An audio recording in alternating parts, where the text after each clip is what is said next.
9°6 Thomas Mann. So then Joseph turned to the captain to take his leave, and he called him my friend. You see, my friend, said he, how things stand and how they are to go with me after these 3 years. They hurry me out of the pit and draw me up out of the well. It is the old pattern. This goer here thinks I shall come back down again to you, but I believe it not. And since I do not believe it, so will it not be. Fare thee well, and take all my thanks for the kindness and the peace which have made bare able this pause in my affairs, this penance and obscurity, for you have let me be your brother in the time of waiting. You were waiting for Necbit's appearance, and I was waiting upon my own busyness. Farewell, but not for long. Someone has thought of me after long forgetfulness, when he stubbed his toe against the memory of me. But I will think of you without forgetting, and if the God of my father is with me, whereof not to offend him I do not doubt, then you too shall be drawn up out of this tedious hole. There are 2 beautiful things and 3 beautiful tokens which your servant cherishes in his heart. They are called snatching away, lifting up, and making to come after. If God lift up my head, and I should fear to insult him if I did not certainly expect it, then I promise you, you shall come after and have a share in more stimulating circumstances than these, where your tranquility will not be in danger of degenerating into sleepiness, and where the prospects for the third incarnation will be improved. Shall that be a promise betwixt thee and me? Thanks in any case, said my sachem, and embraced him, a thing which up till now he could not have done, and which, he vaguely felt, he would not be able to do later either, on opposite grounds. Only just now, at the moment of parting, was the right time. For a minute, said he, I thought I was quite upset when this man arrived. Hotfoot. But I am not, my heart beats evenly as ever, for how shall a thing one has been long expecting upset one? Calmness means nothing but that a man is prepared for every event, and when it comes he is not surprised. But with feeling it is different, there is room for it, even with self-control, and it touches me very much that you will think of me when you come into your kingdom. The wisdom of the Lord of Num be with you. Farewell. The courier, hopping from one foot to the other, had barely let the captain say his say to the end. Now he took Joseph by the hand, manifestly panting, and ran down with him from the tower through the court and passages of Zawiri to the boat.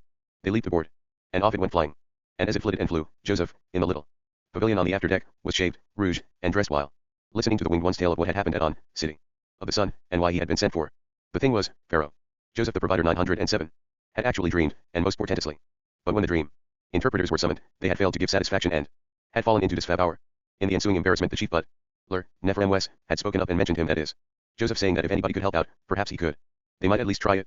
What Pharaoh had actually dreamed, that the courier could not say, save in an obviously distorted and confused version, which had seeped through to the court from the council chamber where the sages had suffered their discomfiture. The majesty of this god, it was said, had dreamed first that 7 cows ate 7 ears of corn, and second that 7 cows had been eaten by 7 ears of corn. In short, a pack of nonsense such as occurs to nobody, even in a dream.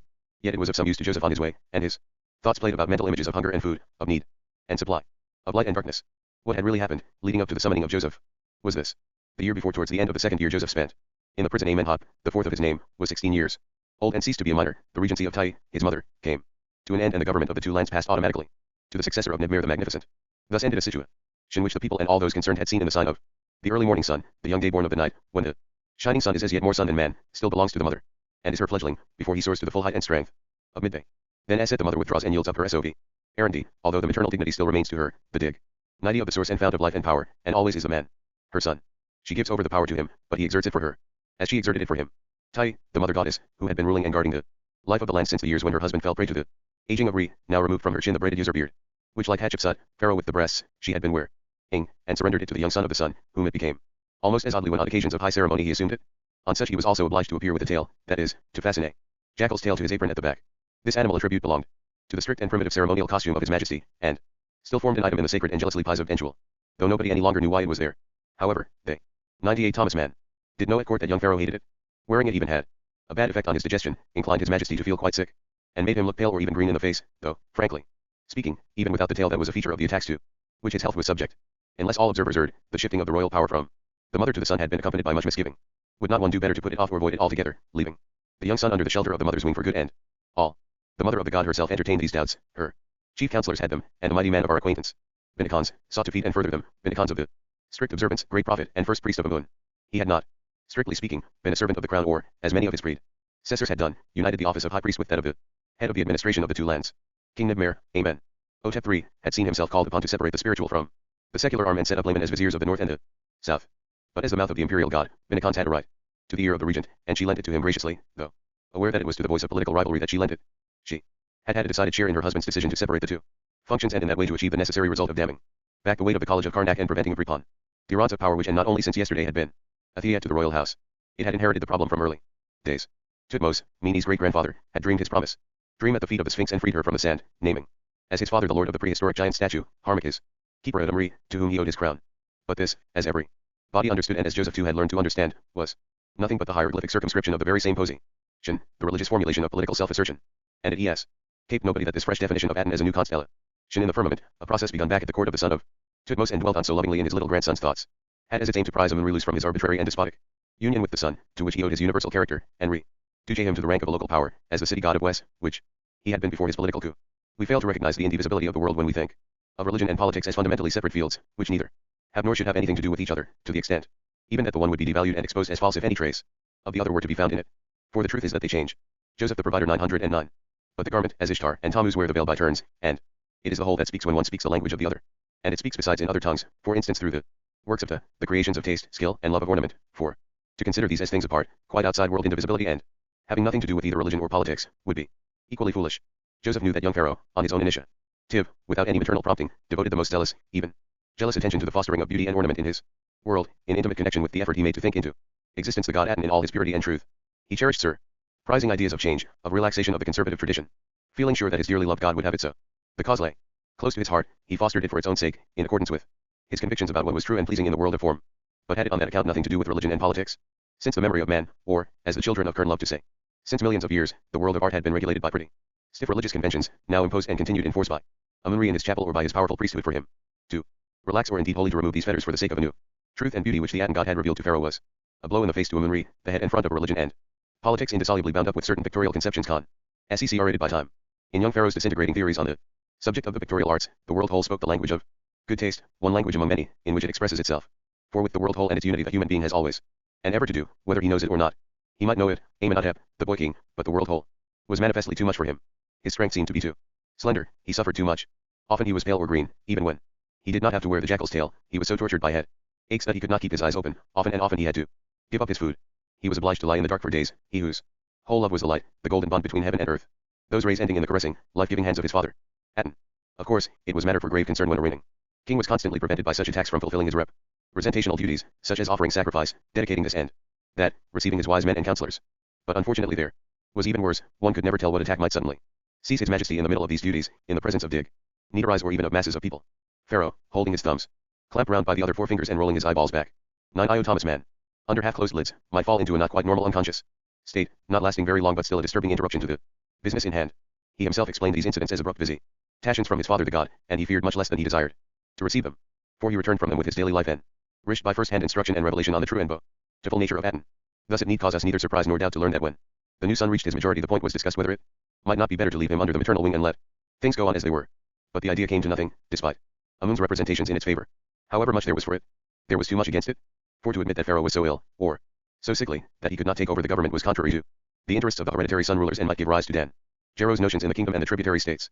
Moreover, Pharaoh's attacks were of a nature which forbade their use as a reason for continuing his minority. They were wholly, they contributed to his popularity rather than otherwise. It would be unwise to make them the ground for a prolongation of his minority. It was much better to exploit them against Amun, whose private intention to unite the double crown with his own feather headdress and himself found a new dynasty lurked in the background of every situation. And so the maternal bird turned over to her son the full authority of the zenith of his manhood. But looking very closely, we can see that he himself, Amenhotep, had conflicting feelings on the whole subject. He felt pride and joy in his new powers, but he felt embarrassment as well. All in all, he might have preferred to remain under his mother's wing. There was one reason why he looked forward with positive horror to his majority, and it was this: every pharaoh at the beginning of his reign, by fixed tradition, personally undertook, as commander-in-chief, a military campaign of war and plunder into either the Asiatic or the Negro lands. And upon its glorious conclusion, he was solemnly received at the border and escorted back to his capital, where he offered as tribute to Amun-Re, who had thus set the princes of Zahi and Cush under his feet, a goodly share of the swag. Pharaoh had also with his own hand to slay a half-dozen prisoners of war, as high as possible in rank in case of need they were elevated. For the purpose of all such ceremonies the Lord of the Sweet Breath knew himself to be utterly incapable. He was attacked by facial twitchings, pallor, and greenness whenever they were mentioned or even whenever he thought of them. He loathed war, it might be Amun's business but was far from being that of my father Aten, who in one of those holy and questionable attacks of Menes had expressly revealed himself, Joseph the Provider 919, to his son as the Prince of Peace. Menes could neither take the field with steed and chariot, nor plunder, nor make presents of booty to Amun, nor slay in his honor princely or theoretically princely captives. He neither could nor would do any of that, even ostensibly, and for form's sake, and he refused to be pictured on temple walls, and archers shooting arrows from a lofty war chariot at terrified foes, or holding a bunch of them with one hand by the hair of their heads, and with the other brandishing the bludgeon. All that was to him, that is to say, to his God, and so to him intolerable and impossible. It must be clearly understood by court and state that the inaugural campaign of plunder would not take place, that after all it could be how got round, by goodwill and good words. One could say that all the lands of the globe already lay at Pharaoh's feet, and tribute poured in so promptly and copiously that any warlike demonstration was superfluous, that indeed it was Pharaoh's wish to signalize his accession by the absence of such events. But even after this easement Menes' feelings continued to be mixed. He did not conceal from himself that as a reigning monarch he came into immediate contact with the whole world and all its languages and ways of expressing itself, whereas up till then he could regard it from the one point of view which he preferred, the religious one. Not taken up with earthly affairs, among the flowers and trees of his gar. Thence he could dream of his loving God, think him forth, muse upon him, and consider how his essence could best be comprehended in one name and represented by a single image. That had been strain and responsibility enough, but he loved it, and gladly bore with the head aches it gave him. Now he had that to do and to think about which gave him headaches he did not love at all. Every morning, with sleep still in all his members, he received the vizier of the south, a tall man, with a little chin beard and 2 gold neck rings, named Ramos. The man greeted him with a fixed form of address, like a litany, very florid and long-winded, and then for endless hours badgered him with rolls of marvelously executed writings about current administrative problems, judicial business, sentences, tax registers, plans for new canals, foundation stone laying, building supplies, opening of quarries and mines in the desert, and so on, instructing Pharaoh in Pharaoh's beautiful will in all these matters. After that with upraised hands he would marvel at the beauty of Pharaoh's will. It was Pharaoh's beautiful will to take such and such journeys into the desert, to designate the right spots for wells and post stations, after they had been picked out beforehand by people more competent in such matters. It was his admirably beautiful will to summon the city Count of El Cap to come before his face for a hearing upon why he so unpunctually and insufficiently paid his official assessments of gold, silver, cattle, and linen into the treasury at Thebes. The next day it was 91 to Thomas Mann. His exalted will to set out for miserable Nubia, to lay a cornerstone or preside at an opening of a temple, usually one dedicated to Amun. And thus in Menes' mind by no means compensating for the exhaustion and headache brought on by the journey. At best, the obligatory temple service, the cumbersome ritual of the imperial god, took up a great part of his time and strength. Outwardly it was his beautiful will to perform it, but inwardly it was the reverse, for it prevented him from thinking of Aten, and also it inflicted on him the society of Binacons, Amon's autocratic serf, and whom he could not abide. In vain had he tried to have his capital city called City of the Brightness of Aten. The name was not taken up by the people, the priests prevented them, and west was end. Remained now at Amun, the city of the great Ram, who by the strong right arms of his royal sons had reduced foreign lands to subjection and made Egypt rich. Even thus early, Pharaoh was secretly playing with the idea of removing his residence from Thebes, where the image of Amun shone from every column and arch, column, and obelisk, and was a vexation to his eyes. Certainly he did not yet think of founding a new city all his own, wholly dedicated to Aten. He only contemplated transferring the court to On at the top of the delta, where he felt more at home himself. There, in the vicinity of the Sun Temple, he had a pleasant palace, not so brilliant as Merlimat, in the west of Thebes, but provided with all the comforts his delicate health required. The court chroniclers had often to record the journeys of the good god by boat or wagon down to On. True, it was the seat of the vizier of the north, who had under him the administration and judiciary functions of all the districts between Asia and the delta, and who in his turn lost no time in giving him headaches. But at least at On he was spared burning incense to Amun under the supervision of Binacons, and he very much enjoyed talking with the learned shiny dates from the house of Adamri Horak about the nature of the glorious god his father and his inner life, which, despite his vast age, was so fresh and lively that it proved capable of the most beautiful variations, clarifications, and developments, if one may so express it. There emerged out of the old god, with the aid of human brain power, slowly, yet ever more completely, a new, unspeakably lovely one, namely the wonderful, universally illuminating Aten. Carat 0. Oh, that one might give oneself wholly to him and be his son, wife, herald, and confessor, instead of being king of Egypt as well, and successor of those who had enlarged the boundaries of Kern, and made it an empire. He was tied fast to them and to the deeds they had done, he was vowed to them and to all their acts. Probably the reason why he could not endure Binacons, Amon's man, was that he was right when he constantly emphasized the fact. In other words, Joseph the provider 9I3. Young Pharaoh himself, in his most private self-examination, suspected it. He suspected first that it was one thing to found an empire, and another to help a world god into being, and second that the latter occupation might easily be in some kind of contradiction to the regal task and responsibility of preserving and sustaining the achievements of the past, and the headaches which made him shut his eyes when the viziers of the north and the south set upon him with imperial business were connected with suspicions to the effect, or not quite to the effect, but moving in that direction, that they, namely the head aches, were not caused so much by fatigue and boredom as by a vague but disquieting insight into the conflict between devotion to the beloved Aten theology and the duties of a king of Egypt. In other words, they were conscience and conflict headaches. Knowing them for what they were only made them worse instead of better, and increased his nostalgia for his former state of protection under the wing of maternal night. Doubtless not only he but the country too would have been better off, for an earthly land and its prosperity are always better taken care of by the mother, however much the spiritual side may be so in the hands of the son. This was Amenhotep's private conviction, and it was probably the feeling of Egypt itself, the Isis belief in the black earth which she instilled into it. Meaning made a mental distinction between the material, earthly, natural welfare of the earth and its mental and spiritual will. He vaguely feared that the two concerns might not only not coincide but even conflict rather fundamentally. To be charged with both of them at once, to be both priest and was the source of many headaches. The material and natural well-being and prosperity were the business of the king, or, even better, it was the business of the queen, of the mother, the great cow. In order that the priest's son in freedom and without responsibility for material well-being might dwell on the spiritual side and spin his son thoughts, his royal responsibility for the material side oppressed young Pharaoh. His kingship was for him bound up with the black Egyptian loam between desert and desert, black and fertile from the impregnating water, whereas his passion was the pure light, the golden sun youth of the heights, and he had no good conscience about it. The vizier of the south, who got all the reports, even about the early rising of the dog star which heralds the swelling of the waters that Ramos, then, constantly called his attention to the latest news on the state of the river, the prospects of a good rise, the fertilization, the harvest. To me, however, attentively, yes, conscientiously he listened. It seemed as though the man would much rather give his reports as he used to the mother, the Isis queen.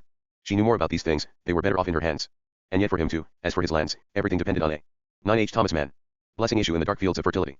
Failure or deficiency, if it came, reflected on him.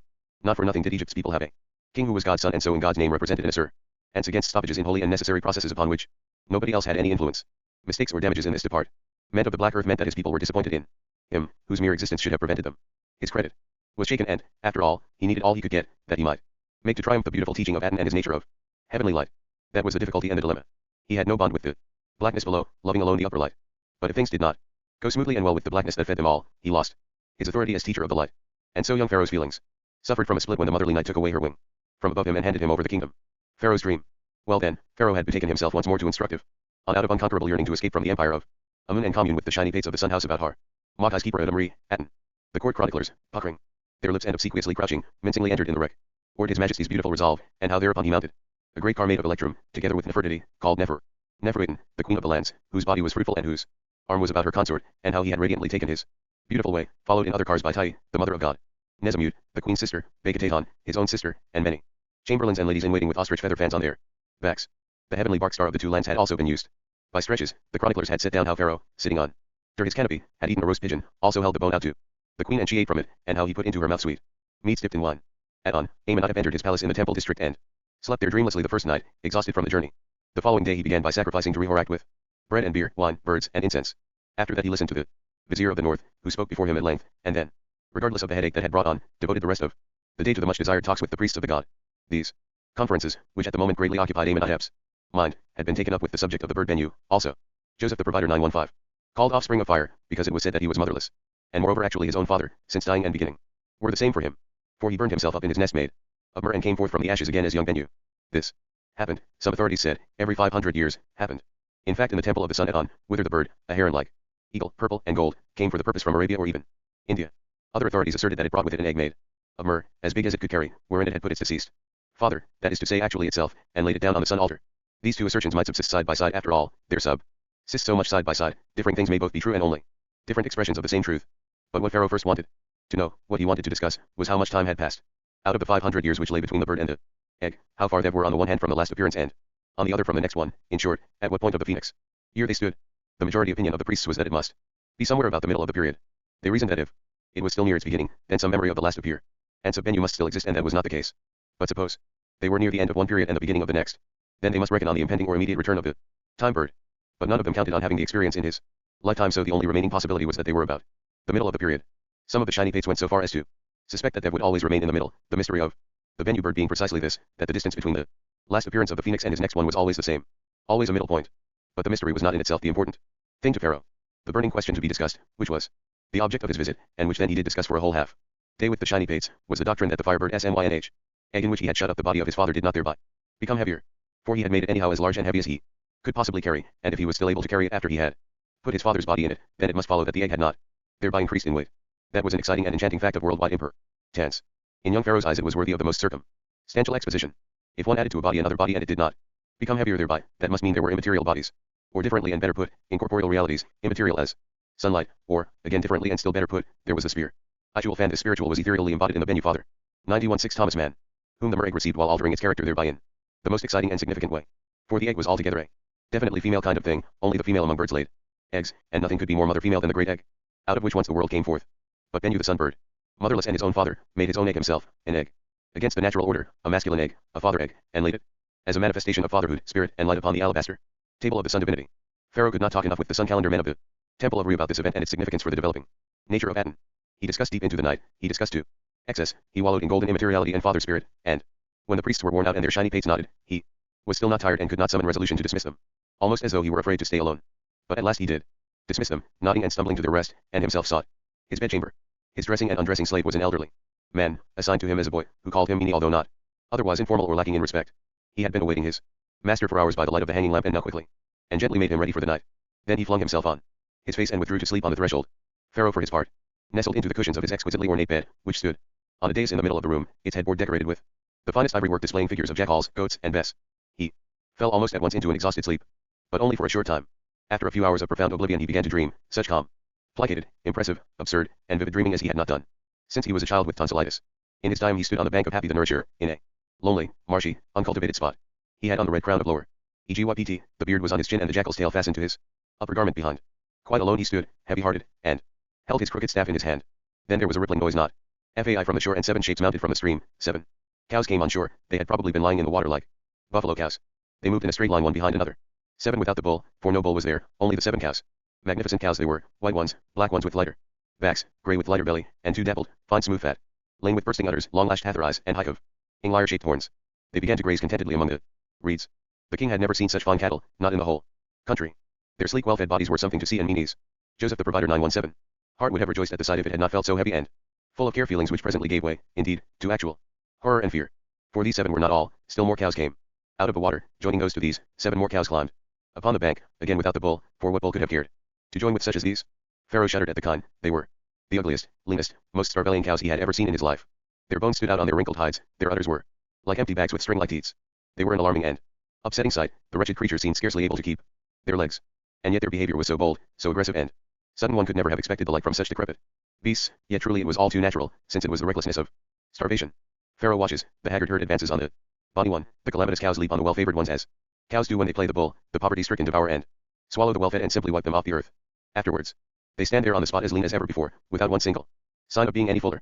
Here this dream ended, and Pharaoh started from his sleep in a perspiration of fear, sat up with throbbing heart and looked about in the mildly lighted chamber. It had been only a dream, yet so diet, so speaking, that its urgency was like that of the starving kind, and lay cold in the limbs of the dreamer. He had no wish for his bed. Again, stood up, drew on his white woolen robe, and moved about in the room, musing on the dream and the pressing nature of that obviously absurd yet so vivid nonsense. Gladly would he have waked the slave to tell it to him, or rather to try if what he had seen could be reproduced in words. But he was too kindly to disturb the old man, who had had to wait up so long the night before. He sat down in the cow-footed armchair beside the bed, drew closer about him the moonbeam softness of his white wool robe, and dozed off again, his feet, on the footstool, squeezed into the corner of the chair. But scarce was he asleep when he dreamed again, or still. He stood on the bank in beard and crown and tail, and now there was on it a plowed strip of black earth. And he beholds alone disturbed, the crust rises, curls over, a stalk pricks forth, and 1, 2, even up to 7 ears spring swiftly from it, one after another, all on one stalk, full, fat ears, bursting with golden fullness. How blithe the heart could feel at such a sight, yet cannot, for, lo, the stalk keeps on shooting forth ears, 7 ears more, poor, pathetic, dead, and dry, scorched by the east wind, blackened with mildew and blight. And as they push out raggedly below the full ones, the fine large ears vanish as though into the poor lean ones. Truly it was like that, the wretched ears swallowed up the fat, just as before the ill-favored 9 Thomas Mann cows had devoured the sleek ones, and grew neither fuller nor better favored than before. This Pharaoh saw with his bodily eyes, started up in his chair, and once more found it all a dream. A confused, ridiculous enough dream, wordless and senseless. Still, it came so close, it so urgently assailed his mind with its burden of warning, that Pharaoh could not sleep again. Nor did he even wish to, till happily the dawn soon broke, but went on shifting between bed and chair, musing on the dream or the twin dreams grown on one stalk and its clear and pressing demand for clarification. Already, he was firmly resolved not to let such a dream pass over silently and keep it to himself. He would make an occasion of it, he would sound an alarm. In it he had worn the crown, the crozier, and the tail. Beyond a doubt these were king dreams of imperial import, vastly suggestive and significant. They must be made public and everything possible done to get to the bottom of them and study them on the basis of their obviously alarming meaning. Meany was greatly wrought up over his dreams, he hated them more with every minute that passed. A king could not put up with such dreams, although on the other hand they could not come to anyone but a king. While he, Neferkeeper Rewan Ramenadhep, sat on the throne, such things must not happen. No such abominable cows must eat up such fine fat ones, or such wretched blighted ears consume such swelling golden ones. Nothing must happen in the realm of events corresponding to this frightful picture language, for it would reflect upon him, his prestige would suffer, ears and hearts would be closed to the enunciation of Aten, and Amun would gain thereby. Danger threatened the light from the black earth, danger from the material side threatened the spiritual ethereal, there was no doubt about that. His excitement was great, it took the form of anger, and the anger swelled up into a great resolve that the danger must be revealed and recognized for what it was in order to meet it. The first person to whom he told the dream as much as it lent itself to telling was the old man who now came to dress him, arrange his hair, and wind a head dress round it. He only shook his head in amaze and then gave it as his view that the dream came from the good God going to bed so late after he had heated his brain with all that wool gathering, as he popularly and simple-mindedly put it. Very likely lie unconsciously thought of the dreams as a sort of punishment for having kept his old servant up so late. Silly old goat, Pharaoh had said, half laughing, half angry. He gave him a light slap on the cheek and went to the queen. But she was feeling sick, being pregnant, and paid little heed. Then he sought out Tai, the mother god, Des, and found her at her dressing table in the hands of her maids in waiting. To her too he told the dream, finding it not at all easier to tell as time went on, but harder instead. Nor did he get from his Joseph the Provider 919 mother much consolation or encouragement. Tai was always rather mocking when he came to her with his kingly cares, and he was so convinced that this was a heavy care that he began by saying so. And at once the bantering smile appeared on the maternal face. King Neb, Mare's widow, had, after mature reflection, of her own free will laid down the regency and given over to her son the ruling power of his majority, but she could never quite conceal her jealousy, and the painful thing for Mini was that he saw it all, this bitter reaction which he himself evoked did not escape him, while he sought to soften it by childlike pleas for counsel and help. Why does your majesty come to me, the rejected, she would say. You are Pharaoh, so be Pharaoh and stand on your own feet, instead of on mine. Confide in your servants the viziers of the south and the north when you do not know what to do, and let them tell you what is your will if you do not know it, but not in me, for I am old and have retired. She behaved like that about the dream too. I am too much out of the habit of power and responsibility, my friend, she had told him. with a smile, to be able to judge whether you are right in giving so much weight to this matter. Hidden is the darkness, so it is written. When ample is the light. Let your mother hide herself. Let me even hide my opinion whether these dreams are worthwhile or befitting your state. They ate them up. They devoured them. Some cows ate up some other cows. Some withered ears, some full ones. That is no dream vision. You cannot see it or form a picture of it, either awake, or I should say asleep either. Probably your majesty dreamed some thing quite different, and you have put in its place this monstrous picture of impossible greediness. In vain Meany assured her that he had positively seen it precisely like that with the eyes of his dream, and that its clarity had been full of meaning which cried out for interpretation. In vain he spoke of his inner threat, of the harm which might come to the teaching. In other words, to Atten if the dream were to interpret itself unhindered, that is to say, be fulfilled, and take the actual shape of which it had been the prophetic garment. He had again the impression that, at bottom, his mother had no heart for his God, that it was only with her reason, namely on political and dynastic grounds, that she sided with him. She had always supported her son in his tender love, his spiritual passion for Atten. But again today, as for a long time, he saw, and thanks to his sensitiveness he always saw, that she did it only out of calculation, exploiting his heart as a woman would who saw the whole world exclusively from the point of view of statesmanship, and not, as he did, from the religious first and foremost. That troubled Meany and wounded him. He left his mother, having heard from her that if he really thought his cow and corn vision important to the 920 Thomas Mann state, he could apply to Hamhab, the vizier of the south, at the morning audience.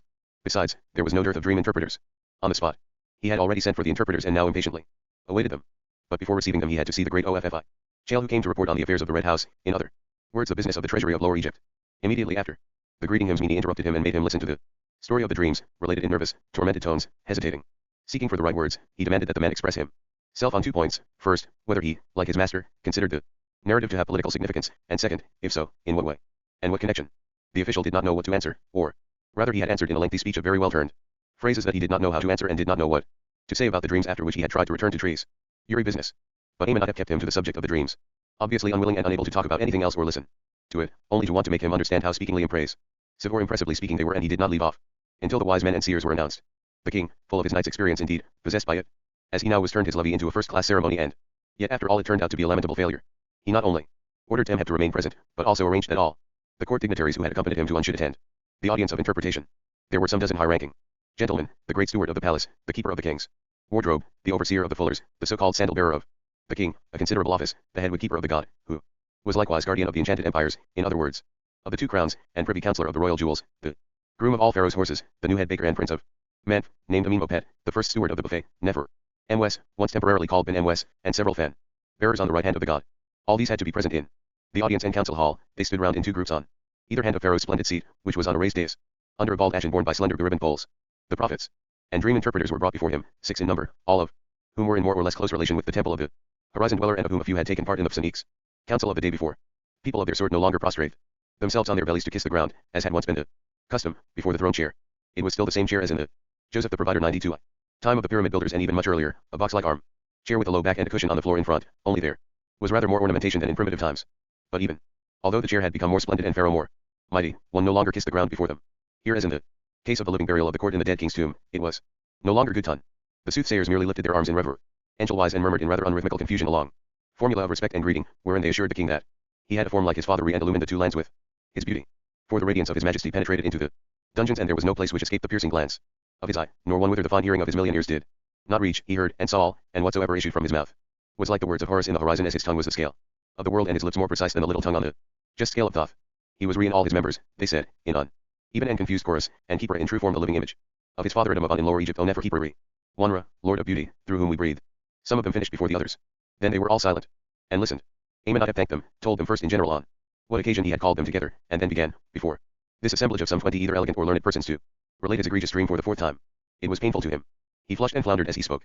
His insistent sense of the portentous significance of his tale had decided him to make it public. Now he regretted the decision, for he did not conceal from himself that what had been, and to him still was, so serious sounded laugh able when he repeated it aloud. Really, why should such fine fat cat tle let such miserable weak ones calmly eat them up? Why and how should one set of ears of corn devour another set? But it had been so to him in his dream, so and not otherwise. The dreams had been fresh, lifelike, and impressive at night. By day and put into words they were like badly prepared mummies, with distorted feet who was nobody could want to reveal them. He was embarrassed and came laboriously to an end. Then he looked shyly and expectantly at the dream seers. They had nodded their heads meaningfully, but gradually one after another they stopped nodding and began a side-to-side emotion, a series of wondering head shakes.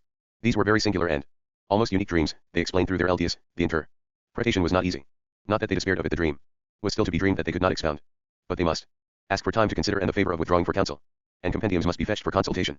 There was no 92 Thomas Mann body so learned as to have the whole technique at his fingers' ends.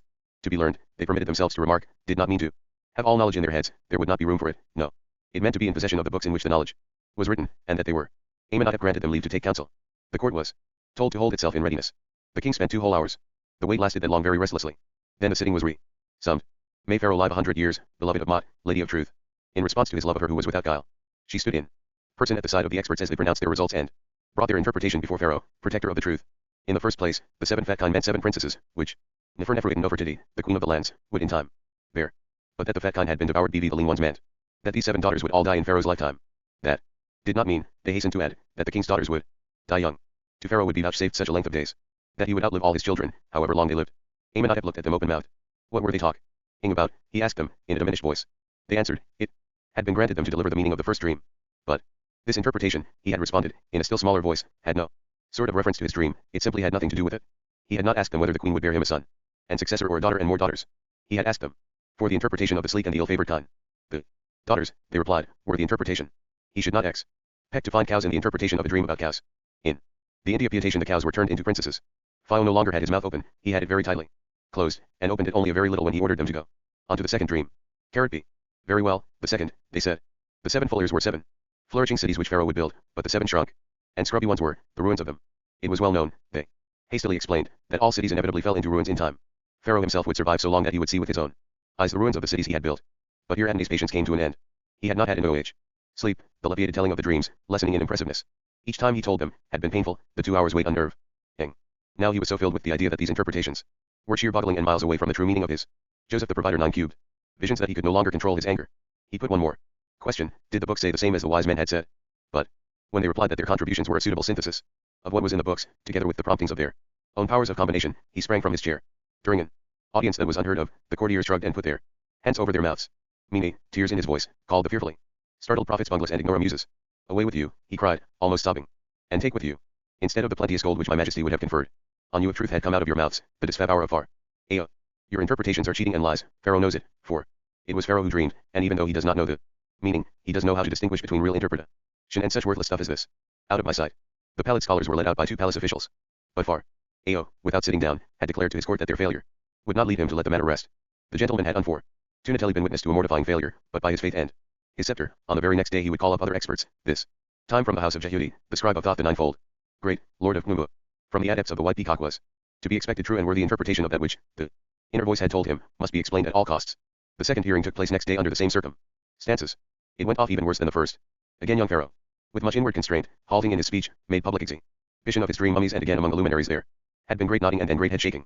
Not 2 but 3 hours had king and court to wait on the issue of the private consultation, and then the experts were not even agreed among themselves, but divided as to the meaning of the dreams. 2 interpretations, the eldest among them announced, existed for each dream, and these, certainly, were the only ones possible, or even thinkable. AC. According to one theory the 7 fat kine were 7 kings of far. Ao's seed, the 7 lean ones 7 princes of misery who would make head against them. All this lay in the distant future. Alternatively the fat kine might be so many queens whom either Pharaoh himself or one of his late successors would take into his women's house, and who, as indicated by the lean kine, would unhappily all die, one after the other. And the ears of corn. The 7 golden ears meant in one version 7 heroes of Egypt, who in a later war would fall by the hand of 7 hostile and, as shown by the thin ears, much less powerful warriors. The others. 924 Thomas Mann stuck to it that the 7 full and 7 barren ears were children, in all 14 of them, which Pharaoh would get from those foreign queens. But quarrels would break out among them, and, thanks to superior guile, the 7 weak children would destroy the 7 stronger ones. This time Amenhotep did not get up from his seat of audience.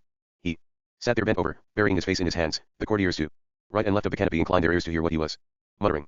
Oh, muddlers, muddlers, he whispered over and over, then beckoned to the vizier of the north, who stood nearest him, and gave him a whispered order. Tem had discharged this task by announcing to the experts in a loud voice that Pharaoh wanted to know if they were not ashamed of themselves.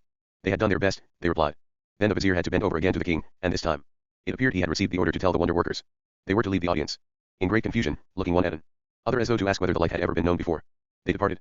The court, remaining, stood about perplexed, for Pharaoh still sat there, bent over, shielding his eyes with his hand. When at length he took it away and sat up, affliction was painted upon his face, and his chin quivered. He told his courtiers he would gladly have spared them, and only reluctantly plunged them into pain and grief, but he could not hide the truth. Their lord and king was profoundly unhappy. His dreams had borne the unmistakable stamp of political significance, and their meaning was a matter of life and death. The expositions he had been given were ineffectual twad. DLE, they did not in the least fit the dreams, nor could the dreams recognize themselves in the interpretations, as dream and interpretation must recognize each other. After the failure of these twofold attempts, he was forced to doubt whether he was to be able to get any interpretation corresponding to the truth, which he would at once recognize. But that meant to be forced to leave the dreams to interpret themselves without any preventive measures and proceed to their evil consummation, quite possibly involving religion and the state in irreparable injury. Danger threatened the lands, but Pharaoh to whom it was apparent, would be left alone, without counsel or aid.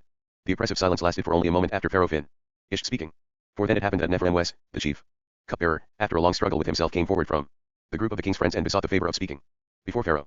I do remember my faults today, thus tradition makes him begin his speech. We know the words, they still echo today in our ears. But the chief butler meant not faults which he had not committed, for he had once come unjustly into prison and had not. Joseph the provider 925 shared in the plot to have the aged rebitten by Esset's serpent. He meant a different fault, namely, that he had explicitly promised somebody to mention him but had not kept his word, for that he had forgotten the somebody. Now he thought of him, and he spoke of him before the bald Achin. He reminded Pharaoh, who scarcely remembered it himself, of the ennui, for so he put it, with a deprecating foreign word he had at one time 2 years before, under King Nebmer, when there had been a mistake in identity, and he, together with another man, whom it were better not to name, and accursed of God, whose soul had been destroyed with his body, had been sent to Zawari, the island fortress. There a youth had been assigned to him as steward, a Kabirite from Asia, the captain's aide, with the fantastic name of Osirsaif, son of a shepherd king and friend of God in the East, bomb of a beautiful woman, as one could tell just by looking at him. This youth, then, had the greatest gift in the field of dream exegesis which he, excellent in Thebes, had ever seen in all the days of his life. For they had both dreamed, his guilty fellow prisoner, and himself the innocent one, very weighty, portentous dreams, each his own dream, and been extremely embarrassed for their true meaning. Then this Osirsaif, without making much of his talent before hand, had interpreted their dreams quite easily and offhand, and announced to the baker that he would come to the gibbet, but to himself, that on account of his utter innocence he would be taken back again into favor and put back into his office. And exactly so it had come to pass, and today he, Nefer, was mindful of his fault, namely that he had not long before called attention to and pointed out this talent that existed under a cloud. He did not hesitate to express the conviction that if anyone were able to interpret Pharaoh's important dreams, it was this youth, presumably still vegetating in Zawari. There was a stir among the friends of the king, something stirred also in Mini's face and form.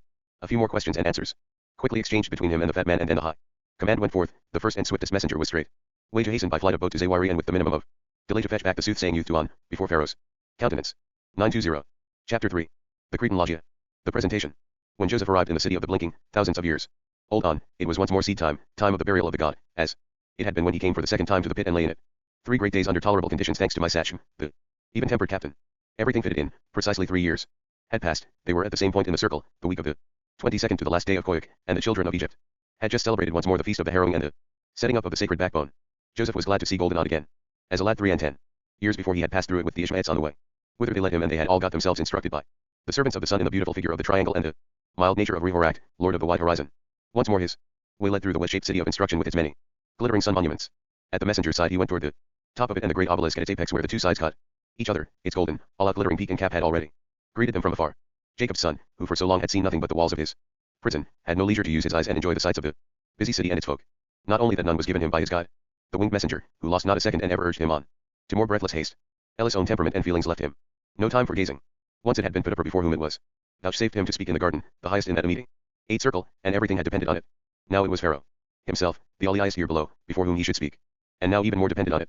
But what depended on it was being helpful to the Lord in Ellis' plans, not clumsily to thwart them. That would be a great folly and a disgraceful denial of the world order out of want of trust. Only a wavering faith that God meant Joseph the provider 927 to lift him up could be a cause for unskillfulness or poor grasp of the opportunity presented.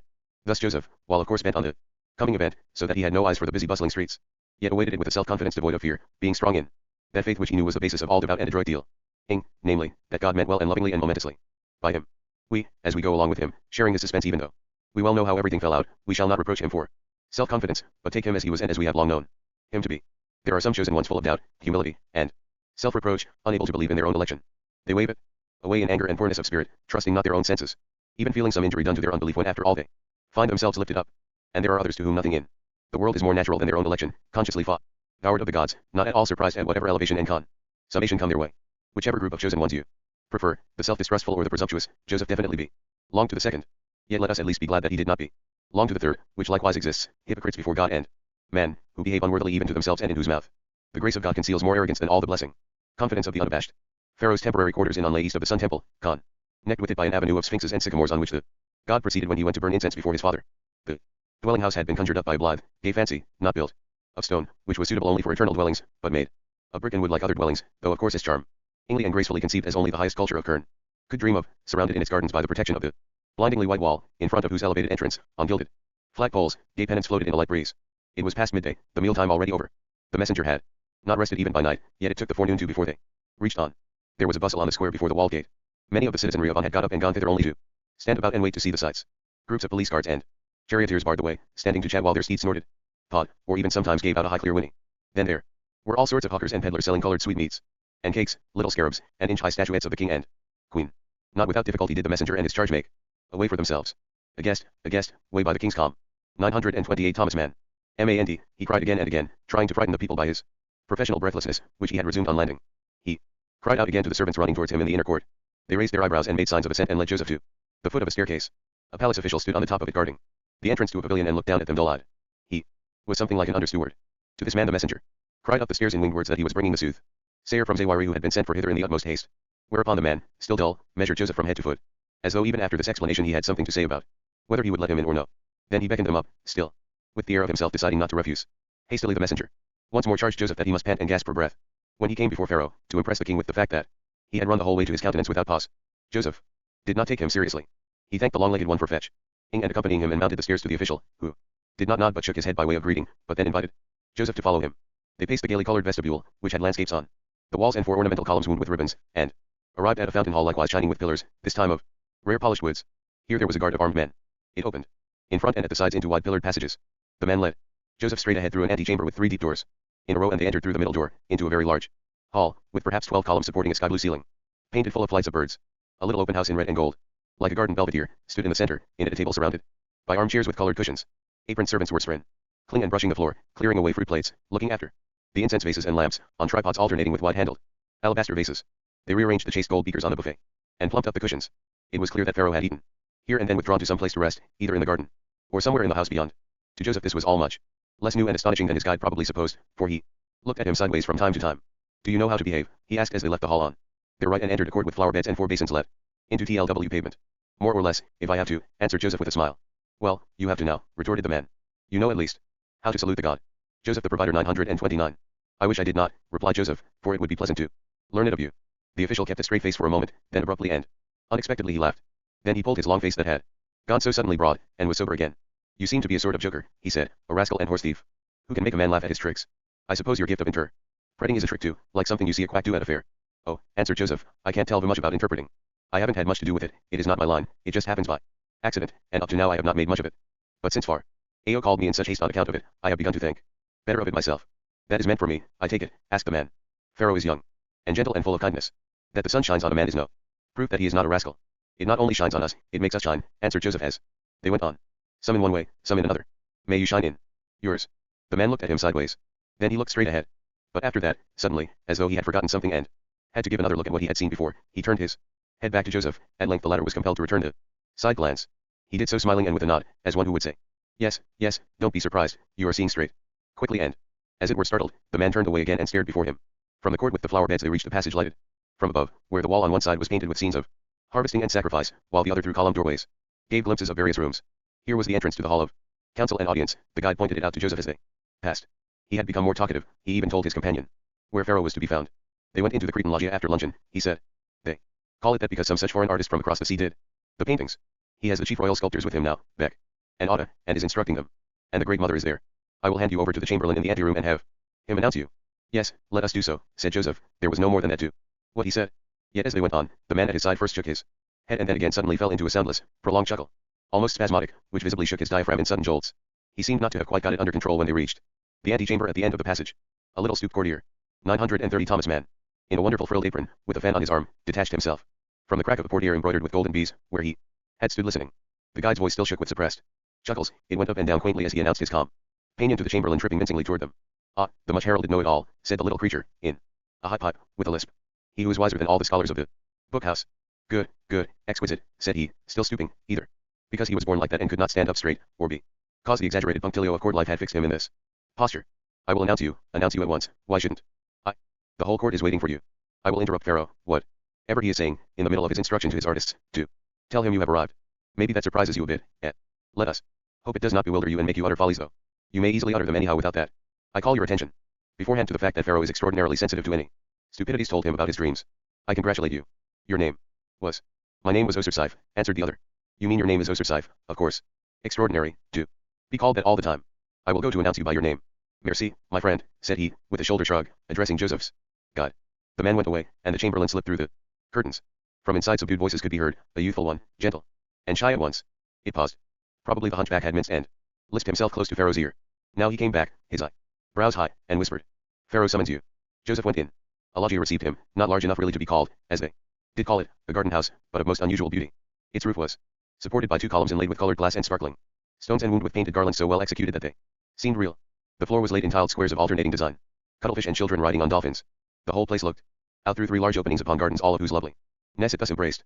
There were glorious beds of tulips, strange exotic flowering shrubs, and paths strewn with gold dust that fed to lily ponds. The eye ranged far out into a perspective of islands, bridges, and kiosks, and met the glitter of the faience decorations on a distant summer house. The loggia itself glowed with color. The side walls were covered with paintings unlike anything elsewhere in the country. Strange peoples and customs were depicted, obviously. JGDEPH the provider 93I. These were landscapes from the islands of the sea. Women in gay, stiff clothing sat or moved about, their bosoms bare in their tight bodices, their hair curling above the ribbon on their foreheads and falling on their shoulders in long plaits. Pages attended them, in strange elaborate costume, and handed drink from tapering jugs. A little prince with a wasp waist, party-collared trousers, and lambskin boots, a coronet with a gay gush of feathers on his curly head, strutted complacently between rankly blossoming grasses and shot with his bow and arrow at fleeing game which leaped away with all 4 hoofs clear of the ground. Acrobats turned somersaults over the backs of raging bulls for the diversion of ladies and gentlemen looking down from balconies. In the same exotic taste were the objects of art and fine handicraft, bright enameled earthenware vases, ivory reliefs inlaid with gold, embossed drinking vessels, a steer's head in black basalt with gold horns and rock crystal eyes. As Joseph entered and raised his hands, his serious and modest gaze went the round of the scene, and the persons of whose presence there he had been told. Amenhotep Nebner's widow sat directly facing him with her back to the light, throned on a lofty chair with a high footstool, in front of the middle window embrasure. Her bronze-tinted skin, dark against the white garment, looked even darker in the shadow. Yet, Joseph recognized her unusual features, having seen them various times on the occasion of royal progresses: the fine little aquiline nose, the curling lips framed in furrows of bitter worldly knowledge, the arching brows, lengthened with the pencil above the small, darkly gleaming, coolly measuring eyes. The mother did not wear the gold vulture cap in which Joseph had seen her in public. Her hair was surely already gray, for she must have been at the end of her 50s. But it was covered by a silvery mob cap which left free the gold band of a strap over brow and temples, and from the crown of her head 2 royal serpents, 2 of them, as though she had taken over that of her husband now with God wreathed down and reared themselves in front of her brow. Round plates adorned her ears, of the same colored precious stones that composed her necklace. The small, energetic figure sat very straight, very upright, and well knit, so to speak in the old hieratic style, the forearms on the arms of her chair, the little feet set close together on the footstool. Her shrewd eyes met Joseph's as he entered, but turned away again towards her son after gliding swiftly down the newcomer's figure, in natural and even correct indifference, while the deep grave and bitter lines around her prominent lips shaped a mocking smile at the boyish curiosity in his face as he looked towards the eagerly awaited and recommended AR rival. The young king of Egypt sat in front of the left-hand painted 932 Thomas Mann wall, in an armchair with lion's feet, richly and softly cushioned and with a slanting back from which he bent briskly forward, his feet under the seat and holding its arms with his thin, scarab-decked hands.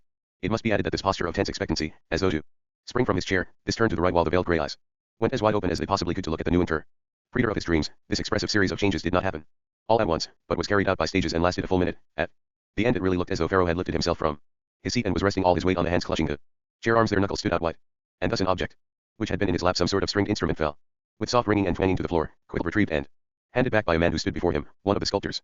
He was instructing the man had to hold it out a while until the king took it, closing his eyes and sinking back into the cushions in the same attitude which had obviously been his when talking with his artists. It was extraordinarily relaxed and easy, even too easy, for the chair seat was hollowed out to hold the cushions, and the cushions were too soft, so that he could not help sinking down.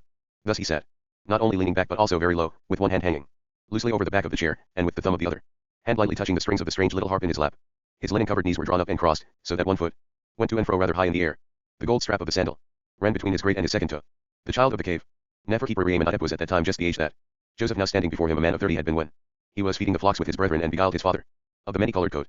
In other words, Pharaoh was 17 years old. But he seemed older, not only because in his climate men ripen faster, not only because of his delicate health, but also because of his early obligations to the universe, the many impressions that, coming from all quarters of the heavens, had assailed his mind and heart, and finally because of his zealous and fanatical concern and the divine. In describing his face, under the round blue wig he wore today over the linen cap, the thousands of years gap must not prevent the apt comparison. He looked like an aristocratic young Englishman of somewhat decadent stock, spare, haughty, weary, and with a well-developed chin which yet somehow looked weak, a nose with a narrow, rather depressed bridge which made even more striking the broad, sensitive nostrils, and deeply, dreamily overshadowed eyes. Joseph the Provider 933, with lids he could never open quite wide, their weary expression was in disconcerting contrast to the unrouged, morbid brilliancy of the full lips. Here was a complicated and painful mixture of intellectuality and sensuality in this face, still in its boyish stage, with a suggestion of arrogance and recklessness. Pretty and well-favored it was not at all, but of a disturbing attractiveness. It was not surprising that Egypt's people had a great tenderness for their pharaoh and gave him flowery names. Not beautiful either, indeed quite odd, and unconformable to tradition was Pharaoh's figure. It scarcely reached middle height, that was plain as it lay there in the cushions, clearly defined in its light, choice, costly raiment. The relaxed posture did not indicate a lack of manliness but was a sustained attitude of opposition. There were the long neck and thin arms, the narrow, tender chest half covered by a collar of priceless stones, the arms encircled by chased gold bands, the abdomen, rather prominent from platitude, with the apron beginning well below the navel and reaching high up in the back, the rich frill in front trimmed with urias and ribbon fringes. Add to all this that the legs were not only too short but otherwise out of proportion, the thighs being distinctly too big while the legs looked almost as thin as a chicken's. Amenhotep charged his sculptors not to disguise this peculiarity but even, for the sake of truth, to exaggerate it. His hands and feet, on the contrary, were most delicate and aristocratic in shape, especially the hands, with their long fingers and sensitive expression. They had traces of unguent at the base of the nails. It was something to ponder on, that the ruling passion of this spoiled lad, who obviously took for granted all the privilege and luxury of his state, was knowledge of the highest, Abraham's descendant. Standing at one side and looking at Pharaoh, marveled to see in what divers sorts of humanity, strange and remote one from another, concern for God could manifest itself on earth. So, good Joseph noted the gentle reserved tones he had heard from outside, rather high-pitched, rather slow, but at times falling into a more impetuous measure, make it as Pharaoh has did. Correct, pleasing, living, fine, as my father above would have it. There are still errors in your work, not mistakes of technique, for you are very capable, but mistakes of spirit. My Majesty has shown them to you and you will correct them. You have done, my sister, sweet Princess Becateton, too much in the dead old style, contrary to the father. Whose will I know? Make her sweet and easy, make her according to the truth, which is the light, and in which Pharaoh lives, for he has said it in his inmost heart. Fet one hand be putting to her mouth a piece of fruit, a pomegranate, and her other hand be hanging down easily. Not with the palm turned stiffly to the body but the rounded palm turned backwards, thus will the God have it that is in my heart. And 934 Thomas Mann, whom I know as no other knows him because I have come of him. Your servant, answered Otta, wrapping the clay figure with one hand while he raised the other arm towards Pharaoh, will make it exactly as Pharaoh commands and has instructed me, to my great joy. Who is the only one of Re, the beauteous child of Aten. Thank you, Otta, my warm and loving thanks to you. It is important, you understand? For as the Father is in me and I in him, so shall all become one in us, that is the goal. But your work, conceived in the right spirit, can perhaps contribute a little to all becoming one in him and me. And you, good Beck. Remember, Otta, the deep, almost masculine voice of the god. Des widow made itself heard at this juncture from her high seat. Always remember that it is hard for Pharaoh to make us understand him, and that he probably says more than he means in order that our understanding may follow him. What he means is not that you are to show the sweet Princess Becateton as eating, as biting into the fruit, rather you should only put the pomegranate into her hand, and make her slightly lift her arm so that one may assume she will probably put the fruit to her mouth. That will be enough of the new, and is what Pharaoh means you to understand when he says you are to make her eat it. You must also subtract a little from what his Majesty said about the hanging hand, that you are to turn the palm entirely to the back. Turn it just slightly away from the body, half. Turn it, that is what is meant, and that will make you praise and blame enough. This simply to make things clear. Her son was silent a space. Have you understood? He asked then. I have, answered Otta. Then you will have understood, said Amenhotep, looking down at the lyre-shaped instrument in his lap, that the great mother of course said somewhat less than she meant, in seeking to lessen the effect of my words. You can carry the hand with the fruit rather far towards the mouth. As for the other hand, it is, of course, only a half turn if you turn her palm away from her body towards the back, for nobody carries the palm turned entirely outwards. And you would be offending against truth if you made it like that. Thus you can see how wisely the mother has qualified my words. He looked up from the instrument with a mischievous smile, showing the teeth, too small, too white, too translucent between his full lips. He looked over at Joseph, who smiled back at him. The queen and the craftsman smiled too. And you, good Beck, he went on, go, as I have commissioned you, to Jebu, into the elephant land, and fetch some of the red granite that is produced there, a goodly amount of the very finest quality, the Joseph the provider 935. Kind with a glittering of quartz and shot through with black, you know, which my heart loves. Lo, Pharaoh will adorn the house of his father at Karnak, that it may excel Amun's house, if not in size, then in the preciousness of the stones, and the name brilliance of the great Aten be more and more usual for his district, until perhaps Weset itself, the whole city, may take on one day the name city of the brilliance of Aten in the popular mouth. You know my thoughts, and I confide in your love of them. Go, then, my good man, travel at once. Pharaoh will sit here in his cushions and you will travel far away upstream and bear the burdens it costs to get the red stone out and down and ship it to Thebes. So is it, and thus so be it. When will you set out? Early tomorrow, answered Beck, when I have taken care of home and wife, and love to our sweet lord the beauteous child of Aten will make as light my travel and travail as though I sat in the softest cushions. Good, good, and go now, my men. Pack up and go each to his task. Pharaoh has weighty business, only outwardly does he rest in his cushions, inwardly he is in a high state of tension, zealous and full of cares. Your cares are indeed great, but small in comparison with his. Farewell. He waited until the craftsmen had done their reverence and withdrawn, but meanwhile he looked at Joseph. Come nearer, my friend, he said, as the bee-studded curtain closed behind them. Pray come close to me, dear Kabira from the retinue, fear not, nor startle in your step, come quite close to me. This is the mother of God, Tai, who lives 1,000,000 years. And I am Pharaoh. But think no more of that, lest it make you fearful. Pharaoh is God and man, but sets as much store by the second as the first, yes. He rejoices, sometimes his rejoicing amounts to defiance and scorn. That he is a man like all men, seen from one side, he rejoices to snap his fingers at those sour faces who would have him bear himself uniformly as God. And he actually did snap his slender fingers in the air. But I see you are not afraid, he went on, and startled not in your steps, but pace them with calm courage towards me. That is good too. See, for in many the heart turns over when they stand before far. Ao, their spirit forsakes them, their knees give way and they cannot distinguish life from death. You are not kidding. Joseph smiling shook his head. There can be 3 reasons for that, said the boy king. Either because your descent is noble, or because you see the human being in Pharaoh, as it pleases him when it comes about within the frame of his divinity. Or it may be you feel that a reflection of the divine rests upon you, for you are wonderfully lovely and charming, pretty as a 936 Thomas Mann. Picture, my Majesty noted it directly you entered, although it did not surprise me, as I have been told you are the son of a lovely woman. For after all it indicates that he loves you who creates beauty of form. Through himself alone, who lends the eyes love and power of vision. Through and for his beauty. One may call beautiful people the dar. Lings of the light. He looked at Joseph with satisfaction, his head on one side. Is he not wonderfully pretty and well favored, like a god of light, little mama? He asked Tai, who sat leaning her cheek against 3 fingers of her little dark hand that blazed with gems. You have summoned him because of the wisdom and power of interpretation he is supposed to have, she answered looking into space. They belong together, broke in Amenhotep quickly and eagerly. Pharaoh has considered much and perceived much on this point. He has discussed it with visiting ambassadors often from afar and foreign lands, magi, priests, and initiates who brought him from east and west news of the thoughts of men. For where all must he not hearken, and what all not observe, to test, to choose, and make useful the usable that he may perfect the teaching and establish the image of truth according to the will of his Father above. Beauty, little mama. And you, dear Amu, has to do with wisdom through the medium of light. For light is the medium and the means, whence relationship streams out on 3 sides, to beauty, to love, and to knowledge of truth. These are one in him, and light is their 3 in oneness. Strangers bore to me the teaching of the beginning God, born of flames, a beautiful God of light and love, and his name was firstborn. Brilliance. That is a glorious, a useful contribution, for therein is displayed the unity of love and light. But light is beauty as well as truth and knowledge, and if you would learn the medium of truth, then know that it is love. Well, now, they say of you that when you hear a dream you can interpret it, he asked Joseph. His face was suffused with the color of embarrassment at his own extravagant and fanatical words. It is not I who does this, O my lord, answered Joseph. It is not I who can do it, it is God alone, and he does it sometimes through me. Everything has its time, dreams, and the interpretation of them. When I was a lad I dreamed and my brothers were angry and chid me. Now when I am a man has come the time of interpretation. My dreams interpret themselves to me, and certainly it is God who gives it to me to interpret the dreams of others. So you are a prophetic youth, a so-called inspired lamb, inquired Amenhotep. You seem to belong in that category. Will you fall down dead with your last words after you have announced the future to the king, and die in a spasm, that he may give you solemn Joseph the Provider 937 burial and have your prophecies inscribed to be handed down to posterity? Not easily, said Joseph, is the question of the great house to be answered, not with yes and not with no, at best with both. It amazes your servant and goes to his heart that you are pleased to see in him a lamb, an inspired lamb. For I am used to this name since a child, my father the friend of God used to call me the lamb, because my lovely mother, the star maid for whom he served at Sinir, across the river flowing the wrong way, and who bore me in the sign of the Virgin, was named Rachel, which means mother sheep. But this does not justify me, great Lord, in accepting your idea unconditionally or in saying I am. For I am and am not just because I am L. I mean that the general and the typical vary when they fulfill themselves in the particular, so that the known becomes unknown and you cannot recognize it. Do not expect me to fall down dead with my last word just because that is the established pattern. This your serve, and, whom you summoned from the grave, does not expect it, for it belongs only to the typical and not to me, the variation from the typical. Nor shall I foam at the mouth, like the typical prophetic youth, if God shall give it to me to prophesy to Pharaoh. When I was a lad, I probably did twitch, and gave my father great concern, by rolling my eyes like those who run naked, babbling oracles. My father's son has put that away from him since he came to years. He holds now with divine reason, even when he interprets. Interpretation is spasm enough, one need not slaver as well. Plain and clear shall be the interpretation, and no Ali Sakala. He had not looked toward the mother as he spoke, but out of one corner of his eye he saw that she nodded assent on her high seat. Her brisk, low, almost masculine voice, issuing from that fragile form, was heard to say, the stranger speaks what is worth hearing and heartening to Pharaoh. On that Joseph could only continue, for the king was silent for the moment and hung his head with the sulky look of a chidden child. Joseph, thus encouraged by Tai, went on. In my unworthy opinion, a composed manner in interpreting is due to the fact that it is an I and a single individual through whom the typical and the traditional are being fulfilled, and thereby, in my feeling, the seal of divine reason is vouchsafed to them. For the pattern and the traditional come from the depths which lie beneath and are what binds us, whereas the I is from God and is of the Spirit, which is free. But what constitutes civilized life is that the binding and traditional depth shall fulfill itself in the freedom of God which belongs to the I. There is no human civilization without the one and without the other. 938 Thomas Mann.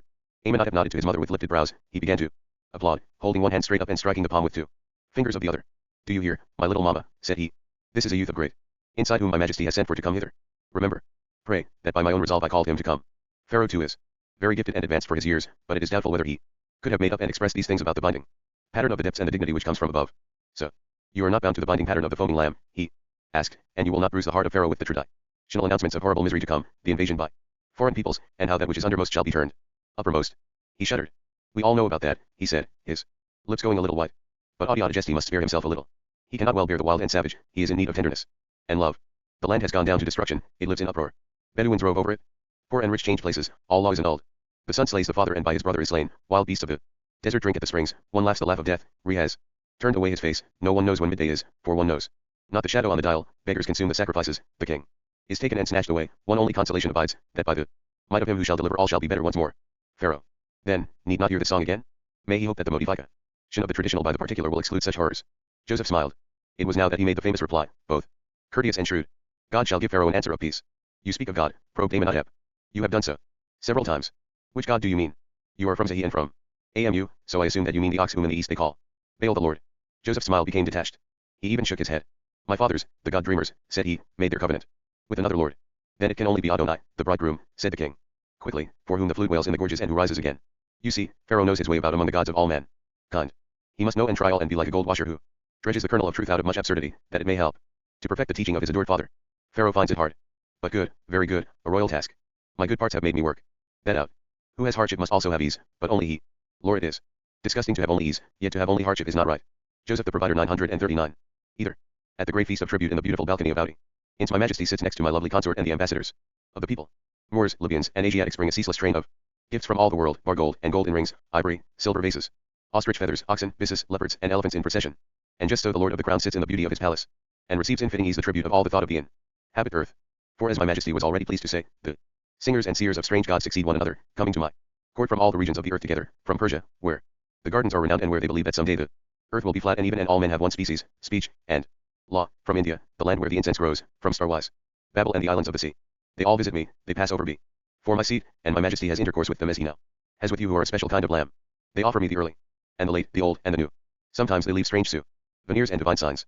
Do you see this toy here? And he lifted the round stringed object from his lap and held it out to Joseph. A lyre, the other assented. It is fitting that Pharaoh holds in his hand a symbol of goodness and charm.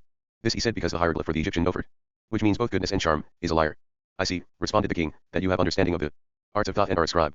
I suppose that belongs to the dignity of the eye, wherein the binding pattern of the depths fulfills itself.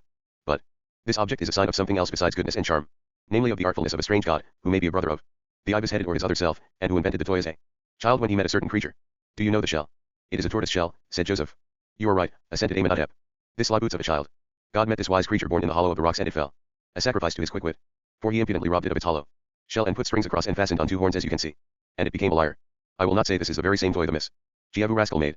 The man who brought it and gave it to me, a seafarer from Crete, does not say that. It may only have been made in memory of the first, in jest or piety, for this was only one of various tales the Cretan told of the swaddling babe of the cave. It seems this infant was always getting up out of his hole and swaddlings to play pranks. He stole, it is almost unbelievable, the cattle of the sun god, his elder brother, away from the hill where they pastured, when the sun god had gone down. 50 of them he took and drove them about, across and across, to confuse their hoof marks. His own steps. 940 Thomas Mann. He disguised, binding on them enormous sandals woven of branches, so that there were giant footprints that he left behind, and thus none at all. And that was quite fitting. For he was indeed an infant and yet a god, and so those vast big footprints were quite as they should be. The cattle he drove away and hid them in a cave, a different one from the one where he was born. There are many in those parts. But first he slaughtered 2 cows by the river and roasted them at a huge fire. These he ate, the suckling babe, it was the meal of a giant child, and went with the footprints. Amenhotep went on, lying back relaxed in his chair. This done, the thievish child slipped back to his parent cave and into his swaddlings. But when the sun god came up again and missed his cattle, he divined, for he was a soothsaying god, and knew that only his newborn brother could have done the deed. Hot with anger he came to him in his cave. But the little thief, who had heard him coming, cuddled himself into his swaddlings that smelled sweet of his godhead, made himself very small, and counterfeited the slumber of innocence. In his arms he held his invention, the lyre. And of course the hypocrite knew how to lie like the truth when the sun god, undeceived by his wiles, taxed him with the theft. Quite other concerns have I, he lisped, than this you think, sweet sleep and mother's milk, the swaddlings round my shoulders and warm baths. And then he swore, the seafarer said, a great round oath that he knew nothing of the cattle. Do I bore you, mamma? He interrupted himself, and turned to the goddess on her throne. Since I am freed from the cares of the governing of this land, she replied, I have much time to spare. I can as well while it away, listening to stories of strange gods. Yet truly the world seems upside down to me. It is usually the king who lets himself be narrated to. And now your majesty narrates himself. Why should he not? Responded Amenhotep. Pharaoh must instruct. And what he has learned he is always urged to teach at once to others. What my mother really objects to, he went on, and stretching 2 fingers towards her he seemed as it were to explain to her own words, is, no doubt, that Pharaoh delays to relate his dreams to this understanding and inspired lamb, that he may at last hear the truth about them. For that I shall get true interpretation from him. I am almost certain even now, owing to his person and some things he has said. My majesty is not afraid, for he has promised that he will not prophesy in the manner of the mouth-foaming youth or honify me with such tales as that beggars will consume the offerings. But do you not know, and have you not seen the wonderful way the mind has, that a man, when the fulfillment approaches of his most coveted wish, will of his own free will hold off a little from the consummation. Now it is at hand anyhow, he says, and only waits on Joseph the Provider 94:1. I may just as well put it off a little, for the desire and the wish themselves have grown dear to me, in a way, and it is too bad about them. That is a way human beings have, and Pharaoh too, who sets great store by being a human being himself. Tai smiled. As your beloved Audijesty does it, we shall call it beautiful. Since this soothsayer may not well ask, did the naughty sucklings perjury avail, or what happened next? This, answered Amenhotep, according to my source, the son brother brought the thief in bonds before their father, the great god, that he should confess and the god punish him. But here too the rascal lied with the utmost guile and spoke piously out of his mouth. Highly I honor the son, he lisped, and the other gods and you I love, but fear him here. Protect, then, the younger and help poor little me. So he misrepresented himself, displaying his baby side, winking a while at his father out of one eye, so that he could only laugh aloud at the arch-rogue. He ordered him to show his brother the cattle and deliver back the stolen property, to which the infant agreed. But when the elder brother heard of the 2 slaughtered cows, he was wroth anew. Now while he threatened and fumed, the little one played on his lyre this thing here, and his singing went so sweet to the sound of the lyre that the elder brother's scolding died. Away, and the son god thought only of getting the instrument for his own. And his it became, for they made a bargain, the cattle remained. To the thief, the lyre the brother carried away and keeps it for ever. He stopped speaking and looked down at the toy in his lap. In right instructive way after all, said the mother, Pharaoh has put off the fulfillment of his most ardent wish. Instructive it is, gave back the king, for it shows that child gods are only disguised children disguised out of sheer mischief. He came out of his cave whenever he chose, as a gay and gifted youth. Skilled in devices, never at a loss for flexible stratagems, a helper to gods and men. What new things did he not invent, in the belief of the people, writing and reckoning, culture of the olive and of shrewd, persuasive speech, not shrinking from deceit, yet deceiving with great charm. My seafaring man, whose patron he was, esteemed him highly. For he was the god of favorable chance, so the man said, and of smiling inventiveness, shedding blessing and well-being. Whether honestly or even a bit dishonestly one, the way life is, a leader and guide through the windings of this world, turning back, with lifted staff to smile. Even the dead he guides, the man said, in their kingdom of the moon and even dreams, for he is lord of sleep, who closes the eyes of man with his staff, a gentle magician with all his slyness. 942 Thomas Mann. Pharaoh's gaze fell on Joseph, as he stood before him, the pretty and charming head bowed or even bent on one shoulder, looking sideways up at the paintings on the wall, with an unforced and absent smile, which seemed to say he need not absolutely listen to all this. Are the tales of the mischievous god known to you, soothsayer? Asked Amenhotep. Joseph quickly changed his pose. He had behaved with pointed lack of courtly manners and now showed that he was aware of it. He even did so in somewhat exaggerated fashion, so that Pharaoh, who always noticed everything, got the impression not only that this startled return to the present moment was assumed, but that it had been put on to create that very impression. He waited, keeping his veiled grey eyes, as wide open as he could make them, directed on Joseph. Known, highest lord, the young man asked. Yes and no, if you will permit your servant the double answer. You seek often for such permission, said the king, or rather, you simply take it. All your speaking turns on the yes and at the same time on the no. Is that likely to please me? You are the mouth foaming youth and you are not, because you are you. The mischief. Us god is known to you and he is not, because why? Was he known to you or not? To you too, lord of the crowns, he has always been known in a way, for did you not call him a distant brother of the ibis-headed Jehudi, the moon-friendly scribe, or indeed his other self? Was he known to you or not? He was familiar, that is more than known. For in it the yes and no cancel each other out and are one and the same. No, I did not know the child of the cave and master of pranks. My father's oldest servant, the wise Eliezer, was my teacher, he who could say that the earth sprang to meet him on the bridal journey for the saved sacrifice. My father's father, pardon. All this leads too far afield. Your servant cannot narrate the world to you at this hour. And yet the words of the great mother still ring in his ear. It is the custom in the world for the king not to narrate but to be rated to. Of such pranks as these I might know several, to show you and the great mistress, that the spirit of the rogue god has always been at home among my people and is familiar to me. Amenhotep looked across at his mother with a light nod which meant, well, what shall we make of him? Then he answered, Joseph, the goddess permits you to tell us one or two of them, if you think you can amuse us, before the interpreting. You degree or breath cometh from you, said Joseph, with an obeisance. I use it to divert you. Joseph the provider 943. And with folded arms, but often lifting his hand in a descriptive gesture, he spoke before Pharaoh and said, rough was Esau, my uncle, the mountain goat, twin of my father, who forced the passage before him when they were born. Red and shaggy of hair was he, a bungler, my father was smooth and fine. Tent-bred and son of his mother, clever in God, a shepherd, while Esau a hunter was. Always was Jacob blessed, since before the hour, when my forebear, father of both, resolved to bestow the handed down blessing, for he declined unto death. Blind the old man, his ancient eyes would no longer obey him, only with hands he saw, feeling not seeing. Before him he summoned the red one, his eldest, longing to love him. Go, shoot me game with thy bow, he said, my forthright, hairy firstborn, cook me a savory meat that I may eat, and then bless thee, strengthened thereto by the meal. Red one went off to the hunt. Meanwhile the mother wrapped the younger in goat skins round his smooth limbs and gave him a mess, spiced and seasoned from goat's flesh. With it he went to the master into the tent and spake, here am I back, my father, Esau, thy hairy one, having hunted and cooked for thee. Eat then, and bless thy firstborn. Come now to me, come near to thy father, my son, spoke the blind old man, that I may feel with my seeing hands if you are truly Esau, my hairy one, for it is easy to say. And felt with his hands and felt the fell of the goat where the skin was bare, and there it was rough, like Esau. Red it was not, but that the hands could not see and the old eyes would not. Yes, there can be no doubt, it is you, said the old man. Then, from your fleece it is plain to me.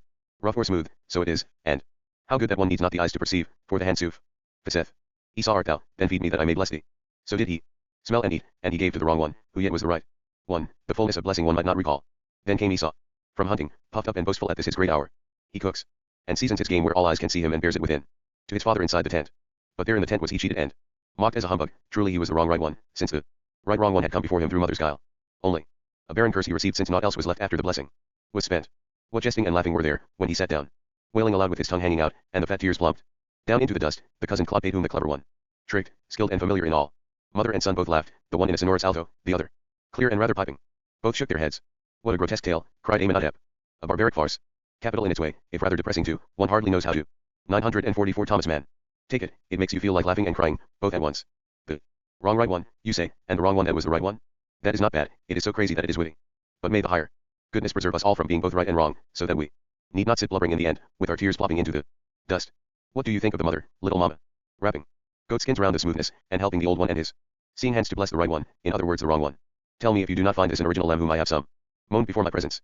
My majesty permits you to relate another jest, Kabir, that I may see whether the first was not good just by chance, and whether the spirit of clever roguery is really better than known to you, because familiar. Let me hear. What Pharaoh commands, Joseph said, is already done. The blessing one had to flee before the wrath of the cheated, travel he must, and traveled to Naharain in the land of Sinir, where relatives dwelt, Laban the Clod, a sinister man of affairs, and his daughters. The one red-eyed, the other more lovely than stars in the sky. So she became his all, and more to him than all save only God. But the hard taskmaster made him serve 7 years for the starry maid. They passed like days, but then the uncle gave to him first in the dark the other unloved, and only much later the true bride, Rachel the mother. Sheep, who bore me with more than natural pains, and they called me to music, the true son. This only in passing.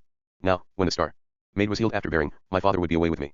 And the 10 whom the maids and the wrong one had borne him, or he made as though he would go to his uncle, who was unwilling, for Jacob's blessing hand was a prophet to Laban. Give me, then, all the pied sheep and goats of the flocks, said he to his uncle. They shall be mine, but yours all those of one color. Such is my modest condition. So then they sealed their bargain. But what then did Jacob do? Took wands from the trees and bushes and peeled white stripes in the bark. So they were pied. These he laid in the troughs where the flocks came to drink and made it after the drinking. Always he made them see the pied wands at this business, which worked on them through their eyes so that they dropped pied young, which he took. So he grew rich out of all count, and Laban was laid by the heels through the wit of the roguish god. Again the mother and son were much diverted. They laughed and shook their heads. A vein stood out on the king's sickly forehead, and tears were in his half-shut eyes. Mamma, mamma, said he, my majesty is very, very much amused. Striped staves he took and gave them the pattern through their eyes. Ring straight and speckled, we say, and ring straight and speckled. Pharaoh could laugh himself at a jest like that. Does he still live, your Joseph the provider? 945. Father. That was a rogue. And so you are the son of a rogue and a lovely one. The lovely one was a thief and rascal too, Joseph supplemented his tale. Her loveliness was no stranger to stratagems. For love of her husband she stole her gloomy father's images, thrust them into the camel's bedding, and sat on it and said in her beguiling voice, I am unwell with my periods and cannot stand up. But Laban searched in vain, to his own chagrin. One on top of the other, cried Amenhotep, his voice breaking. Listen to me, mamma. You owe me an answer whether I have not summoned before me a highly original, subtle, and sportive lamb. Now is the moment, he suddenly decreed. Now is Pharaoh ready to hear from this wise youth the interpretation of his difficult dreams. Before these tears of merriment are quite dry in my eyes, I will hear it. For as long as my eyes are still wet from this rare laughter, I fear not the dreams nor their meaning, whatever it is. This son of jesters will tell Pharaoh neither such stupidities as did the pedants of the book house, nor yet any frightful things. And even though the truth he tells be bad, yet these lips so given to smiling can scarcely shape it so as to turn straightway these tears of laughter to tears of mourning. Sooth sayer, is there need of any vessel or apparatus for your task? A call drawn, perhaps, to receive the dreams, out of which their meaning shall rise. Nothing at all, answered Joseph. I need nothing between heaven and earth for my affair. I just go ahead and interpret as the spirit moves me. Pharaoh needs only to speak. The king cleared his throat and looked over in some embarrassment at his mother, excusing himself by a little bow for her having to hear the tale all over again. Then, blinking with his laughter-wet eyes, for the 6th time he conscientiously related his now stale dreams. Pharaoh prophesies. Joseph listened unaffectedly, in a respectful posture, while the king spoke. He kept his eyes closed, but in no other way did he betray the profound abstraction and concentration of his being upon what he heard. He did something else too. He kept them shut for a little while. After Amenhotep had finished and was waiting, holding his breath, he even went so far as to let the king wait a little, while he stood there, not looking but aware of the attention focused upon him. It was very still in the Cretan loggia, only the goddess mother gave a ringing cough and played with her ornaments. You sleeping, lamb? Amenhotep asked at last in a tremulous voice. No, here am I, answered Joseph, as without undue haste he 94-6 Thomas Mann opened his eyes before Pharaoh. Even then he seemed to look through him instead of at him, or rather his gaze, resting on the king's figure, broke there and turned inwards in contemplation, and all that became the black Rachel eyes. Very well. And what say you to my dreams? To your dreams? Joseph answered. To your dream, you mean. To dream twice is not to dream two dreams. You dreamed but one dream. That you dreamed it twice, first in one form and then in the other, has only the meaning of emphasis. It means that your dream will certainly be fulfilled, and that speedily. Furthermore, its second form is only the explanation and more precise definition of the meaning of the first. That is just what my majesty thought in the beginning, cried Amenhotep. Mother, what the lamb says was my own first thought. That the two dreams are at bottom only one. I dreamed of the goodly cattle and then the ghastly ones, and then it was as if somebody said to me, did you understand me? This is the meaning. And then I dreamed of the heirs, the full and the blasted ones. As a man will seek to express himself and then try again, in other words, he says, so. And so. Mama, here is a good beginning which this prophetic boy has made, without foaming at the mouth. Those botchers from the book house bungled at the very start, and nothing good could come after that. Continue, prophet. What is the single meaning of my double royal dream? Single is the meaning, like the two lands, and double the dream. Like your crown, Joseph replied. Is not that what you meant just now? Though you did not quite say it, yet said it not quite by chance. You betrayed what you meant in the words my royal dream. Crown. And train you wore in your dream, as I darkly perceived. You were not Amenhotep, but Neferhipari, the king. God spoke to the king in his dream. He revealed his future purposes to Pharaoh, that Pharaoh may know and plan accordingly. Absolutely, cried Amenhotep. Nothing was clearer to me. Mother, nothing was more certain from the beginning than what this peculiar kind of lamb has said, that it was not I who dreamed, but the king, in so far as the two can be separated, and in so far as not even I was necessary in order that the king should dream. Did not Pharaoh know it and swore to you at once next morning that the double dream was important for the realm and therefore absolutely must be interpreted? But it was sent to the king not as the father of the lands, but because he is also the mother of them, for the sex of the king is double. My dream had to do with matters of life and death. And with the black underworld. I knew it and I know it. But yet I know no more, he suddenly bethought himself. Why is it A4Y? Majesty utterly forgot that he knows nothing more and that the inn. Joseph the Provider 947. Interpretation is still to seek. You have a way, he turned to Joseph, of making it seem as though everything is all beautifully clear. Whereas so far you have only told me what I knew already. What means my dream, what would it show to me? Pharaoh hears, Joseph responded, if he thinks he does not know. His servant can do no more than to prophesy to him what he already knows. Did you not see the cows as they came up out of the water? In a row, one after the other, and followed in one another's steps. First the fat and then the lean, so that there was no break in the row. What are they that come up out of the casket of eternity, one after the other, not together but in succession, and no break is between the going and the coming and no interruption in their line? The years, cried Amenhotep, snapping his fingers as he held them up. Of course, said Joseph. It needs not to rise out of any cauldron, nor any rolling of eyes nor foaming at the mouth to tell us that the cows are years, 7 and 7, and the ears of corn which sprouted, one after the other, and to the same number, shall they be some thing quite different and vastly hard to guess. No, cried Pharaoh and snapped his fingers again, they are years. 2. As divine reason would have it, answered Joseph, to which all praise and honor shall be given. But why the cows should have become ears, 7 fruitful and 7 barren now indeed the call drawn must be fetched, large round as the moon, that the answer may rise out of it and tell us what the connection is between cows and ears and the reason why the first 7 cows were so fat and second 7 so lean. Pharaoh will be so kind as to send for a cauldron and tripod. Get along with your cauldron, cried the king. Is this a time to talk of cauldrons, as though we needed anything of the sort? The connection is as plain as a pikestaff and clear as a gem of the first water. There is a connection between the goodness and the badness of the cows and the ears, one means good crops and the other bad ones. He paused, staring out into space before him. 7 fat years will come, he said in a sort of transport, and then 7 lean ones. Without fail or faltering, said Joseph, for it was told you twice. Pharaoh directed his gaze upon his lamb. You have not fallen dead after the prophecy, he said with a certain admiration. Were it not evil and punishable to say so, Joseph responded. One might put it that it is wonderful Pharaoh does not fall dead, for Pharaoh has prophesied. No, you are just saying that, contradicted Amenhotep. You made it seem as though I myself interpreted because you are a child. 948 Thomas Mann. Of stratagems and descended from rogues. But why could I have not done it before you came? I only knew what was false but not what was true. For true is this interpretation, that I know in MV very soul, my own dream knows itself again in the interpretation. Yes. You are indeed an inspired lamb, but you certainly have your own little ways. You are no slave of the binding pattern of the depths, you did not prophesy first the curse time and then the blessing time but the other way round, first the blessing and then the curse and that is very original of you. It was you yourself, Lord of the 2 lands, answered Joseph. And on you it depended. You dreamed, first of the fat kind and ears, and then of the lean ones, and you yourself are the only original. Amenhotep worked himself up out of the hollow of his chair and sprang to his feet. He strode to his mother's seat, moving swiftly on. Those odd limbs of his, the heavy thighs and thin lower parts showed plainly through the batiste garment. Mama, he said, now we have it. My king dreams are now interpreted to me and I know the truth. When I think of the erudite rob bish that was passed off to my majesty the daughters, the cities, the kings, and the 14 children I feel as much like laughing as I felt like weeping before when I was desperate at its poverty. Now, thanks to this prophetic youth, I know the truth and I can simply laugh at it. But the truth itself is serious enough. My majesty has been shown that 7 fat years will come in all Egypt and after that 7 years of dearth, such that one will quite forget the previous plenty, and famine will consume the land, just as the lean kine con some the fat, and the blasted ears the golden ones, for such was the message, that one would know no more of the fullness that was before the famine time, for its harshness will consume our memory of the fullness. This is what was revealed to Pharaoh in his dreams, which were one time and which came to him because he is the mother of the lands. That it remained dark to me until this hour is what I can scarcely understand. Now it is brought to life by the aid of this Genu. I but peculiar lamb. It was necessary, in order that the king might dream, that I should be, in the same way it was necessary that he should be, in order that the lamb might prophesy. Our being is only the meeting place between not being and ever being, our temporal, only the medium of the eternal. And yet not only that, for we must ask it is the problem which I should like to put before the thinkers of my father's house, whether the temporal, the individual, and the particular get more worth and value from the eternal, or the eternal more from the particular and temporal. That is one of those beautiful questions which permit of no solution, so that there is no end to the contemplation of them from dewy eve to early dawn.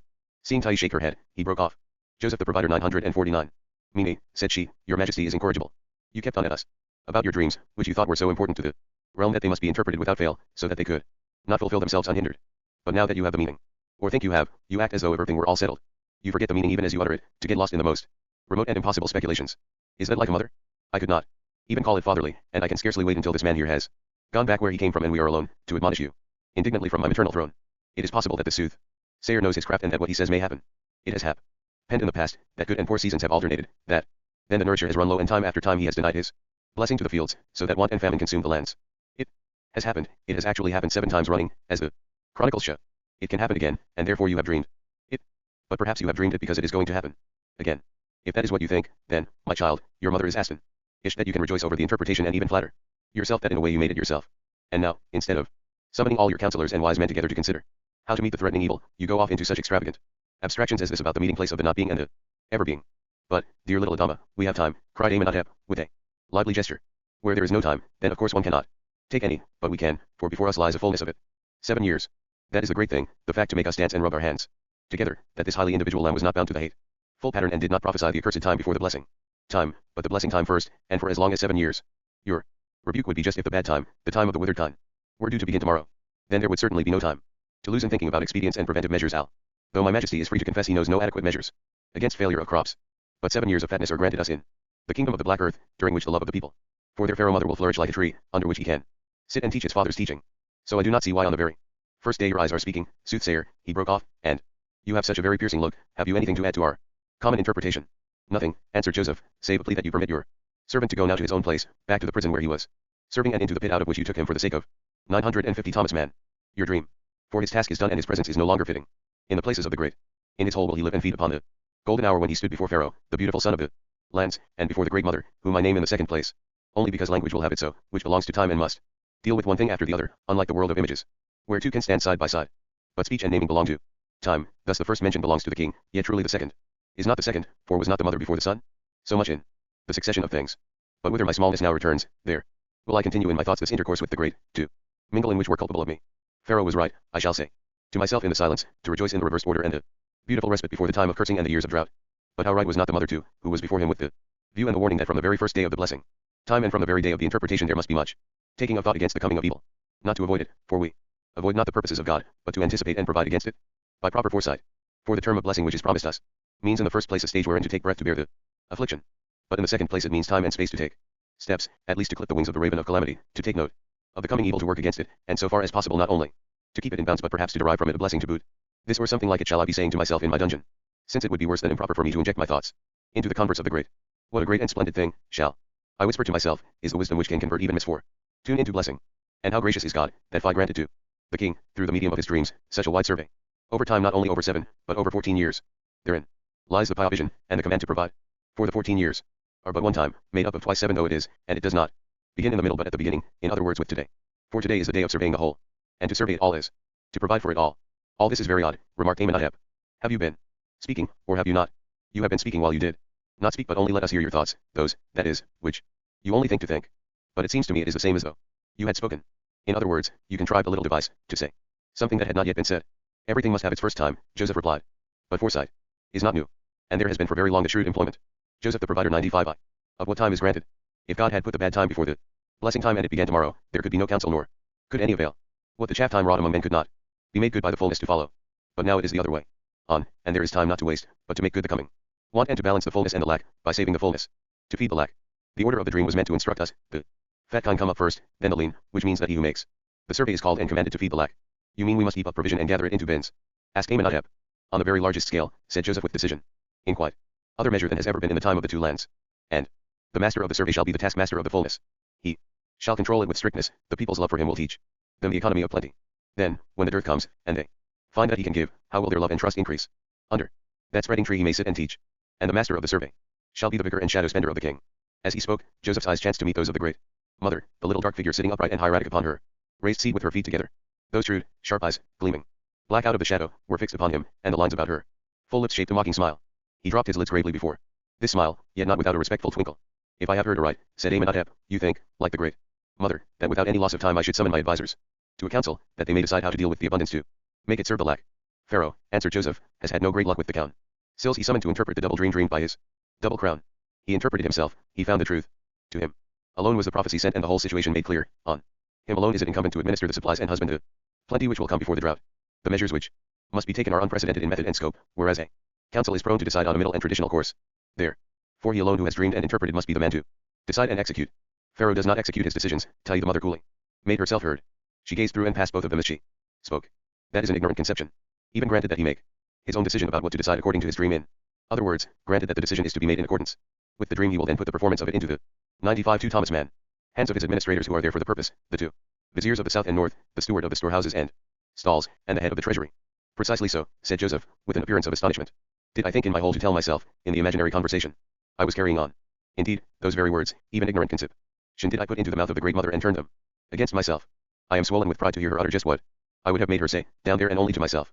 I will take back her words with me into my prison, there, living and feeding upon the memories of this exalted hour. I will answer in spirit and say, ignorant are all my conceptions, save perhaps one only, the thought that Pharaoh himself, the beautiful son of the two lands, should himself carry out what he decides and not leave the perform and of it to try and test its servants, saying, I am Pharaoh. B.S. Myself, receive from me full powers for the task wherein I have tried. And tested you, for you shall be the middleman between me and men. As the moon is middleman between sun and earth. So shall you turn. To blessing this thread to me and to the two lands. No, might no. Rance is perhaps not so all-embracing, for in this matter and in my own mind I clearly hear Pharaoh speak and say these words, yet not to many, but to one. And again, no man hearing my words, I will say. Many counselors make many counsels, therefore let there be but one. As the moon is one among the stars and is the middleman between above and below, who knows the dreams of the sun. The first of the extraordinary measures must be the choice of him who shall put them into action. Otherwise they will be not extraordinary but middling, usual, and inadequate. And why? Because they will not be put into action with faith and knowledgeable foresight. Tell them any your dreams, they will both believe and disbelieve, part of each will have faith and part foresight, but all these parts together will not make up the complete faith or foresight which is necessary and can be only in one. Therefore let Pharaoh look for a wise and understanding man in whom dwells the spirit of his dreams, the spirit of seeing. MHTHCIT*degree/PRT ding P and set him over the land of Egypt. Essay. As one that he as it says in the song, onto the borders of the land 'twas he who saw it all. And let him administer the abundance of the years of plenty with a strictness never seen be. Or that the king may have shade to sit in during the time of dearth. Such are my words which I shall be saying to myself in my pit for. Crit K and degree WP trademark TV trademark Uld S trademark INT pound. Will Pharaoh now dismiss his servant from his sight, that he may go out of the sun into his shadow?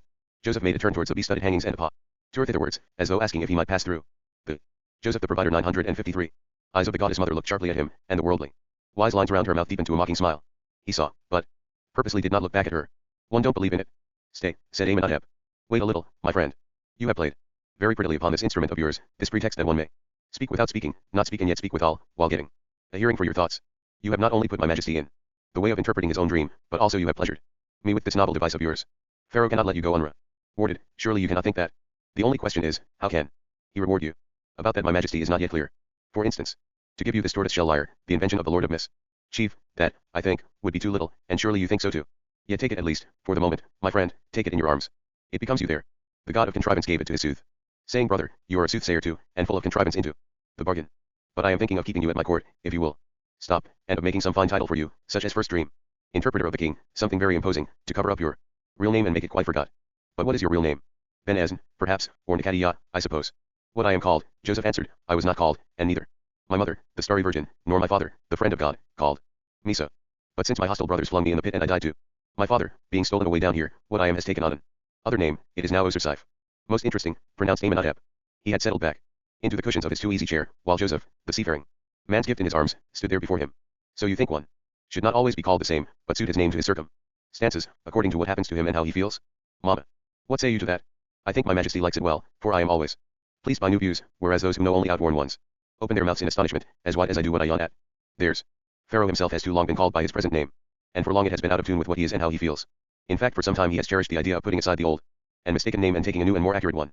I have never spoken of this to you, Mama, because it would have been awkward for me to tell you just by ourselves.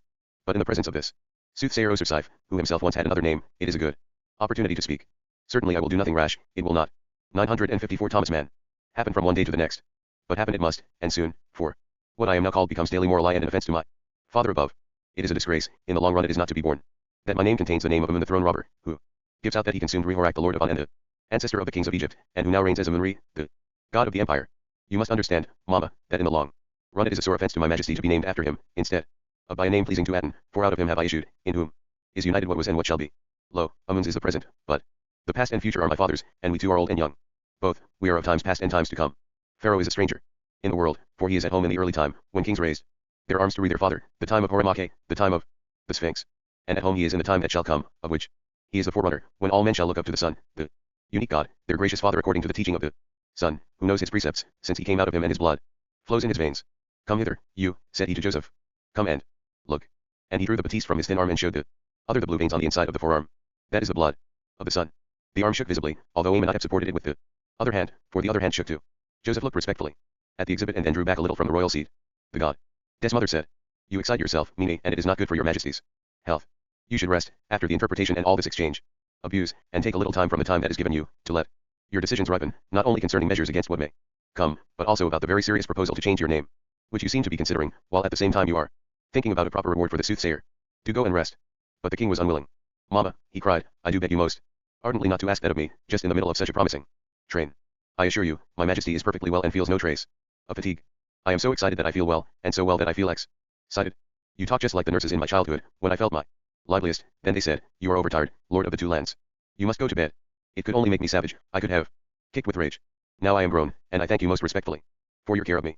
But I have the distinct feeling that this present audience can lead to further good and that my decisions can better ripen here than in my bed, and in talk with this skilled soothsayer, to whom I am grateful, if for no other reason, for giving me the Joseph the Provider 955. Opportunity to speak of my intention to take a real name, which contains the name of the unique one, namely Nathan, that my name may be pleasing to my father.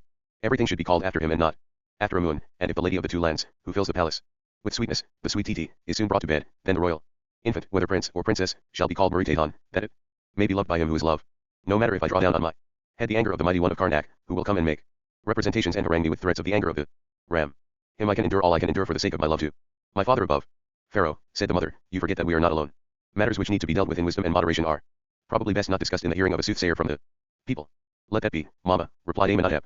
He is in the way of noble lineage, that he has himself given us to understand the son of a rogue and a lovely one, which is definitely attractive to me, while that he says he was even as a child called the lamb, that also indicates a certain refinement. Children of the lower classes are not given such nicknames. And besides, I get the impression that he is able to understand much, and give answer to much. Above and beyond all this, he loves me and is ready to help me, as he has done already in interpreting the dreams and also by reason of his original view that one should call oneself according to one's own circumstances and feelings. It would all be very fine, if I liked a little better the name by which he chooses to be known.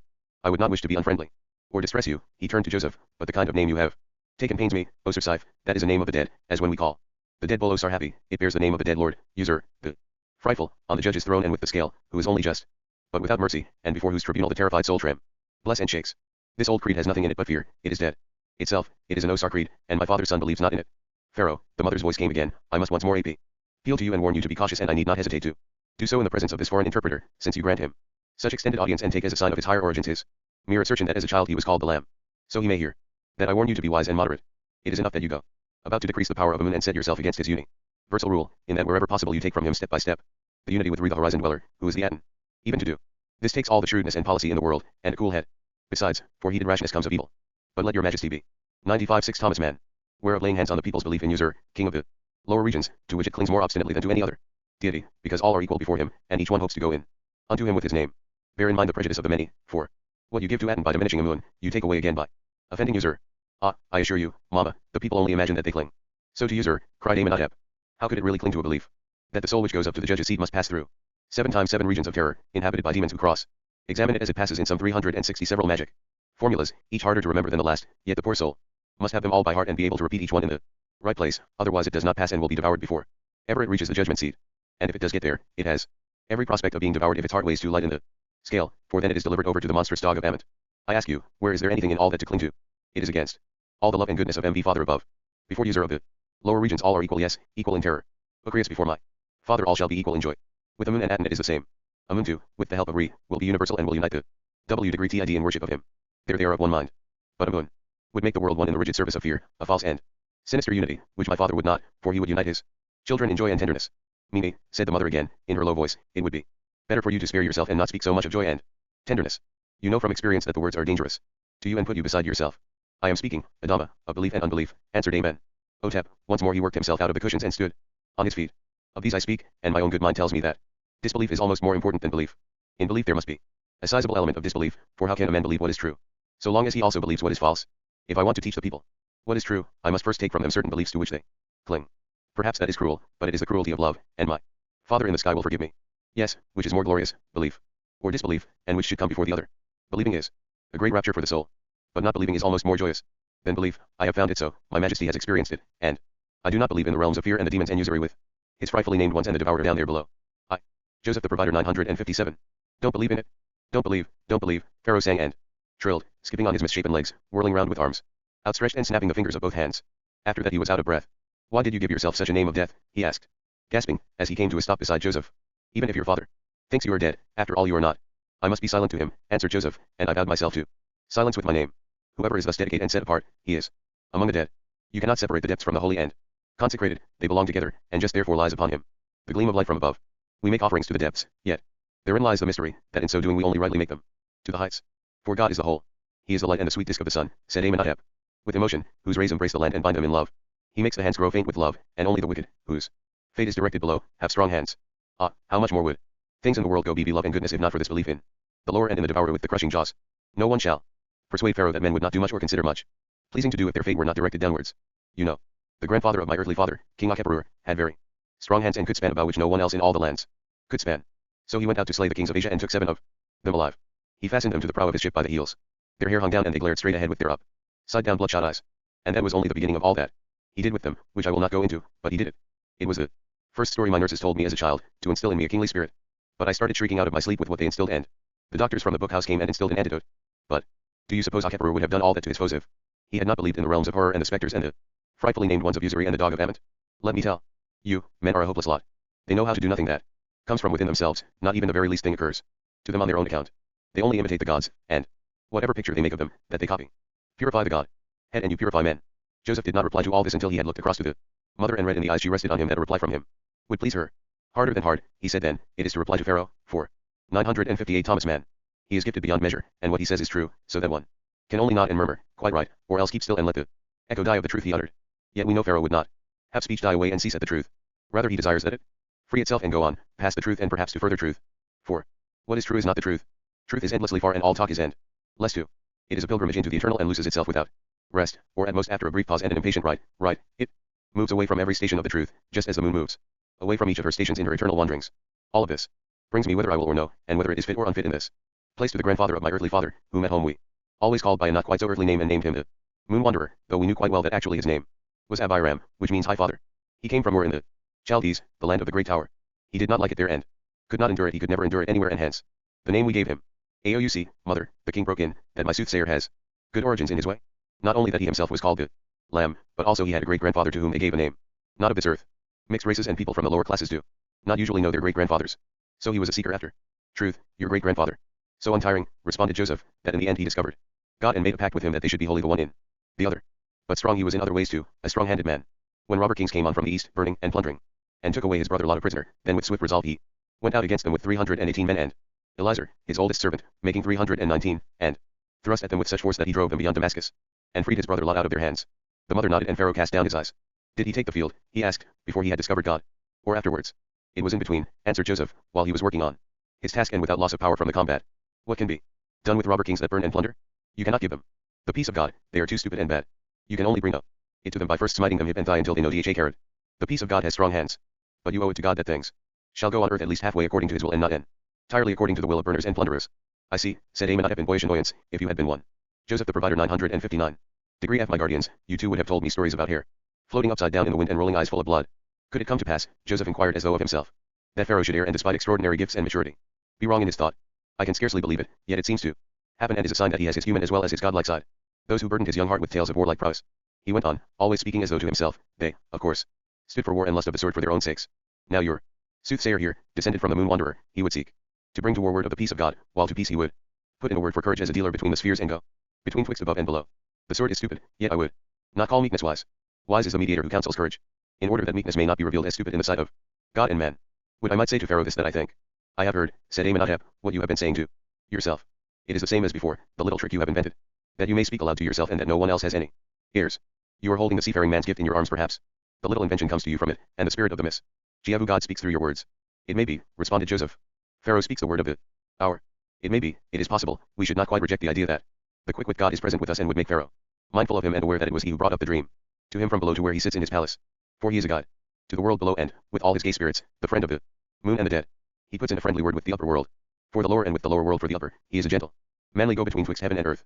Violence and abruptness are hateful to him, and better than anyone else he knows that one can be right and yet wrong. You are coming back to your uncle, asked Amenhotep, the wrong right one whose big tears rolled down in the dust while all the world laughed at him. Let that story be. It is amusing, but it makes me uneasy. Perhaps it is true that what is funny is always at the same time a little sad, and that we only breathe freely and happily at the pure gold of serious things. Pharaoh says it, answered Joseph, and may he be the right one to say it. Serious and stern is the light and the power which streams up from below into its clarity. Power it must surely be, and of moss Kilan kind, not mere tenderness, otherwise it is false and premature, and tears will follow. He did not look over at the mother after he spoke, at least not 960 Thomas Mann full in the face, but enough so that he could see whether she nodded approval. She did not nod, but he thought she looked steadily at him, which was perhaps even better. Amenhotep had not been listening. He leaned back in his chair, in one of those exaggerated attitudes of his, deliberately aimed at the old style and the rigidity of a moon. One elbow leaned against the chair back, his other hand was on his hip, thrust out by the weight he put on that leg, the other one resting lightly on its toes. He went back to his own last words. I think, he said, my Majesty said something very good, which merits attention. I mean about jest and earnest, one oppressing and the other blessing. The moon mediates between heaven and earth. True, but the mediation is of the jesting kind, uncanny, ghostly. Whereas all the beams of my father Aten are golden earnest without guile, bound up in truth, ending in tender hands, which caress the creation of the Father. God alone is the whole roundness of the sun. from which the truth pours itself out upon the world, and unfalter. In love. The whole world hearkens to Pharaoh's words, answered Joseph. And no one fails to hear a single one of them when he teaches. But that may easily happen to others, even when their words should by chance be just as much worth taking to heart as his. But never will it happen to the Lord of the Crown. His golden words put me in mind of one of our stories, namely how Adam and Eve, the first human beings, were frightened by the approach of the first night. They feared that the earth would again become void and formless. For it is the light which divides things and puts each in its place. It creates space and time, while night brings back disorder again, the chaos and the void. So the two were terribly frightened when the day died at the red even and darkness crept up on all sides. They beat their brows. But God gave them 2 stones, one of the deepest black, the other like the shadow of death. He rubbed the 2 together for them and lo, fire sprang out, fire from the bosom of the earth, the inmost Metal fire, young as the lightning and older than re. It fed on dry leaves and burned on, making night plain for the 2. Very good indeed, said the king. I see that not all Voi tales are jests. Pity you do not also speak of that great joy of the first morning, when God lighted up their whole world anew, and drove away the frightful shapes of darkness, for their delight must have been very great. Light, light, he cried. Springing from his relaxed position, he stood up and began to move to and fro in the room, now fast, now slowly, now lifting both banded arms over his head, now pressing his 2 hands to his heart. Blessed light, that created for itself the eyes which see it, aided sight and things seen, the becoming conscious of the world which Joseph the provider 96x knows of itself only through the light, which distinguishes in love. Ah, Mama, and you, dear soothsayer, how glorious above all glory, and how unique in the all is Adam my father, and how my heart beats with fullness of pride because I came forth from him, and before all others he gave me to understand his beauty and love. For as he is unique in greatness and goodness, so am I his son, unique in love to him, whom he has entrusted with his teaching. When he rises in the eastern horizon of heaven and mounts out of the land of God in the east, glitteringly crowned as king of the gods, then all creatures exult. The apes adore with lifted hands, and all wild creatures praise him, running and leaping. For every day is his blessing time and a feast of joy after the cursing time of the night, when his face was turned away and the world sunk in self-forgetfulness. It is frightful when the world forgets itself, though it may be well for its refreshment. Men sleep in their chambers, their heads are wrapped up, their nostrils stopped, and none seeth the other. Stolen are all the things that are under their heads while they know it not. Every lion cometh forth from his den, all serpents they sting. But thou hast raised them up. Their limbs bathed, they take their clothing, their arms uplifted in adoration to thy dawning. Then in all the world they do their work. The barks sail upstream and downstream alike. Every highway is opened because thou hast dawned. The fish in the river leap up before him, and his rays are in the midst of the great sea. Though he is afar, yet his rays are upon the earth as in the sea, and fix all creatures with his love. For unless he were so high and far, how should he be over all and everywhere in his world which he has linked and spread out in manifold beauty, the countries of Syria and Nubia and Punt and the land of Egypt? Thou hast set a Nile in the heavens that he may fall for them, making floods upon the mountains like the great sea, and watering their fields among their towns as he springs for us out of the earth and makes fertile the desert that we may eat. Yes, how many fold, O Lord, are thy works. Thou makest the seasons in order to create all thy works with million shapes, that they live in you and fulfill their lifespan, which you give, in cities, towns, and settlements, on highway or on river. Thou settest every man in his place, thou suppliest their necessities. Everyone has his possessions, and his days are numbered. Their tongues are divers in speech, their ways are varying, but you embrace them all. Some are brown, others red, others black, and still others like milk and blood. And in all these hues they reveal themselves in you and are your manifestations. They have hooked noses or flat or such as come straight out of the face. They dress in gay colors or white, in wool or linen, according as they know or think, but all that is no reason for them to laugh or to be spiteful, rather only interesting and solely a ground for love and war. Ship. Thou fundamentally good God, how joyful and sound is all. 902 Thomas Mann. That thou createst and nourishest, and what heart-filling delight hast thou instilled into Pharaoh, thy beloved son, who proclaims thee. Thou hast made the seed in man and giveth life to the son in the body of the woman. Thou soothest him that he may not weep, thou good nurse and nourisher. Thou makest of what the flies live on, and of the like the fleas, the worm, and the offspring of the worm. It would be enough for the heart, and even well nigh too much, that the creature is satisfied in his pasture, that trees and plants are in sap, and blossoms spring in praise and thanks, while countless birds flutter above the marshes. But when I think of the little mouse in its hole, where thou preparest what it needs, there it sits with its beady eyes, and cleans its nose with its paws, then my eyes run over, and I may not think at all of the little chick that cries in the eggshell, out of which it bursts when he has made it ready. Then it comes out of the egg to chirp with all its might, and runneth about before him upon its 2 feet with the greatest nimbleness. Especially may I not be mindful of this, else I must dry my face with finest batiste, for it is flooded with tears of love. I should like to kiss the queen, he suddenly cried, and stood still with his face turned up to the ceiling.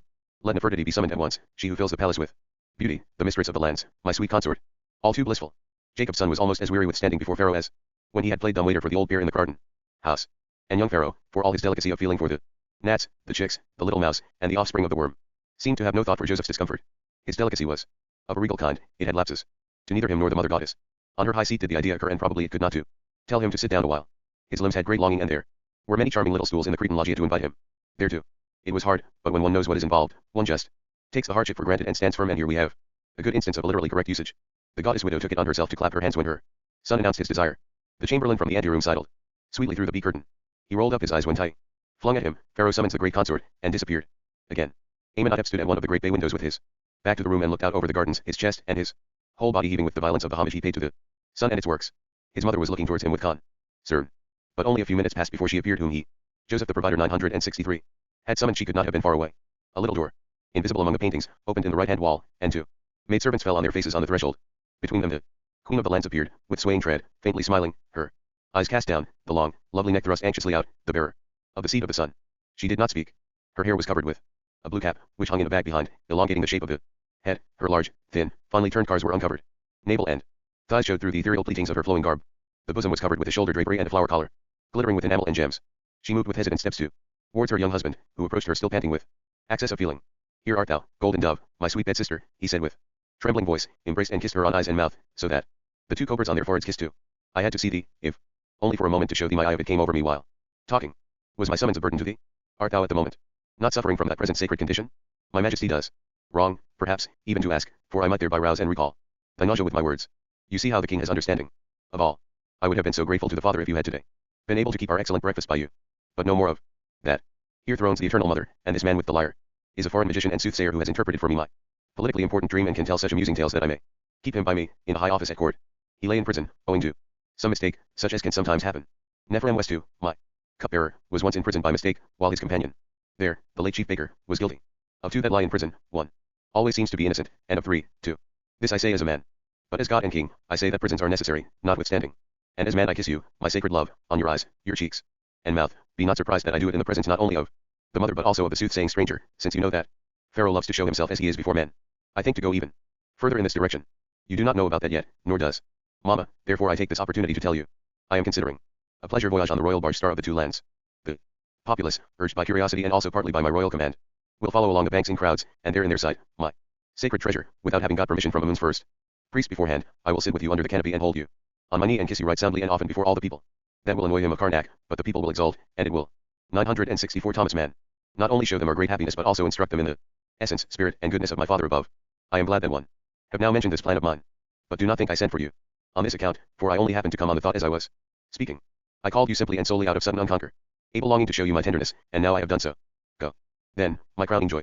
Pharaoh is overwhelmed with affairs and must take counsel on matters of high import with his dear and eternal little Mama and with this young man, who, you must understand, comes of the stock of the inspired lamb. Go, and take great care of yourself, guarding against all jars to your person. Divert yourself with dancing and song. The babe, whatever it is, shall be called Mary. Taton, when you are happily brought to bed, that is, if you find it good, and I see you do. You always find everything good that far. Ao thanks. If only the whole world would think well of what he thinks and teaches, it would be better for it. Adieu, swan's throat. Little Don Cloud, golden seamed. Adieu and au revoir. The queen swayed away again. Behind her the picture door closed, and became invisible. Amenhotep, embarrassed by his own emotions, turned back to his throne chair. Happy lands, said he, to which such a mistress is vouchsafed. And a pharaoh whom she makes so happy. Am I right to say that? Mama, do you agree with me, soothsayer? If you stop on at my court as interpreter of the king's dreams, I will marry you off. That is my firm intention. I will myself choose the bride, befitting your office, from the higher circles. You do not know how delightful it is to be married. For my majesty, as my idea about the pleasure voyage in public will have shown you, it is the very image and expression of my human side, on which I lean more than I can say. For look far. Ao is not proud, and if he is not, then who in all the world should be? But in you, my friend, I feel a sort of pride, with all your charm. Of manner I say a sort, for I do not know its cause and can only suspect it has to do with what you told us, that you are in some way set apart and consecrate to silence and the deeps, as though the sacrificial garland lay on your brow, made of an herb called touch me not. It was just this that gave me the idea to bestow you in marriage. I am in the hand of the highest, answered Joseph. What he does will be beneficent. Pharaoh knows not how necessary to me was my pride to protect me from evil doing. I am set apart for God alone, who is the bridegroom of my race, and we are the bride. But is it? Says of the star, in the evening a woman, in the morning a man. So I suppose it is here too, and out of the bride steps forth the wooer. Such a double nature may be fitting for the son of the sly one and the lovely one, said the king, with a worldly wise air. But Joseph the provider 965. Now, he added, let us speak seriously of serious matters. Your God. Who and what is he? You have neglected or avoided giving me a clear understanding. The forefather of your father, you say, Diskov, heired him. That sounds as though he had found the true and only God. Is it possible that so remote from me in space and time a man divine that the true and only God is the sun's disk, the creator of sight and scene, my eternal father above? No, Pharaoh, Joseph answered smiling. He did not stop at the sun disk. He was a wanderer, and even the sun was but a way station on his painful wandering. Restless was he and unsatisfied, call it pride if you will, for thereby you seal your censure with the sign of honor and necessity. For it was the pride of the man, that the who man being should serve only the highest. Therefore his thoughts went out beyond the sun. Amenhotep had flushed. He sat bent forward, his head in the blue wig stretched out on its neck, with the tips of his fingers he squeezed and kneaded his chin. Mama, pay attention. By all you hold dear, pay strict attention. He breathed, without turning the fixed gaze of his gray eyes away from Joseph. His suspense was so great that it seemed he would tear away the veil which dimmed them. Go on, you, said he. Wait. Stop, no, go on. He did not stop. He went out beyond the sun. Speak. Or I will speak myself, though I know not what I should say. He made things hard for himself, in his unavoidable pride, Joseph said. For this he was anointed. He overcame many temptations to worship and adore, for he longed to do so, but to worship the highest one alone, for only this seemed right to him. Earth, the mother, tempted him, she who preserves life and brings forth fruit. But he saw her neediness, which only heaven can supply, and so he turned his face upwards. Him tempted the turmoil of the clouds, the uproar of the storm, the pelting rain, the blue lightning flash driving down, the thunder's rattling roar. But he shook his head at their claims, for his soul instructed him they were all of the second rank. They were no better, so his soul spake to him, than he himself. Perhaps lesser indeed, although so mighty, and though they were above him it was simply in space, but not in spirit. To pray to them, so he felt, was to pray too near and too low, and better not at all, he said to himself, than too near or low, for that was an abomination. Good, said Amenhotep, almost soundlessly, and kneaded his chin. Good. Wait. No, go on. Mama, pay attention. Yes, how many great manifestations did not tempt my forefather? Joseph went on. The whole host of the stars was among them, the shepherd and his sheep.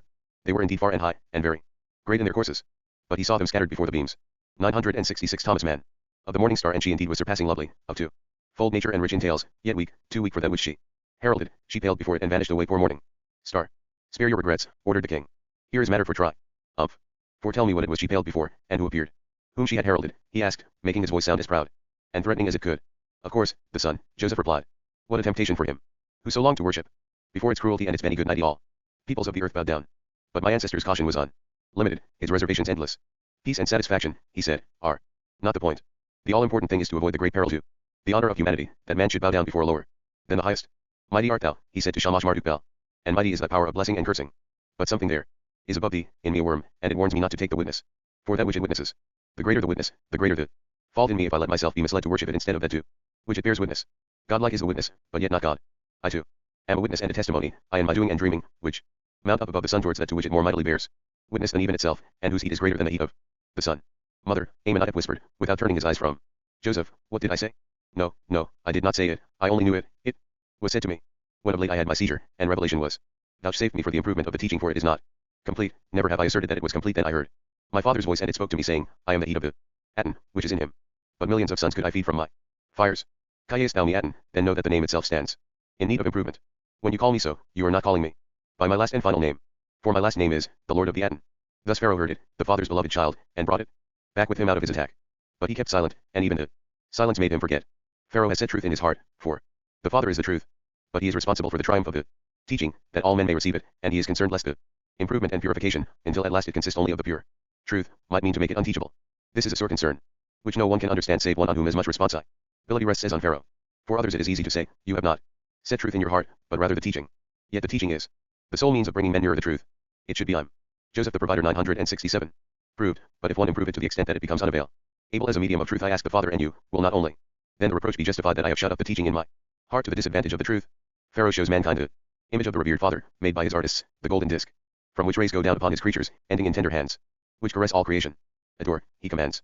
This is the Aten, my Father, whose blood runs in me, who revealed himself to me, but will be Father to you all, that you may become good and lovely in him. And he adds, pardon, dear human beings, that I am so strict with your thoughts. Gladly would I spare your simplicity, but it must be. Therefore I say to you, not the image shall you worship. When you worship, not to it sing your hymns when you sing, but rather to him whose image it is, you understand, the true disc of the sun, my Father in the sky, who is the Aten, for the image is not yet he. That is hard enough, it is a challenge to men, out of 112 understand it?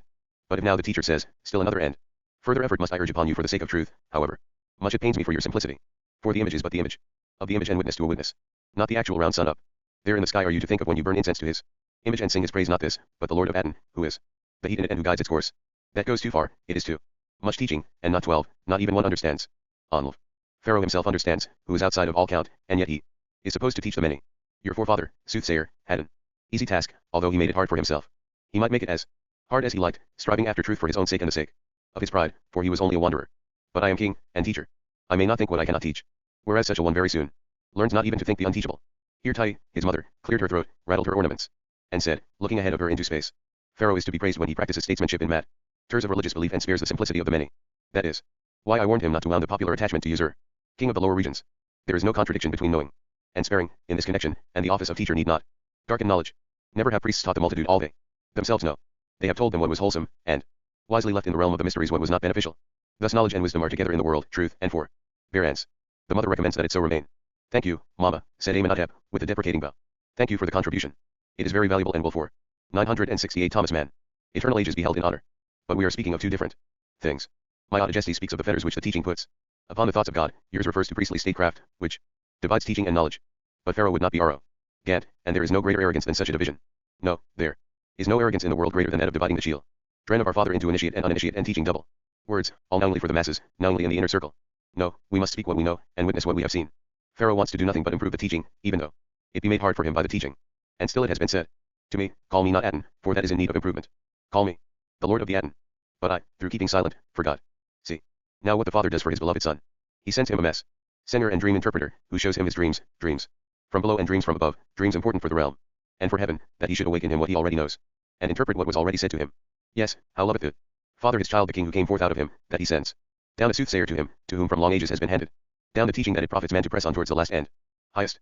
To my knowledge, Tai coldly remarked, your soothsayer came up from below, out of a dungeon, and not from above. Ah, in my opinion that is sheer mischief, that he came from below, cried Amenhotep. And besides, above and below mean not much to the Father, who when he goes down makes the lower the upper, for where he shines, there is the upper world, from which it comes that his messengers interpret dreams from above and below, with equal skill. Go on, soothsayer. Did I say stop? If I did, I meant, go on. That wanderer out of the east, from whom you spring, did not stop at the sun, but pressed on above it. Yes, in spirit, answered Joseph smiling. For in the flesh he was but a worm on this earth, weaker than most of those above and below him. And still he refused to bow and to worship, even before one of these phenomena, for they were but witness and work, as he himself was. All being, he said, is a work of the highest, and before the being is the spirit of whom it bears witness. How could I commit so great a folly and burn incense to a witness, be it never so weighty, I and who am consciously a witness, whereas the others simply are and know it not? Is there not something in me of him, for which all being is but evidence of the being which is greater than his works and is outside them? It is outside the world, and though it is the compass of the world, yet is the world not its compass.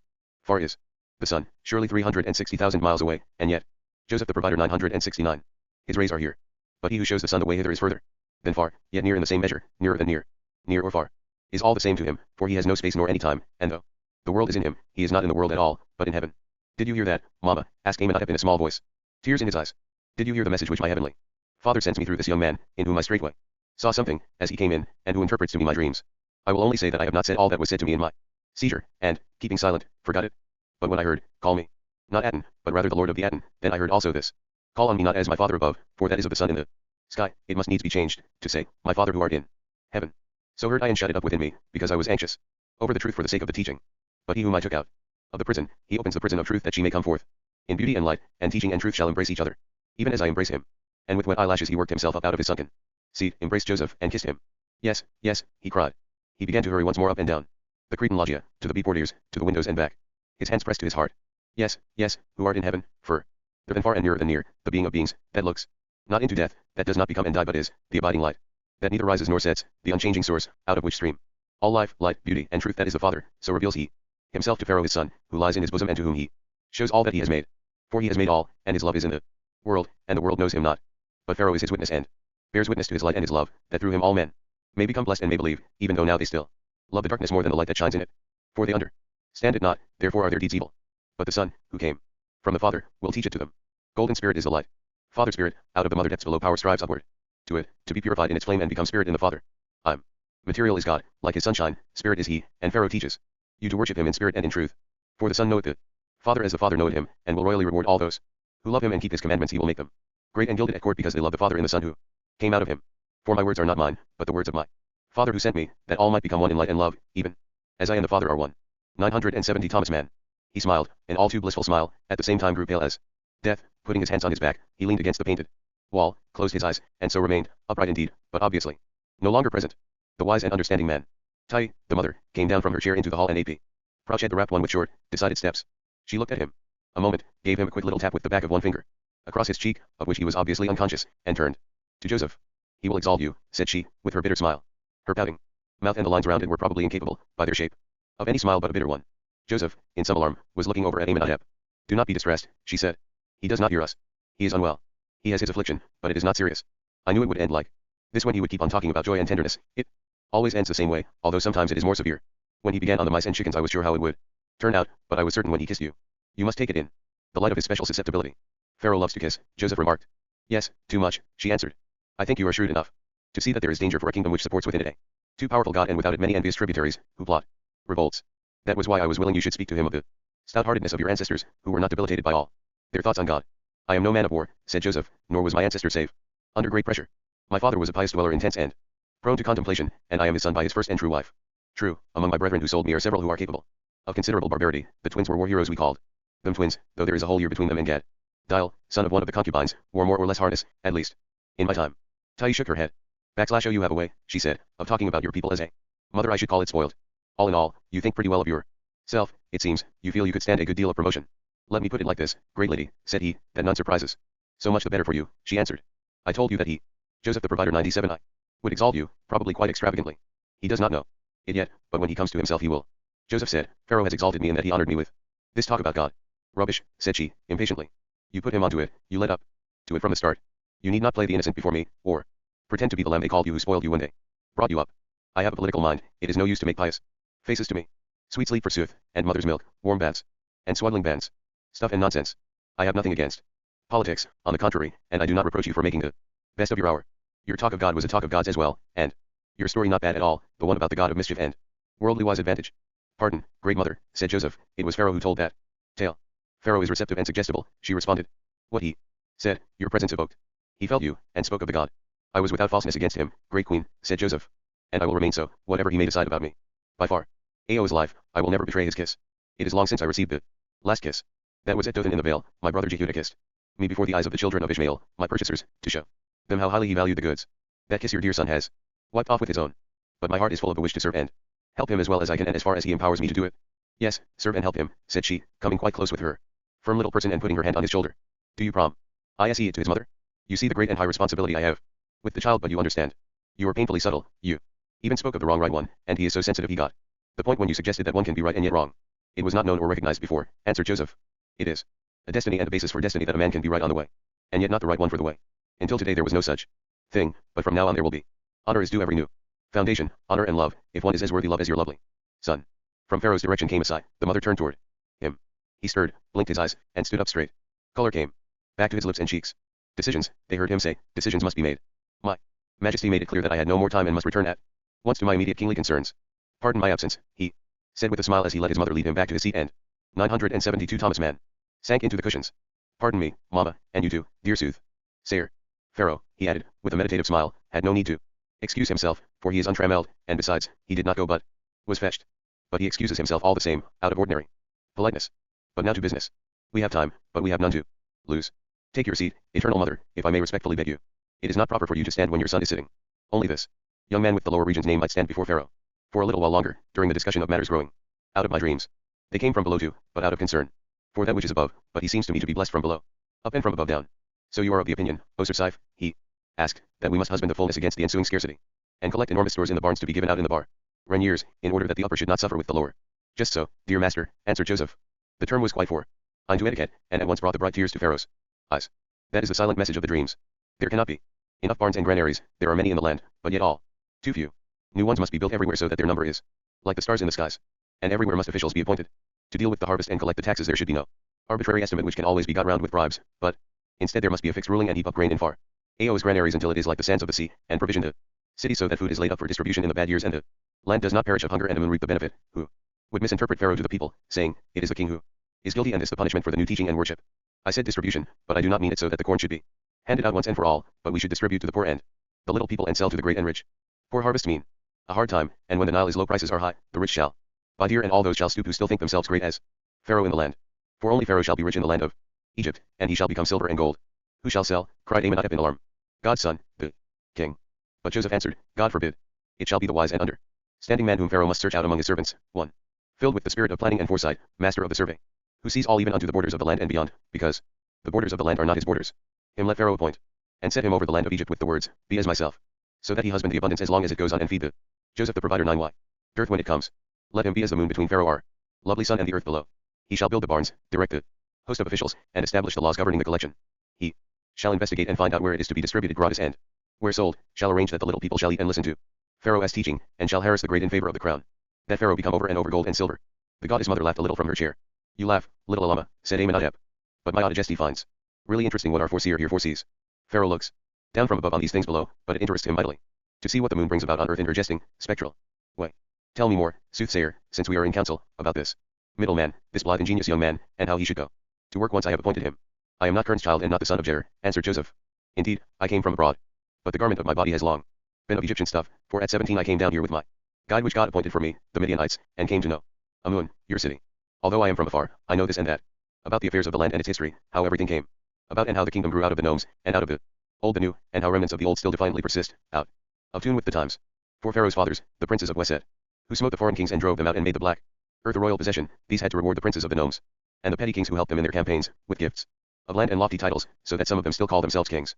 Next after Pharaoh, sit defiantly on their estates, which are not far Aos, and resist the passage of time. All this being well known to me, I have no trouble in showing how Pharaoh's middleman, the master of the survey and of the prices, shall act and how use the occasion. He will fix the prices for the whole 7 years to the proud district. Princes and surviving so-called kings when they have neither bread nor seed but he has abundance of them. They shall be such a kind of prices that their eyes will run over with tears and they shall be plucked to the last pin feather, so that their land shall finally fall to the crown as it ought and these stiff-necked kings be turned into 10 ants. Good, said the queen mother energetically in her deep voice. Pharaoh was much amused. What a rascal, your young middleman and moon magician, he laughed. My majesty would not have thought of it, but he finds it capital. But what shall this man, my regent, do about the temples, which are rich to excess and oppress the land? Shall he harass them? 974 Thomas Mann. To and fleece them properly as a rogue should. Above all, I would wish that a man might be plundered and that my man of business would straightway lay the common taxes on him who has never had to pay. If the man is as extremely sensible as I expect, replied Joseph, he will spare the temples and leave the gods of Egypt alone during the years of plenty, since it has always been the custom for the gods' property to be left untaxed. Above all, a moon must not be exasperated against the work of provision and not agitate among the people to oppose the storage of supplies, telling them it is directed against the god. When the hard times come, then the temple will have to pay the prices of the master of the prices, that is enough. It will not profit from the success of the crown's enterprise. Pharaoh shall become heavier and more golden than all of them if the middleman even half way understands his affair. Very sensible, nodded the mother goddess. But if I do not deceive myself in the man, went on Joseph, and why should I, since Pharaoh will choose him? Then the man will cast his eye even beyond the borders of the land and see to it that disloyalty is suppressed and the vacillating firmly attached to far Ao's throne. When my forefather Abram came down into Egypt with his wife Sarai, which means queen and heroine, when they came down, there was famine at home where they lived and high prices in the lands of the Retin, Amor, and Zahi. But in Egypt there was plenty. And shall it be different now? When the time of the lean khan comes for us here, who says there will not be scarcity up there? 2. Pharaoh's dreams were so heavy with warning that their meaning might apply to the whole world and would be a thing something like the flood. Then the peoples would come on pilgrimage down to the land of Egypt to get bread and seed corn, for Pharaoh has it heaped up in abundance. People will come hither, people from every here and from who knows where, whom one had never expected to see here. They will come driven by need and come before the Lord of the survey, your businessman, and say to him, sell to us, otherwise we are sold and betrayed, for we and our children are dying of hunger and know not how to live longer unless you sell to us out of your substance. Then will the seller answer them and go about with them according to what sort of people they are. But how he will go about with this and that city king of Syria and Phoenicia, that I can trust myself to prophesy. For I know that neither of them loves far Ao his lord as he should, and is unsteady in his loyalty, carrying water on both shoulders and even pretending submission to Pharaoh asterisk. But at the same time making eyes at the Elatites and bargaining for his own advantage. Such as these will the overseer make humble. When the time comes, I can see that. For not alone silver and wood, Joseph the provider 975. Will he make them pay for bread and seed corn? They will be obliged to deliver up their sons and daughters as payment or as a guarantee to Egypt if they want to live, thus they will be bound to Pharaoh's seed, so that one can depend on their loyalty and duty. Amenhotep bounced for joy on his chair, like a child. Little mama, he cried, think of Milcalai, the king of Ashdod, who is more than wobbling and so evil-intentioned that he loves not Pharaoh from his whole heart but even plots treachery and defect. Shouldn't I have had letters to that effect? Everybody wants me to send troops against Milcalai and dye my sword. Horemheb, my first officer, demands it twice daily. But I will not do it, for the lord of the Aten will have no bloodshed. But now you hear how my friend here, the son of the roguish one, suggests how we can force the loyalty of such bad kings and bind them firmly to Pharaoh's seed without shed ding of blood and just in the way of business. Capital, capital, he cried, and struck his hand repeatedly on the arm of his chair. Sud. Denly he grew serious and got up solemnly from his seat, but then, as though seized by misgiving, sat down again. It is difficult, he said pettishly.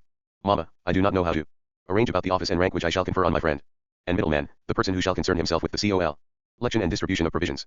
The government is unfortunately fully staffed, all the best offices are taken. We have the 2 viziers, the overseers of the granaries and the king's herds, the chief scribe of the treasury, and so on. Where is the office for my friend, to which I can appoint him, with a suitable title? That is the least of your difficulties, returned his mother calmly. She even turned her head aside as though the matter were indifferent to her. It happened often in earlier times, and even in more recent ones. There is an established tradition, which could be resumed any day, if it pleased your majesty, to set between Pharaoh and the great officials of the state a go-between and mouthpiece, the head of all the heads and overseer of all the overseers, through whom the king's word went forth, the representative of the god. The chief mouth piece is something quite customary. We need not see difficulties where there are none, she said, and turned her head even further away. And that is the truth.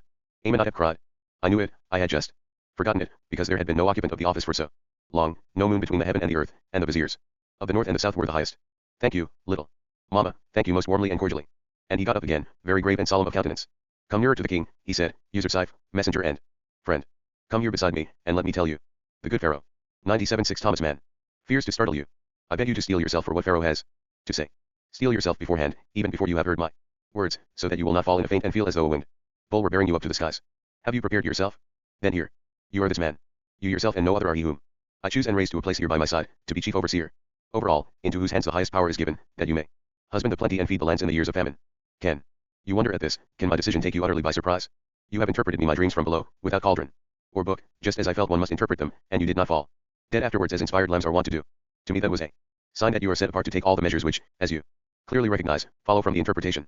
You have interpreted to me my dreams from above, precisely according to the truth of which my heart was aware, and have explained to me why. My father said that he did not wish to be called Aten, but the Lord of the Aten, and you have enlightened my soul on the doctrinal difference between my father above and my father who is in heaven.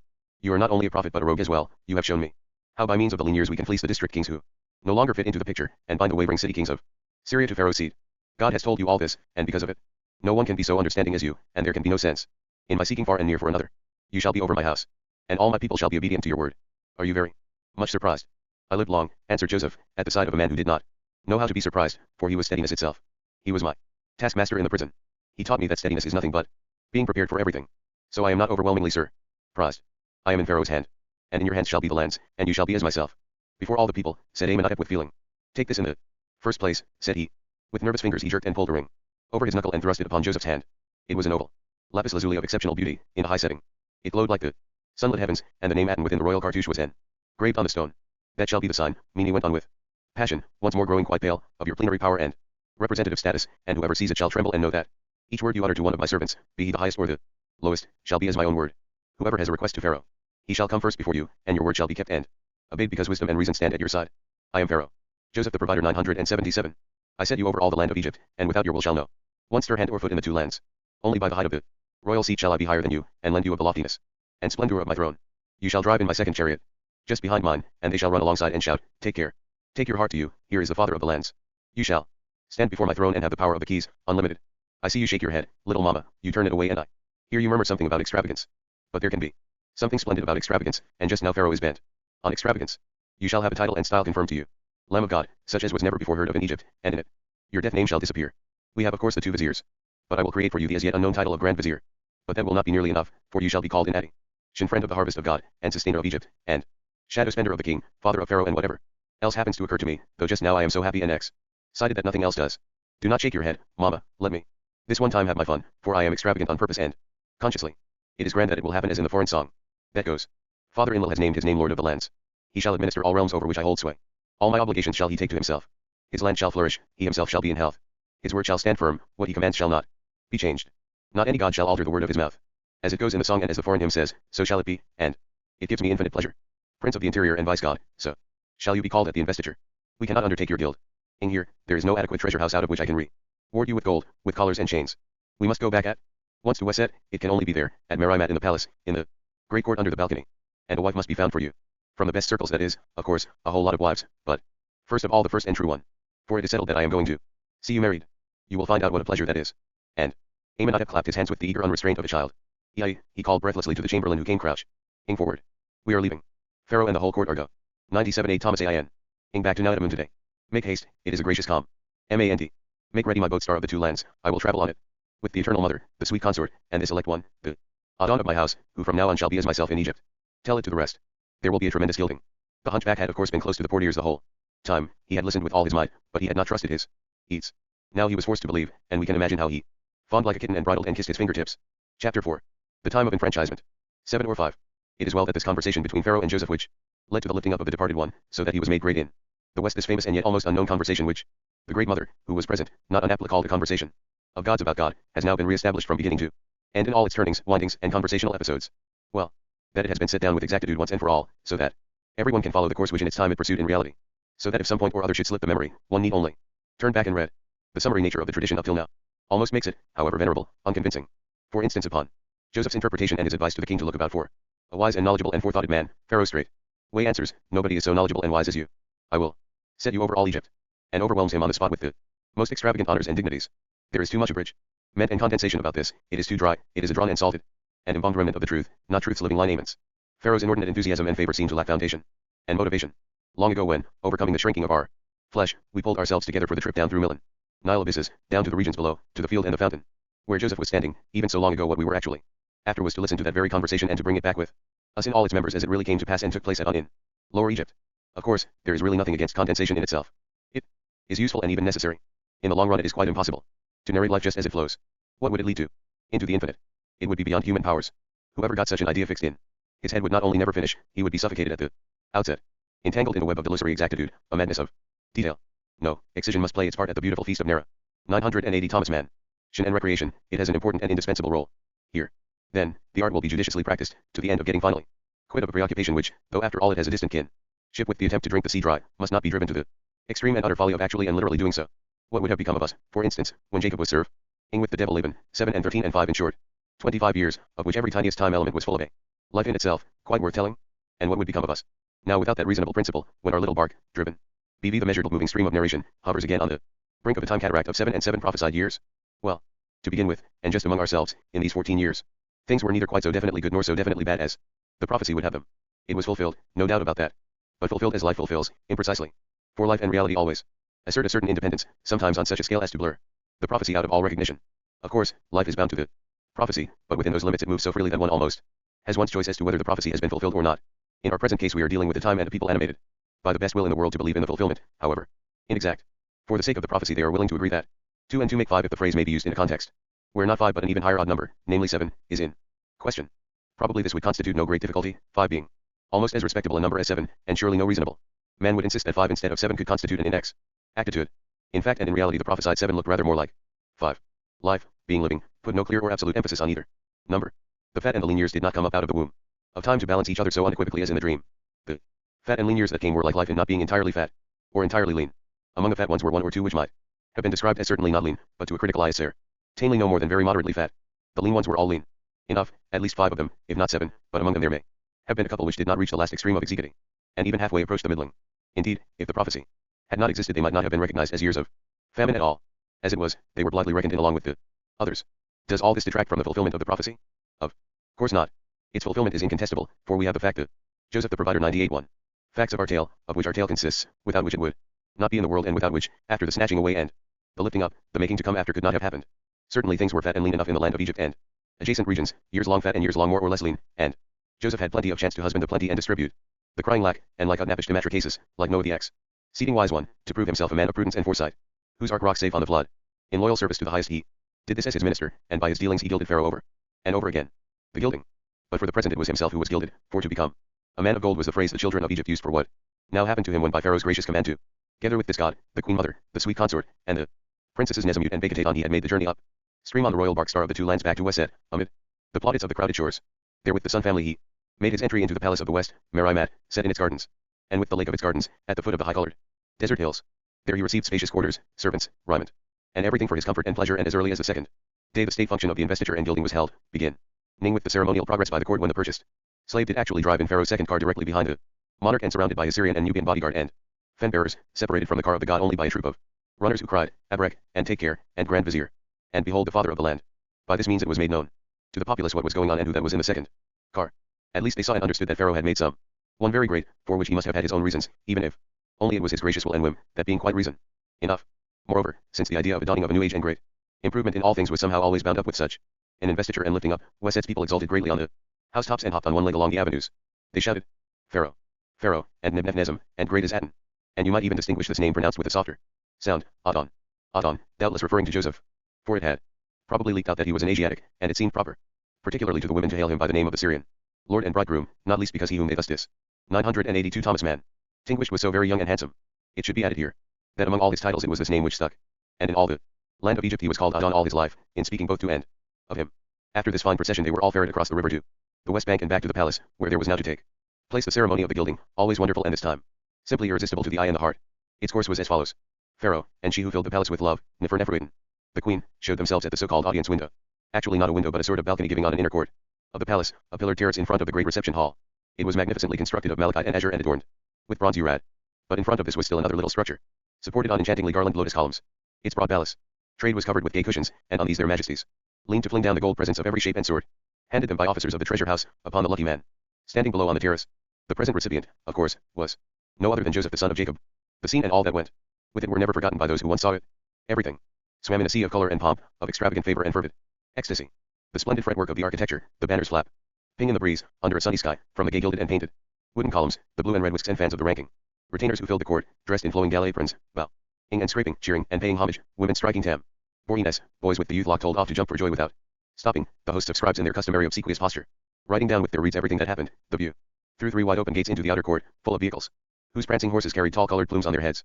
And behind them the drivers, facing the scene with them, bowing low and lifting their arms, looking in on all this from outside the red and yellow mountains of Thebes, dark blue and violet in their shadowy depths, and on the splendid ceremonial estrada the god, like pair, fragile and smiling in their languid elegance, wearing their high cap-like crowns with the drapery protecting the back of their necks, uninterruptedly, with obvious enjoyment tossing out of an inexhaustible store the shower and dower of valuables on the bowered one below, strings of gold beads, gold in the shape of lions, gold armbands, gold daggers, gold fillets, collars, scepters, vases, hatchets, all out of fine gold. The recipient of course could not catch them all, so he had two slaves to heap up in front of him on the ground, a veritable golden hoard, glittering in the sunshine amid the Joseph the Provider 983. Onlookers admiring cries, yes, this was certainly, take it all in all, the prettiest scene imaginable, and were it not for the inexorable laws of abridgment and condensation it would be described here in much greater detail. Jacob in his time had amassed treasure during his life with Laban, the devil in the land of no return. On this day his darling did so, too, in the merry land of the dead into which he had died and been sold. For certainly all that gold exists only in the lower world. Here, in this very spot and space of time he became a well-to-do man fly by dint of the gold of favor. We know that foreign kings, ing with Pharaoh for gold, were wont to say that in Egypt that metal was no more precious than the dust in the streets. But it is an economic error to think that gold decreases in value the more there is of it. Yes, that was a red-letter day for the snatched away and set apart one, a day full of worldly blessing. One could wish that Jacob the father might have beheld it, feeling as he gazed a mixture of pride and dismay in which the first would have outweighed the second. Joseph did wish it, and later he said, tell the father of all my glory. In Egypt, he had had a letter from Pharaoh that day, not written by the king himself, of course, but by the actual scribe, his secretary, by Pharaoh's order. It was somewhat stiff, but as a calligraphic production quite delightful, and in its content most gracious. It said, command of the king to Osir-Siph, the overseer of that which the heavens give, the earth produces, and the Nile brings forth, superintendent of all things in the whole land and actual administrator of works. My majesty has heard with pleasure the words which a few days before this, in the conversation which the king was pleased to hold with you at On in Lower Egypt, you spoke about heavenly and earthly things. On that happy day you greatly rejoiced the heart of Nefertiti with that which he really loves. My majesty heard these words from you with extraordinary pleasure, in that you linked the heavenly with the earthly and through your concern for the one at the same time showed great concern for the other, and also contributed to the teaching of MV Father who is in heaven. Truly, you know how to say what pleases my majesty extraordinarily, and what you say makes my heart to laugh. My majesty also knows that you rejoice to say what my majesty likes to hear.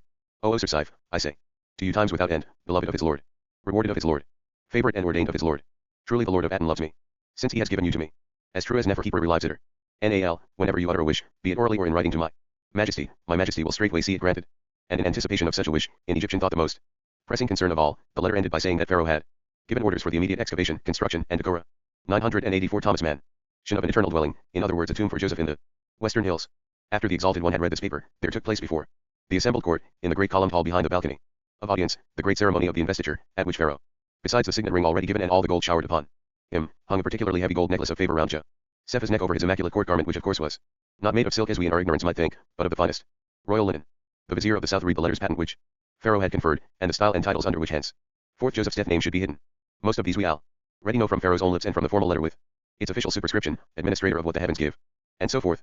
The most impressive were probably the king's Shad, Out dispenser, friend of the harvest of God, nourisher of Egypt. Kayanikem in the language of the country. Grand Vizier. Although unprecedented, and universal friend of the king, as distinguished from unique friend, sounded pale beside them. But it did not stop there, for Pharaoh was bent on extravagance. Joseph was called Adon of the royal house, and Adon over all Egypt. He was called chief mouthpiece and prince of mediation, increaser of the teaching, good shepherd of the people, double of the king, vice Horus. There had not been such a thing before. The future has never repeated it, and probably it could only happen under the dominion of a young king prone to impulsiveness and bursts of extravagant resolve. There was another title still, but that was more like a personal name and intended not so much to cover as to replace Joseph's own. Posterity has speculated much about it, and even the most respectable tradition gives an inadequate or misleading interpretation. It is said that Pharaoh called Joseph his privy counselor. That is an uninformed version. In our script the name would have appeared as Djep Nut which the glib children of Egypt pronounced Jepnutifanik, with the palatal ch on the end. The most prominent part of the combination is Ankh-Orwanik, the sign for which in picture writing is F, which means life, and which Tne gods held under the noses of men, especially their sons the kings, that they might have breath. The name, then, which was added to Joseph's many titles, was a name of life. It meant, the god, Aten. One did not need to specify, says, life be with thee, but even that was not its whole meaning. It meant, for every ear that heard it, not only live thou thyself, but also be a life bringer, spread life, give living food to the many. In a word, it was a name that meant satisfaction, sufficiency, and in that character above all had Joseph been exalted. All his titles and styles, in so far as they did not, Joseph the Provider 985, refer to his personal relation to Pharaoh, contained in some form or other this idea of the preservation of life, the feeding of the country. And all of them, including this excellent and much disputed one, could be comprehended in a single epithet, the Provider, the sunken treasure. When Jacob's son had these strings of titles hung around his neck he was overwhelmed with congratulations. I leave to your imagination the honeyed homage and adulation that followed. Human beings mostly have an itch to accept the arbitrary caprice, the incomprehensible election, the tremendous I favor whom I favor, go ing beyond all possible calculation, even disarming envy itself and imparting a kind of sincerity to the words of the various toady. No body could really understand why Pharaoh was thus exalting this still youthful stranger, but everybody blissfully gave up trying True. The art of soothsaying was held in honor. It was a partial explanation that Joseph had chanced to distinguish himself in this field and had come off better than the very best domestic product. Moreover, far Ao's weakness for those that heard his words was well known. Those, that is, who entered into his theological ideas and realized that interest in them, whether real or assumed, was rewarded by the tenderest gratitude. Here, too, this extraordinary chap both seemed favored by fortune and also apparently had some inherited talent for the sort of thing Pharaoh loved. In any case, it was clear that in dealing with their lord he had kept his wits about him, with the result that he had been whisked upstairs and now ranked high above them all. They bowed before his successful cunning no less than before the royal will. They bowed and scraped with a vengeance. They toed and kissed hands for all they were worth. One man among the unique friends of the king, who fancied himself as a writer, had even composed a panegyric in Joseph's honor, and he sang it accompanied by soft chords on the harp. It went like this: Thou livest, thou art hale, thou art sound, thou art not poor, thou art not wretched, thou abidest like the hours. Thy plans abide, thy life is long, thy speech is choice. Thine eye sees what is good, thou hearest what is pleasing. Thou seest good, thou hearest pleasantness. Thou shalt be placed among the counselors. Thou standest firm, thy foe falls down. Who speaks against thee is no more. 9 to the power of 6 Thomas Mann. Pretty mediocre. But for something written by one of themselves, the court found it capital. Joseph took all this as one whom no preferment surprises, gravely. Courteously though at times, owing to the distraction of his thoughts, the situation verged on the painful. For he was distraught. His mind was not here in Pharaoh's hall. It was in the house of Hair on a far hill, or in the grove of the Lord nearby, with his own little brother from the true mother. To that little lad with the helmet like hair he was telling his dreams. Or he sat beneath the awning on the harvest field with companions to whom likewise he related his dream. Or at Dothan in the vale by a certain well, whither he had come by no gentle means. And thus preoccupied he almost failed to acknowledge the salutation of a certain courtier to whom such neglect would have been most painful. In other words, among the troop of gratulants was Nephraim Wes, who had once been called just the opposite, the master of the vine. We can feel the fat man's bewilderment and dismay at the tricks life plays, as he waited to congratulate, under such undreamed of, such incredibly altered circumstances, his young steward of earlier and evil days. He might hope that the new favorite was friendly disposed and would not speak against him, since to him, Nefer, he owed his summons and his great opportunity.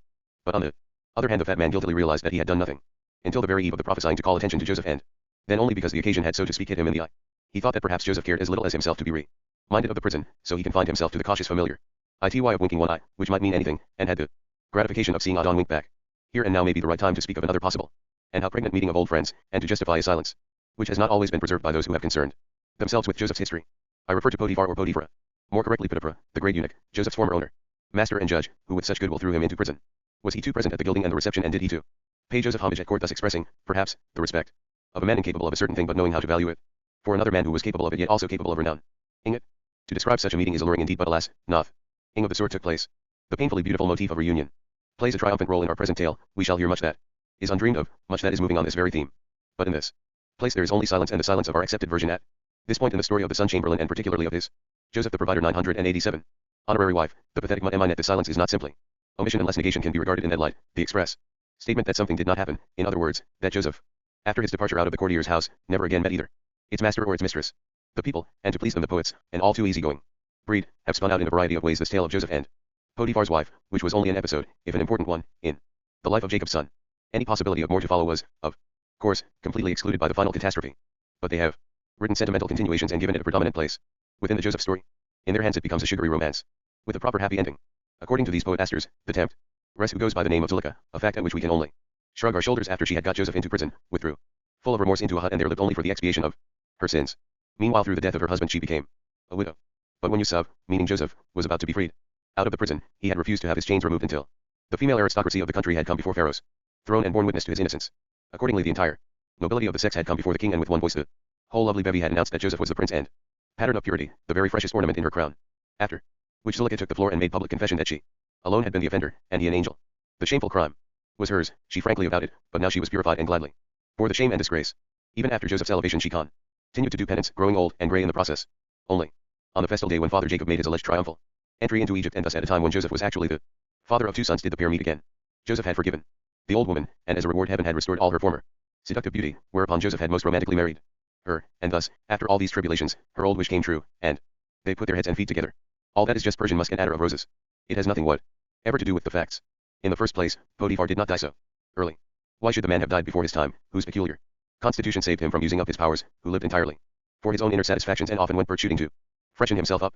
The silence of history upon his fate after the great day of the house judgment certainly indicates his disappearance from the scene, but why draw the conclusion that he died? We must remember that while Joseph was in prison, there had been a *88 Thomas Mann change of rulers, and on such occasions it is the rule that the court, or some part of it, changes too. We know that Potiphar had had his troubles as nominal head of troops without any real authority. Now, after the burial of Nibmir the Magnificent, he withdrew into private life, with the title and rank of unique friend. He went no more to court, needed to do so no longer in any case, and on the day of Joseph's gilding he must have refrained, obviously out of the sense of delicacy that was so strong in him. Afterwards they never did meet. The reason being, in part at least, that as master and overseer of the Department of Supplies Joseph, as we shall see, had his residence not at Thebes but at Memphis. Potiphar's tact was probably responsible. For the rest, if, in the course of years, a chance encounter did take place, on one or other ceremonial occasion, we may be sure it went off without the flicker of an eyelash, with perfect discretion and the most deliberate ignoring of the past on both sides. It is just this situation that is reflected in the silence of the authorized tradition. The same thing applies to Mu'eminat, and on equally good grounds. Joseph did not see her again. That is quite clear, but just as clear is it that she did not withdraw into any penitential hut. Nor did she ever publicly accuse herself of shamelessness if she had it. Would have been a lie. This great lady, the instrument of Joseph's trial, which he passed by no means brilliantly, but still passed, after the shipwreck of that desperate attempt to escape into the human. From her honorary existence, she was forced back finally and forever into the form of life which before her affliction had been the normal and familiar one to her. Indeed, she now practiced it with more pride and concentration than ever, by reason of the surpassing wisdom Potiphar had shown at the time of the catastrophe. Their relations had gained in warmth rather than the reverse. He had given judgment, like a god, elevated above and beyond the frailties of the human heart. She was grateful to him, and from that day onwards was a blameless and devoted wife. She did not curse the beloved for the agony that he had brought upon her or she had brought upon herself. No, the agonies of love are set apart. No one has ever repented having suffered them. Thou hast made rich my life at Perdians, so had he and I spoken in the midst of her travail. It is clear that love has its own quality of torment, not always incompatible with heartfelt gratitude. At least, she had lived and loved. Unhappily, of course, but is there really such a thing as unhappy love? And shall we not put aside as stupid and officious any pity we may feel for E and I? She asked for none. And she was much too proud to pity herself. Her life had had its flow. Erring, the renunciation was stern and final. The lines of her body, for a time those of a which were love, quickly recovered their normal state. That was no longer the swan-like beauty they had owned in youth. It was rather an expression of the nun-like in her nature. Yes, M. Joseph the Provider 989. Inette from now on was a cool moon nun, chaste-bosomed, irreproach, ably elegant, and it must be added extremely bigoted. We all remember how in the season of her painful blooming she had burned incense with the beloved before the worldwide, omni-friendly Adam Rehoboam, Lord of the wide horizon, and prayed that he would smile upon her passion. That was all over. Her own horizon had closed around her again, and narrow, rigid, and devout it was. Her whole devotion now went to him rich in bowls of epitizet, and to his conservative sun sense, more than ever she lent her ear to the spiritual counsel of his head bald pate the great Binacons, who hated all change and frowned on all speculation. Thus she was the more estranged from the court of Amenhotep for, where a tender, all-embracing, ecstatic cult had begun to be the mode. In Enet's eyes it had nothing whatever to do with religion. She was all for the sacred static, the eternal equilibrium of the scales, the stony stare into forever and ever, and she celebrated it when in her tight skirted hath her dress she rattled her clappers before moon and mies. Your dance step, and from her shrunken bosom gave out her still admired voice to swell the choir of her noble sisterhood. And yet at the bottom of her soul there abode a treasure of which she was secretly prouder than of all her religious or worldly honors, and, whether confessedly or not, would never have surrendered. A treasure, very, very deep, yet ever it sent a warm glow upwards into the grey daylight of her resigned state. Of course the chill knowledge of defeat was there present too, in slight measure, but weak compared to the warmth from below, which imparted to her worldly and religious pride an indispensable element of the human, the pride of life. It was a memory not so much of him who, as she had heard, was now become lord over all Egypt. He was an instrument as she, Inette, had been an instrument. Almost independent of him was her sense of having justified her own existence, her secret knowledge that she had once blossomed and burned, once suffered and loved. Lord over Egypt. Lord over Egypt, I use the phrase in the spirit of a convention, which could never go far enough in deification to satisfy itself, and in the sense of that beautiful extravagance which Pharaoh defended in favor of the interpreter of his dreams. However, it is not recklessly or fancifully used in this place, but rather with a full sense of loyalty to truth. For here in this account I am not drawing a long bow but merely telling what happened, and these are two very different things, whichever one you may happen to prefer. Exaggeration does, of course, get a more striking temporary effect, but surely a critical and considered narrative is of more real profit to the listener. 990 Thomas Mann. Joseph became a very great lord at court and in the country, no question of that, and the confidential relations between him and the monarch after the talk in the Cretan garden room, his position as a favorite, left the limitations to his authority somewhat vague. But he was never actually lord over Egypt, or as saga and song sometimes express it, regent of the lands. His elevation, which was fabulous enough, and his inordinate row of titles could not alter the fact that the administration of the country whither he had been snatched remained in the hands of the crown officials, some of whom had held office under King Nebmari. It would be excessive to suppose that the administration of justice, for instance, came under the authority of Jacob's son, which from time immemorial had been the business of the high judge and vizier and now of the two viziers. The same is true of the field of foreign policy, which might indeed have had better results if Joseph had taken it over than those which history records. We must not forget that at bottom he was not interested in the glory of the kingdom, however much he had become Egyptian in his outward walks and ways, and that whatever energetic benevolence he displayed to the inhabitants, however wisely he served the public good, his inward eye ever remained directed upon the poor. So nully spiritual, the private which was yet of such world-shaking significance, on the furtherance, in short, of plans and purposes, which had little to do with Mizraim's will or woe. We may be certain that he had at once brought Pharaoh's dreams and what they foretold into relation with his own plans and purposes. Certainly he made them fit into his ideas about expecting and preparing the way. In fact, we cannot deny that his attitude before Pharaoh's throne was a thought too eager, almost enough so to cool the sympathy which we would wish to preserve for Rachel's child, if we did not keep it in mind that Joseph regarded it as his duty to further such plans and to be as helpful as he possibly could to God in carrying them out. Well, whatever the interpretation in fact of his string of titles, he was duly installed as Minister of Agriculture and Supplies, and in this capacity he carried through important reforms, among them the ground rent law which has particularly impressed itself on history. But he never overstepped the limit of his field, however likely it is that the affairs of the treasury and the administration of the grand areas were too closely connected with his own operations for HFSO authority not to have reached out into them, for all that, designations like Lord over the land of Egypt and Regent of the lands remained fanciful ornamentations upon the actual situation. And something else must be taken into account too. Under the conditions that obtained during the first and decisive 10 to 14 years of his tenure of FI's conditions in anticipation of which he had been installed, the importance of his particular responsibilities increased so extra. Joseph the Provider 99:1. Dean O'Reilly as to put all the others in the shade. The famine which 5 to 7 more likely 5 years after his elevation broke over Egypt and the neighboring provinces made the man who had seen it, and knew how to help people through it, easily the most important figure in the kingdom, and his activities of more living importance than any others. It may well be a fact that judgment, if it is fundamental enough, leads back to a recognition of the soundness of the popular verdict. This being the case, we will say no more than that Joseph's position, at least for a period of years, was equal in fact to that of a lord over the land of Egypt, without whose voice no one could stir hand or foot in the two lands. For the present, immediately after his investiture he undertook by boat and car a journey of inspection through the country, accompanied by a staff of secretaries chosen by himself, mostly young men, not yet fossilized by the jog-trot of office. He did this to acquire first hand knowledge of the black earth and, before he took any concrete measures, to make himself in actual fact master of the survey. The conditions of property were peculiarly vague and undefined. Theoretically, the soil like everything else belonged to Pharaoh. The lands, including the conquered or tributary provinces as far as the wretched land of Nubia and the borders of Afetanland were Pharaoh's private property. But the actual state domains, the estates of Pharaoh as special crown lands, were distinct from the estates which earlier kings had presented to their great men, as well as from the property of small nobles and peasants which passed as personal property of their proprietors, although, to be exact, the situation was more in the nature of leasehold and rental, while preserving the right of inheritance. The only exceptions were the temple lands, especially the acres of Amun, which were all freehold and tax-free, and those remnants of an older structure made up of special immunities, proprietary rights of single district princes who were still powerful, and behaved as though they were independent, inherited estates, which stood out here and there all through the kingdom like islands of an obsolete feudalism, and like the acres of the church expected to be considered the unqualified property of their owners. But whereas those latter were on principle left in peace by Joseph's administration, he went after the obdurate barons tooth and nail. From the very beginning, he included their estates without more ado in his system of taxation and reservation, and in time arrived at simple expropriation in favor of the crown. It is not correct to say that the peculiar agrarian constitution of the so-called New Kingdom, a phenomenon so striking to other peoples, namely, that in the lands of the Nile all the soil except the properties of the priesthoods belonged to the king, was created by the measures taken by Jacob's son. For what he did only completed a process well on the way, by defining, regularizing, 992 Thomas Mann, and legalizing, so that they became clear to the people, conditions which had existed before his time. His travels did not extend to the Negro lands or to the districts of Syria and Canaan, as he sent commissioners into these regions instead. Even so, his tour of inspection took between 2 and 3 times 17 days. There was so much to inspect and have recorded. Then he went back to the capital, where he established himself with a staff in a government building on the Street of the Sun, and from there, well before the harvest, issued in Pharaoh's name the famous land law, which was immediately proclaimed throughout the country. Universally and without respect to person or crop failure, it fixed the produce tax at 1/5, to be delivered into the royal storehouses, punctually and without notice, or if with notice certainly in peremptory terms. At the same time the children of Egypt could see that, all over the country, in the cities large and small and the regions round about, these storehouses were enlarged and increased in number by the labors of a large force of workmen. Certainly it looked as though there were more than were needed, because at first, of course, many of them stood empty. Yet more and more were built, for the undue number, so it was said, was reckoned on the abundance which had been foretold by the new Adon of distribution and friend of the harvest of God. Wherever you went you saw the skittle-shaped corn bins standing in close rows or grouped into squares around courts. They opened on top to receive the corn and had stout doors below to empty it out by, and they were built with unusual solidity on terraced platforms of pounded clay to protect them from damp and mice. There were also numerous underground pits for the store grain, well lined, with almost invisible entrances, guarded by. It is pleasant to report that both measures, the tax law and the construction of the big magazines, enjoyed decided popularity. Taxes there had always been, of course, in many forms. Not for nothing had old Jacob, who had never been in Egypt but had built up an emotional picture of it, been used to talk about the Egyptian house of bondage, even though his mistrust took too little account of the conditions peculiar to the country.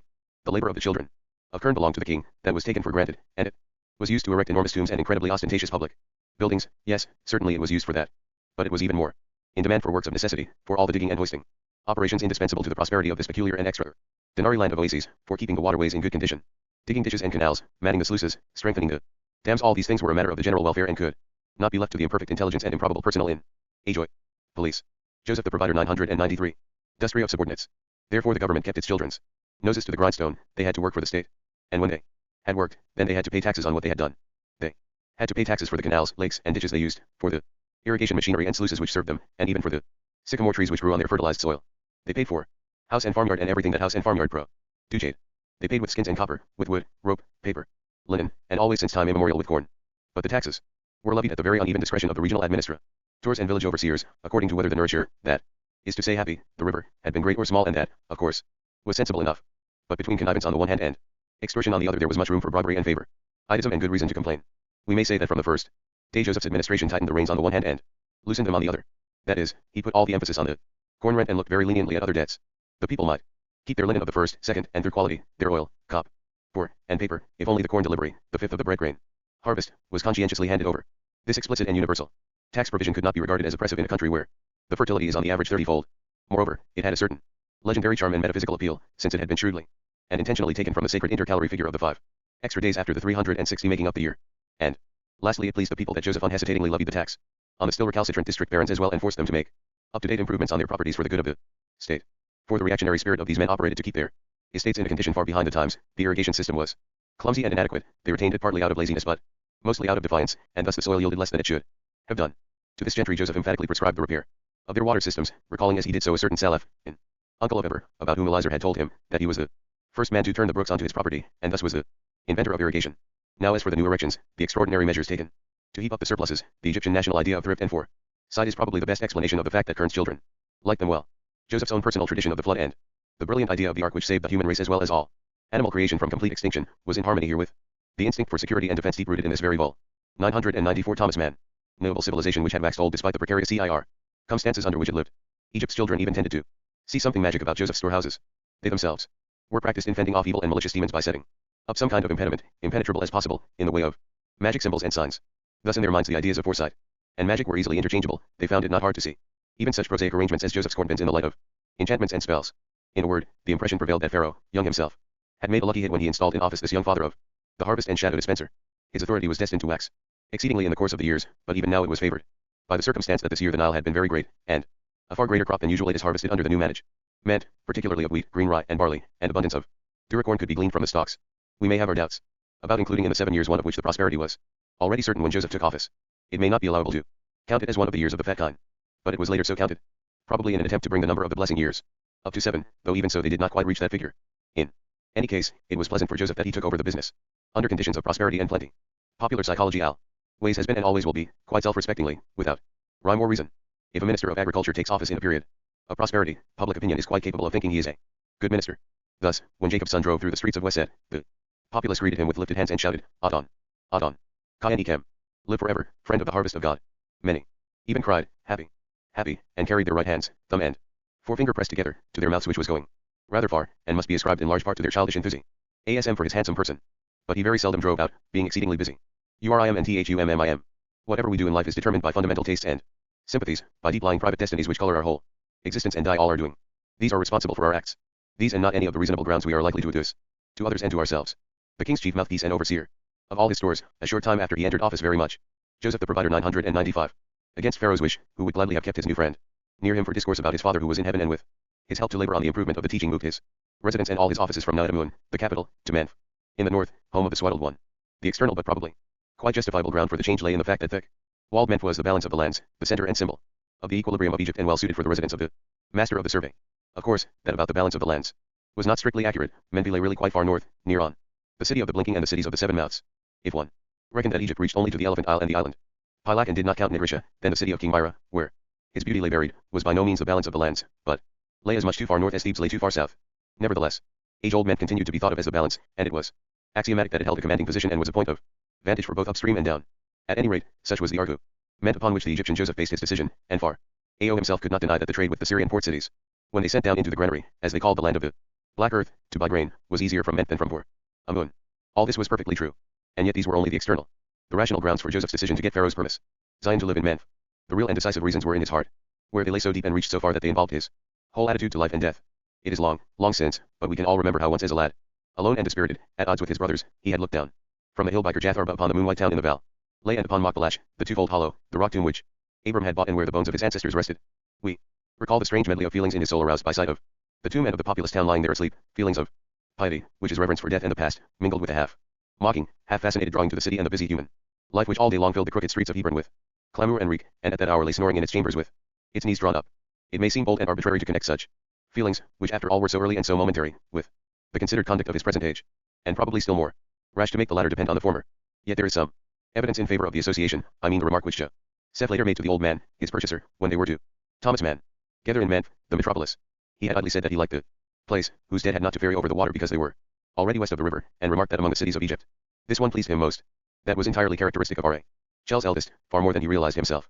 He had taken great pleasure in the way the little people of Menf, in a mocking spirit, preserved in the midst of their monotony, had blithely shortened the ancient grave name of the city Men-Ephraimire to Menf. And this pleasure was almost Joseph himself. It revealed the deepest depth of his nature. We call that feeling of his by the name of sympathy. Rather tame word for so profound an emotion as it actually is. 4.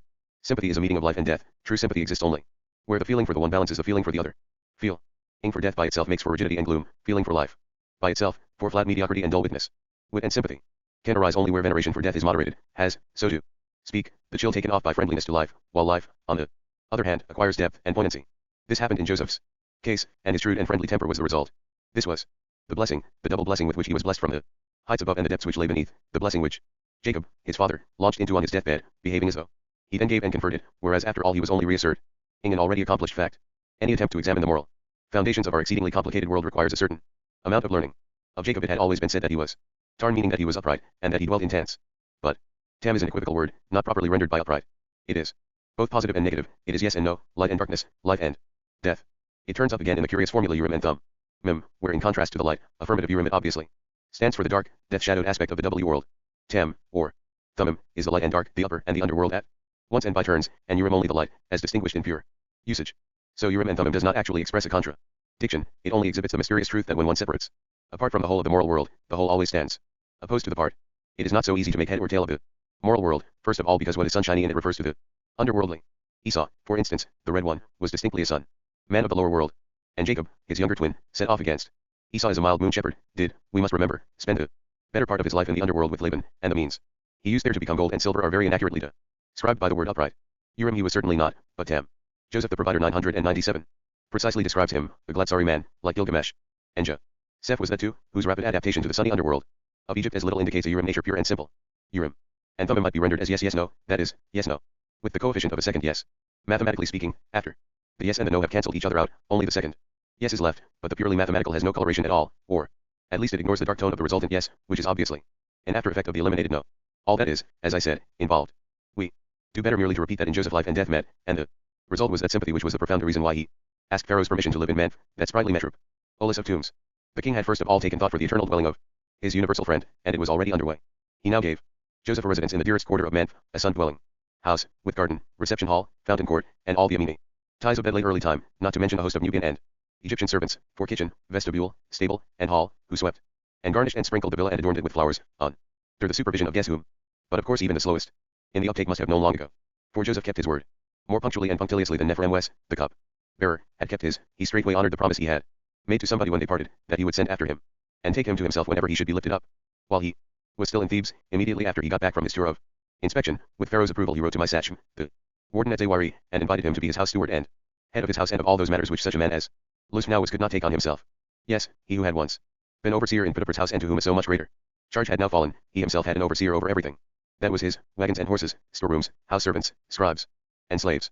And that was my sachem, the imperturbable, who was not startled when the letter of his former convict reached him, if only because it was not given him to be startled. Nevertheless, he did not even wait for his successor to arrive at the prison, but betook himself by leaps and bounds to Manfa, somewhat out of date city. Of course, quite overcrowded by Thebes in Upper Egypt, but in comparison with Zawari immensely stimulating. Imhotep, the wise, the many-sided, had lived and worked there, and now Imhotep's great admirer had been beckoned hither to a splendid post. My sachem put himself at once at the head of Joseph's house, assembled the staff, bought, furnished, and bestowed, so that when Joseph 998 Thomas Mann came down from west and my sachem met him at his own beautiful gateway, he found his house equipped in every detail as the residence of a great man. He even found an infirmary ready for such as would breathe and wind, and a pharmacy where his overseer might mix and triturate to his heart's content. The meeting was most cordial, though of course the two could not embrace in view of the surrounding staff. The embrace had taken place once for all when they parted, in the only moment proper to it, when Joseph was no longer my sachem's servant but not yet my sachem's lord. The steward said, "Welcome, Adon, lo, here is your house." Pharaoh gave it, and he whom you commanded it, down to the smallest detail. You need only go to the bath, be anointed, sit down, and eat. But I thank you very much for thinking of me and pulling me out of my tedium directly you sat in glory, and now everything has come out as your servant always imagined it would, and you have called me to share your varied and diverting life, which I shall strive to deserve. Joseph replied, and in my turn I thank you, you good soul, for answering my call and being willing to be my housekeeper in this new life. It came as it has come, because I never offended my father's God by the smallest doubt that he would be with me. But do not call yourself MV servant, for we shall be friends as we were before, when I was beneath your feet, and together shall we meet the good and bad hours of life, the exciting and the unexciting. There will certainly be both, and I need you most for the exciting ones. For your careful oversight, I thank you in advance. But it must not consume you to the extent that you have no leisure to guide the read in your study as you love to do, to find the right and fitting form for the story of the three love affairs. Great is the writer's art, but truly I find it greater yet to live in a story. This that we are in is certainly a capital one, of that I am more and more convinced the longer I live. And now you are in it with me because I brought you, and when in the future people hear or read of the steward who was with me and at my side in exciting moments, they will know that the steward was you, my sachem, the man of poise, the maiden Once in the beginning God made a deep sleep to fall upon the man. He had set in the garden in the east, and while the man slept God took out one of Leah's ribs and closed the place up with flesh.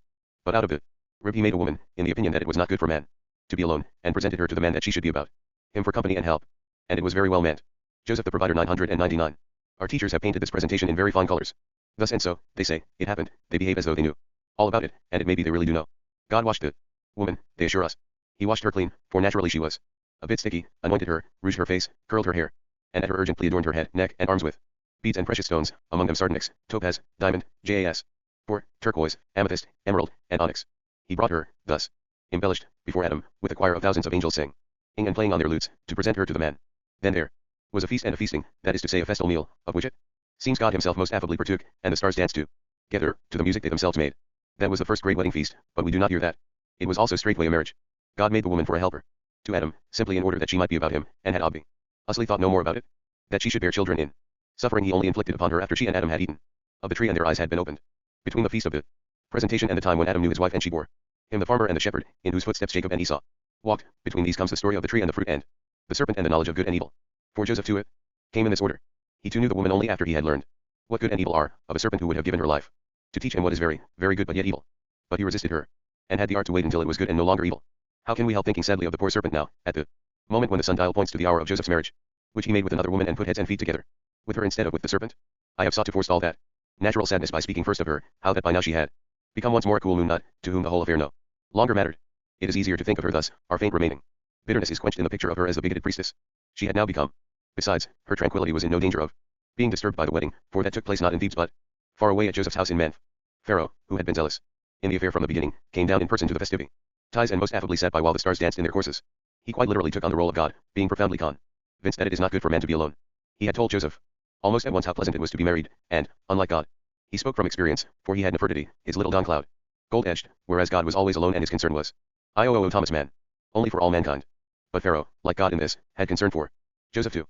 So as soon as he had exalted him, he began to look about for a state alliance, which was to be just that is to say, very aristocratically and politically conceived, yet pleasant and enjoyable too. Not such a simple combination. But as God for Adam, so Pharaoh produced his creature the bride, led her to Joseph to the sound of harps and cymbals, and himself took part in the wedding feast. Now who was this bride, Joseph's graceful consort, and what was her name? Everybody knows, but that does not lessen the pleasure of telling or hearing it. It may be possible that somebody has forgotten it or no longer knows that he knows it, and would not know what to say if asked. Her name, then, was Asenath, the maid, daughter of the sun priest at On. Yes, Pharaoh had gone higher he could not have gone. To marry the daughter of the head priest among those who served Rehoraktit was a thing unheard of, it bordered on sacrilege, although of course the girl was destined in any case for marriage and motherhood, and nobody in the least wanted her to live a cloistered life and die unwed. On the other hand, however desirable and proper it was that she be wed, yet whoever should capture her was thought of as a dark, equivocal phenomenon. He was an abductor, and she was not given but snatched. That was the attitude in her circle, though actually everything went off with the utmost propriety and according to all the conventions. But never parents in the world made more to do about handing a child over to a husband. The mother in particular was or affected to be quite beside herself. She could not talk enough about her inability to grasp what was happening. She wrung her hands and behaved as though she herself had been or was going to be raped. She even made vows of vengeance, though less because she really meant them than because they were the proper thing under the circumstances. Now, the reason for all this was that the virginity of the daughter of the sun, though in the last analysis destined for the common lot, was invested with the shield and buckler of a peculiar sacredness and inviolability. She was uniquely girdled with the virgin girdle. She was the virgin of virgins, the idea, so to speak, of a virgin, quite especially and exclusively made, the essence of maidenhood. In her case the common noun became proper, maiden she was called all her life, and the husband who should make theft of her maidenhead would be to the average mind committing a godlike crime, though actually less criminal. NAL for being so godlike. The relation of the son-in-law to the PAR, aunts of the girl, particularly to the hand-wringing mother, might be in private perfectly friendly, but in public it was a case of strained relations, in order to bear out the theory that in a sense they never consented to let their daughter belong to her husband. Indeed, in the marriage contract the condition was expressly stated that the child, Joseph the provider IOOI, should not live all the year round with her sinister brigand, but should return and live as a maid with her parents for a certain by no means small part of each year. But here again the condition was symbolic rather than literal. Its fulfillment only meant that the bride, in quite normal and regular way, paid visits to her parents' house after she was married. If the high priest and his wife had had several daughters, still, these arrangements would refer primarily to the eldest, and to the others in much lesser degree. But 16-year-old Asenath was their only child. Think, then, of what godlike violence and unnatural crime was this man guilty who wedded her. Her father, Horak's chief prophet, was of course not the same gentle old greybeard who, at the time of Joseph's first visit to On, with the Ishmaelites, had occupied the golden chair at the foot of the great obelisk in front of the winged disk of the sun. He was that man's elected successor, like wise, gentle, benevolent, and blithe of countenance, for thus had every servant of Edom to be by virtue of his office, and if he was not by nature thus, then by some necessary disguise he had to become so by second nature. Chance willed it that this priest, as we are aware, had the same name as Joseph's former owner, the courtier of light, namely Potiphar or Potiphar, and what name could be better for him in his office than the sun gave him? The name indicates that he was born and destined for the office. Presumably he was the son of that old man in the little gold cap, and a Senath, accordingly, his granddaughter. As for her name, written Nsnt, it was connected with the goddess Neith from Sais in the Delta. It meant she who belongs to Neith, and the maiden was under the special protection of that armed goddess, whose emblem was a shield with 2 arrows fastened crosswise on it, and who even in human guise usually wore a cluster of arrows on her head. Asenath did.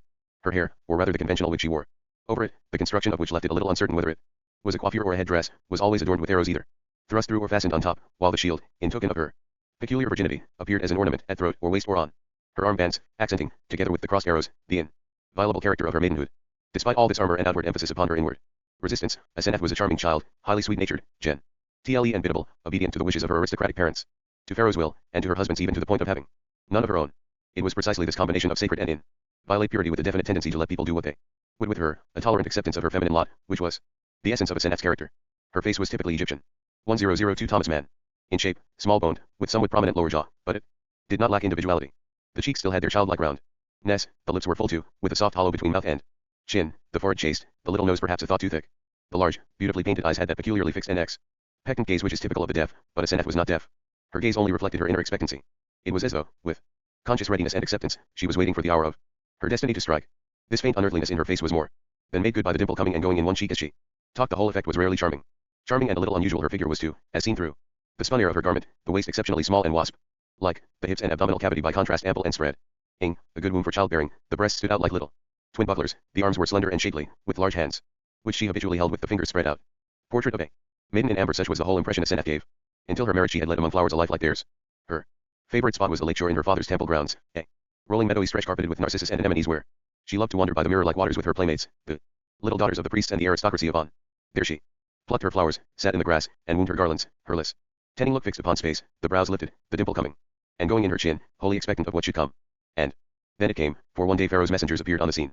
From Potipharah, father and priest, heavily nodding assent, and from the mother, who was quite beside herself and wrung her hands, they demanded the virgin Asenath for wife to Jepnotifanik, vice Horus and shadow dispenser of the king. She herself, possessed by the one idea of her existence, flung up her arms to heaven imploring aid. But they snatched her round her tiny waist and tore her away. All that was just a farce, a symbolic performance dictated by convention. For not only were Pharaoh's wishes law, but a marriage with his favorite and first mouthpiece was highly honorable and desirable, and the parents could not have looked higher for their child than Pharaoh had looked for Joseph, so there was no reason at all for desperation or even for grief going beyond the natural pain of par and at parting from their only child. But there had to be much ado made over Asenath's virginity and the theft of it. It was necessary to portray the bridegroom as a sinister character, however pleased the parents had reason to be and in fact probably were. Pharaoh had expressly given out that virginity here espoused virginity, that the bridegroom too was in his way a virgin, long wooed and set apart. Joseph the provider 103. Bride whence now the woo issued.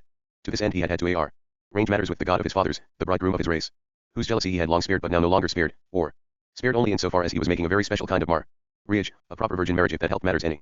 We, of course, need feel no concern, despite all the implications of the step, for Joseph was making an Egyptian marriage, a marriage with Sheol, an Ishmael marriage, and thus a marriage not without a precedent, though a doubtful one, in need of all the consideration which, it appears, it was sure to receive. Our teachers and expounders have, many of them, taken exception to this marriage of Joseph's and even sought to deny the fact. In the interest of purity they have put it about that Asenath was not the child of Potipharah and his wife but a foundling and no other than the offspring of Jacob's own unhappy daughter Dinah, exposed and found floating in a basket. According to this theory, Joseph took his own niece to wife, which even if it were true would not greatly improve matters, because half of Dinah's child was flesh and blood of the fidgety Sichern, a Baal-worshipping Canaanite. Anyhow, our reverence for our teachers must not prevent us from pronouncing the story of the child in the basket to be what it is, an interpolation and pious fraud. Asenath the maiden was the real child of Potipharah and his wife, Ot pure Egyptian blood, and the sons she was to present to Joseph, his sons and heirs Ephraim and Manasseh, were, whether we like it or not, simply half Egyptian by blood. And even that was not all. For by his marriage with the daughter of the son Israel's son came into close relations with the temple of Edom, priestly relations in fact, as had been part of Pharaoh's plan when he arranged the marriage. It was almost unthinkable that a man as high in government preferment as Joseph was should not at the same time have performed a higher priestly function and drawn a temple revenue, and again whether we like it or not, Joseph, as Asenath's husband, did both. In other words, and to put it rather baldly, he had an income from the idolaters. To his official wardrobe henceforth belonged the priestly leopard skin, and under certain circumstances he was liable to burn incense officially before an image that of the falcon or act with the sun disk on its head. These things have been well understood by but very few people. To have them thus clearly stated may come as a shock. But it is quite clear that for Joseph the day of enfranchisement was now come, and we may be sure that he had known how to reach an understanding with him who had parted him from his own, transplanted him to Egypt, and made him great there. Perhaps we have here an application of the philosophy of the triangle, according to which a sacrifice at the alabaster table of the complacent Horak meant no derogation from any other godhead. And after all this was not just any 1004 Thomas Mann temple, it was the temple of the god of the far horizon. Joseph might put to himself that it would have been a mistake, a piece of foolishness, in other words a sin, to ascribe to the god of his fathers Nar, rower horizon and to Edom. And finally we must not forget that the Aten had of late emerged out of this god, in the conversation Between Pharaoh and Joseph it had transpired that one properly invoked him not by the name Aten but as the Lord of Aten, not as our Father above but as our Father who art in heaven. All this may have passed comfortably through Joseph's mind when on certain rare occasions he put on his leopard skin and went to burn incense. All in all, Rachel's eldest, Jacob's parted darling, was definitely a very special case. The indulgence vouchsafed him took account of the things of this world, and that in turn prevented things from ever coming to a tribe of Joseph as it did to a tribe even of Issachar, Dan, and Gad. His role, his place in the plan, was that of a man set in the great world to be, as we shall see, guardian, provider, and savior of his own. There is every reason to think that he was aware of this function, at least emotionally, and thought of his own exiled and cosmopolitan existence not as that of an outcast but as that of a man set apart for a purpose. Undoubtedly this is the explanation of his supreme confidence that the master of the plan would treat him with due consideration and forbearance. Joseph takes a bride. Well then, Asenath the maiden, accompanied by 24 elect slaves, was sent up to Ment to her virgin marriage in Joseph's house. The high priestly pair, bowed down with grief at this incredible abduction, traveled up from On, and Pharaoh himself traveled down from Ninamun, to partake in the mysteries of the wedding feast, personally to present this exceptional bride to his favor, and as an experienced married man to assure him of the amini ties procured by the married state. It should be said that 12 of the 24 young and beautiful maidservants who came with Asenath and with her passed into the possession of the sinister bridegroom. Involuntarily one thinks of the retinue which in former times used to attend a king living into his tomb. 12 of them were there to make music, dance, and jubilati, the other 12 to lament and beat their breasts for the wedding ceremonies as they were sealed. Brat in the torchlit fountain court and adjacent rooms of Joseph's palatial house had a strongly funereal flavor that we do not go into. Them with the last degree of exactitude is due to a kind of consideration for old Jacob back there at home, deluding himself in the belief that his darling was treasured up in death and permanently 17. Jacob would assuredly have flung up his hands at the sight of much Joseph the provider IO05. That happened at the wedding. It would have confirmed him in his honest prejudices against Mizraim, the land of mud, prejudices which we would wish to respect and so do not describe the occasion with such particularity as to imply that we approve of what went on. Behind his back we may agree that there does exist a certain relation between death and marriage, a bridal chamber and a tomb, a murder and the abduction of a virgin. It is no great strain to think of a bridegroom as a god of death. And there is a likeness between the fate of the maiden, who, a veiled sacrifice, steps across the serious divide between maidhood and wifehood, and the fate of the seed corn buried in the darkness there to rot and then out of corruption to come back to the light as just such another seed corn, virgin and new. The resemblance is an accepted one, just as we admit the ear mown down by the sickle to be a painful parable of the daughter snatched out of her mother's arms, who herself was once virgin and sacrifice, once also mown down by the sickle and now in her daughter's fate reliving her own. The sickle in fact played a prominent part in the decorations provided by Misachim for the great occasion. The symbolism of the corn, the grain, and the sown field was ingeniously used in the fountain court and the peristyle round it, as likewise in the entertainment offered to guests before and after the ceremony. Men strewed corn on the pavement and poured water on it out of jars, with ritual shoutings. Women bore vessels on their hips, one side filled with corn, the other with a little burning torch. Since the festivities were in the evening there were many torches everywhere throughout the rooms, which were hung with colored draperies and garlands of myrtle. The torches were of course, yet there was such lavish use of them that here too the decoration verged on the symbolic. A torch in fact is used to give light where there is no daylight. The bride's mother, Potiphar's wife, if one may speak of her thus without confusion, entirely shrouded in a deep violet mantle, a perfect tragic muse, ride part of the time a torch in each hand or even two in one hand. And everyone, male and female, bore torches in the great procession, which was the climax of the evening. Torch in hand, they moved in a long line through all the rooms in the house and then into the fountain court, where Pharaoh, the most exalted guest, sat in an easy attitude between Joseph and Asenath, also shrouded in a violet veil. In the fountain court the procession broke up into an ingenious and remarkable dance, or rather broke out, for the flaming smoking line of dancers remained still one behind another and moved in a nine-fold spiral to their own left around the fountain. In all the labyrinthine involutions the line was kept by a red ribbon running through the hands of the dancers, which did not prevent them from executing their crowning marvel of pyrotechnic skill, for the blazing torches. 1006 Thomas Mann themselves danced, tossed, and caught from outside to inside of the ninefold coil, without a single one missing its goal or falling to the ground. One must have seen that, in order to share the writer's temptation to describe it in more detail than suits with the thought of the old man at home. He would surely have taken some pleasure in the skill. Full dance at least, purely as a spectacle, certainly much more than in some other manifestations. He saw things through a father's eye, and he would have disapproved, to put it mildly, of the prominent part played by the maternal element at his son's wedding, by the mother of Asenath, storming and threatening and figuring in her own person both the bereft and the bereft. Again, most of the men and youths taking part in the grand procession and the spiral dance were dressed as women in garb like the bride mother, and that, of course, in the eyes of the good Jacob would have been a veil of nation. Apparently they were considered to represent her and to enter into her feelings, for the same violet veil flowed about them, and they gave vent in the same way to anger, taking the torch in the left hand in order to shake the right fist in the air. The gesture was the more alarming because these figures wore masks, which bore no resemblance to the matronly countenance of Potiphar's wife, but had an expression of affliction and wrath to curdle one's blood. Some of them had stuffed out their mourning garments to look as though they were advanced in pregnancy, that is, they represented the mother, still or once again bearing the maiden sacrifice beneath her heart, or else the maiden there bearing a new sacrifice maiden. Probably they were not clear just what they did mean. Men and youths who thus distended their bodies know that would certainly have been nothing for Yaakov ben Yitzchak. Nor must any further description of the wedding feast be construed as approval of the goings on. But for Joseph, set apart and severed into the great world, the time of license had come. His marriage itself was one great license, and we report on its details in the indulgent and forbearing spirit the occasion demands. There was in short a certain abandon, and on the other hand a savor of the grave, bespoken for instance by the myrtle wreaths with which all the guests and all the rooms in the house were adorned. Some of the guests even carried whole bunches of myrtles in their hands, for the myrtle is sacred both to love and to the dead. But the great procession had an equal number of performers with cymbals and tambourines, displaying joyous exultation in the same measure as the others did the postures and gestures of grief, as though they were walking in a funeral train. It must be added that each kind of performance showed various stages. For instance, certain groups of mourners merely wandered to and fro with satchels and staves. They, Joseph the provider I007, went aimlessly up to and past the royal seat, the wedding pair, and the high priestly parents, without actual lamentation or shedding of tears. In the same way there were various degrees of rejoicing, some of them quite dignified and pleasing, as, for instance, the group would advance to the seats of honor bearing jugs of graceful shape, and turn them ceremonially upside down to east and west, chanting an infinitely overflow. Receive the blessing. So far so good. But often, and more as the evening wore on, the laughter and rejoicing rather coarsely betrayed the real idea at the bottom of a wedding feast, the thought of what was naturally to follow. One might put it that the idea of abduction and murder and the idea of fertility came together and flowed into license, so that the air was full of offensive innuendo, of winking, obscene allusions, and roars of laughter. Animals had been led about in the procession, among them a swan and a stallion, at sight of which the bride's mother shrouded herself more closely in her purple veil. But what shall we say to the appearance of a pregnant sow, actually with a rider in the shape of a fat, half-naked old woman with an equivocal cast of countenance who gave out a stream of bad jokes? This offensive old male played a familiar, popular, and important role in the whole performance. She had accompanied a senate's mother from on end, had been whispering lewd jokes the whole time into the lady's ear, in order to cheer her up on the journey. This was her function and her role. She was called the comforter, in the prevailing high spirits. The name was constantly shouted at her and she answered with coarse gestures. During the whole evening she scarcely stirred from the side of the theoretically inconsolable one, striving nonetheless to console her, that is, to make her laugh by whispering an inexhaustible flow of indecency into her ear, and she succeeded to, because that was the pattern. The offended, furious, and ostensibly outraged mother did really from time to time titter into the folds of her veil at what she heard. Then all the assemblage laughed too and applauded the comforter. But as the mother's anger and grief were only put on, being largely a matter of convention, we may assume that the tittering too was merely a concession to old practice, and that she would herself have felt only disgust at the antics of the calm forte. At most her amusement might be as much and as little unfeigned as is the natural and not conventionally exaggerated grief of a mother at losing her only daughter to a husband. Enough has been said to justify the good sense of not going into the details of Joseph's wedding feast. Even if we sin against our own intentions, that does not mean we approve. The young pair themselves, clasping hands across Pharaoh's knees, were almost indifferent to the whole scene, looking at each other instead of at the indispensable scenes enacted before their eyes. Joseph and Asenath were at 1008 Thomas Mann, tracked to each other from the first, and felt delight each in the other's company. Of course, this was a prearranged state marriage, and into such an arrangement, at least at first, love does not come. It has to find itself, and with well-constituted people it does so in time. The mere knowledge that they belong together helps, but in this case, other circumstances favored the growth of feeling. Over and above her natural passive readiness, Asenath the maid had gone some way toward accepting her lot in the person of this abductor and moorer of her maidenhead, who had clutched her round a waist that seemed to be made tiny on purpose, and made off with her into his realm. Already she felt drawn to Pharaoh's dark, handsome, wise, and kindly minister, and did not doubt that liking could grow into a stronger bond, while the thought that he would be the father of her children was like a mussel shell in which the pearl of love should grow. Not otherwise was it with Joseph. The set apart one, in this situation of special license, admired God's large, worldly wise free dom from prejudice, as though the eternal wisdom had not always taken account of his own worldliness and left it to him to cope with the delicate question what relation the children of Sheol who would be born of this marriage were to bear to the chosen seed. But we cannot blame this virgin wooer that his thoughts were less on the expected children than they were on the till now forbidden mysteries to which they would owe their existence. What had once been evil and forbidden was now good.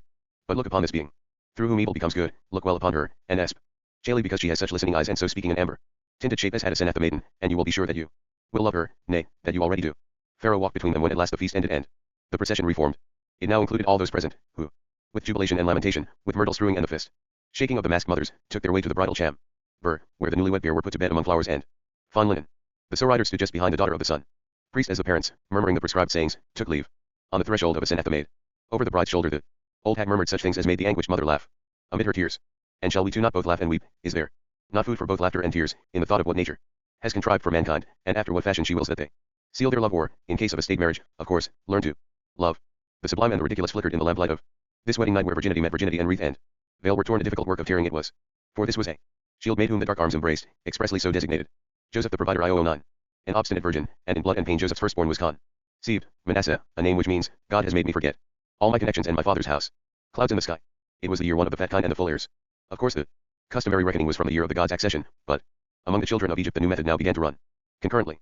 The fulfillment had, actually, set in before the prophecy.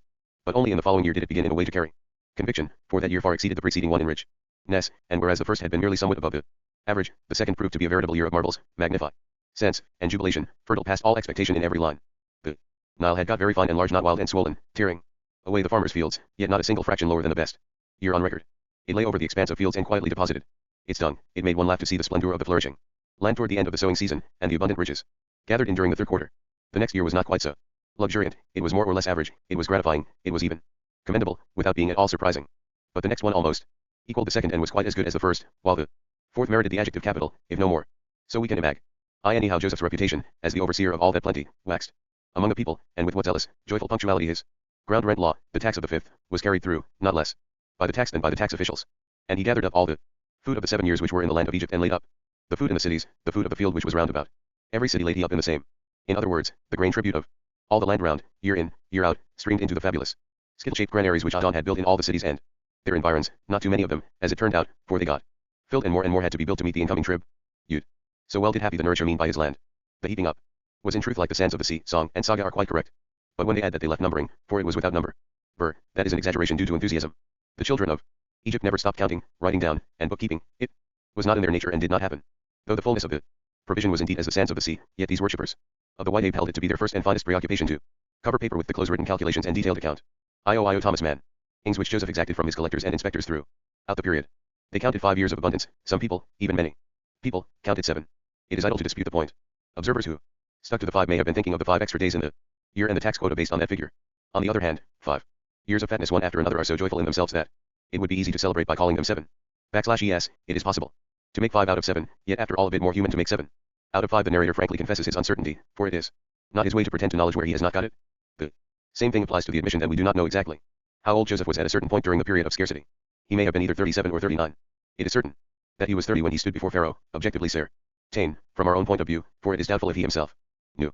But what he was at that later, crucial moment, whether only in his latish 30s or already as good as 40, we do not know, and must be reconciled to the uncertainty. He, of course, a child of his time and place, gave the matter little thought, or none at all.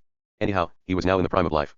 If as a boy he had been stolen away into Babylonia instead of Egypt, he would long ago have assumed a full black beard, curled and pomaded, an appendage, which would have helped him not a little in a certain game he was to play. But we can be grateful to the Egyptian custom that kept the racial face free of beard. Even so, he succeeded in the game, and that shows how much the chiseling hand of time, the change of Matter, the son of his adopted land, had worked upon his original characteristics to change them. Joseph's figure, up till the time when he was drawn up out of his second pit to stand before Pharaoh, had remained quite youthful. After his marriage, during the fat years, when God made him fruitful in a Senathemate and she bore him first Manasseh and then Ephraim in the women's quarters of his house, he grew a little heavier. Perhaps a little too heavy, though not fat.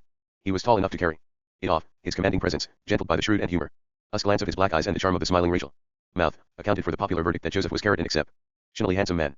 A thought too full-bodied, possibly, but definitely handsome. His physical increase timed with the period of general luxury. Ants. In fact, the amazing increase of production showed itself in every direction. The herds, for instance, so multiplied that it reminded the educated of the words of the old song, "Thy goats shall bear twofold, thy sheep drop twins." And the women of Egypt too. Joseph the provider IOI. In both city and country, or probably in consequence of better food much oftener than usual.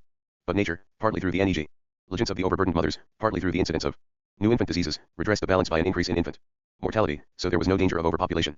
It was only the birth rate that so strikingly increased. Pharaoh too became a father. The mistress of the lands had already been expectant on the day of the interpretation, but there was a tendency to believe that its fulfillment was responsible for her happy delivery. It was the sweet Princess Meritaton who now came into the world. The physicians, on aesthetic grounds, lengthened the still plastic skull almost excessively, and rejoicings were loud in the palace and throughout the land the louder to conceal a disappointment at the failure of an heir to the throne. But not even later did one appear. Pharaoh, his life long, begot only daughters, 6 in all. Nobody knows the law determining sex, whether it is already present in the sperm or whether the balance after some wavering goes down on one side or the other. We can contribute no information on the subject, and neither could the wise men from Babel and on, not even among themselves. On the other hand, we can scarcely be argued out of the conviction that it was something about Valname and Adab himself which resulted in his exclusively female issue. Be that as it may, the fact must have been a small and unacknowledged cloudlet upon the king's wedded happiness, though of course the most tender mutual consideration prevailed at all times. Either of them might have said to the other what Jacob said to impatient Rachel, "Am I in God's stead, who hath withheld from thee thy heart's desire?" On one of the sweet princesses, the fourth, there was conferred out of sheer tenderness the title of the Queen of the Lands, Nefer-Neferuaten, for her own name. But the fifth was given one most identical, Nefer-Neferu, which would seem to be due to a flagging of interest.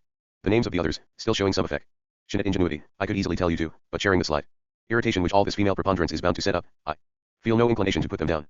Considering that Tai, the great mother, still stood at the head of the house of the sun, that Queen Nefertiti had a sister, Nezamud, that there was a still living sister of the king, the sweet Princess Taton, and that to these in the course of the years were added the king's 6 daughters, we must envisage a regular women's court, where Mene was the only cock among a whole flock of hens, and this was not at all consonant with his phoenix dream of an immaterial father spirit of light. One is reminded of Joseph's remark during the famous conversation with Pharaoh. One of the best things he said, that the power which strove from below upwards into the purity of 1012 Thomas Mann. Light must be truly power and of a masculine kind, not mere tenderness. A slight shadow, then, lay upon the royal happiness of Amen.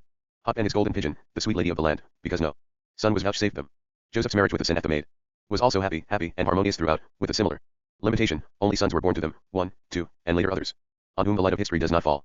In fact, the abducted bride bore only sons and was grievously disappointed, and probably a spouse as well, who would gladly have begot a daughter for her, at least one daughter. After all, the fact remains that a man can beget, but not create. Asenath was simply possessed with the idea of a daughter, not just one daughter, but several. In fact, she would have preferred nothing but daughters. She who had been a virgin of the shield desired nothing more ardently than to raise up the same out of the depth of her own virginity.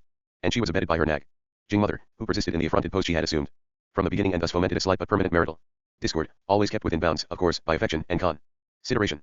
This was probably at its height in the beginning, when Joseph's eldest son was born.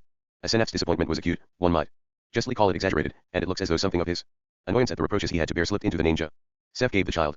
I have forgotten, he may have been trying to say, all that lies behind me, and my father's house as well, but you and your offended mother, you act not only utterly disappointed, but as though I were to blame to boot. Something of this kind may he at the bottom of the strange choice of the name Manasseh, but it is well to add that we need not take the name or its meaning too seriously. If God had made Joseph forget all his past connections and his father's house, how then did the same Joseph come to give Hebrew names to his Egyptian sons? Was it because he could count on the foreign names being found elegant in the monkey land of Egypt? No, it was because Jacob's son, however long he had been arrayed in the fleshly garment of an Egyptian, had not forgotten at all but had always in his mind what he said he had forgotten. The name Manasseh was nothing but a polite flourish, a case not of foolishness, but the reverse, and an instance of the tact of which Joseph all his life long had been past master. It was a plain statement of the fact that God had snatched him away and transplanted him into the worldly sphere out of two motives, one of them jealousy, the other the comprehensive plan of deliverance. As to the second, Joseph could only speculate. The first lay entirely open to his shrewd eyes, that saw far enough even to see through God's design and recognize that Joseph the provider IOI 3. It was really the first, and that the second only offered the means of uniting suffering and wisdom. The words to see through may seem irreverent in such a connection, but is there an activity more religious than studying the soul life of God? To meet the politic of the highest with an earthly one is indispensable if one wants to get on in life. If Joseph had been silent like the grave, and as the grave to his father all these years, it was deliberate policy and understanding insight into the soul life of the highest that had enabled him to be so. And his name for his firstborn was in the same category. If I am supposed to forget, the name was meant to say, then lo, I have forgotten. But he had not. In the third year of abundance Ephraim came into the world. The maiden mother would not even look at him at first, and the mother-in-law was more out of temper than ever. But Joseph quite calmly gave him the name that meant, God has made me to grow in the land of my banishment. He might well say so. He drove in his light car, accompanied by runners, acclaimed by men's people in his name of Aton, to and fro between the splendid residence presided over by Misachem and his offices in the center of the city, where 300 clerks were at work, and gathered in stores until there was an abundance almost beyond keeping account of. He was a great man, the universal friend of a great king, Amenhotep IV, who by that time, to the furious chagrin of the temple of Karnak, had put aside his own name and taken on that of Akhenaten. It is pleasing to Aten. He was also playing with the idea of leaving Thebes altogether and building himself a city dedicated entirely to Aten, where he thought to reside. Pharaoh, of course, wanted to see his shadow dispenser of the teaching as often as possible to discuss with him about above and below. Likewise it could not fail to happen that Joseph, in pursuance of his great office, traveled several times in the year by land or water to Nuadhimun to make report to Hor in the palace, when the two would spend hours in intimate talk. And Pharaoh too, on every trip to Golden On, or when he drove forth to look for a proper site for his new city, the city of the horizon, would stop at Menf and stay with Joseph.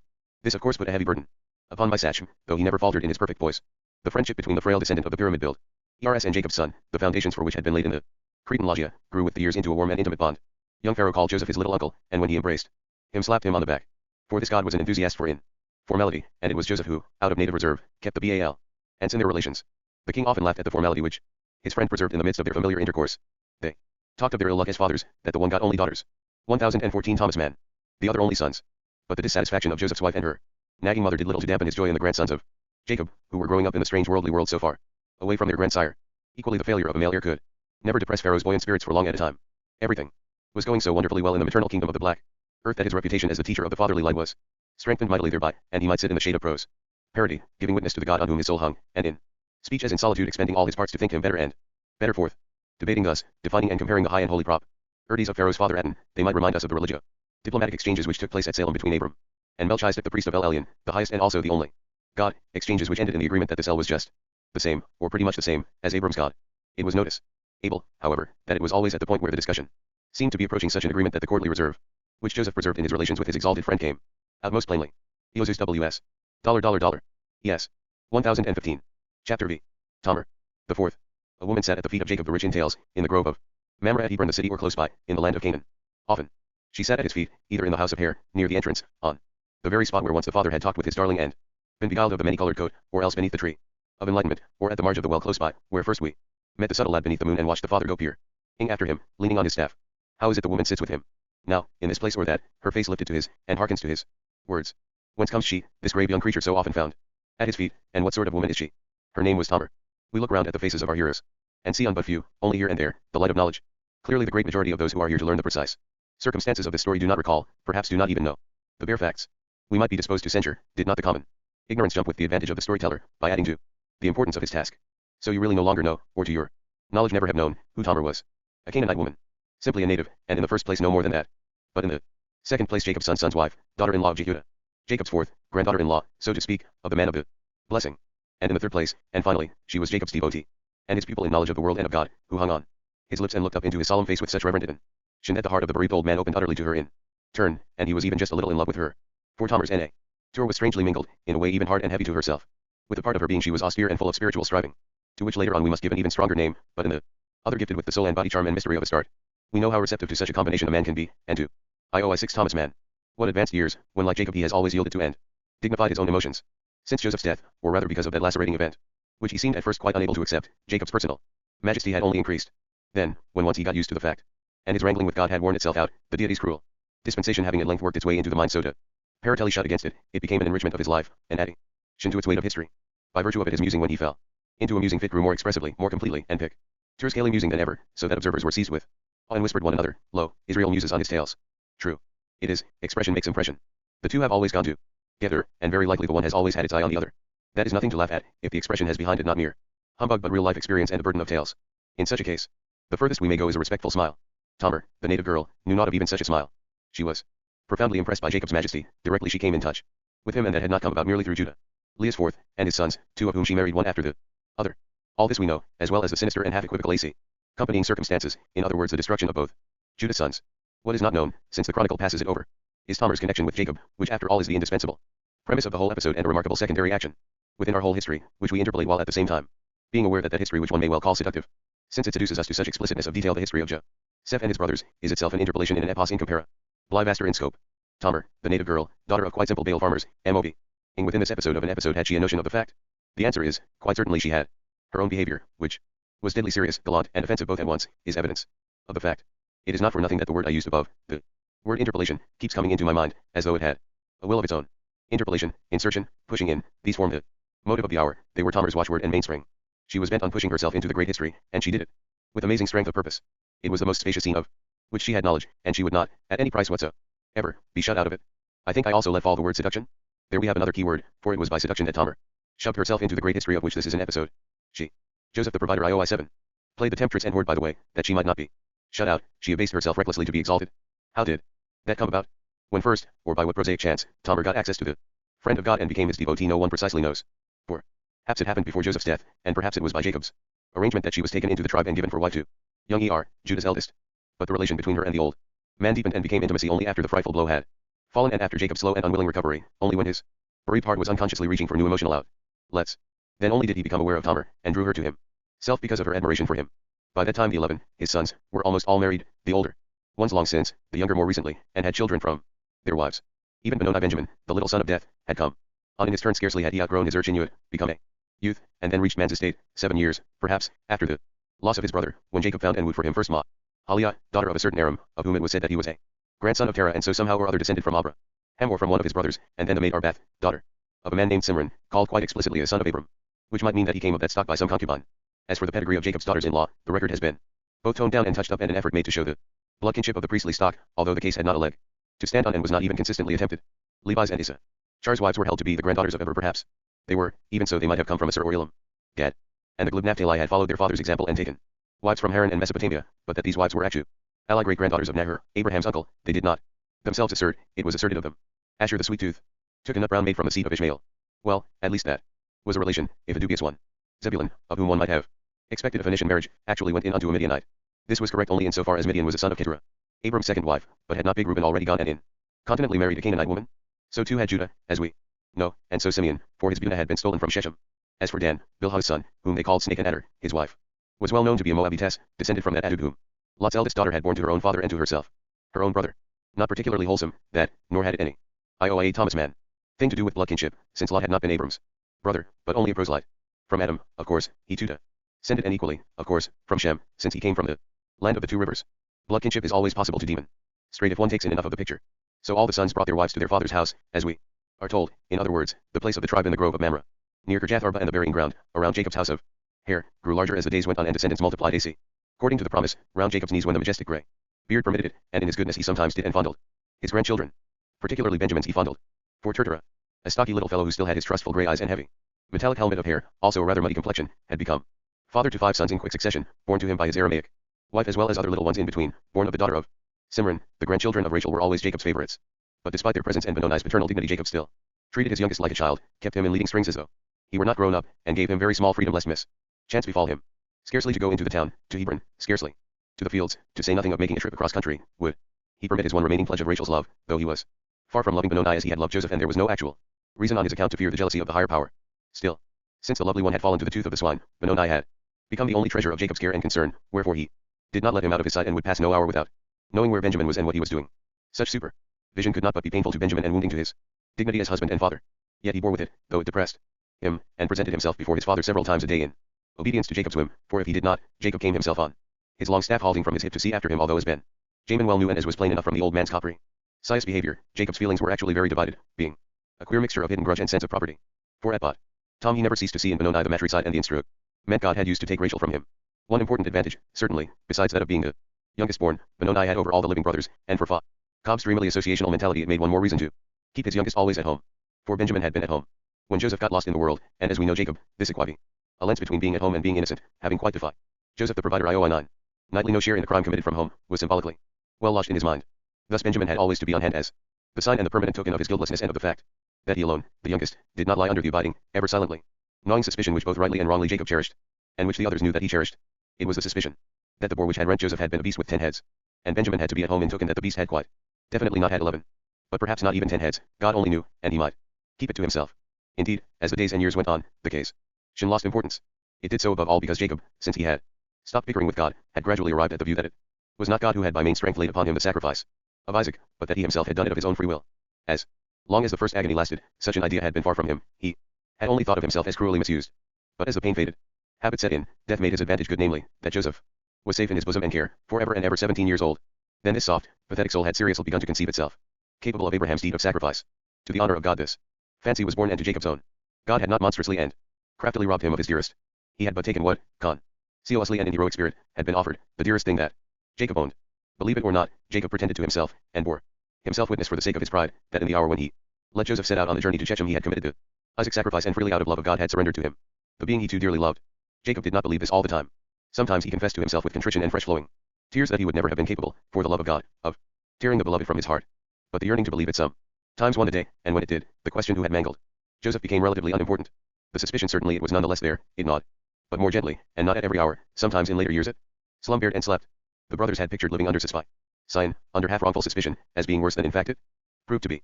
The father was on good terms with the sons, that is clear.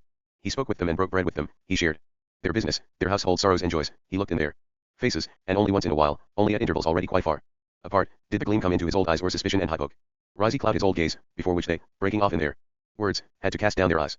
But how much did that mean? 120 Thomas Mann. A man casts down his eyes even if he knows no more than that other suspects him. It does not inevitably mean he is guilty. A scrub love's innocence and pity for the man sick of mistrust may equally so express itself. And so at last a man even gets sick of his suspicions. In the end he lets them rest, especially if confirmation, without reference to past events, can change nothing of the future, or the promise, or anything that is to be. The brothers might be the 10-headed Cain. They might be fratricides, but after all they were what they were. Jacob's sons, they were the given conditions that must be reckoned with. They were Israel. For Jacob had deliberately taken to using the name he had rested at Jabbok, after which he halted upon his thigh. Not only for his own person but with a broader and larger meaning. Why not? Since it was his name, hardly one, and not until the dawn, he might deal with it as he would Israel. Thus should not only he personally be called but all that belonged to him, the man of the blessing, from the nearest to the latest never last member in all the branchings and collateral branchings, the kin, the stock, the folk, whose numbers should be like the stars and the sands by the sea. The children sometimes permitted to play at Jacob's knee, they were Israel. Collectively he called them so, and even fell back on it gratefully, when he could not keep all their names in mind. It was particularly the names of the children of the Ishmaelite and definitely Canaanite women that escaped him. But Israel these women were to include the Moabites and the slave woman from Shechem, and Israel in the first line and above all were their husbands, the 11, deprived of their full zodiacal number by early evident and prolonged freighter, NAL strife and by heroic sacrifice, yet still a goodly rank, Jacob's sons, progenitors of countless generations, to whom they in their turn would bequeath their name, mighty men before the Lord, whatever each single one might be like inside and whatever each one had in his mind when he cast down his eyes. What did it all matter, when through thick and thin they always remained Israel? For Jacob knew, long before it stood written, and it only stands written because he knew it, that Israel, even when it had sinned, always remained Israel. But in Israel there was always one head on whom the blessing rested before the others, as Jacob had been before Esau and Joseph was dead.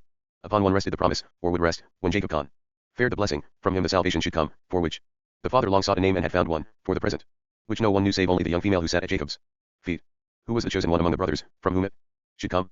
Who was the man of the blessing, now that the choice no longer went by love, for the love was dead?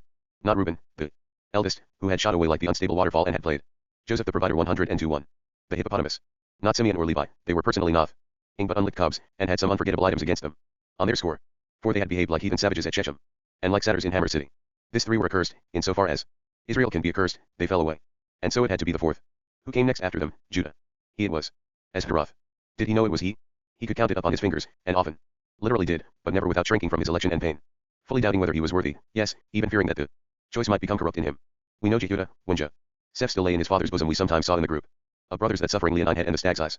We watched him when Joseph suffered his mishap. On the whole, Judah did not come so badly out of that affair, not so well, of course, as Benjamin, who had been at home, but almost as well as Reuben, who had never wanted the boy dead but had procured him the pit in order to steal him out of it, to draw him up out of the pit and give him his life. That had been Judah's idea too, for it was he who had suggested that they sell their brother, because in these times one did not know how to treat him like Lamech in the song. The excuse was trifling, a mere pretext, as most excuses are. Jehudah had acutely realized that to let the boy perish in the pit was no whit better than to shed his blood, and had wanted to save him. That he came too late with his proposal, since the Ishmaelites had already done their work and freed Joseph, was not his fault. He could honestly say that his conduct in the accursed business had been comparatively decent, since he had wanted the lad to come out alive. Still the crime plagued him more and worse than it did those who could have put up no defense, and why not? Only the thick-wit should commit crimes. They do not mind, they live from day to day, and nothing worries them. Evil is for the dull-wit. Anyone with even traces of sensibility should avoid it if he possibly can, for he will have to smart for it. That he has a conscience makes him worse off than ever. He will be punished precisely on account of his conscience. The deed done to Joseph and his father pursued Judah horribly. He suffered, because he was capable of suffering, as one could guess, from his stag's eyes and a certain line round the thin nostrils and full lips. The deed lay like a curse upon him and punished him with sore adversity, or rather, whatever evil and adversity he suffered he laid to that cause, regarding it as payment for the committed, the participate in sin, and this again is evidence of a strangely arrogant 102 to Thomas Mann conscience. For he saw, of course, that the others, Dan or Gadiel, or Zebulun, to say nothing of the savage twins, went unscathed, that it mattered not at all to them, and they had nothing to repent of, which might have taught him that his own plagues, those with him self and those with his sons, were perhaps quite independent of the common crime and came from within him. But no, he would have it that he was suffering punishment, he alone, and looked with contempt on those who, thanks to their thick skins, remained unscathed. Such is the peculiar arrogance of conscience. Now the torments he suffered all bore the sign of Ashtaroth, and he need not have been surprised that they came from this quarter, because he had always been plagued by the mistress, in other words, had been her slave without loving her.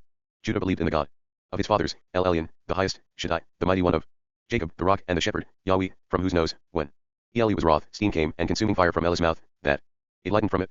Judah made burnt offerings to Elim and brought him oxen and milch sheep to the altar as often as seemed proper. But he believed also in the Elohim of the people, which was nothing against him if he did not serve them.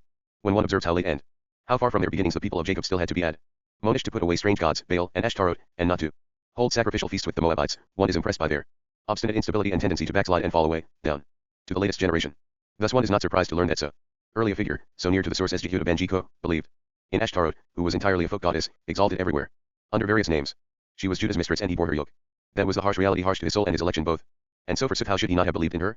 He did not sacrifice to her, not in the strict sense of the word, that is, he did not bring her a sweet savor of oxen and milch sheep, but to sorry more passionate sacrifices her cruel spear enforced him, sacrifices which he made not gladly, not with a light heart, but only under the mistress's lash, for his spirit groaned against his lust, and he freed himself from no higher idol's arms without hiding his head in shame and doubting with anguish his fitness for election. Since, then, they had together got Joseph out of the world, Judah had begun to regard the plagues of Astarte as a punishment for his guilt, for they increased, they beleaguered him from without as they laid siege to him from within.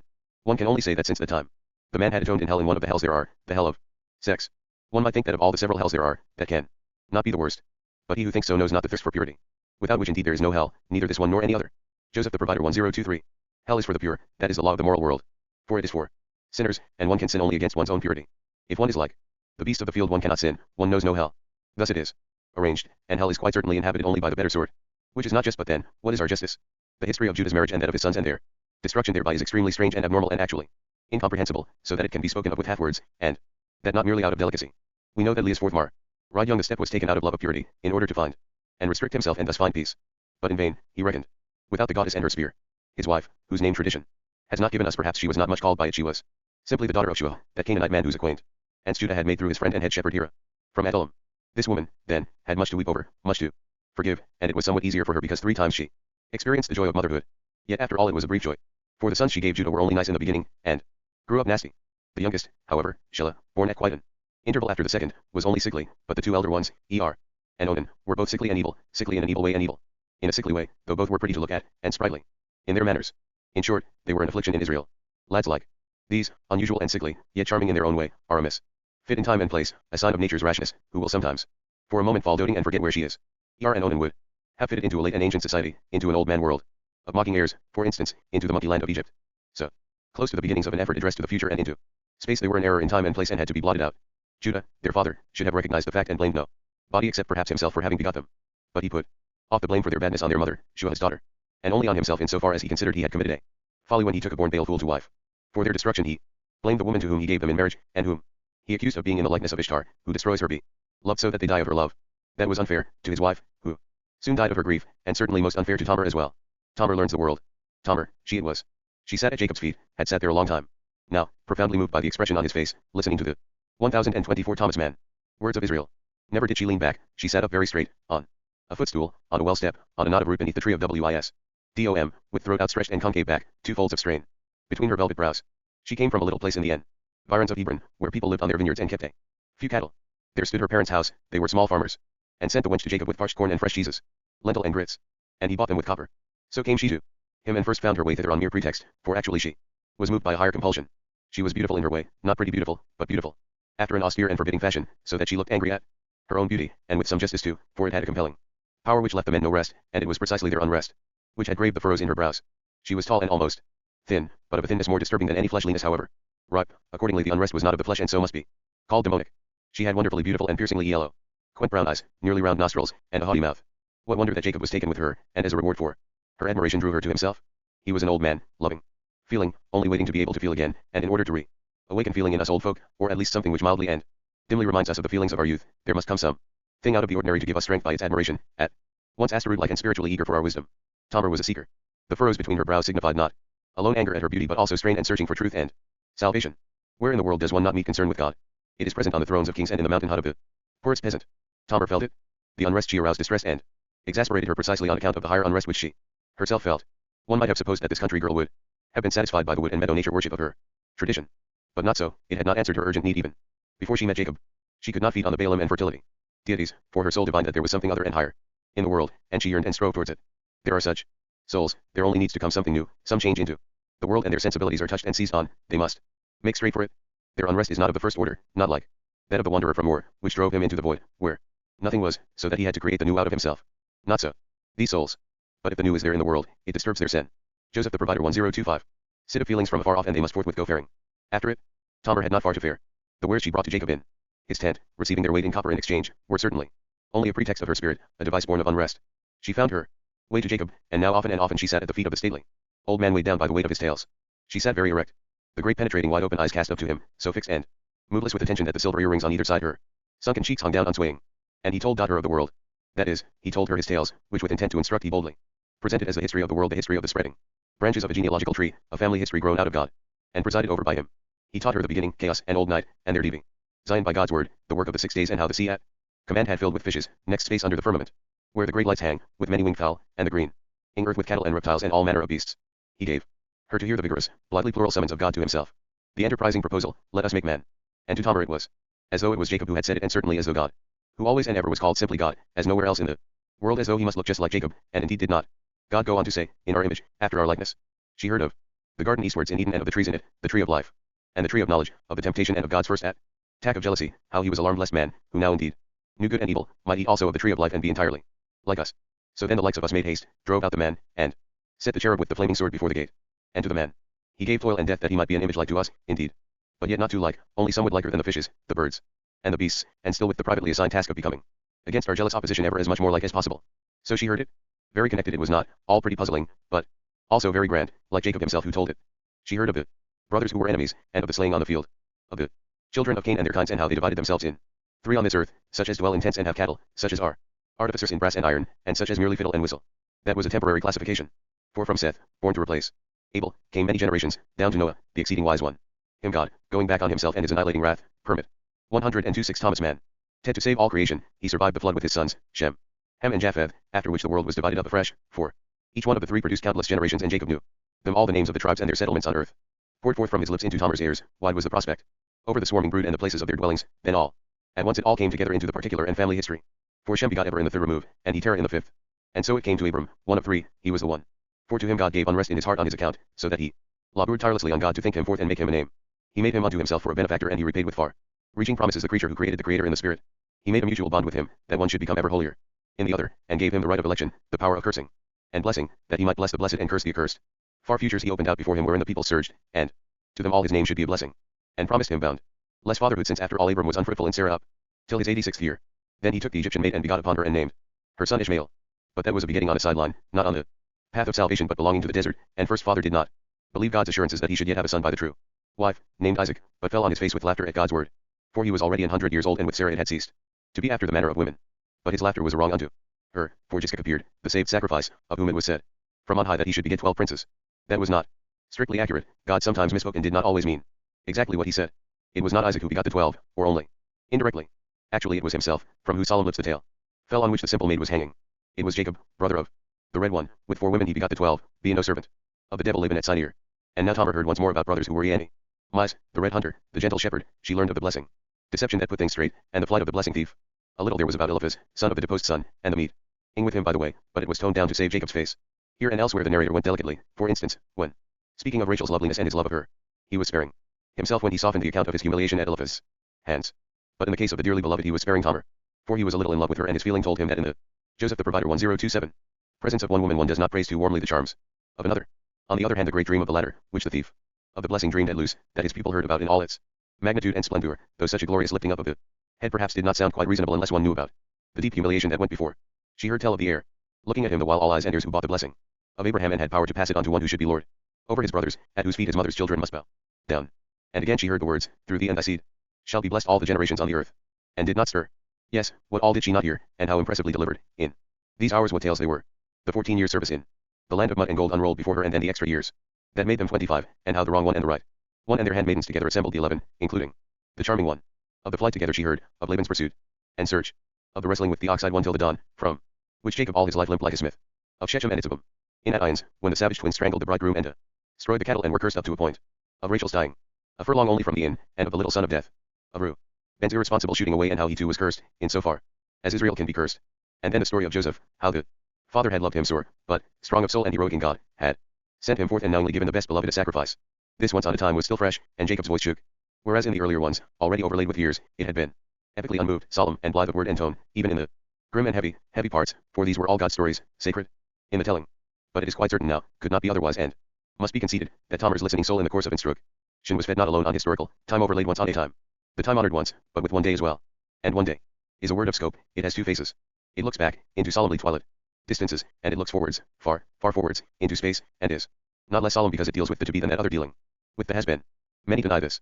To them the one day of the past is the only holy one, that of the future they account trifling. They are pious, not pious, fools and clouded souls. Jacob said not J and their church, who honors not the future one day. To him the past has had naught to say, and even the present he fronts the wrong way. Such is our creed, if we may interpolate it into the teachings which Jacob ben Jishkak imparted to Tamar, teachings full of the 102 Thomas Mann. Double-faced one day, and why not, since he was telling her the world, and that is one day in both senses, of knowledge and of foreknowledge. Well might she gratefully say to him, as she did, you have paid too little heed, my master and lord, to telling me what has come to pass, but spoken ever to thy handmaiden of the Farfu. To her. For so he had done, quite unconsciously, since into all his stories of the beginning there came an element of promise, so that one could not tell them without foretelling. Of what did he speak to her? He spoke of Shiloh. The assumption would be entirely wrong that it was only upon his deathbed, feeling the promptings of oncoming dissolution, that Jacob spoke of Shiloh the hero. In that moment he had no promptings at all, merely pronouncing the long-known and prepared words, Hav, inconsidered and condemned half his life long, so that his dying hour could only confer on them an added solemnity. I mean the blessing and cursing judgments upon his sons, and the reference to the figure of the promise, whom he called Shiloh. It had occupied Jacob's thoughts even in Tamar's time, and even though he spoke of it to no body but her, and then out of gratitude for her great attentiveness, and because with the remnant of his power of feeling he was a little in love with her. Strange indeed, and extraordinary, how he had mused it all out to himself. For Shiloh was really nothing but a place name, the name of a walled settlement in the country farther north, where often the children of the land, when they had fought and come off victors, would gather to divide the spoil. Not a particularly sacred place, but it was called place of quiet or rest, for that is what Shiloh means. It signifies peace, signifies drawing a long and relieved breath after bloody feud. It is a blessing word, as proper for a person as for a place. Sitchern, son of the citadel, had the same name as his city, and in the same way Shiloh might serve for a man and son of man, called bearer and bringer of peace.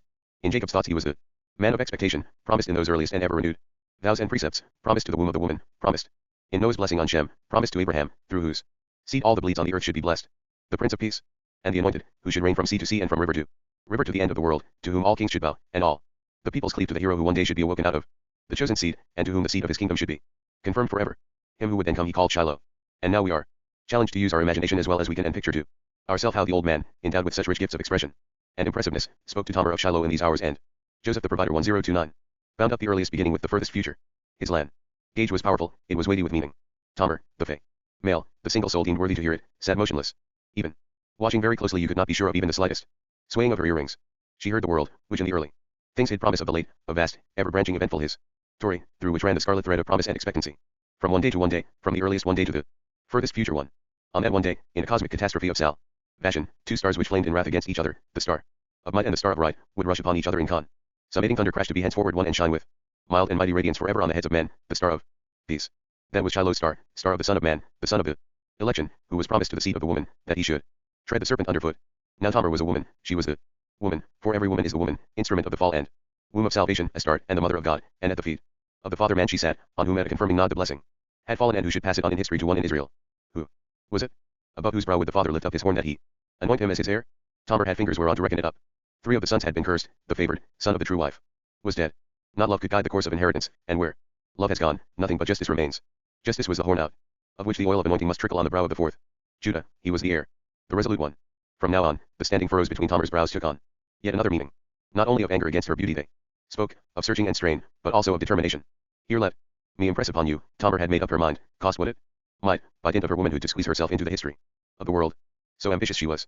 In this inexorable and almost sinister resolve there is about the inexorable always something sin. Ister her spiritual aspirations had issued. There are natures wherein teaching is straightway converted into resolve, indeed, they only seek instruction in order to feed their willpower and give it a name. Tamar had needed only to be instructed about the world and its striving toward its goal, to arrive at the unconditional resolve to min.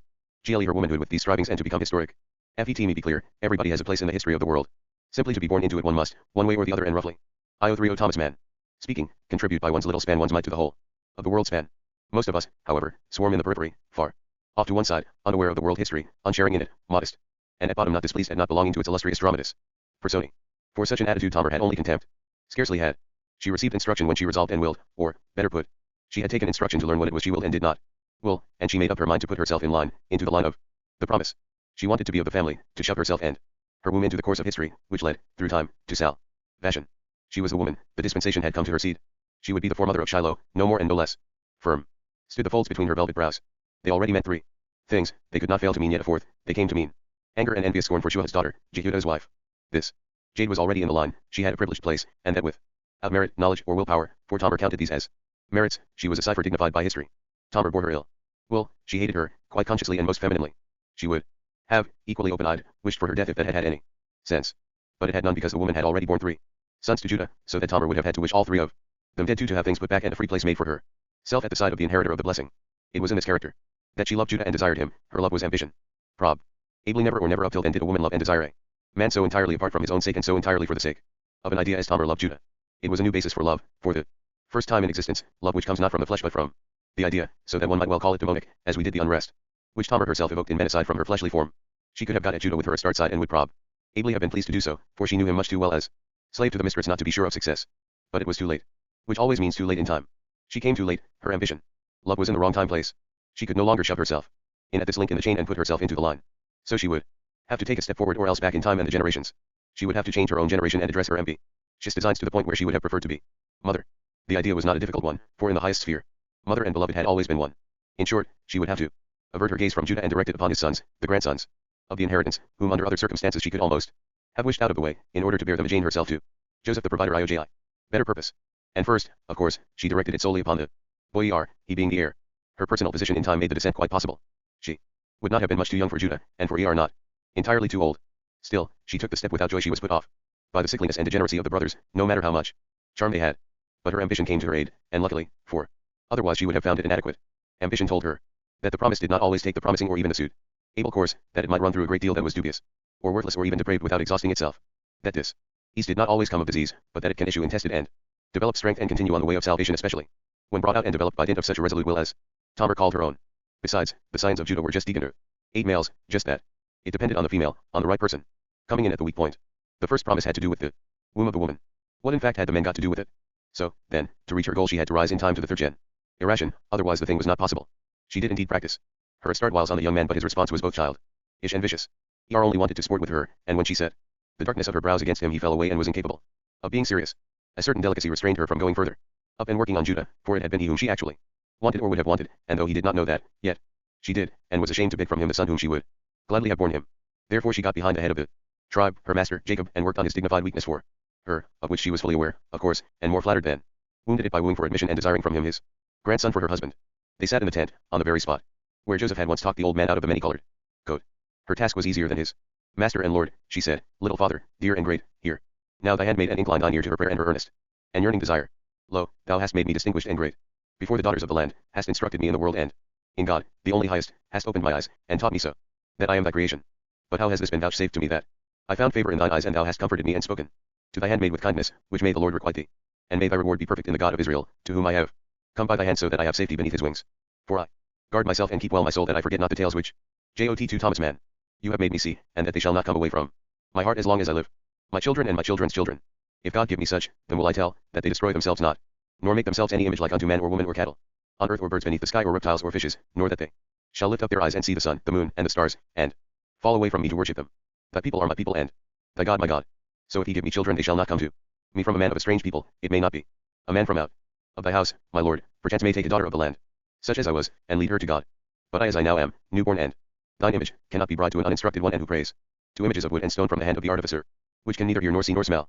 Behold now, Father and Lord, what thou hast done in shaping me, that thou hast made me fine and delicate of soul, so that I cannot live like the hosts of the Ig, nor and wed the first wooer and give my womanhood to a god. Fool as once in my simplicity I should have done. These now are the drawbacks of refinement and the hardships that elevation brings in its train. Therefore reckon it not to thy daughter and handmaid for a naughtiness if she point out the responsibility thou hast taken on thyself when thou didst form her, and how thou standest now in her debt almost as much as she in thine, since thou must now pay for her having been lifted up. What thou sayest, my daughter, is boldly conceived and not without sense, one hears it with applause. But show me thy name, for I see it not yet, and confide in me whither thou thinkest, for it is dark to me. Of thy people, she answered, am I in spirit. Of thy people alone can I be in the flesh and with my womanhood. Thou hast opened mine eyes, let me open thine. A branch grows from thy trunk, eldest son of thy fourth son, and is like a palm tree by the waters, and like a slender reed in the fence. Speak then with Judah, thy lion, that he give me to for a bride. Jacob was exceedingly surprised. So that was thy meaning, he answered, and thither went thy thought. Truly, truly, I should not have guessed it. Thou hast spoken to me of the responsibility I have taken on, and makest me now concerned precisely on thine account. Verily I can speak with my lion, and make my word avail with him. But can I justify it? Welcome art thou to my house, it opens its arms with joy to receive thee. But shall I have trained thee up to God, so that thou becomest unblessed? Unwillingly do I speak with doubt of anyone in Israel, but the sons of the daughter of Shuah are indeed an unable breed and good for naught things before the Lord, from whom I prefer to avert my gaze. Truly I, Joseph the provider, IO 33, hesitate very much to go along with thy wish, for it is my conviction the lads are no good for wedlock, and anyhow not with thee. With me, said she firmly, if with nobody else. Bethink thee after all, my master and Lord. It was irretrievably decreed that Judah have sons. Now they are as they are, and at least must be sound at the core. For in them is Israel. And they cannot be passed over, nor can one leave them out save that they themselves fall away and do not stand the test of life. Unavoidable is it that they should in turn have sons. At least one of them, one at least, the firstborn, the palm tree by the brook. I love him, and I will build him up with my love to a hero in Israel. A heroine, at least, he responded, art thou thyself, my daughter, and I trust in thee to perform it. So he promised her to make his word good with Judah his lion. And his heart was full of varying and conflicting feelings. For he loved the woman, with what strong feeling was left him, and was glad to present her to a man of his own blood. Still he was sorry, and it went against his honor, that it should be no better man. And again, he knew not why, the whole idea made him somewhat to shudder. Not through us. Judah did not live with his brothers in the grove of Mamre, in his father's house, since he had become good friends with the man. Hira, he pastured farther down towards the plain in the grazing ground by Adullam, and there his son his eldest, and Tamarsil, brat their wedding, provided by Jacob, who had sent for his fourth, and made his word avail with him. Why should Judah have kicked against the pricks? He consented not too gracefully, with rather a gloomy air, but he did consent with no ado, and so Tamar was given to to wife. It befits us not to look behind the veil of this marriage. Even in the beginning no one liked it, and humanity has always expressed itself baldly and brusquely as to the facts, finding it too much trouble, as always, to soften them with pity or excuse. The factors of failure were present in it, on one side historic ambition to play a part in history, combined with the gifts of a start, on the other enervation, a youth capable of standing no serious test in life. We shall do well to follow the example of tradition, and baldly and brusquely state that Judah's quite shortly after the wedding, died, or as tradition has it, the Lord slew him. Well, the Lord does all, and all that happens may be regarded as his doing. In Tamar's arms the youth died of a hemorrhage which would probably have killed him even if he had not choked to death with the blood. Some people may feel relieved that at least he did not die quite alone like an animal, but in the arms, I-034 Thomas Mann, of his wife, though again it is distressing to picture her died with the lifeblood of her young husband. Dark-browed she stood up. She washed herself clean of the blood, and straightway demanded for her husband Onan, Judah's second son. The determination of this woman has always had something staggering about it. She went up to Jacob and lamented to him, in a way. She accused God to him, so that the old man was seriously embarrassed for Yah. My husband has died and left me, she said, thy grandson, in a trice and the twinkling of an eye. How is one to understand that? How can God do so? He can do everything, Jacob replied. Humble thyself. He does, when occasion requires, the most frightful things. For to be able to do everything one wants is, when you come to think of it, a great temptation. There are vestiges of the desert try to explain it so to thyself. He sometimes falls on a man and slays him whether or no, without rhyme or reason. One must just accept it. I accept it, she replied, so far as God is concerned. But not for my own part, for I do not recognize my widowhood, I cannot and I may not Since one has fallen away, the next must take his place. That my fire be not quenched which still lives, and to my husband no name remain, and nothing else upon earth. I speak not for myself alone and for the slain one, I speak generally and for all time. Thou, Father and Lord, must make thy word avail in Israel, and exalt it into a law, that where there are brothers and one dies childless, his wife shall take no strange man from outside, but her brother-in-law shall step in and wed her. But the first son whom she bears shall he confirm after the name of his deceased brother, that his name shall not be uprooted out of Israel. But if it please not the man, Jacob objected, to take his sister-in-law. In that case, said Tamar firmly, she shall stand forth before the people and say, my brother-in-law refuses to reawaken for his brother a name in Israel and will not marry me. Then shall one require him and speak with him. But if he stand and speak, I like not to take her, then shall she stand to him before all the people and take one of his shoes from off his foot and spit upon it and answer and say, thus shall one do to every man who will not build up his brother's house. And his name shall be barefooted. Then certainly he will bethink himself, said Jacob. And thou art right, my daughter, in so far as it will be easier for me to make my word avail with Judah, that he should give thee Onan for a husband, if I make a general law on which I can support myself, which I have proclaimed under the tree of wisdom. Joseph the provider, IO 35. It was the brother-in-law marriage which at Tamar's instigation was thus founded and became a matter of history. This country girl had certainly a flair for the historical. Skipping over the stage of widowhood, she now received the boy Onan as her husband, though Judah showed small desire for the arrangement or the collateral marriage, and the person most concerned even less.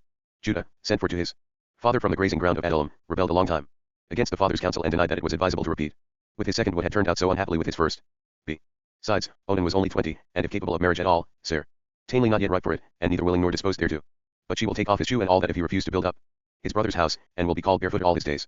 Thou makest, Israel, as though that were established fact, and it is so only because thou hast but now thyself introduced it, I know. Well, by whose advice? God speaks out of the maid, responded Jacob. He has brought her to me that I make her acquaint with him, that he may speak out of her. Then Judah rebelled no more, but ordered the wedding. It is beneath the dignity of this narrator to pry into the secrets of the bedchamber. So then, baldly and brusquely, Judah's second son, Onan, in his own way quite pleasing, and his way was a dubious one, was, again in his own way, quite a character. He had a deep-seated perversity of disposition, amounting to a judgment upon himself and a denial of life. I do not mean his own personal life, not exactly that, for he possessed much self-love and rouge and adorned himself like any dandy. Yet in the very soul of him he denied life, for in those inmost depths he uttered an emphatic no to any continuation of life after or through him. We are told that he was angry at being forced to become a surrogate husband and raise up seed not to himself but to his brother. That is probably true, so far as words and even thoughts come in question, he might put the thing so to himself. But, in reality, for which words and thoughts are only paraphrases, the knowledge was inborn in all the sons of Judah that life was a blind alley, that whatever way it might take, in no case would, should, could, or might it continue further through them, the three sons. Not through us, they said with one voice, and in their way they were right.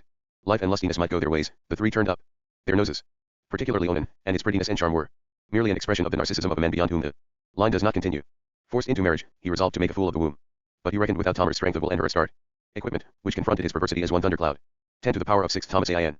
Confronts another, like thunderclouds they met and lightning fall. Load the stroke of death. He was parleyed and died in her arms. From one second to the next, his brain stood still and he was dead. Tamar rose up and straightway demanded that Shelah be given her for husband, he, Judah's youngest born, being then only 16 years old. She might be called the most amazing figure in this whole story, few will be found to deny it. This time she did not prevail. Even Jacob hesitated, if only in anticipation of Judah's emphatic objection, and that was not long in coming. They called him a lion, but like a lioness he stood before his last cub, whatever he might or might not be worth, and would not budge. Never, he said. What? So he is to die too, in blood like one? Without, like the other? God shall prevent it, it shall not be. I have obeyed thy summons, Israel, and hastened up to thee from my wife's kin in the plain where Shua's daughter bore me the son, and where she now lies sickened. For she is ailing and drooping towards death. And if Shelah die too, then I am bare. There is no question of disobedience here, for thou mayst indeed not command me at all, and thou makest only a hesitant suggestion. But I hesitate not only. I say, no and never, for thee and for me. What thinks this woman, that I shall give her my ewe that she destroy it?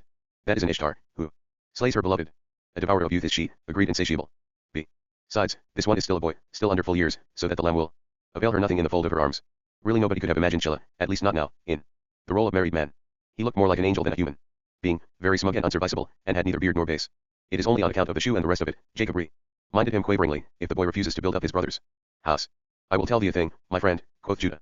If this devourer go not now away and put on widow's garb and continue to do her seemly mourning in her father's house as the bereaved of two husbands and behave quietly, then I myself, as sure as I am thy fourth son, will take off her shoe before all the people and do all the rest of it and accuse her openly of being a vampire that she may be stoned or burned. That is going too far, said Jacob in painful agitation, in thy dislike of my suggestion. Going too far? And how far wouldst thou go if they would take Benjamin from thee and try to send him on some very dangerous journey, who after all is not thy only one but merely thy youngest? Thou guardest him with thy staff and keepst him close that he too, Joseph the provider, IO 37, may not be lost, and scarce can he go out on the high road. Well, Shelah is my Benjamin and I resist, everything in me rises up against yielding him up. I will make thee a fair proposal, Jacob said, for this argument had gone home to him. Just in order to gain time and not grossly to offend a girl, thy daughter-in-law, we will not reject her demand, but wean her from it. Go to her and say, my son Shelah is still too young and is even unripe for his years. Remain a widow in thy father's house till the lad grow up, then I will give him to thee that he may raise up seed to his brother. So shall we silence her demand for some years before she can renew it? Then perhaps she will get used to the widow's state and not renew it at all. Or if she do, then we will console her, saying with more or less truth that the lad is still not ripe. Be it so, said Judah. It is the same to me what we tell her if only I do not have to yield that tenderness and pride into the burning embrace of Moloch. And it came about according to Jacob's instructions. Tamar received dark-browed her father-in-law's verdict, looking deep into his eyes, but she yielded. As a widow and a woman who mourns she remained in her father's house and nothing was heard of her, 1 year, and 2 years and even a third. After 2 she would have been justified in renewing her claim, but she expressly waited a third year in order not to be told that Shelah was still too young. The patience of this woman was as remarkable as her resolution. Indeed, resolution and patience are probably the same thing. But now that Shelah was 19 and in the bloom of whatever manhood he would ever rejoice in, she came before Judah and spoke. The term is up and the time is now ripe for thee to give me to thy son as wife and him to me as husband, that he raise up to his brother name and seed. Remember thy bond. Now Judah, even before the first year of waiting was out, had become a widower. Shuah's daughter had died, out of affliction over his bondage to Astarte, the loss of her sons, and the blame on her head for their loss. He had now only Shelah left and was less than ever minded to send him on the perilous journey. So he answered, Bond? There was never one made, my friend. Do I mean by that I do not stand by the simple word of my mouth? Not so. But I would not have thought thou wouldst insist after so long a time, for it was a word of delay. Wilt thou have another such? If so, I will give it thee, but it should not be needed, for thou shouldst already have consoled thyself. True, Shelah is older, but only a little, and thou art further forward of him than when my word consoled thee. Thou mightest almost be his mother. Oh, might I? Asked she. Thou showest me my place, I see. 1:038 Thomas Mann. Thy place, said he, in my opinion, is in thy father's house, to remain there a widow and a woman who wears mourning for 2 husbands. She bowed and went hence. Now comes the sequel. This woman was not so easy to put off the track and remove from the line of descent. The more we observe her, the more we are amazed. She had dealt very freely with her position in time, moving it down with her to the grandchildren, whom she cursed because they were in the way of those whom she would bring forward. Now she resolved to change generations a second time and climb up again. She would pass over the one remaining member of the generation of grandchildren, whom they would not give her, that he might either die or else bring her and her womb into the line of descent. She would do this, for her flame might not be quenched nor would she suffer them to shut her out of her God inheritance. The sheep shearing. Now, these following are the things which happened to Judah, Jacob's son. Not many days after the day when the lion again played lioness and put himself before his cub, the sheep shearing came round, and the feast of the wool harvest, and the shepherds and herders of the region gathered to eat and drink and offer sacrifice. The feast was held in different places. This time it was in the mountains, called Timnath, and hither came the shepherds and owners of the flock, down from above and up from below, to shear their sheep and have a good time. Judah went up together with Hira of Adullam, his friend and head shepherd, the same through whom he had got to know Shuah his daughter, for they two meant to shear and have a good time. At least Hira did, for Judah was not inclined for a good time. He never was. He lived in hell, in punishment for former sheer and evil doings, and the way his sons had lost their lives looked very like this. Hell. He was afflicted over his election and on account of it would rather have had no feast and no good time, for if one is bond slave to hell, all gaiety takes on the nature of the hellish and leads to nothing, save befouling the election. But what was the use? Only the ill in body are excused from life. If one ails only in spirit, that does not count. No one understands it and one must play one's part in life, and keep the seasons with the rest. So Judah stopped 3 days at the shearing at Timnath, sacrificed and feasted. The way back to his own place he traveled alone, he liked it better alone. We know that he went on foot for he had a good knobbed staff of some value, a walking staff, not a cudgel for a beast. With it he strode down the hilly paths between vineyards and villages, in the parting gleams of the day, which went redly to its rest. The road's end. Joseph the provider IO39. Bypaths were familiar, there was in him, the place in Ajim at the foot of the heights, which he must pass on his way towards Adullam and the village of his kinfolk. The gate, the mud walls, the very houses, shone crimson in the glory of the exulting heavens. By the gate crouched a figure. When he came closer he saw that it was wrapped in a ketone paspasim, the shrouding garment of those who are tempted. Resus. His first thought was, I am alone. His second, I will go by. The third, to hell with her. Must the Kadeshi, the daughter of joy, sit on my peaceful homeward way? So it looks to me. But I will take no heed, for I am twofold, that I am he of whom it looks likely, and he who is bitter, denies himself and goes angrily by. The old song. Must it be sung forever? So sing the chained galley slaves from their groaning hearts at the oar. Up above I groaned and sang it with a dancing girl and should be sated for a while. As though hell were ever sated. Shameful craving and absurd for the hundredfold hateful. What will she say? How behave? He who comes after me may try. I will go past. And he stopped. Greeting to the mistress. May she strengthen thee, she whispered. The angel of desire had already seized upon him and her whisper made him shiver with lustful curiosity after this woman. Whispering wayside one, said he, with trembling lips, for whom dost thou wait? I wait, she replied, on a lusty lustling who will share with me the mystery of the goddess. Then am I half the right man, said he, for a lustling am I if not a lusty one. I have no lust to lust, yet she to me. In thy calling, me thinks, one is not very lusty for lust either, but must be glad if others feel it. We are givers, she said, but if the right one comes we know how to receive as well. Hast thou lust to me? He put his hand upon her. But what wilt thou give me? She stopped him. He laughed. In sign, he said, that I am a son of lust with some trace of lustiness I will give thee a he-goat from the flock that thou remember me.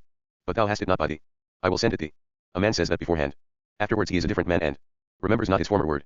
I must have a pledge. Name it. Give me thy signet from thy finger and thy bracelets and thy staff that is in thy hands. 1040 Thomas Mann.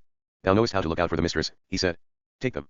And he sang the song with her by the wayside in the red evening glow, and she went away round the wall. But he went on home, and next morning he said to Hira, his shepherd, well, so and so, you know how such things are. At the gate of In Najim, the place of Inam, there was a temple prostitute, and her eyes had something about them under the ketone. In short, why make so much of it between men? Be so good and take her the he-goat. I promised, so I get back my things. I had to leave her ring, staff, and bracelets. Take her a fine big billy boat. I won't be shabby with the shabby creature. Maybe she is sitting again by the gate, or ask the people of the place. Hero picked out the goat, diabolically ugly and magnificent with ringed horns, cleft nose, and long beard, and took him to the gate by in Najim, where nobody was. The whore, he asked within, who sat outside by the road. Where is she? You must know your whores. But they answered him, here was and is no whore. We have none.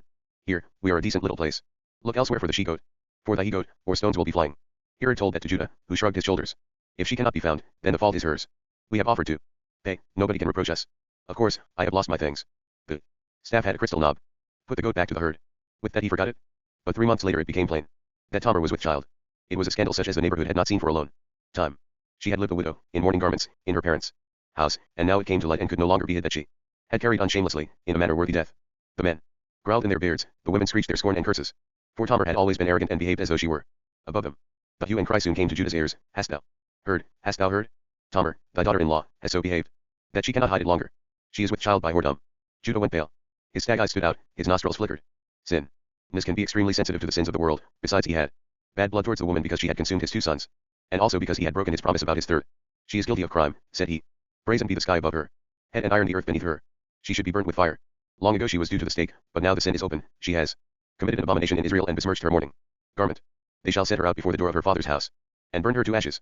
Her blood be on her own head. Joseph the provider Ioji. With long strides he outpaced the informers, who flourished switches, and on the way were increased by other flourishers from the villages round, so that it was an eager crowd who came up before the widow's house in Judah's train, whistling and jeering. Inside one could hear Tamar's parents sobbing and lamenting, but from herself no sound. Then 3 men were told off to go in and produce the courtesan. They squared their shoulders and went in, stiff-armed, chins drawn in, fists ready, to fetch out Tamar, first to be pilloried and then to be burnt. After a while they came out again without Tamar, bearing certain things with them. One had a ring between 2 fingers, the other splayed out. The second held a staff out in front of him by the middle. The third had a purple cord dangling from his hand. They brought the things to Judah, standing there foremost, and said, We were to say this to thee from Tamar thy daughter-in-law. From the man whose pledges these are I carry my pawn. Dost thou know them? Then hearken, I am not the woman to let herself be destroyed together with her son from the air of God. Judah the lion looked at the things while the crowd pressed round him and peered in his face. White as he had been all the time with anger, so slowly now he grew red as fire, up into the roots of his hair and even into his very eyes, and was dumb.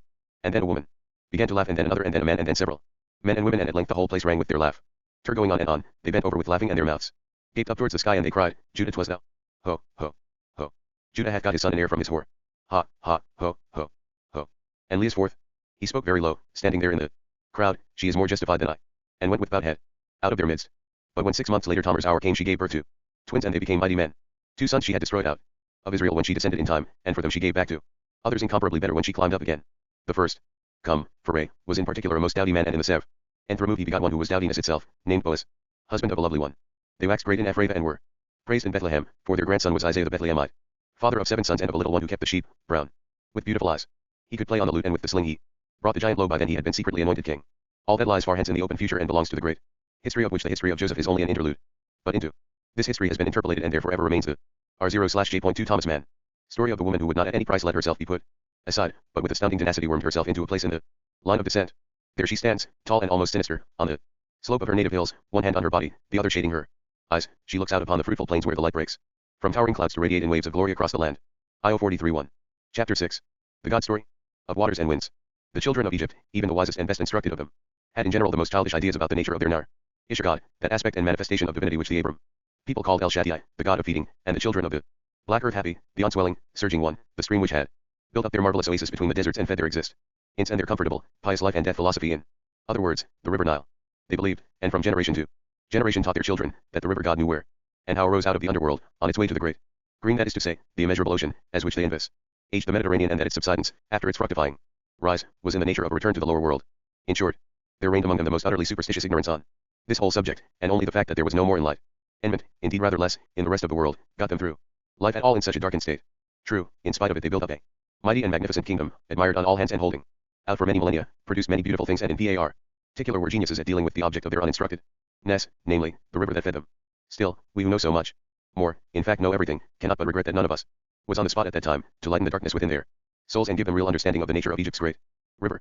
What a buzz it would have made in the seminaries and decayed mice, to be told that Happy, far from having a source in the lower world, the lower world itself having been rejected as a baseless superstition, is merely the outlet of the great lakes in tropical Africa, and that the food god, to become what he is, has first to be fed himself.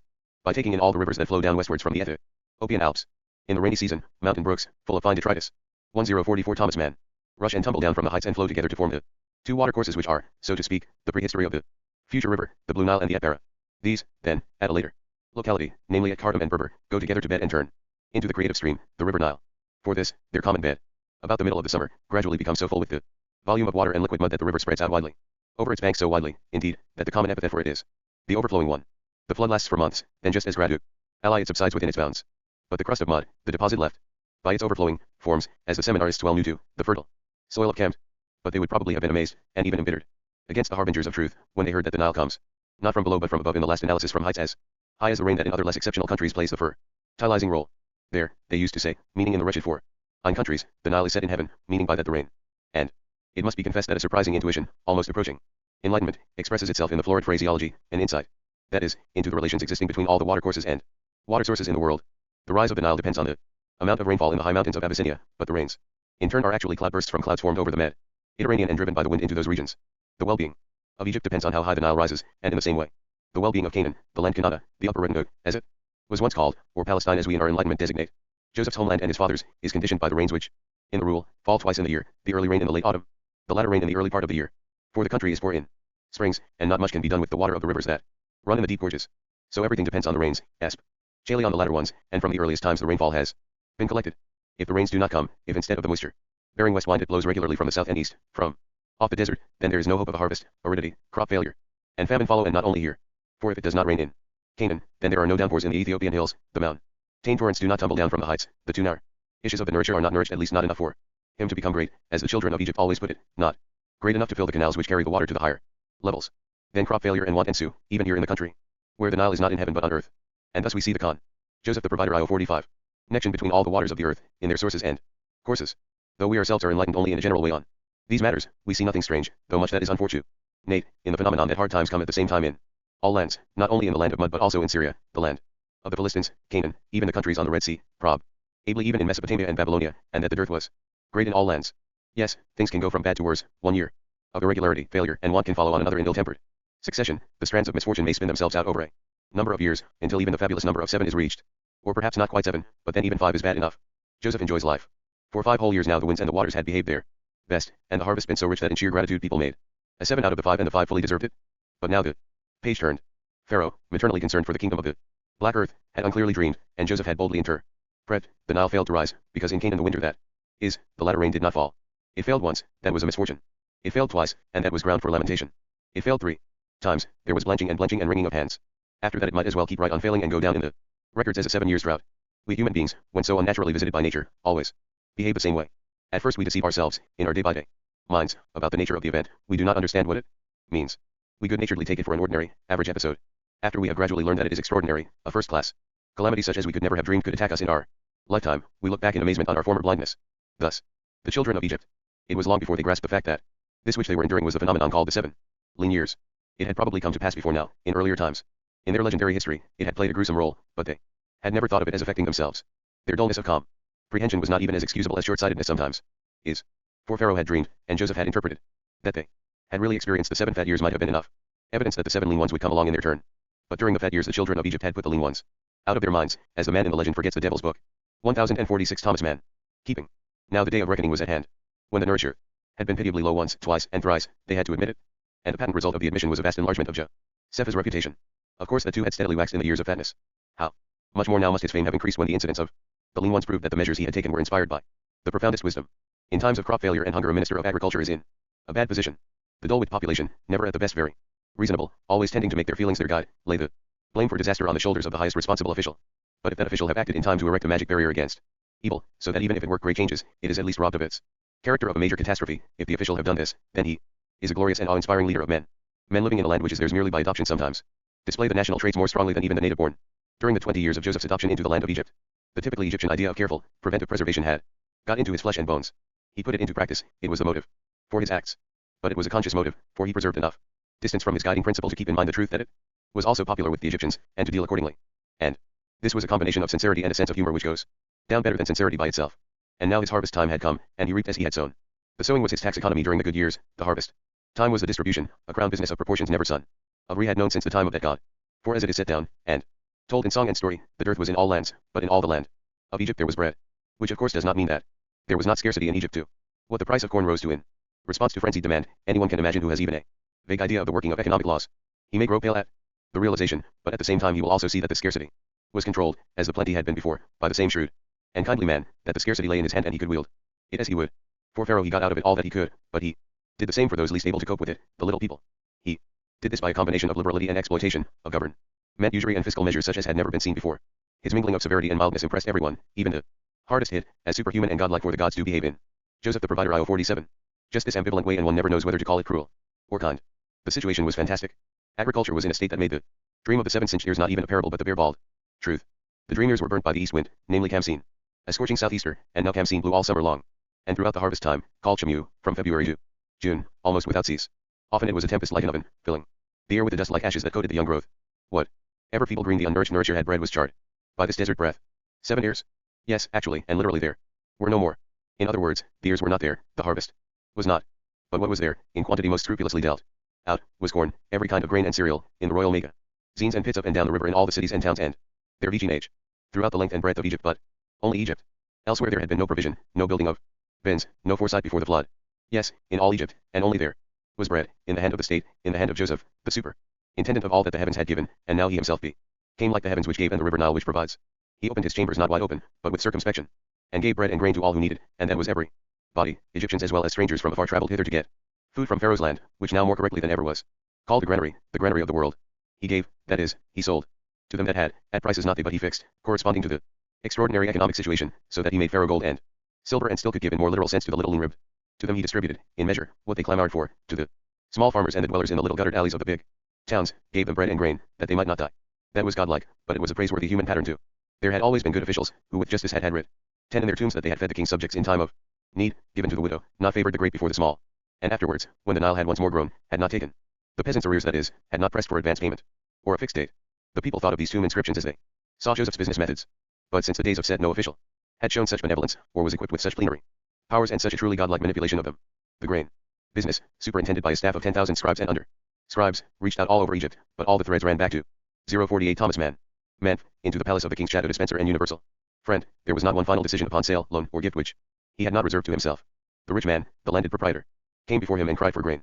To him he sold for his silver and gold, making the sale conditional upon the modernization of the man's irrigation system, so that he should stop muddling along in feudal inefficiency. Thus he kept faith with the highest, with far Ao, into whose treasuries flowed the rich man's silver and gold.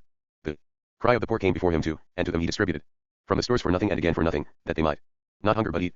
Herein he was true to his fundamental characteristic of human sympathy, to which we have already done justice and need not dwell longer upon it. Though we might just say once more that it has to do with motherwit, for truly there was something to serving the adjective witty in Joseph's technique of combined largesse and exploitation. Despite hard work and heavy cares he was always in high spirits, and at home would say to Asenath, his wife and daughter of the sun, my girl, I am enjoying life. He sold abroad too, at high prices, as we know, and studied lists of the cereals delivered to the nobles of the wretched retinue. For many city kings of Canaan, among them the kings of Megiddo and Shairan, sent to him for grain. The envoy from Ascalon came and cried before Joseph on behalf of his city and was given at a price.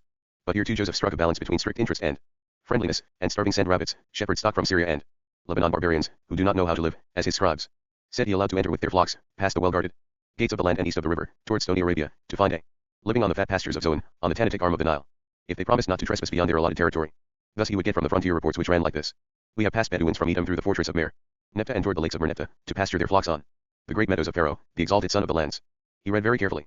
He read all the frontier reports with the utmost care, and by his orders they had to be precise. He ordered a tightening of the regulations governing the entry of all persons through the eastern border fortresses into that rich land which now had become so uniquely rich. There had to be a list of names of every person coming out of the lands of wretchedness to fetch food from Pharaoh's corn bins. Frontier officials like that Lieutenant Horwaz, of Fel, scribe of the great gate, who had once passed Joseph himself with his Ishmaelites into the land, had to take great pains with such lists, and to record all immigrants not only according to their names, trades, and places of origin, but also by them fathers and grandfathers. Joseph the Provider IO 49. Names. The lists then had to be sent daily by fast messenger down to Menf, to the offices of the king's Sheo dispenser. There they were copied out fair on extra good paper with red and black ink and laid before the provider. And he, though quite busy enough without that, read them through every day from beginning to end, as carefully as they had been compiled. They come. It was in the 2nd year of the lean kine, on a day in the middle of Epiph, made by our reckoning and frightfully hot, as it is anyhow in Egypt in their summer season, but even hotter than usual. The sun was like fire from heaven. We should have measured it at well over 100 degrees in the shade. The wind was blowing and driving the hot sand into the red-lidded eyes of the little people in Menf's narrow streets. There were hosts of flies, and they and the human beings were alike sluggish. The rich would have given large sums for half an hour of a breeze from the northwest. They would even have been willing that the poor should benefit as well. Joseph too, the king's first mouthpiece, had a perspiring face caked with sand. But as he went home at noon from his office he seemed to be in high spirits and very lively if the word be applicable to a man born in state in a litter, followed by the equipage of some of his upper officials, who were to lunch with him, according to a custom, which the Viscount even today did not fail to observe. He soon turned off from the wide boulevard and was carried through some of the mean alleys of the poorer quarters, where he was hailed with cordial and confident familiarity. Jep Notifanique, the little lean rib, once shouted, throwing kisses. Happy, happy, 10,000 years to you, our provider, beyond the end of your destiny. And they, who would simply be rolled in a mat when they were taken out to the desert, wished him, 4 excellent jugs for your entrails, and for your mummy and alabaster coffin. Such was the form their sympathy took, in response to his for them. At length the litter bore him through the painted gate in the wall of his gracious villa, into the front garden, where olive, pepper, and fig trees, the shadowy cypress and the spreading fen-like palm were grouped about the gay papyrus columns of the terrace before the house, and mirrored in the square walled-in lotus pool. A broad gravel drive ran round the pond, the bearers followed it and came to a halt, whereupon the runners offered Joseph knee and neck, so that he stepped first upon them and then to the ground. My Sachem was quietly awaiting him on the terrace, or rather at the top of the flight of steps at one side, as were Heppy and Hezes, 2 greyhounds from Punt, most aristocratic beasts in gold collars, a quiver with nerves. 1050 Thomas Mann. Pharaoh's friend sprang up the shallow steps, more precipitately than usual, indeed, more briskly than an Egyptian noble should move before spectators. He did not look at his retinue. My, said he hurriedly, in a low tone, as he patted the animals' heads and they put their forepaws on his chest to greet him, I must talk to you at once, alone. Come into my room. Let them wait. There is no hurry about the meal, and I could not eat a mouthful. This is much more pressing business, about the roll here in my hand, or rather the roll is about the pressing business. I will explain it all to you if you will come with me where we can be alone. But steady, expostulated my Sachem. What is the matter with you, Adon? You are shaking. And I am sorry to hear you cannot eat. You who make so many to eat. Will you not have water poured to cleanse your sweat? It is not good to let it dry in the pores and hollows of the body. It itches and inflames, especially when mixed with grit. I'll do that later. My washing and eating are not urgent, by comparison, for we must hear at once what I have heard. The roll here tells me that was brought to my office just before I left, and here it is. It has come, I mean they have come, which is the same thing, and the question is what will happen and how I am to receive them. And what shall I do, for I am fearfully excited. Why, Adon? Just be calm. You say it has come. That means you expected it, and what you were expecting cannot surprise you. Kindled. Tell me what is, or who are, come, then I will prove to you that there is no reason to be upset. On the contrary, calmness is the one thing needful. They were talking as they went through the peristyle to the fountain court, moving with the rapid gait which the man of poise tried to slow down. But Joseph turned, and my Sachem followed with Heppy and Hezes into a room on the right, with a colored ceiling, a malachite lintel and gay friezes along the walls. It served him as a library, and lay between his sleeping chamber and the great reception hall. It was furnished with true Egyptian charm. There was an inlaid day bed covered with skins and cushions, delightful little carved chests on legs, inlaid and inscribed, for the protection of the book rolls, lion-footed chairs with rush seats and backs of stamped and gilded leather, flower stands and tables with faience vases and vessels of iridescent glass. Joseph squeezed his steward's arm as he balanced up and down on the balls of his feet. His eyes were wet. My, he cried, and there was something like suppressed exultation, a choked-off rapture in his voice. They are coming, they are here, they have passed the fortress of Vel. I knew it. I have been waiting for it, and yet I can't believe it has come. My heart is in my mouth. I am so excited that I don't know where I am.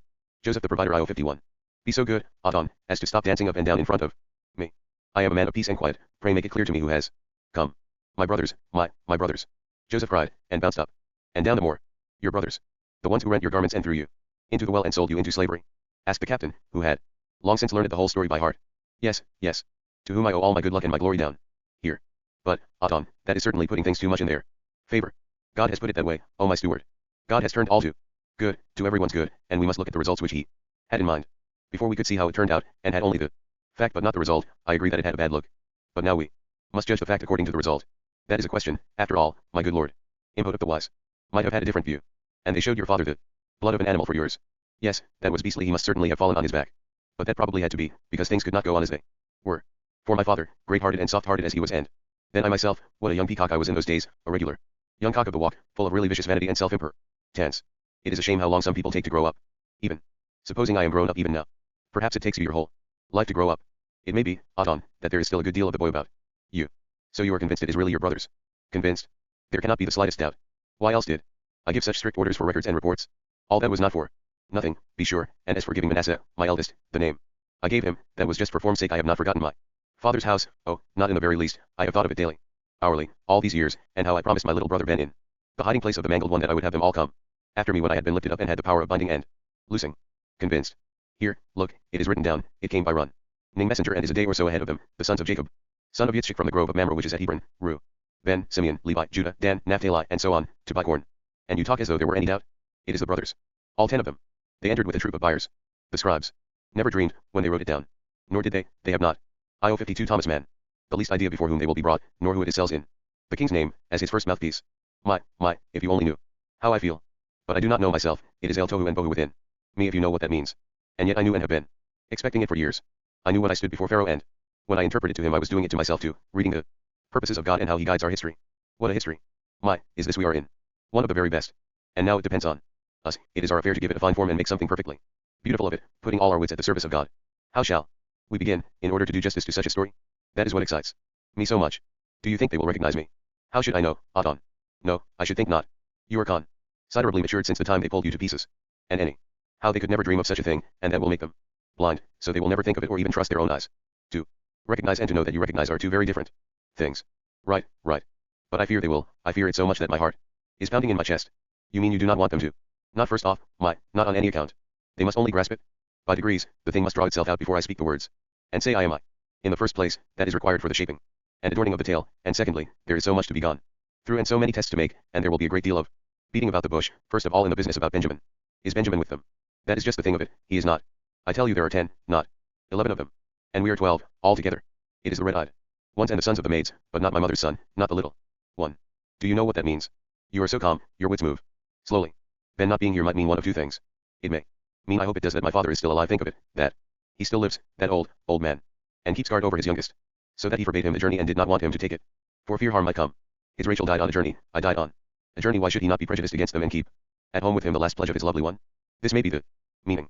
But it might mean too that he is gone, my father, and that they have behaved badly to Ben because he is alone and unprotected, and thrust him out as though he were not their brother, and would not let him come with them because he is a son of the true wife. Poor little soul.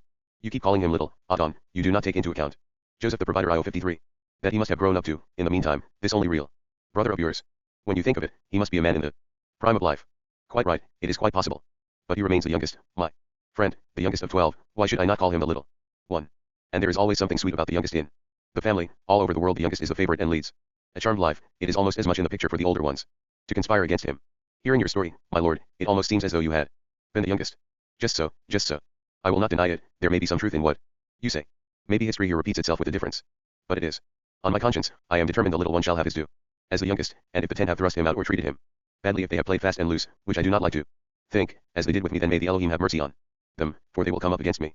I will not reveal myself to them at all. The beautiful speech to tell them who I am will just not be made. If they recognize me I will deny it and say, no, I am not he. Ye evildoers, and they will find in me only a harsh and stranger judge. There, you see, Adon. Now you put on a different face and sing a new tune. No more sentimental tenderness in your heart. You are remembering how they played fast and loose with you, and you seem perfectly able to distinguish between the fact and the result. I don't know, what sort of man I am. One does not know beforehand how one will behave in one story, but when the time comes it is clear enough, and then a man gets acquainted with himself. I am curious myself to see how I shall act and how talk to them. At this moment I have no idea. That is what makes me tremble so. When I had to stand before Pharaoh I was not a thousandth part so excited. And yet they are my own brothers. But that is just it. Everything is upside down inside me. It is a perfect muddle of joy and dread and suspense, and quite indescribable, just as I tell you. How startled I was when I came to the names on the list, though I had known and definitely expected to see them. You cannot imagine it, of course not, because you cannot be startled. Was I startled on their account or my own? I do not know. But they would have good ground to be startled themselves, to be frightened down to the very soles of their shoes. I do not deny that. For it was no small thing then. And long ago as it all was, it has not got any smaller with the years. I said I went to them to see that everything was in order. That was cheeky, I agree, I admit it all, especially that I ought not to have told them my dreams. Besides, it is true that if they had granted me IC 54 Thomas Mann my life, I would have told the whole thing to my father, so they had to leave me where I was. And still and all that they were deaf when I cried out of the depths, lying there in my bonds, covered with welts, and wailed, and begged them not to do this to my father, to let me perish in the hole and show him the blood of a beast for mine. Yes, my friend, it was all pretty bad. Not so much to me, I am not talking about that, it was bad towards my father. If he is dead now of his grief and has gone down in sorrow to Sheol, shall I be able to be friendly to them? I do not know how I am under such conditions, but I very much fear I could not be friendly. If they have brought down his grey hairs with sorrow to the grave, that also would belong to the result, even first and foremost, and would very much obscure the light shed by the result upon the fact. In any case, it remains a fact, and it must be set over against the result. Do I with it, so that confronted by its goodness it may be ashamed of its badness. What do you mean to do with them? How do I know? I am asking you for advice and counsel just because I don't know what to do. You, my steward, whom I took into this story for you to give me of your steadiness when I get excited. You can afford to give me some, for you've got too much. You are far too phlegmatic. You just stand there and raise your eyebrows and put your lips together, and just because you are like that you do not have any ideas. But we need ideas, we owe it to the kind of story it is. For the meeting of the act and the result is a feast of no common sort. It must be celebrated and adorned with all sorts of solemn flourishes and pious maneuvers, so that the world will have to laugh and cry over it 5,000 years and more. Excitement and fear are less productive than peace and quiet. Adon. I will mix you a soothing drink now. I will shake a powder into water and it will sink and be still. But if I shake another kind into the cup, then the two will seethe up together, and if you drink it foaming, it will act as a sedative. I will gladly drink it later, at the right moment, when I need it most. Now hearken to what I have done so far. I have sent running messengers with orders to segregate them from the other travelers, and not to give them corn in the border cities but to send them on to Manf, to the head office. I have arranged to have an eye kept on them so that they are sent to good rest houses with their animals and are cared for without their knowing it in the strange land, as new and strange to them as it was to me when I died up above there and was brought down here, at 17 years old.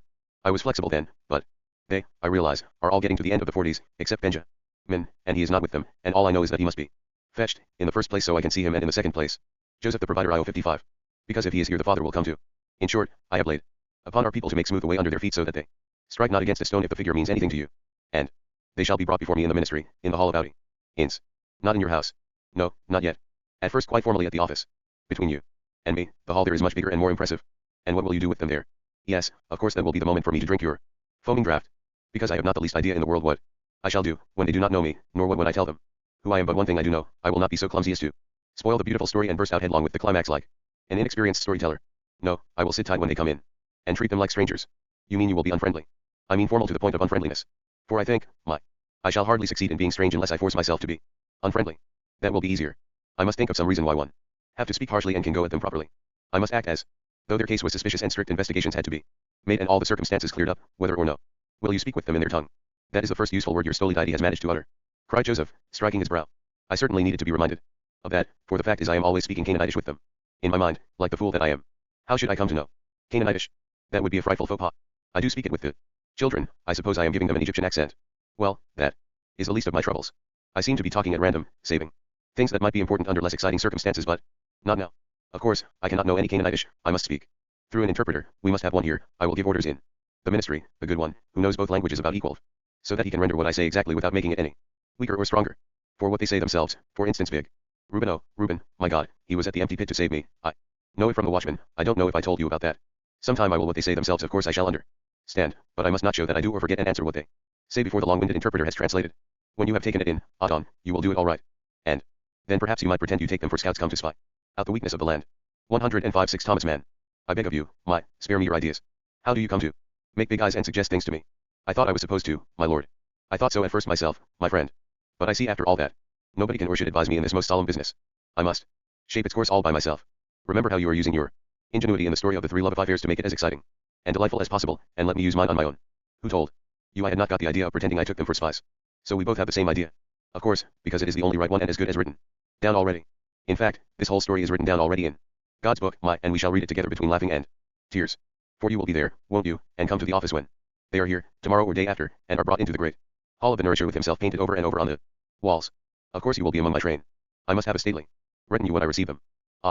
He burst out, and eat his face in his hands, those hands at which the little urchin Benoni had looked in the grove of the Lord Adon, as they wove the myrtle garland. Now one of them wore Pharaoh's sky blue lapis lazuli ring inscribed, be as myself I shall see them, my own folk, my own, for they were always that however much we quarreled through the fault of all of us. I shall speak with them, Jacob's sons, my brothers, to whom I have kept so long the silence of death, and learn whether he can still hear that I am alive and that God accepted the beast instead of the son. I shall hear everything, I shall learn all that has happened, how Benjamin lives and whether they treat him broth early. And I must get him down here and my father too. Oh, my taskmaster, now my housemaster, it is all too exciting and solemn for words. And just because it is so solemn it must be treated with a light touch. For lightness, my friend, flippancy, the artful jest, that is God's very best gift to man, the profoundest knowledge we have of that complex, questionable thing we call life. God gave it to humanity, that life's terribly serious face might be forced to wear a smile. My brothers rent my garment and flung me into the pit. Now they are to stand before my stool, and that is life. And the question, whether we are to judge the act by the result and approve the bad act because it was needed for the good result, that is life to life. Put such questions as these and they cannot be answered with a low no face. Only in lightness can the spirit of man rise above them, with a laugh at being faced with the unanswerable. Perhaps he can make even God himself, the great unanswering, to laugh. Joseph the provider IO 57. The audience. Joseph was indeed as Pharaoh when he sat in his seat on his raised dais in the hall of the nourisher beneath white ostrich feather fans, thrust into chased gold shields, held above him by pages in aprons, with bobbed hair. About him were his chief scribes from the ministry, an austere group of magistrates, along the dais to right and left. Lance-bearers of his household guard stood in a row. Two double lines of orange columns covered with ornamental inscriptions, on white bases, with green lotus capitals and over pieces in colored enamel, ran from his dais to the farthest entrance doors, and on the long and high side walls above the dado, happy, the overflowing, was repeatedly pictured, in human form, with covered sex, one breast male, the other female, the royal beard on his chin, reeds on his head, bearing on his palms the presentation tray with wild jungle flowers and slender water jugs. Between these repeated representations of the god came other forms of life in flowing lines and bright colors, gleaming in the rays of light that fell through the stone gratings of the high windows. There were scenes of sowing and threshing. Pharaoh himself plowed with oxen and cut the first swath with the sickle into the golden grain. There were the seven kind of Osiris, with the bull whose name he knew, pacing in a row, with exquisite inscriptions, such as, "Oh, may the Nile give me food and nourishment and every green thing according to its time. Such was the hall of audience where every cry for bread came. Before the viceroys, for he reserved to himself each decision. Here. Now he sat, on the third day after his talk with his steward, my sachem now stood behind his seat and had actually mingled him a foaming draught, and Joseph had just dismissed a pigtailed and bearded delegation wearing shoes turned up at the toes, from the land of the great king Murchili, in other words Hutti, where to famine reigned. He had been absent-minded and heedless, as every one had remarked, for he had dictated to his actual scribe a figure of more wheat, spelt, rice, and millet and at a lower price than the delegates from Hutti had themselves offered. Some of those present thought there might be diplomatic reasons for this, perhaps, who knew the moment had come in the world political sphere to show King Murchili some attention. Others ascribed it to the physical condition of the universal friend, as he had remarked before the sitting, that he had a catarrh from the dust, and he kept a handkerchief before his mouth. Above the handkerchief his eyes looked out into the great hall. When the men from Hutti had left and the group of Asiatics were brought in their turn, one of their number was tall like a tower. IO58 Thomas Mann. Another had a melancholy leonine head, one was solid and marrowy. Another had long nimble legs, two others did not dissemble their natively belligerent air, one kept giving piercing glances round about him, another was striking because of his very bony joints, and still another because his eyes and lips were so bright and humid. One had curly hair, a round beard, and much red and blue dye of the purple snail about his garment. Each, in short, had something to distinguish him. In the middle of the hall they found it good to fall on their faces, and the universal friend had to wait till they stood up again to beckon them near him with his fan. They came closer and then again fell on their faces. So many, he asked in a muffled voice which, oddly enough, he had pitched almost in a growl. 10 all at once. Why not 11? Interpreter, ask them why there are not 11 of them or even 12, or do you men understand Egyptian? Not so well as we should like to, O Lord, our refuge, answered one of them in his own tongue. It was he on the runner's legs, whose tongue, it seemed, was nimble too. You are as Pharaoh, you are as the moon, the merciful Father, who comes forth in majestic garment. You are as a firstborn sphere in his adornment, marshal, ruler. Our hearts praise with one voice him who here holds market, nourisher of the lands, food of the world, without whom no one has breath. And we wish for you as many years of life as the year has days. But your tongue, O Adon, we understand not enough to deal with you. Be merciful unto us. You are as Pharaoh, they all repeated in chorus, while the interpreter rapidly and monotonously translated Naf. Tali's words, Joseph devoured with his eyes the men standing before him. He knew them every one and had no trouble in marking in each the work the hand of time had done upon them too. O God of dispensations, they were all there, the hate-hungry wolf pack that had flung itself on him with cries of down with him, down with him. Plow he had begged, do not tear it, do not tear it. But all the furious pack had dragged him to the pit with shoutings and hallooings, the while he questioned the heavens in a daze, what is this that has come upon me? They had sold him as a criminal to the Ishmaelites for 20 silver pieces, and before his eyes had dabbled the ruins of his garment in blood.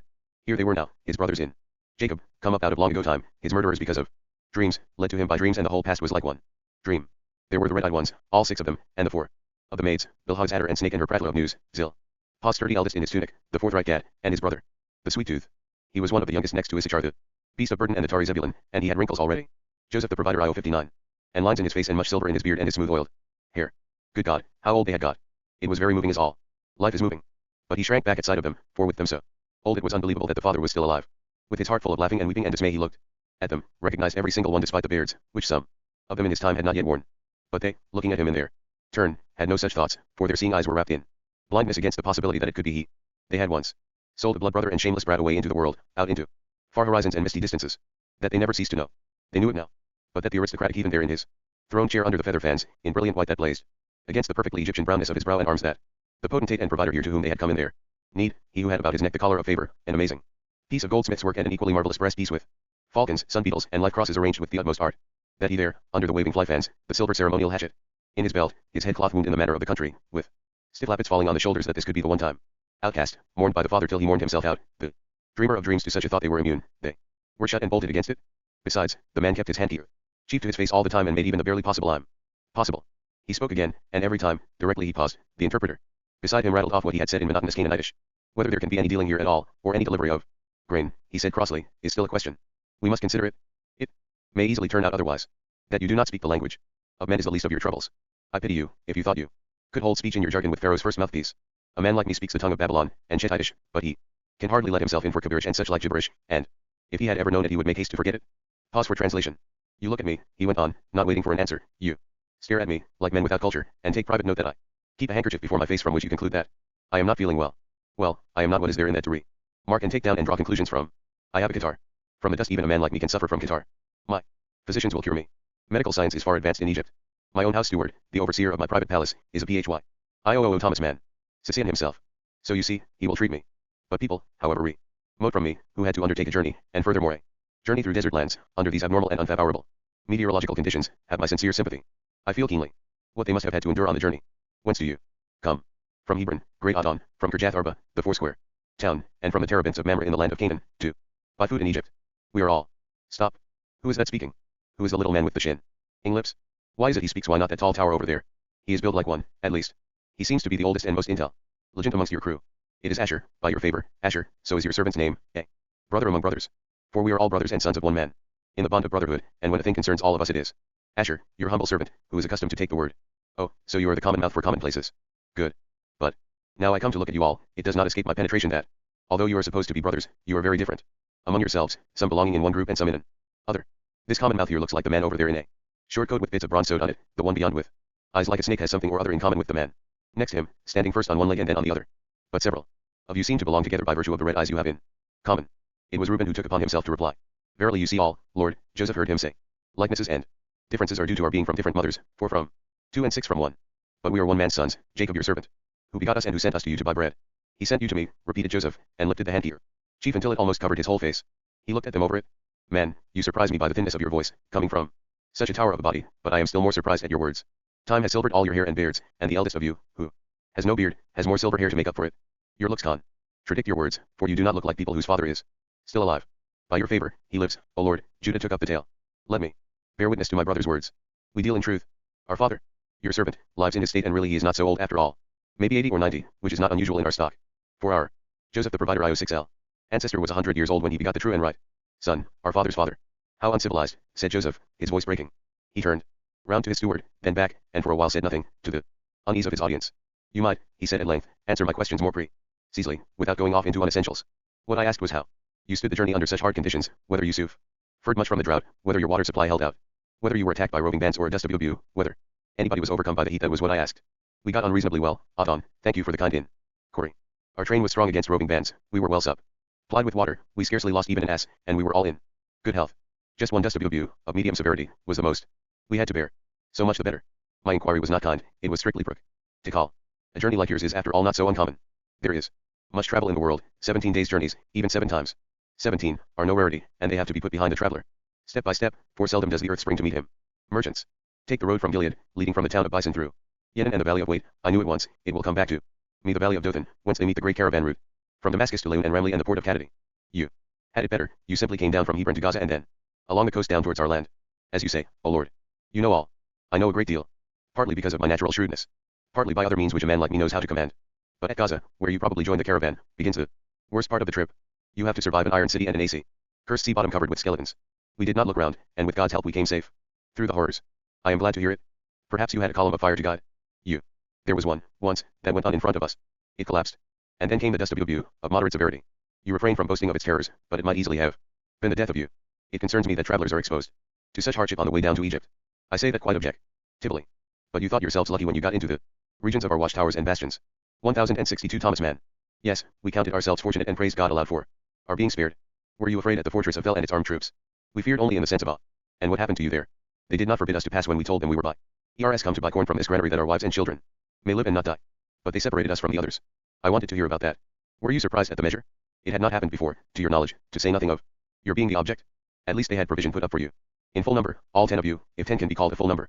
They did not separate any of you from each other, but only from the others that entered with you. So was it, Lord. They told us we could not buy bread for our money except at Memphis, balance of the lands, and from yourself, Lord. A bread and friend of the harvest of God. Correct. They put you on the road. You had good journey from the frontier to the city of the swaddled one. Very good, Aton. They kept an eye on us. Men who came and went directed us to lodgment and rest houses with our animals, and in the morning when we offered pay the host would not take it. 2 kinds of people receive free lodgment and board, the guest of honor and the prisoner. How do you like Egypt? It is a land of marvels, great vizier like Nimrod's is its might and magnificence. It is splendid in form and adornment, whether towering or extended flat, its temples are overpowering and its tombs touch the skies. Often our eyes ran over. Not so much, I hope, that you neglected to ply your trade and task, or were prevented from spying and reconnoitering and drawing your conclusions. Your word, O Lord, is dark to us. So you pretend not to know why you were set apart and why people kept an eye on you and brought you before my face. Gladly would we know, great Lord, but we know not. You put on a face as though you never dreamed. Does not your conscience whisper to you that you are under a cloud, that suspicion rests upon you, a sinister one, and that your villainy is open to my eyes? What say you, Lord? You are as Pharaoh. What suspicion? That you are spies, Joseph cried out. He struck the arm of his lion-footed chair with his hand and stood up. He had said Delu, spy, a heavily offensive Akkadian word, and he pointed at them, in their faces, with his fan. Delu the interpreter hollowly repeated. Joseph the provider 1063. They started back as one man, thunderstruck, indignant. What say you? They repeated, in a growling chorus. I said what I said.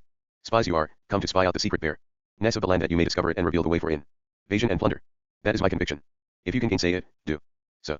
Reuben spoke, all the others frantically gesturing to him to set them right. He shook his head slowly and said, What is there, sovereign lord, to gainsay? Only because it is you who say it isn't worth a word, but otherwise only a shrug of the shoulders. Even the great air. Your suspicion is false. We do not cast down our eyes before it, but as you see we look up freely and honestly to your face, and even in polite reproof that you can so misread us. For we know you in your greatness, but you know us not in our good faith. Look at us, and let your eyes be opened at the sight. We are all sons of one man, an excellent man in the land of Canaan, a king of herds and a friend of God. We are true men. We came in, amongst others coming to buy food, for good silver rings which you can weigh on exact scales, food for our women and children. That is our aim. Spies, by the God of gods, have your servants never been. But you are, answered Joseph, and stamped with his sandaled foot. What a man like me has in his mind he sticks to. You are come to discover the shame of the land, that it may be harmed with the sickle. It is my belief you have this commission from wicked kings of the east, to disprove it rests with you. But far from doing so, what that tall tower there has said is merely to assert baldly that it is not true. That is no evidence to satisfy a man like me. But consider in mercy, Lord, said one of them, that it rather rests with you to give evidence for such an accusation than for us to disprove it. Who is that speaking so suddenly out of your midst and piercing me with his eyes? For some time I have remarked your darting eye like a snake's. How are you called? Dan, by your good favor, Adon. Dan I am called, born of a maid upon the knees of the mistress. I am pleased to hear it. And so, Master Dan, to judge by the subtlety of your words, you set yourself up for a judge and in your own case to boot. But here it is myself who sit as judge and the accused must make himself clean before me. Have you sand dwellers and sons of misery any notion of the parlous balance of this pearl of great price among all the lands, over which I am set and must render account of its safety before God as son in his palaces it is ever threat, and by the lustful covetousness of the desert born who spy after its weakness, Bidu, Medio, and Pestiu. Shall the Kebirites deal here as they have dealt time and again beyond the borders in Pharaoh's X004 Thomas Mann provinces? I know of cities they have fallen upon like mad bulls and in their fury strangled the man and slain the oxen in savage wantonness. You see, I know more than you thought. 2 or 3 of you. I will not say all, look to me quite capable of such games. And shall I take your bare word that you mean no ill and were not aiming at the secret parts of our land? They shifted about among themselves and took counsel with sided gesturings. In the end it was Judah to whom they beckoned to answer and represent them. He did it with the dignity of the tried and tested man.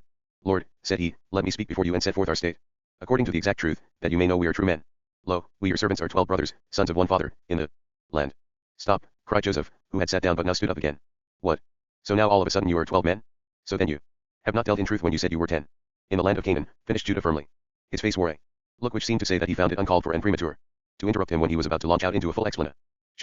12 sons are we, your servants, or we were we have never said this was all of us as we stood before you, we only bore witness that all 10 of us were one man's sons. At home we were originally 12, but the youngest brother, not born of any of our mothers but from a fourth, who has been dead as many years as he is old, has stopped at home with our father, and one of us is no longer with us. What do you mean by no longer with us? Gone, Lord, in his early years, lost to our father and to us, lost in the world. He must have been an adventurous fellow. But what have I got to do with him? Now the little one, your youngest brother, he is not lost, not got out of hand. He is at home, Lord, always at home and at our father's hand. From which I conclude that this old father of yours is alive and well. You have asked that before, Adon, by your leave, and we told you yes. Not at all. It may well be that I asked you once about your father's life, but about his well-being I am now asking you for the first time. Things are very well, answered Judah, with your servant, our father, under all the circumstances. But there has been hardship in the world for some time now, as my lord well knows. For since the heavens denied their watery blessings, once and then twice, the scar Joseph the provider IO05 city presses the harder the longer it goes on, in all the lands, and so in ours. Even to speak of scarcity is to make small the evil, for there is no grain for love or money, for either seed or bread. Our father is rich, he lives on an easy footing. How rich and how easy? Has he for instance an ancestral tomb? As you say, Lord, Machbalash, the double hollow. There sleep our forefathers. For instance, does he live on such a footing that he has an oldest servant, a steward, as I have, who is a doctor as well? So is it, Highness. He had a wise and much travelled first servant, Eliezer by name. Sheol hides him, he bowed his head and died. But he left 2 sons, Damasek and Elanos, and the elder, Damasek, has taken the place of the deceased. He is now called Eliezer. You don't say, said Joseph, you don't say. And his eyes were brimming for some while as his gaze travelled above their heads into space. Then he asked, why do you interrupt yourself, Lionhead, in your attempted justification? Do you not know how to go on? Judah smiled forbearingly. He did not say that it was not he who kept interrupting. Your servant was in act and remains ready to tell you all our circumstances and the kind of journey we had in order and faith. Fully, that you may see we deal in truthfulness. Numerous is our house, not precisely as the sands of the sea, but very numerous. We number in the 70s, for we are all heads under our father's head. Ship, we are all married and blessed with. All 10 of you married. All 11 of us, Lord, and blessed. What, your youngest too is married and the head of a family? Lord, as you say it. From 2 women he has 8 children. Impossible, cried Joseph, without waiting for the man to translate. He struck his palm on the arm of his chair and burst out laughing. The Egyptian officials behind him laughed too, out of the purest sycophancy. The brothers smiled anxiously. My Sachem, Joseph's steward, gave him a private nudge in the back. You nodded your head, said Joseph, drying his eyes. So I understood that your youngest is married and a father too. That is fine. I am only laughing because it is really very good and something to laugh at. Because one always thinks of the youngest as a little chap, not as a husband and father. That is what made me laugh, but you see I have stopped already. This business is much too serious and suspicious to be a laughing matter, and that you, Lionhead, have got stuck again in your defense seems to me a most suspicious thing. With your permission, answered Judah, I will go on with it. Without stopping, and connectedly. For the dearness of all things. Which one might better call a dearth because there is no food at all. 1066 Thomas Mann. At any price, this catastrophe weighs upon the country, the herds perish, and on our ears strikes the cry of our children for bread. Which, Lord, is the bitterest of all sounds to a human ear and hardest to bear, save it may be the complaint of venerable age that he misses his due and daily comfort, for we heard our father say that he was not far from having his lamp go out so that he must sleep in the dark. Unheard of, said Joseph, that is a vexation, not to say an abomination. Have you people let it come to that? No provision, no looking ahead, no measures against calamity, which after all does exist in the world and can take on presentness at any moment. No imagination, no fear, no sense of the past. Living like the beasts of the field from day to day, mindful of nothing that is not before your face and eyes. Until the father in his old age must go without his habitual calm. Forts. Shame. Have you, then, no education, no history? Do you not know that under some circumstances the blade cannot shoot and all blossoming things lie in bonds, because the fields bring forth only salt and no herb grows, nor any smallest sprout of grain? That life is numb with grief, the bull leaps not on the cow nor does the ass cover the she-ass. Have you never heard of floods that cover the earth so that only the exceeding wise man survives because he has made himself to swim upon the returned primeval flood? Must, then, before you heed, everything be before your eyes and face present. Wards to you, which was merely turned away, until your dearest loved old age must want oil for its lamp. They hung their heads. Go on, he said. That man who was speaking, let him continue. But let me hear no more of your father sleeping in the dark. That is only a figure, Adon, it means that he too suffers from the hard times and has no bread for the offering. We saw many folk gird themselves up and set out for this country, to buy from far Ao's granaries, and they brought back food, for only in Egypt is their corn and the grain market. But for long we would not come be. For our father with the suggestion that we too gird our loins and come down likewise to do business and buy. Why would you not? He has the fixed ideas of his old age, Lord, all sorts of opinions about everything, and so about the land of your gods he thinks his own thoughts about Mizraim and has a prejudice against its customs and ways. One must just shut one's eyes to that and not notice. He probably would not have let us come, if we had asked him. So we thought it better counsel to wait until he noticed the scarcity himself. Perhaps that ought not to be either, that you put your heads, Joseph the provider 1067, together about the father. It looks as if you were playing fast and loose with him. There was nothing else to do. And of course we saw his side glances and how he would open his mouth to speak and then shut it again. Finally he said to us, why do you look at each other with side glances? Lo, I hear, and the rumor reached me, that in the Southland grain is cheap and there is a market there. Up with you. And sit not on your backsides till all of us are lost. Choose out one or two of you by lot, and on whom it falls, Simeon or Dan, he may gird his loins and travel down with the travelers and buy food for your wives and children, that we may live and not die. Good, we brothers answered him, but it is not enough that two should go, for the case of need will arise. We must all go and show the number of our heads, that the children of Egypt may see we need corn not by the ephah but the homer. So he said, then all 10 of you go. We told him it would be better if we all went and showed that we are 11 households under his headship, otherwise we should be given to little. But he answered and said, are you out of your wits? I see. You want to make me childless. Do you not know that Benjamin must be at home and at hand? Suppose an accident were to befall him on the way? 10 of you go, or else we sleep in the dark. So we came. Is that your justification? Joseph asked. My lord, answered Judah, if my faithful testimony overcome not your suspicion, and if you do not recognize that we are innocent folk and deal in truth, then we must despair of any justification. I fear it will come to that, Joseph said, for about your innocence I have my own ideas. But as for the suspicion you are under and my yet unshaken accusation that you are naught else but spies, very good, I will test you. You say I ought to know by the good faith of your deposition that you deal in honesty and are not rogues. I say, good. Bring then your youngest brother here, of whom you speak.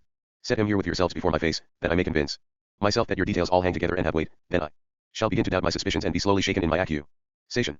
But if not, by Pharaoh's life, and I hope you know one can take no higher oath in this country, there can be no talk of dealing by the homer nor yet by the ephah, and it will be finally proven that you are Delu, and you should have realized how such people are treated before you took to this way of life. They were all pale and mottled in the face and stood there helpless. You mean, Lord, they asked through the interpreter, that we are to put our way behind us again, 9 or 17 days long, for the earth does not spring to meet us, and then repeat the journey hither, to bring our youngest brother before your face. IO68 Thomas Mann. That would be wonderful, he retorted. No, certainly not. Do you think a man like me catches spies and then just lets them go again? You are prisoners. I will put you apart in a separate wing of this house and guard you for 3 days, by which I mean today, tomorrow, and some part of the day after. During that time you may choose one of you by lot or by consent to make the journey and fetch the subject of the test. But the others shall remain prisoners until he stands before me, for by Pharaoh's life, without him you shall not see my face again. They looked down at their feet and bit their lips. Lord, said the eldest, what you command is possible, up to the point where the messenger reaches home and confesses before our father that before we can have bread we must fetch down his young s to you. You have no idea how he will go on at that, for our father's mind is very willful, and most of all on this very point, that the young one must always be at home and never go on journeys. You see, he is the youngest fledgling. That is absurd, cried Joseph. Who would nurse such fairy tale prejudices about a youngest son? A man with 8 children is old and sensible enough to leave home, even if he were 12 times the youngest. Do you think your father will leave you all here in jail for spying rather than to let his youngest go a journey? They took counsel together a while with looks and shoulder shrugs. And at last Reuben said, we think that possible, Lord. Well, then, said Joseph, and got to his feet, I think it is not possible. You can't make that wash with a man like me, and as for what I said, by that we shall abide. Set your youngest before me, I charge you strictly. For by Pharaoh's life, if you cannot do it, you shall be convicted as spies. He nodded to the officer of the guard, who uttered a word, whereat lance-bearers stepped to the side of the frightened men and led them out of the room. It is exacted. It was no prison and no pit into which they were thrown. They were only subject to house arrest in a separate part of the palace, a hall, with flower-twined columns, to which some steps led down, and which seemed like an unused writing room or archive for old documents. It afforded sufficient room for 10 people and had benches running round it. For tent-dwelling shepherds it was accommodation, bordering on the sumptuous. That the apertures for light had gratings over them meant nothing, for such openings always had some kind of lattice. True, guards paced up and down outside the door. Joseph the Provider 1069. Jacob's sons squatted on their ankle bones and considered matters. They had plenty of time to choose the man for the return journey. To make the proposal to the father, time until day after tomorrow. So, first they discussed the situation as a whole and the trouble they were all in. Full of distress, they unanimously voted it to be very evil and threatening. What a diabolical mischance to have fallen under suspicion, nobody knew how or why. They reproached each other for not having seen misfortune coming, their segregation on the frontier, the dispatch to man, the watchful eye during the passage thither, all that, they now saw and said, had been in itself suspicious. In the sense that they themselves had been suspected, while all the time they had taken it for friendliness. Altogether, there had been a mixture of friendliness and alarmingness that was very puzzling. It upset them and at the same time they still had an odd feeling of please. You're in the midst of all their heavy care and vexation. They could not make out the man before whom they had stood, who had this unhappy suspicion about perfectly sincere and innocent men and put off upon them the burden of proving their innocence. Absurd, unbelievably capricious the suspicion was, from the point of view of their tenfold innocence and business good faith, to call them spies, come to spy out the shame of the land. But he had got it into his head. And quite aside from the life and death seriousness of the charge, it really pained the brothers as well, for this man, this keeper of the market and great lord of Egypt, somehow they liked him, it hurt their feelings that it was just this very man who thought so ill of them. A man good to look at. You might call him handsome and well favored. You could, without going too far, compare him to a first-born bull in his adornment. And he was friendly too, in a sort of wave. That was just it, the mixture of pleasure and exasperation in the whole thing was concentrated in his person. He was tamed, brothers concurred in the epithet. He was equivocal, double-faced, a man of both this and that, beautiful and beshadowed, stimulating and disturbing, kindly and dangerous. You could not make him out, just as you could not quite explain the quality tam in which the upper and the underworld meet. He could be sympathetic, he had concerned himself about the hardships of their journey. He had found it worthwhile to ask about the life and well-being of their father. And he had laughed aloud when he heard that the little one was Rod. But then as though he had only wanted to lull them in friendly security, he flew in their faces with this utterly arbitrary and capricious accusation and ruthlessly flung them into the condition of hostages until they should produce the 11th son as evidence of good faith, as though that could seriously be considered a refutation. Tam, there was no other word for it. A man of the solstice, of chopping and changing, at home above and below. He was a business. I.O. Thomas Mann. Man too, and there was always a trace of trickery about business, which belonged to the rest of it. But of what avail to have noticed these things, what use to lament? Because the man they liked so much had been so harsh with the mare. It did not mend matters or help the plight they were in, and that, they confessed to each other, was the worst thing that had ever happened to them. And then came the moment when they put together the unreasonable suspicion they were under with another most reasonable one. Perhaps this that was happening had some connection with the suspicion they were used to living under at home, in short, that this visitation was a punishment for long past guilt. It would be a mistake to conclude, or to gather from the text, that they first mentioned the suspicion in front of Joseph, at their second confrontation with him. No, it had occurred to them before that. Here in the place of their first arrest it mounted to their lips and they spoke of Joseph. That was strange. They were capable of not even the faintest mental association between this lord of the corn and their sold and buried brother, yet they spoke of him. It was not a merely moral association, they did not at first come onto it by such a route. One suspicion leading back to the other. At first it was not a matter of guilt and punishment, it was a matter of contact. My Sachem had been right when he remarked in his imperturbable way that it was a far cry between knowing and knowing that you knew. A man cannot come into contact with his blood brother without knowing it, especially if he has once spilled that blood. But confessing it to oneself is a different pair of shoes. To assert that the sons had at this point in the story recognized the keeper of the market as their brother would be a clumsy way to put it and could only be denied forthwith, for why then their boundless amazement when he revealed himself? No, they had not the faintest idea. And quite specifically they had no idea either why Joseph's image and their ancient guilt came to their minds after or even during their first contact with this attractive and alarming potentate. This time it was not Asher who out of pure relish put into words the unexpressed feelings that united them. It was Judah, the man with a conscience. For Asher realized that he did not carry enough weight, whereas Judah knew that it was his fitting task. Brothers in Jacob, said he, we are in great peril. Strangers in a foreign land, we are in a trap, we have fallen into a pit of incomprehensible but ruinous suspicion.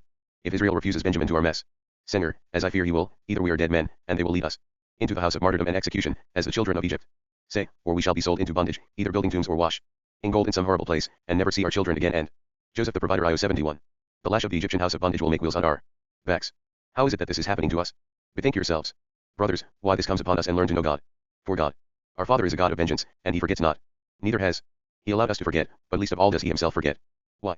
He did not, at once and straightway, in the long ago, consume us with fire out of his nostrils, but let whole lifetimes pass and coolly postpone the judgment until now it comes upon us. This ask of him and not of me.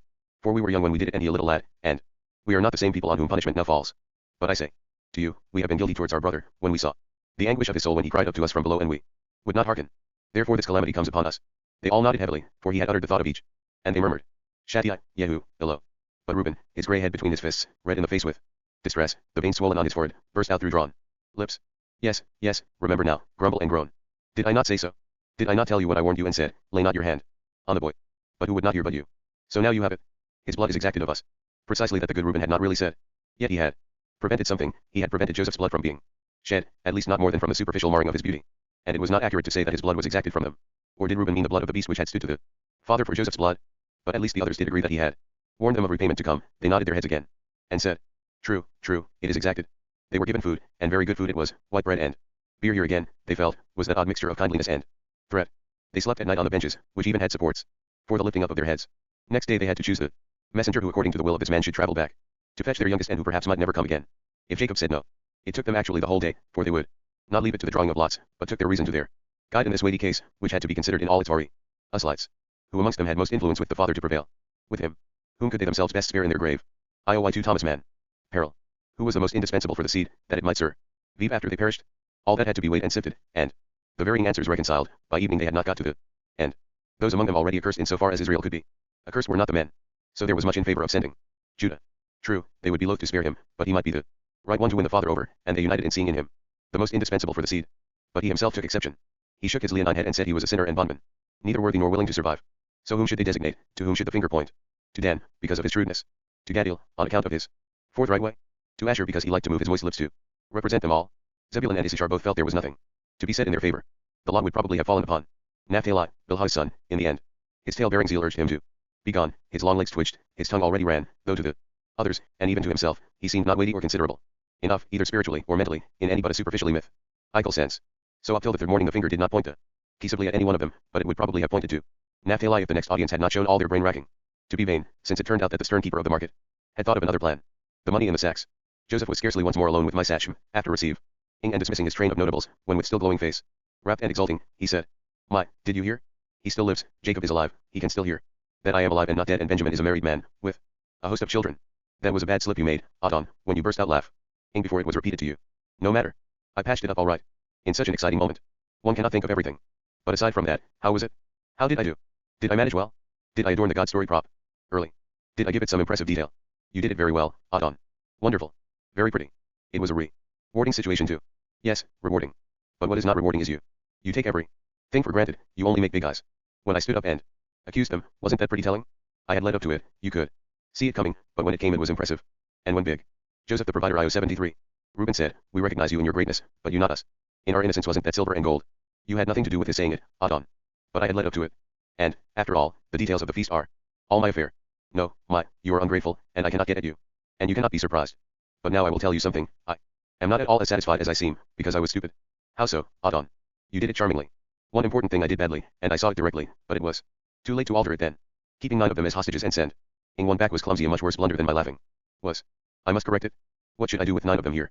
Since I can do nothing to hasten the action of the God story until Benjamin is here, and I cannot even see them, since they are forbid. Then my countenance until they set him before me. That was badly botched.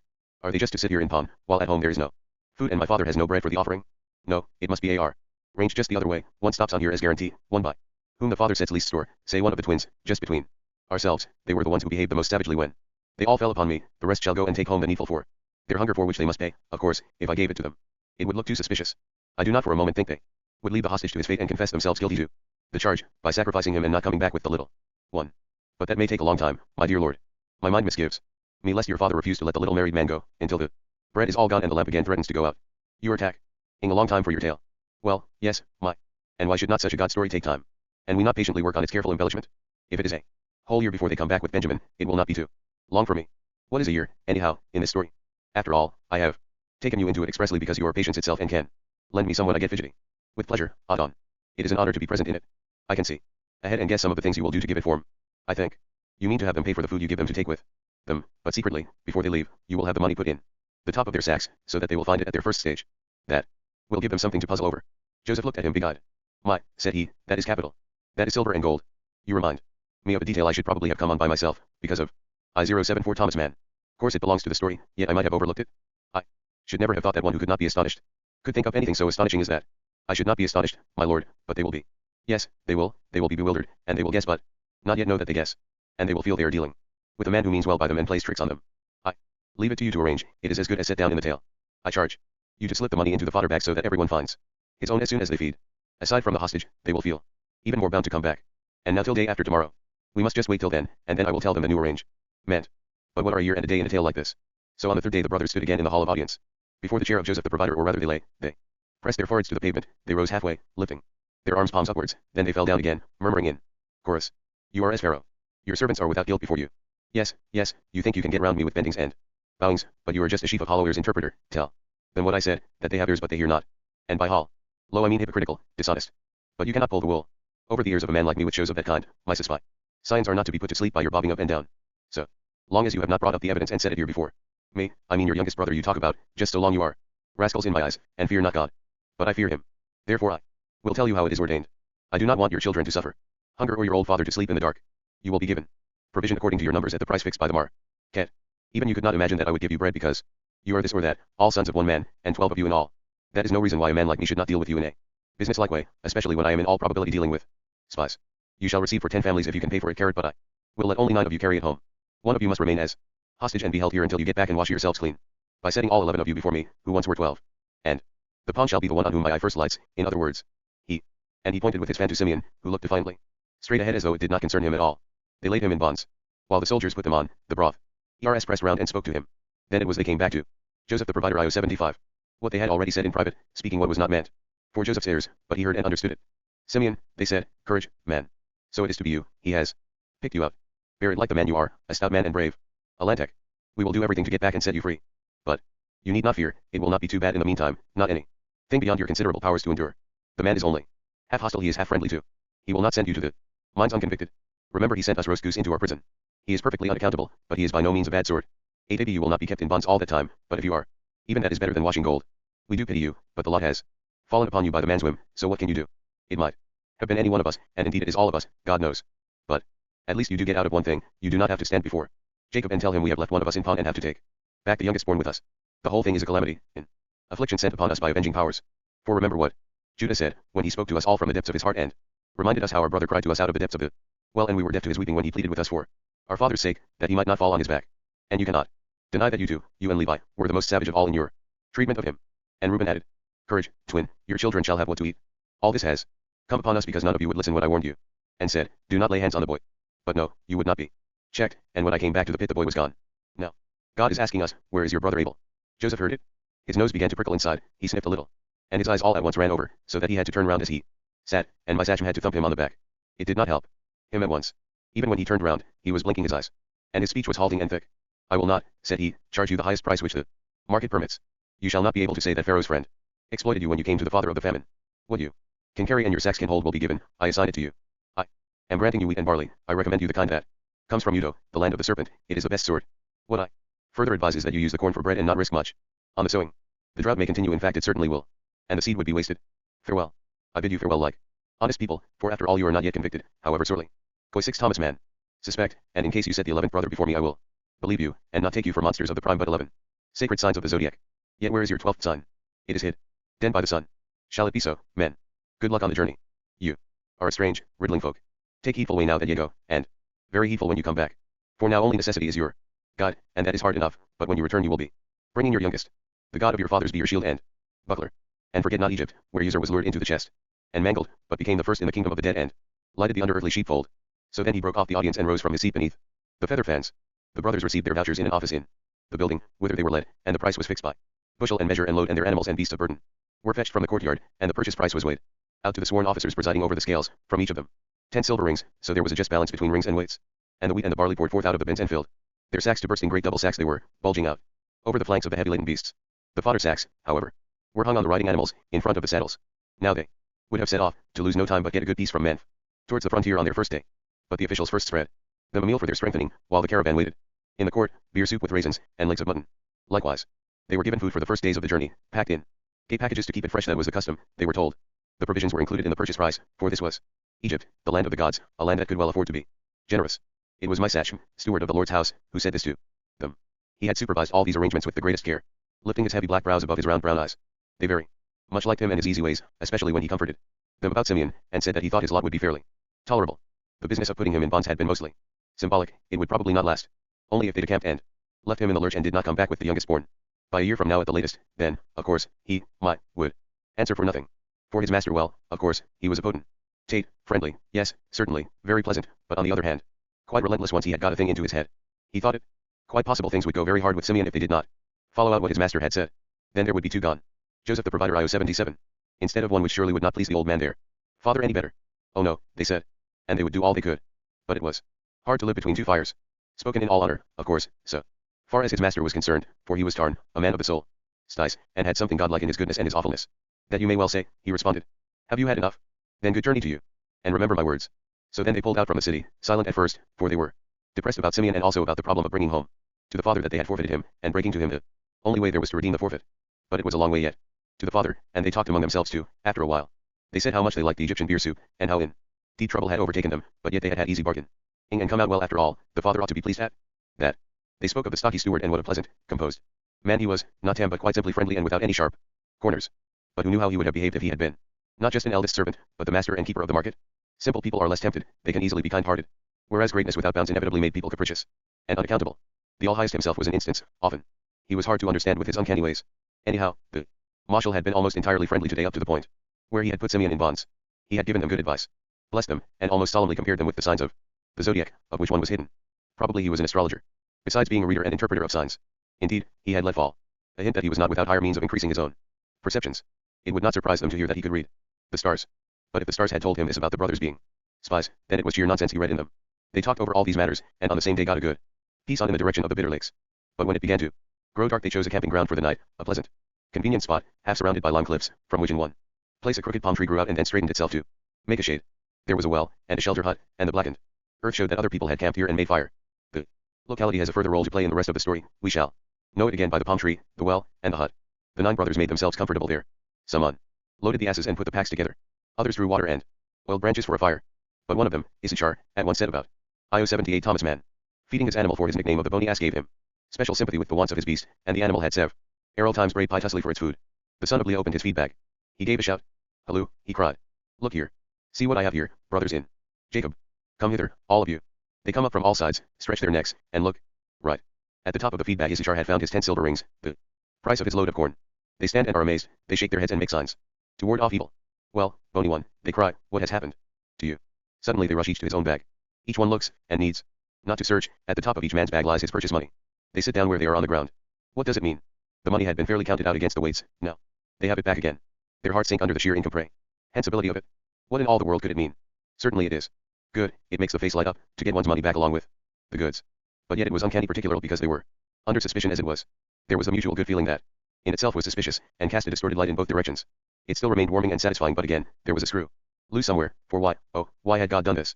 Do you know why God does this to us? Asked Big Reuben, and nodded at them with the muscles of his face all drawn. They understood well what he meant. He referred to the old story, and connected this crazy good luck with the crazy bad luck in which they were involved, because once, against his warning, if he had actually warned them, they had laid hands on the boy. That they brought God into the thing, asking each other why he did this, showed that they had the same thoughts. But thinking of it, they felt, was going far enough. Reuben need not wag his head at them now. That this had happened, it would be harder than ever to stand before the father. It gave them still another confession to make. Simeon, Ben, Jamin, and now this queer, this altogether crazy business into the bargain. No, they were not exactly going home with their heads high. Perhaps it might please Jacob to hear that they had got the corn gratis.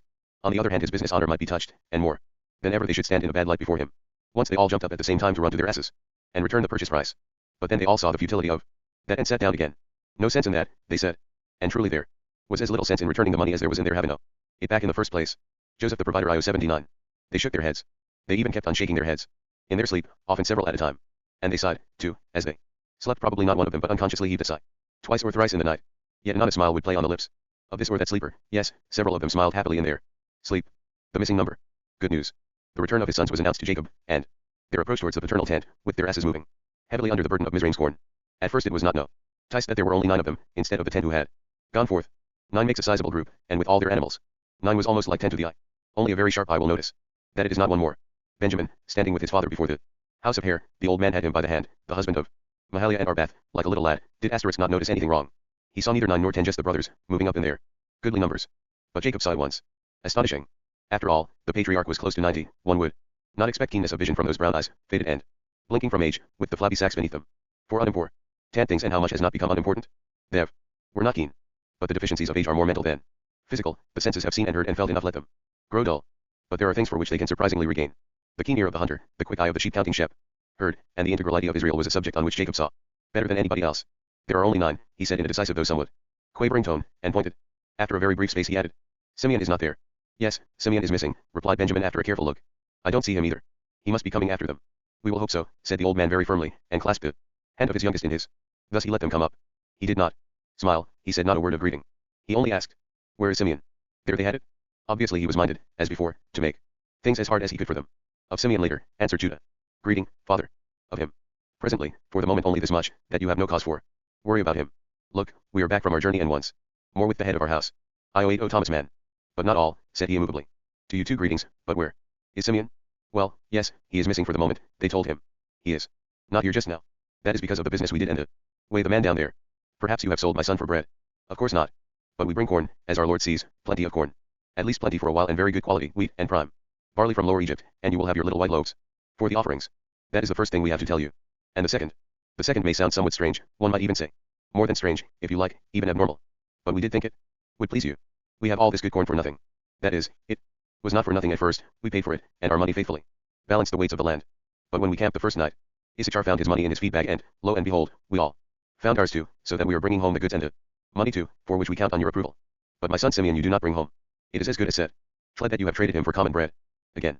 What can our dear Lord be thinking of? We are not the men for that kind of trade. Shall we sit down here with you and assure you about your son our brother? But first shall we let a little golden grain run into your hand and show you the money we brought back that you may see how gold and silver are present both at once. What I desire first of all is to be informed about my son Simeon. He said. They sat down in a circle with him and Benjamin and made their report, how they had been segregated on the frontier and sent to Memphis, a great noisy bustling city. How they were led through rows of crouching men beasts to the great official palace and into a room of overwhelming splendor, and before the seat of the great lord who was as Pharaoh, and was the keeper of the market to whom all the world came for bread. He was a strange kind of man, spoiled by greatness, erratic and charming. They had bowed and bent before the man, Pharaoh's friend, the provider, and thought to deal with him in the way of business, but he showed a double face, both friendly and grim. In part he spoke them very friendly, in part and suddenly very harsh. He had asserted what they could scarcely bear to repeat, namely, that they were spies, who wanted to search out the secret shame of the land. They, the 10 true men. Their hearts had misgiven them. They had told him precisely who they were, 10 men, dealing in truth, all of them sons of one man, the friend of God, in the land of Canaan, and in their full number not 10 but 12. Joseph the provider Io8L. Since the youngest was at home with the father and one had been lost in the world at an early age. But the man there, the lord of the land, did not and would not believe that their father was still alive, seeing that they themselves were no longer of the youngest. He had to be told twice, for in the land of Egypt they probably knew no such length of days as our dear Lord owns. They probably die off early of their ape-like excesses. Enough, he said. Where is my son Simeon? They were just coming to that, they said, or at least without long delay. But first for good or ill they must speak of somebody else. And it was a pity he had not gone with them in the first place as they had wished and suggested. If he had they would probably all be back again in full numbers by now, for then the proof would have been forthcoming which the man, not trusting them, had required. For he had never given up the notion that they were spies, or believed their solemn word as to their honorable origins, but had demanded as proof of their innocence that they send the youngest born of them all before his seat. If they did not, then, he had said, they were proven spies. Benjamin laughed. Lead me to him, he said. I am curious to see this curious man. You will be silent, Benoni, Jacob sternly admonished him, and cease your childish prattle. Does an urchin like you mix in such counsels as this? I have still to hear about my son Simeon. Yes, said they, you would hear if you would listen, dear father. And did not expect us to tell you all the details at once. It had been clear that, lying under such a suspicion and enforced by such a demand, they would not have been allowed to leave to say nothing of buying bread. There had to be a guarantee. The man had first proposed to keep them all and only send one to bring back the evidence. But by skillful talk and persuasion they succeeded in changing his mind, so that he only kept one, Simeon, and let the rest of them leave, provided with grain. And so your brother, my son Simeon, has been sold for debt into the Egyptian house of bondage, said Jacob with terrifying self-control. The steward of the lord of the land, they answered, the good, steady going man, had assured them that Simeon would be well treated, everything considered, and that his bonds would soon be loosed. Better and better, he said, do I understand why I was loath to give you leave for the journey? You keep forever at me with your FTCH to go down to Egypt, and when I finally consent you make such use of my weakness that only some of you come back, leaving the best of you in the clutch of the oppressor. You did not always speak so well of Simeon. 1082 Thomas Mann. Lord of heaven, he said with face upraised, they accuse me of having no heart for Leah II, the warlike hero. They act as though it was I had sold him away for a measure of meal and given him to the jaws of Leviathan for food for their children, I, not they. How must I thank thee that thou hast at least strengthened my heart against their assault and kept me firm against their naughtiness. When they wanted to go in their full numbers, taking the youngest as well, they would have been quite capable of coming back without him and telling me, you did not set any great store by him. On the contrary, father, if all 11 of us had gone and the youngest had been with us, so that we could have set him before the man, the lord of the land, who required his presence, then we should all have come back together. But there is nothing lost, for we need only take Benjamin down and set him before the man, Pharaoh's keeper of the market, there in the hall of the provider, and Simeon will be free and you will have them both back again, your hero and your child. In other words, since you have squandered away Simeon you want to tear Benjamin out of my arms and take him to where Simeon is. We want that because of the man's whim, to cleanse ourselves. And with the proof redeem the pledge. You hearts of wolves. You rob me of my children and all your thought is how to decimate Israel. Joseph is no more, Simeon is no more, and now you would take Benjamin away. As you have brewed. So I must drink, and everything goes on over my head. No, you describe it not as it is, Father and Lord. Benjamin is not to be given up in addition to Simeon, rather both shall come back to If only we first set our youngest before the man's eyes that he may see we go about with truth. We humbly beg you to wipe us, Benjamin, for the journey that we may free Simeon and Israel may be. Once more his full number as of your full number? And where is Joseph? In plain words you demand from me that I shall send this last remaining one to join his brother, Joseph. Well, you are refused. Then Reuben, the oldest brother, grew hot and gushed forth like boiling water and said, Father, hear me now. Listen to me alone who am the head of all this. For not to them shall you give the boy for the journey, but only to me. If I do not bring him back, then may it happen to me thus and thus. If I do not bring him back, then shall you strangle my two sons, Hanak and Palu. Strangle them, I say, before my eyes with your own hands, and I will not stir an eyelash if I broke my word to you, and did not free the pledge. Yes, yes, there you go headlong like a waterfall, Jacob answered. Joseph the provider 1083. Where were you when the swine trod down my lovely son? Did you know how to protect Joseph? What should I have from your sons? And am I an avenging angel to strangle them and decimate Israel? With my own hands. I reject you all and your demand, my son shall not go down with you, for his brother is dead and he alone remains to me. If aught happened to him on the way, then the world would see the sight of my grey hairs brought down in sorrow to the grave. They looked at each other and compressed their lips. It was wonderful, the way he called Benjamin my son and not their brother, and said that he alone was left to him. And Simeon, your hero, they asked. He answered, I will sit here alone and mourn for him. Disperse our duty and thanks to you, said they, and left him. Benjamin went with them and patted the arm of one or two of the brothers with his short-fingered hand. Don't be annoyed, he begged, and be not bitter that he stands on his dignity.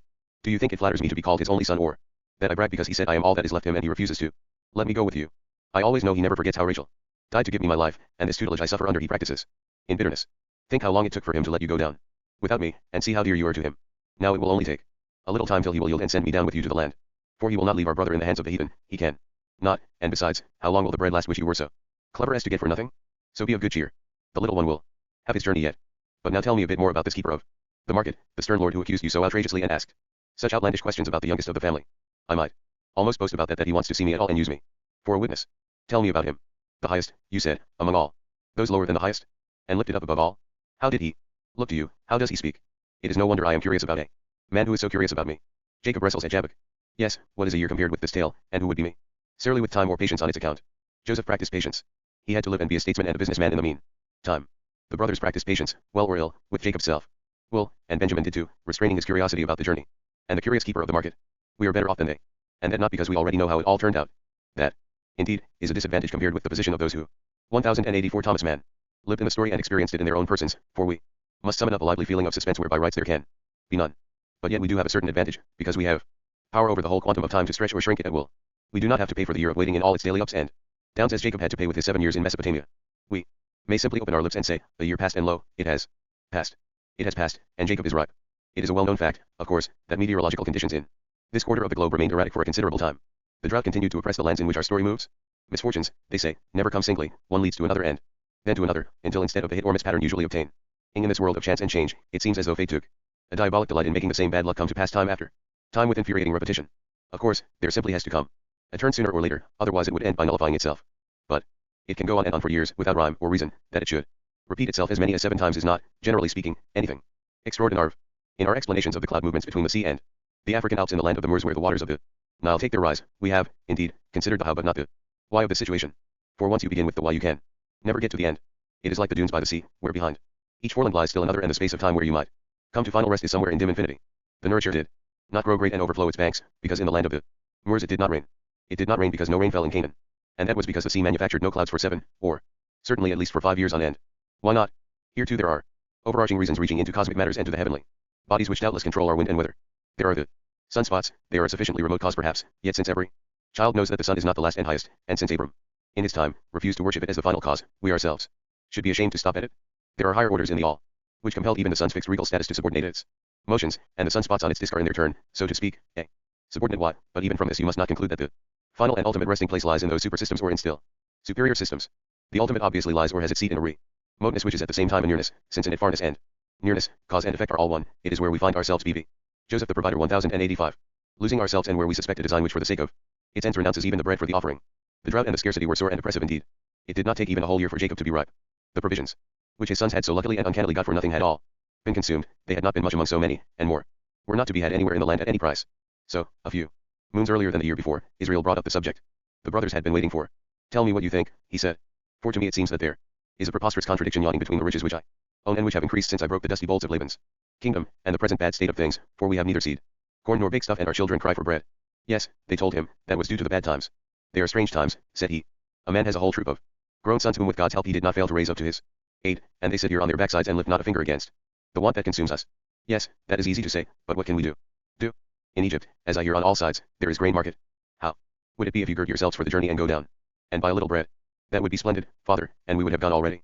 But you forget what the harsh ruler down there said about Benjamin. That we should not see his face unless our youngest brother were with us, and we could show him on the spot in token of our good faith. It appears the man is an astrologer. He says that of the 12 one is hidden behind the sun, but it must not be two at once that are hidden. And the 11th must be set before him before he will even see us again. Give us Benjamin and we will go. Jacob sighed. I knew that would come, he said, and that you would only torment me again about the child. And he chided them loudly. Unhappy that ye are, and unheeding. Why did you have to prattle and tattle and in your folly turn out all your affairs before the man so that he heard you had another brother, my son, and could demand him from me? If you had been dignified and stuck to busy ness without prattling, he would know nothing about Benjamin and could not ask my heart's blood as the price of flour for bread. Richly. You deserve that I should curse you one and all. Do not, Lord, said Judah, for what would become of Israel? Consider in what straits we were and how we were forced to tell. 1086 Thomas Mann. Truth when he said about us with his suspicion and examined us about our kindred. For he questioned us so narrowly, does your father yet live? Have you another brother? Is your father well? And when we told him it was not so well with you as it should be, he scolded us loudly and railed at us for letting it come to that. Went Jacob, and stroked his beard. We were frightened, Judah went on, by his severity, yet drawn to him by his interest. For after all it is no small thing when such a great man of the world, at whose mercy we then were, shows such concern. And how, Judah went on, could they have foreseen that the man would demand their brother's presence and lay upon them so bindingly to fetch Benjamin down? Thus Judah, the tried and tested man, who today took the word, for they had so planned it among them, in case Jacob showed signs of being ripe. Reuben was already out of the field, after he had time. Fools idly made the clumsy and offensive suggestion that Jacob should strangle his two sons. Levi, though much upset by the loss of his twin, and only half a man since then, could not be put forward on account of Shechem. But Judah spoke very well, with manly persuasiveness and warmth of feeling. Israel, he said, overcome yourself, even though you wrestle with yourself until the dawn, as once before you did with another. This is a Jabbat hour, would you go out of it like a hero of God? Lo, the man's mind down there is unchangeable. We shall not see him, and Leah's third son remains fallen to the house of bondage, and there is not even a thought of bread, unless Benjamin is with us. I, your lion, know how bitter it is for you to yield up Rachel's last pledge to take a journey, on account of the being always at home. And worse than that, a journey down to the land of mud and dead gods. And you probably do not trust this man, the Lord in the land, suspecting that he is laying a trap for us and will give back neither the pledge nor the youngest or perhaps not any of us at all. But I say to you, I who know men and expect not much good from high or low, the man is not such a man, so far I know him and know that, and would put my hand in the fire for it, to lure us into a trap is not in his mind. He may be strange and not quite canny, but he is also very winning, and though full of error yet not false. I, Judah, go bail for him, as also I go bail for your youngest son, our brother. Let him go down at my side, and I will be father and mother to him, like you, both on the road and in the land, that he strike not his foot against a stone nor is besmirched in his soul by the vices of Egypt. Give him into my hand, that we may journey at length, and live and not die. We, you, and the little children of us all. For at my hand shall you require him, and if I bring him not and set him before your face I will bear the blame all my life long. As you have him now, so shall Joseph the provider 1087. You have him again and could have had him long since as now you have him, for had we not delayed we could have been there and back twice over with the pledge, the witness, and the bread. Until the dawn, answered Jacob, give me time. And by next morning he had surrendered and acquiesced. He would give Benjamin to go a journey, not a journey to Shechem, a few days distant, but some 17 days down into the under world. Jacob had red eyes and failed not to express how hard the enforced resolve had borne upon his soul. But as he had not only honorably and sorely wrestled with necessity and come off con care, but expressed his pain with such great-hearted dignity, they were all much edified, and all those round about him said with feeling, lo, Israel has this night overcome himself. His head drooped upon his shoulder as he said, if it must be so, and stands written in bronze that everything shall go out from me, then take it and do it and go forth, for I consent. Take of the choicest things in your packs, for which our land is praised throughout the world, to present to the man to soften his heart, oil of balsam, gum of tragacanth from the goat's thorn, grape, honey cooked to a thickness, to drink in water or sweeten the dessert, also pistate nuts and fruit of the terebinth and call it little in his eyes. Furthermore take double the money, for the new grain, and for the earlier time as well, for I recall that the money was found in your sacks and there may have been a mistake. And take Benjamin. Yes, yes, you hear me aright, take him and lead him down to the man that he may stand before him, I give my consent. I see on your face's consternation painted at my words, but my decision is final. Israel girds himself up to be as a man who is bereft of his children. But may El Shaddai, he broke out, his hands raised to heaven, give you pity in the man's eyes that he yield you your other brother back. And Benjamin, Lord, only as alone and to be returned give I him to you, for the journey only, let no misunderstanding be between me and you, for I offer him not to be devoured like my other son, I will have him back. Remember, O Lord, the bond, that the heart of man become fine and holy in you and you in it. Fall not below the feeling human heart, O mighty one, and defraud me not of the boy on the journey and fling him to the devourer, but be moderate, I implore you, and honorably return me the loan, then I will serve you in the dust and burn before you what shall ravish your nostrils, the very best parts. So he sent up his prayers. Then he arranged with Eliezer, whose name was Damasek, to make ready the little son of death for the journey and to provide him in all ways like a mother, for at the next dawning the brothers should set out, in order not to miss the caravan from Gaza. And hearing this, Benoni's eager cup overflowed with io88 Thomas Mann joy, seeing that at last he should be released out of his symbolic durance and go to see the world. He did not jump for joy before Jacob and the brothers, nor kick his heels together, because he was not 17, as Joseph had been, but nearly 30, and he would not wound that soft pathetic heart with showing his gladness. Besides, his darkened existence as a mother-slayer did not suit with much jumping for joy, and he might not fall out of his role. But before His wives and children he plumed himself not a little over his free dom of action and the fact that he was going down to Mizraim to set Simeon free, he and he alone having such power over the Lord of the land. They were able to shorten their preparations because they could supply in Gaza all their wants for the trip through the desert. For the present their packs chiefly consisted of presents for Simeon's jailer, the Egyptian keeper of the market, which young Eliezer had taken out of the stores, the aromatic distillations, the grape syrup, the gums and myrrh, the nuts and fruit. A single donkey was reserved for these gifts, for which the country was renowned. In the light of early dawn the brothers set forth on their second journey, in the same strength as before, one less and one more. The families and servants stood about, and within the group the 10 with their beasts on halters. But at the heart of it stood Jacob, and held all that he had left of the beloved of his youth. That was what the outing inns came for, to see how Jacob took leave of his dearest possession, and to be edified by his pangs and his stately expression of them. Long he held his youngest to him, hung round him the phylactery from his own neck and murmured at his cheek with eyes upraised. But the brothers bent theirs on the ground, with bitter, forbearing smiles. Judah, it was you, he said at last, all of them heard him. You have given your bond for this child, that I may require him at your hand. But now hearken, you are released from your bond. For can a man give his bond for God? Not upon you will I build my trust. For what could you avail against God's anger? I will build upon him alone, who is the rock and the shepherd, that he grant me back this pledge that I have entrusted to him in good faith. Here, all of you, he is no monster who mocks at human hearts and treads them like a savage in the dust. He is a great God, purified and in light, and the God of the bond and of good faith, if any man is to vouch for him, I need you not, my lion, for I myself will vouch for his faith, and he will not so injure himself as to make his guarantee a mock. Go, he said, and put Benjamin from him, go in the name of God, the true and the merciful. But all the same, take care of him, he added in a breaking voice, and turned away to his dwelling. Joseph the provider IO 89. The silver cup. And so, in due course, Joseph the provider came from his office to his house, and the news was in his heart that the 10 travelers from Canaan had passed the frontier. My sachem took it in at once, and asked, well, Adon, so we are for it, the waiting time is over. We are, answered Joseph, and it is. It has turned out as it ought to, they have come. The 3rd day from today they should be here. With the little one, said he, with the little one. This God story of ours made a pause for a while and we had to wait. But time does not stand still, and it only seems to have no burden, and the shadow of the sun moves slowly on. One must steadfastly trust himself to time, and trouble about it hardly at all. The Ishmaelites taught me that, with whom I traveled, for it continues to ripen and brings every thing in its train. So now, said my sachem, there is much to think of, and the course of the plot has to be carefully thought out. Shall I make sug? Jest ions. Ah, my, as though I had not long ago thought out and composed everything and had in my composing spared any care. It will run off as though it were already written down and was being played according to the script. There are no surprises, only the thrill of seeing the familiar of long ago become the present. And I am not nearly so excited this time either. I only feel solemn as we go on to the next scene. At most my heart gives a jump at the thought of it. It is I mean it jumps on their account. You would better have a draft ready for them. It shall be done, Adon. But even though you want no advice, I will just give you some. Take care for the little one. He is not merely half of your blood, he is your blood brother, and besides, as I know you will not be able to leave things alone, you will put him on the scent. The youngest of the family is always the cleverest. He might easily get ahead of your it is I by saying it is you and spoil your whole plan. Well, and what then, my? I shouldn't mind much. There would be a great laugh, as when children build a sandcastle and knock it down again and shout for joy. But I don't think so. A little chap like that, and tells Pharaoh's friend and vice Horus, the great man of busyness, right to his face, boo. You are nobody but my brother Joseph. That would be impertinent. No, the role of saying who I am will fall to me. Will you receive them again in the hall of audience? No, this time it shall be here. I will have luncheon with them. I-090 Thomas Mann. They shall eat with us. Slay and provide for 11 more guests then. You had down the 3rd day from today. Who are invited for that day? Some city dignitaries, said my sachem, consulting his memo. Random. Their worships Tahop, reader from the house of the God's champion, Colonel Antifoker, of the God's household. Troops, the chief surveyor and boundary inspector Paneshi, who has a tomb where the Lord lies, and from the main commissariat a couple of scribes. Good. They will find it strange to sit down with the foreigners. Strange indeed, I am afraid, Adon. There are difficulties about the food laws and customs, I must warn you, and certain prohibitions. To some it may seem an offense to eat with the Ibram. Go along with you, you talk like Dudu, a dwarf I once knew, who worshipped all the old sauce. Trying to teach me my Egyptians as though they still had a horror of such things. They would have to have a horror of eating with me, everybody knows. I was not brought up on Nile water. Here is Pharaoh's ring, be as myself, that will silence all objections. Whoever I eat with must obey that injunction at table too, and then there is Pharaoh's teach, in which everybody professes who wants to stand well at court, that all men are the beloved children of his father. But of course you can serve us separately to preserve the forms. The Egyptians by themselves, the brothers by themselves, and me by myself. But you must seat my brothers together according to age, big Reuben first, and Benoni last. Be careful to make no mistake, I will tell you the order again and you can write it down. Very well, Adon. But it is a risk. How do you come to know their ages so well without their being surprised at it? And you must put my cup at my place, my silver cup that I look into. Yes, your cup.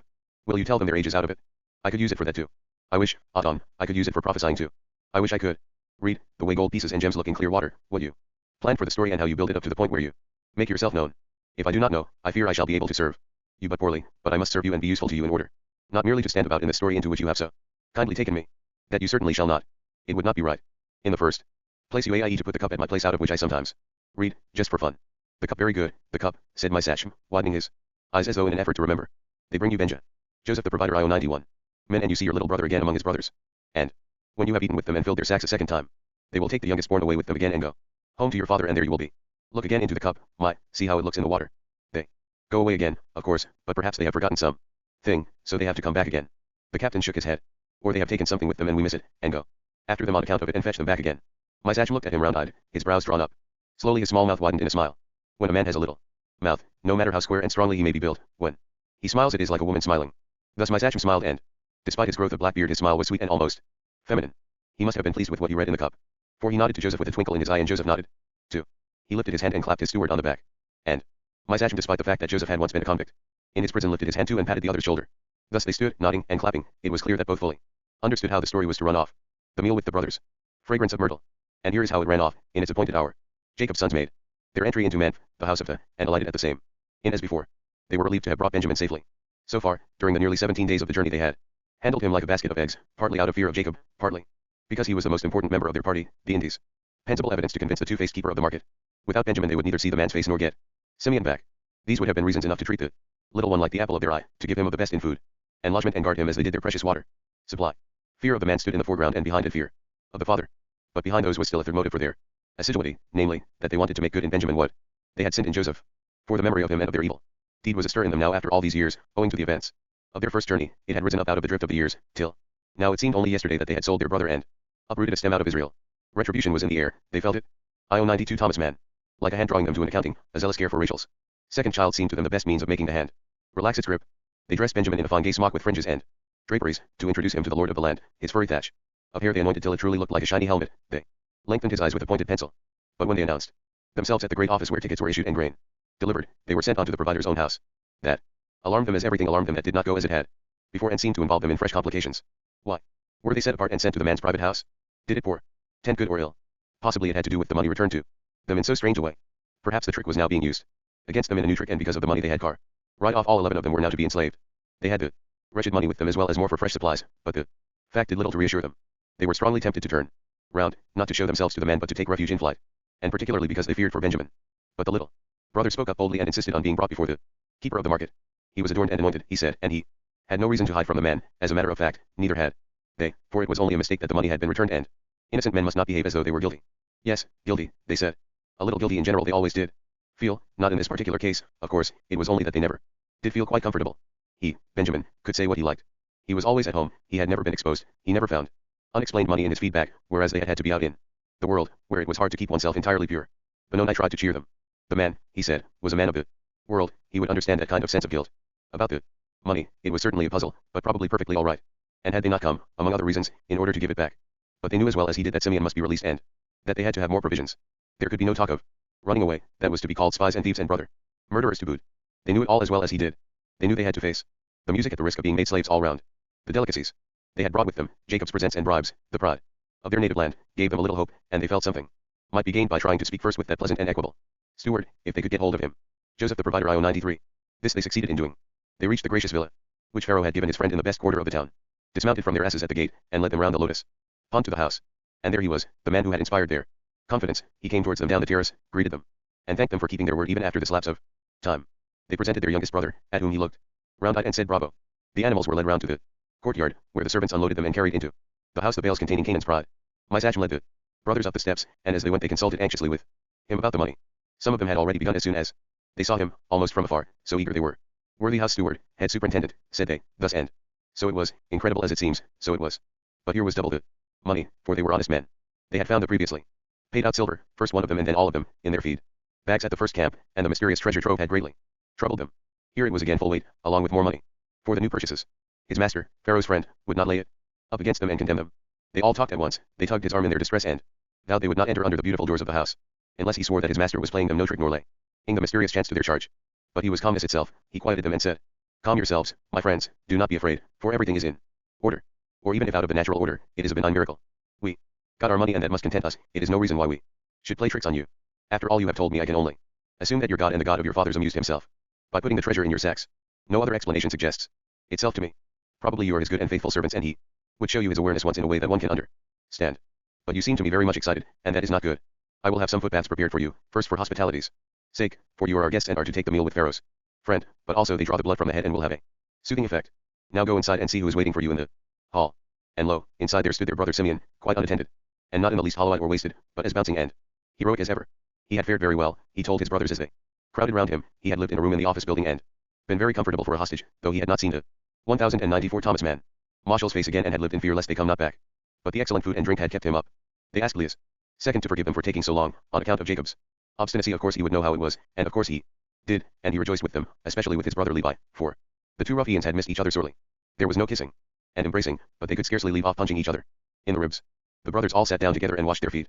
Then the steward led them into the hall where the meal was laid out, magnificent with flowers and fruit and beautiful tableware. And he helped them arrange their gifts on a long buffet, spices, honey, fruits, and nuts, to make a fine display for the master's eye. But presently, my sachem had to hurry away, for people were arriving, and Joseph came home with the Egyptian gentleman whom he had invited as his guest of the day, the prophet of the champion of the God, the chief surveyor, and the masters of the books. He came in with them and said, "Greetings." They fell on their faces as if they had been mown down. He stood a little while, rubbing his fingers across his forehead. Then he repeated, "Greetings, friends. Stand up and let me see your faces that I may recognize them. For you recognize me, I see, as the keeper of the market of Egypt who had to behave sternly to you because of this priceless land. But now you have appeased me and reassured me by your return in your proper number so that all the brothers are assembled in one room and under one roof. That is capital. Do you notice that I am speaking to you in your own tongue? Yes, I can speak it now. The other time you were here made me aware that I knew no Hebrew and it annoyed me. So since then I learned it. A man like me can do such things in a twinkling. But how are you all? Anyhow. And first of all, is your old father still alive about whom you told me, and is he well? Your servant, our father, they said, is very well and keeps his usual state. He would be much touched by the kind inquiry. And they fell down again with their faces to the pavement. Enough of this bowing and bending, he said, too much in fact. Let me see. Is that your youngest brother you told me about? He asked in rather clumsy Canaanitish, for he was really out of practice. And he went up to Benjamin. The Benedict, standing there in his fine garb, respectfully raised his clear grey eyes, with their usual X-rays, sign of gentle sadness, to Joseph's face. God be gracious to you, my son, Joseph said, and laid his hand on the other's shoulder. Have you always had such good eyes, and Joseph the provider IO 95. Such a fine shining helmet of hair even when you were a little urchin, and ran about in the meadows. He swallowed. I will come back in a moment, he said. I will just and went out quickly, probably to his own sleeping chamber. He came back presently, with his eyes fresh washed. I am neglecting all my duties, he said, and not making my guests acquainted with each other. Gentlemen, these are merchants from Canaan, of distinguished parentage, all sons of one remarkable man. And he told the Egyptians the names of Jacob's sons, in the order of their age, very fluently and rhythmically, after every third name. He dropped his voice, omitted his own, of course, making a little pause after Zebulun, and then finished, and Benjamin. The broth, ers, certainly, were vastly surprised to have him know all this, and they marveled among themselves. Then he named the names of the Egyptian dignitaries, who behaved so stiffly that it made Joseph smile. Then he commanded the meal to be served, rubbing his hands as one who goes to table. But his steward pointed to the presents spread out on the buffet, and he praised and admired them warmly. From the old man your father, he asked. That is a touching attention. You must take him my best thanks. It was a trifle, they told him, a few of the good things there count. Try boasted. It is not a trifle, it is a great deal, he demurred. And more than that, the quality is very fine. I have never seen such fine tragacanth. Or such pistate nuts. You can tell the wonderful taste of the oil from here. Only in your home do they grow like that. I can hardly keep my eyes off them. But now we must sit down. My sachem showed them all to their places, and the brothers found fresh matter for wonder, for they were seated exactly in order of age, only in reverse, for the youngest sat next the master of the house, then Zebulun, Issachar, and Asher, and so on to big Reuben.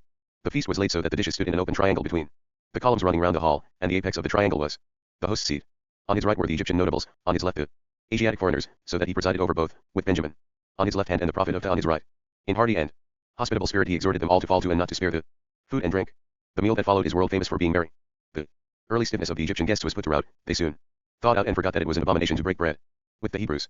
The king's champion, Colonel Antifoker, was IO 96 Thomas Mann. The first to relax, after several deep draughts of Syrian wine. He picked out the forthright Gad as the most likable of the Sandwell ERS, and made the room ring by shouting across the table to him.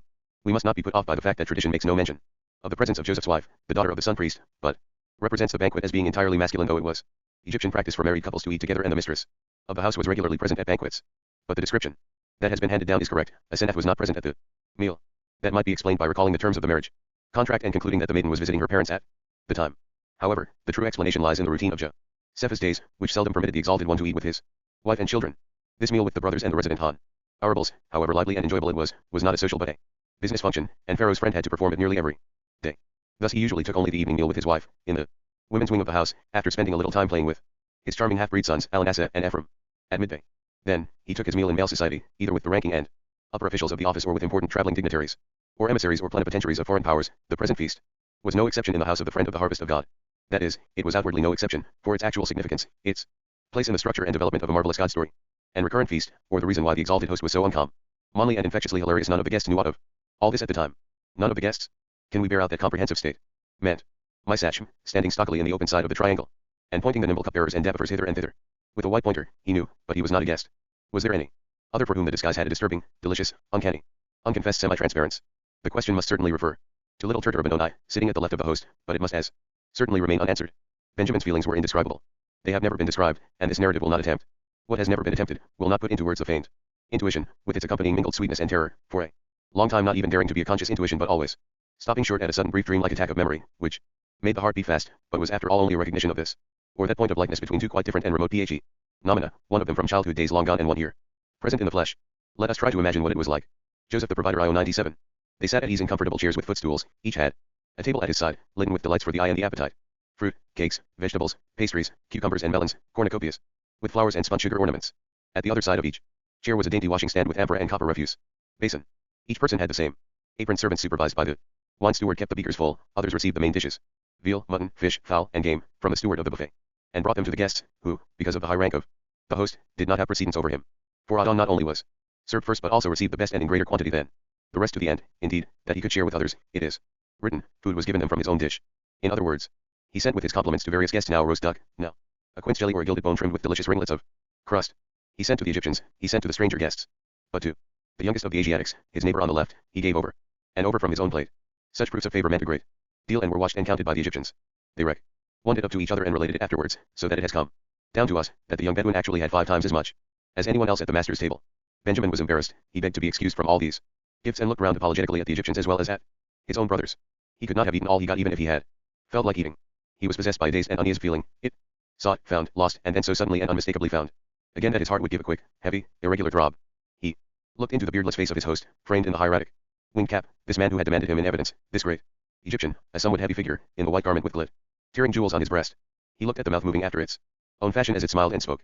He looked into the black eyes, which met his own sparkling with fun but then grew veiled as though in retreat. They looked most grave and forbidding at just those moments when Benjamin's own had widened with terror and incredulous joy. He looked at the hand as it gave him something or lifted the cup to drink, at its articulation and at the sky blue stone that adorned it, and he was pervaded by an old, familiar, childhood air. Pungent, sun-warmed, spicy, the essential aroma of all the love and trust, security, and adoration, all the childlike bewildered sympathy, intuition, and half-knowledge Benoni had ever known. It was the scent of myrtle. The memory fragrance was identical with what went on inside him as he faithfully, anxiously, trustingly tried to explore this bewitching riddle, this alarming and blissful possibility of a point. IO 98 Thomas Mann. Where two things met, the jolly, friendly present and something far higher, something of the divine awe, that was why Turtur's blunt little nose sniffed the spicy scent of childhood. For it was now, as it had been then, only the other way on. But what did that matter? And in the high and unknown presence here the familiar tried to make itself known in flashes that brought his heart into his mouth. The Lord of the Grain chatted delightfully with him during the meal, 5 times as much with him as with the Egyptian dignitaries. On his right, he asked Benoni about his life at home, his father, wives, and children. The oldest was named Bella, the youngest. For the present Muppim, said the Lord of the Grain. Give him a kiss from me when you get home. I find it exquisite that the youngest son should have a youngest son. But what is the one next? Youngest. He is called Rosh. Bravo. Has he the same mother as the other? Yes. And do they ramble about together through a green and flowery world? I hope the older lad does not frighten the little urchin with all sorts of God stories and far-flung fancies unsuitable for small ears.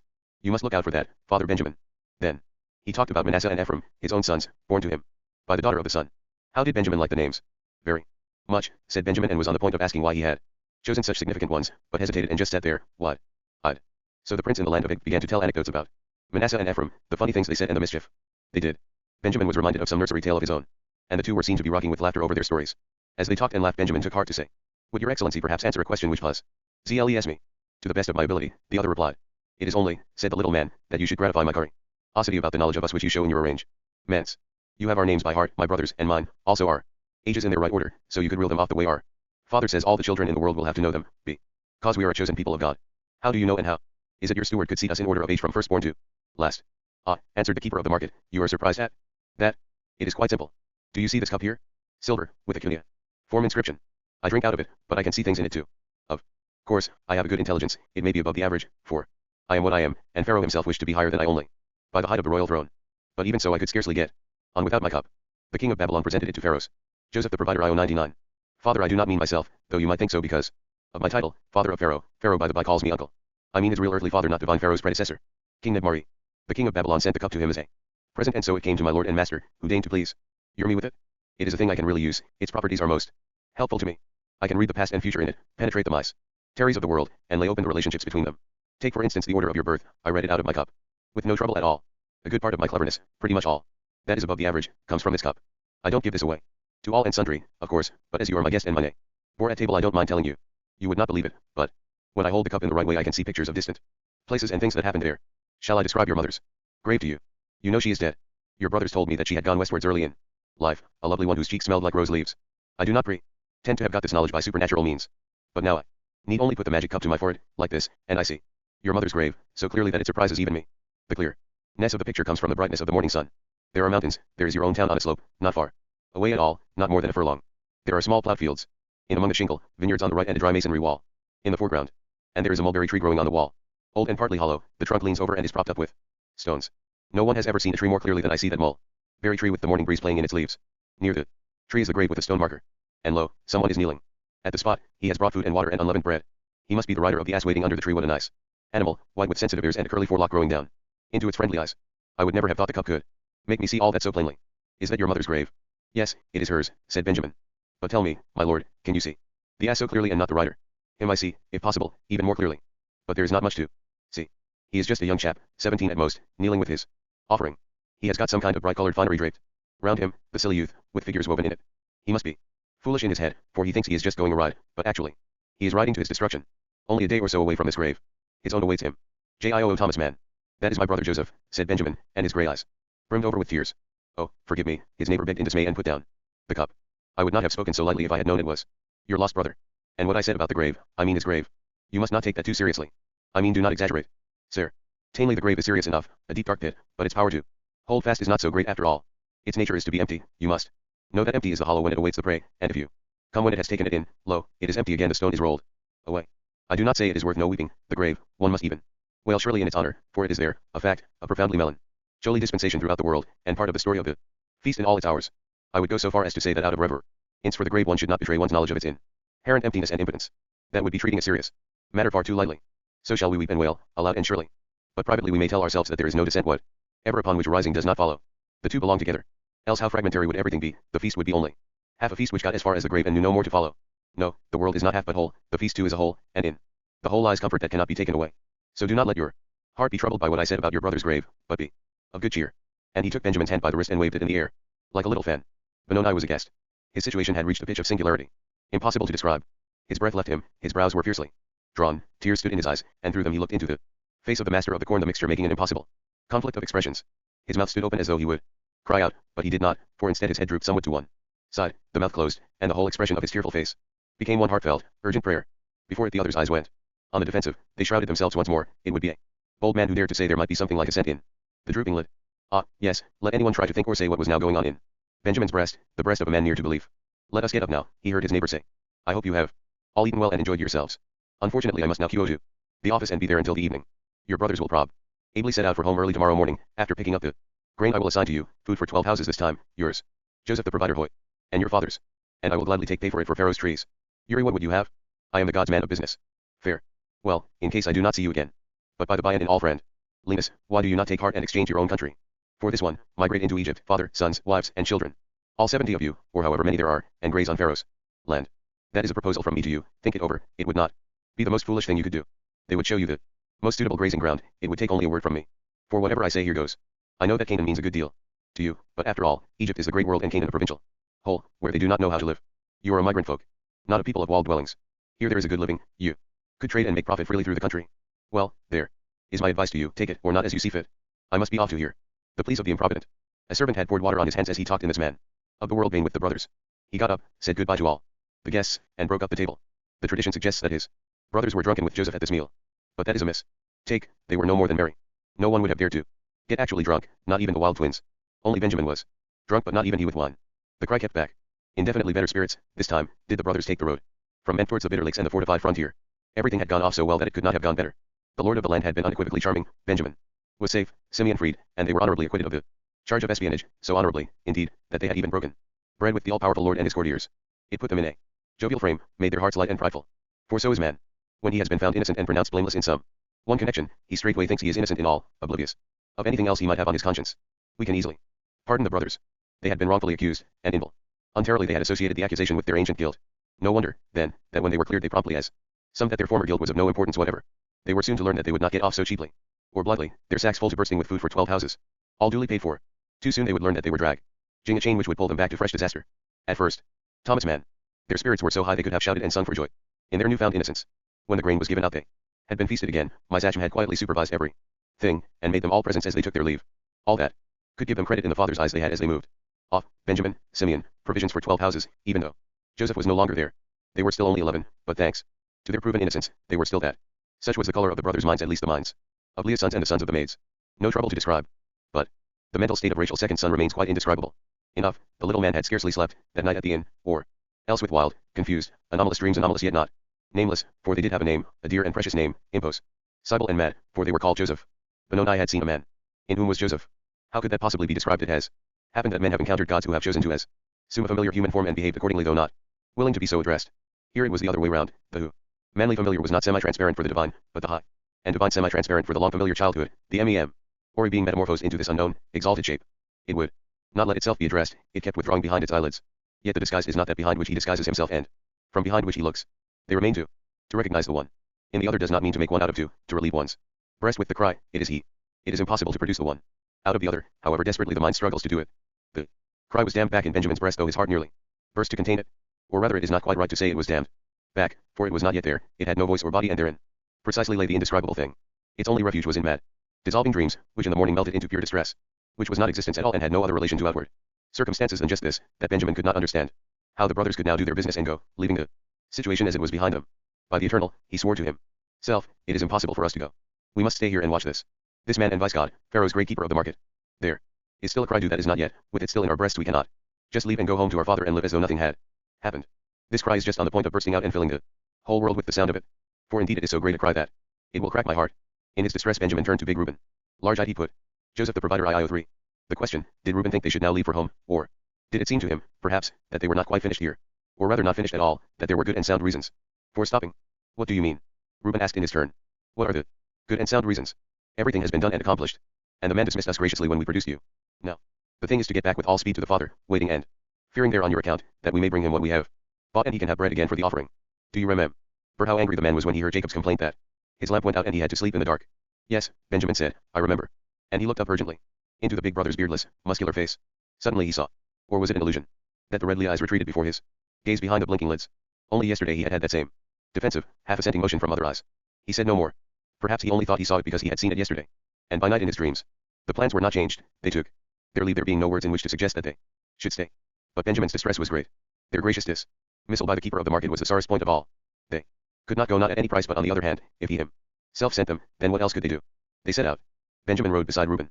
In one way they made a pair, not only as the oldest and the youngest of the family, the big boy and the little boy, but also because they had something like the same relation to him that was gone and to the reason why he was gone. We remember Reuben's weakness, rather grumpy, to be sure, for the father's lamb, and his behavior at the time of the mangling and burial. To all appearance he had shared in the brothers' feelings and their deed, and with them he had taken the frightful oath the 10 had bound themselves by, never by word or deed, by sign or sound to betray that it had not been Joseph's blood but the blood of an animal or the remnants of his clothing which they had brought to the father. But Reuben had had no part in the sale, he had not been present, and his ideas about what had become of Joseph were bigger than the broth. ERS and theirs were hazy enough, though even so not hazy enough for their own comfort. They knew they had sold the boy to the Ishmaelites, even that was too much. Reuben had the advantage of not knowing it. While they were selling Joseph he had been at the pit, and the feelings of one standing by an empty grave must be quite different from those the brothers had, who had sold the sacrifice out into the wide world. In short, big Reuben, whether he knew it or not, had nourished the XX04 Thomas Mann seed of expectation all these years, and by this measure he was closer than any of the others to Benjamin the blameless, who had shared not at all, and by whom the absence of his adored brother had never been accepted as final. It is long, long ago, but we can still hear his childish words to the broken old man, he will come back, or he will send for us to come. A good 20 years ago, that was, but the sound is still in our ears, and the hope still in Benjamin's heart. He had not the brothers' knowledge of the sale, nor yet Reuben's knowledge of the pit. Like the father, he knew only that Joseph had died, a fact which left no ground for either hope or faith. But faith actually seems to find lodgment best where there is no room for it. Benjamin rode with Reuben, and on the way Reuben asked him what the man had talked about during the meal, he himself as the eldest having sat at the other end of the table. All sorts of things, answered the youngest. We told each other funny stories about our children. Yes, and you laughed, said Reuben. We all saw you rocking with laughter. I think the Egyptians were surprised. Of course, you know he is charming, went on the little man. He knows how to talk with everybody to put them at their ease. But he can be otherwise too, replied Reuben. He can be very awkward, we know that.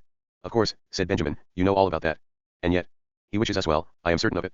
The last thing he said to me was that we should come and settle in Egypt, no matter how many of us. He invited us to migrate down here with the father and pasture our flocks. Did he say that? Asked Reuben. Yes, a man like that knows a lot about us and our father, doesn't he? Especially about the father. And he always knows just what to say, does he? First he makes him send you on a journey to clear us and to fetch bread, then he invites Jacob himself to come down into the land of mud. A lot he knows. About Jacob. Are you mocking at him, asked Benjamin, or at the father? I don't care for either, Reuben, for I am very sad. Reuben, listen to me, for my heart is heavy because we are leaving. Yes, said Reuben, one cannot break bread every day with the Lord of Egypt and jest with him. That is a treat, of course. But now, you must remember that you are no longer a child but the head of a house, and your children are crying for bread. Benjamin has it. Soon they came to the spot where they thought to take their mid-day rest and wait till it was cooler. On their first return journey Joseph the provider Ho5 had reached the place at night, but now it was only midday. We recognize the spot by the palm tree, the spring, and the hut, and see it as clearly as the man, thanks to his magic cup, had seen Rachel's grave. They rejoiced to have reached the pleasant spot. It had indeed some unpleasant memories, but that ghost was laid, it had dissolved in harmony and peace, they might enjoy their rest without a care. They were still standing, looking about them, they had not put hand to their packs. There came a noise from the direction from which they had come, it grew and spread, they heard shouting and hallooing. Was it for them? They stood rooted to the spot to listen, so surprised that they did not even turn round. Only Benjamin did. Then he flung up his arms and his stumpy hands and gave a cry, a single cry. After that he was silent for a long time. It was my Sachem, approaching with chariot and steed, attended by several wagons full of armed men. They jumped out and barred off the opening in the rocky circle. The steward stolidly advanced. His face was grim. He had drawn his heavy brows together and was biting one corner of his mouth, only one corner, which gave him an unusual, sinister look. He said, "So I have found you and overtaken you. I rushed after you with all speed at my master's command and caught you where you thought you would camp and hide yourself. How do you feel now that you see me?" The dazed group answered that they did not know. They saw that everything was beginning all over again. That the hand had once more reached out to drag them to judgment, that all the sweet harmony had turned into discord. "We do not know how," they said. "We rejoice to see you again so soon, but we had not hoped to see you. You may not have hoped, but you must have feared. Why have you repaid good with evil, so that we had to come after you and stop you? Your position is very serious, my man. Explain yourself," said they. "What are you talking about? Do you need to ask?" he answered. "I am talking about my master's drinking cup out of which he divines. It has been missed. The master had it yesterday at table. It has been taken. You are speaking of a wine cup. I am a Pharaoh's silver beaker, my master's own. He drank out of it yesterday noon. It is gone. Clearly it has been filched. Somebody has got away with it. Who? Unfortunately there can be no doubt. Men, you have done very ill." They were silent. "You are suggesting," asked Judah, Leah's son, in a slightly unsteady voice, "your words mean that we have taken a dish from your master's table and made off with it like thieves." Ho6 Thomas Mann. "Unfortunately there is no other name for your behavior. The thing is gone since yesterday, obviously it has been bagged. Who can have done it? There is only one answer, alas. I can only repeat that. You men have done very ill and are in a very serious case." They were silent again, with their arms akimbo, puffing and blowing. "Listen, my dear sir," said Judah. "How would it be if you gave heed to your words and considered before you spoke? The thing is unheard of. We ask you in all politeness but in all seriousness as well. What do you take us for? Do we look to you like vagabonds and thieves? Or what sort of impression may you have of us that you try to make it appear that we have taken a valuable piece from your master's table, a cup, apparently, and been light-fingered with it? That is what I mean when I say unheard of, speaking in the name of all 11 of us. For we are all faithfully sons of one man and our whole number was 12. One is no longer with us, otherwise I would call it unheard of in his name as well. You say we have done ill. Well, I do not claim that we brothers are saints, having never done ill, but come through the rough and tumble of life without ever taking a fall. I do not say we are innocents, that would be sacrilege. But there is guilt, and maybe guilt is prouder than innocence. Anyhow, to nab silver cups is not in our line. We have cleared ourselves before your master and showed him that we walk in truth. By bringing our 11th brother to witness, we have cleared ourselves before you, for the purchase money we found in our feed bags we brought back out of the land of Canaan and offered it to you again, but you would not take it. After these experiences will you not stop and consider before you accuse us of taking silver or gold from your master's table?" But Reuben was boiling over, he spurted out. "Why do you not answer, steward, this convincing speech of my brother Judah? And why do you bite deeper in the corner of your mouth in that offensive way? Here we are. Search us. And with whomever it is found, your wretched silver cup, let him die. Search. If you find it, the rest of us, all of us, will be your slaves for life." "Reuben," said Judah, "do not burst out like that. Our complete innocence needs not such oaths." And my Sachem spoke, "You are right, there is no need of hasty words. We too know how to be moderate. He in whose sack we find the cup, he becomes our slave and remains in our hands. The rest of you will go free. Be pleased to open your sacks." They were already at it.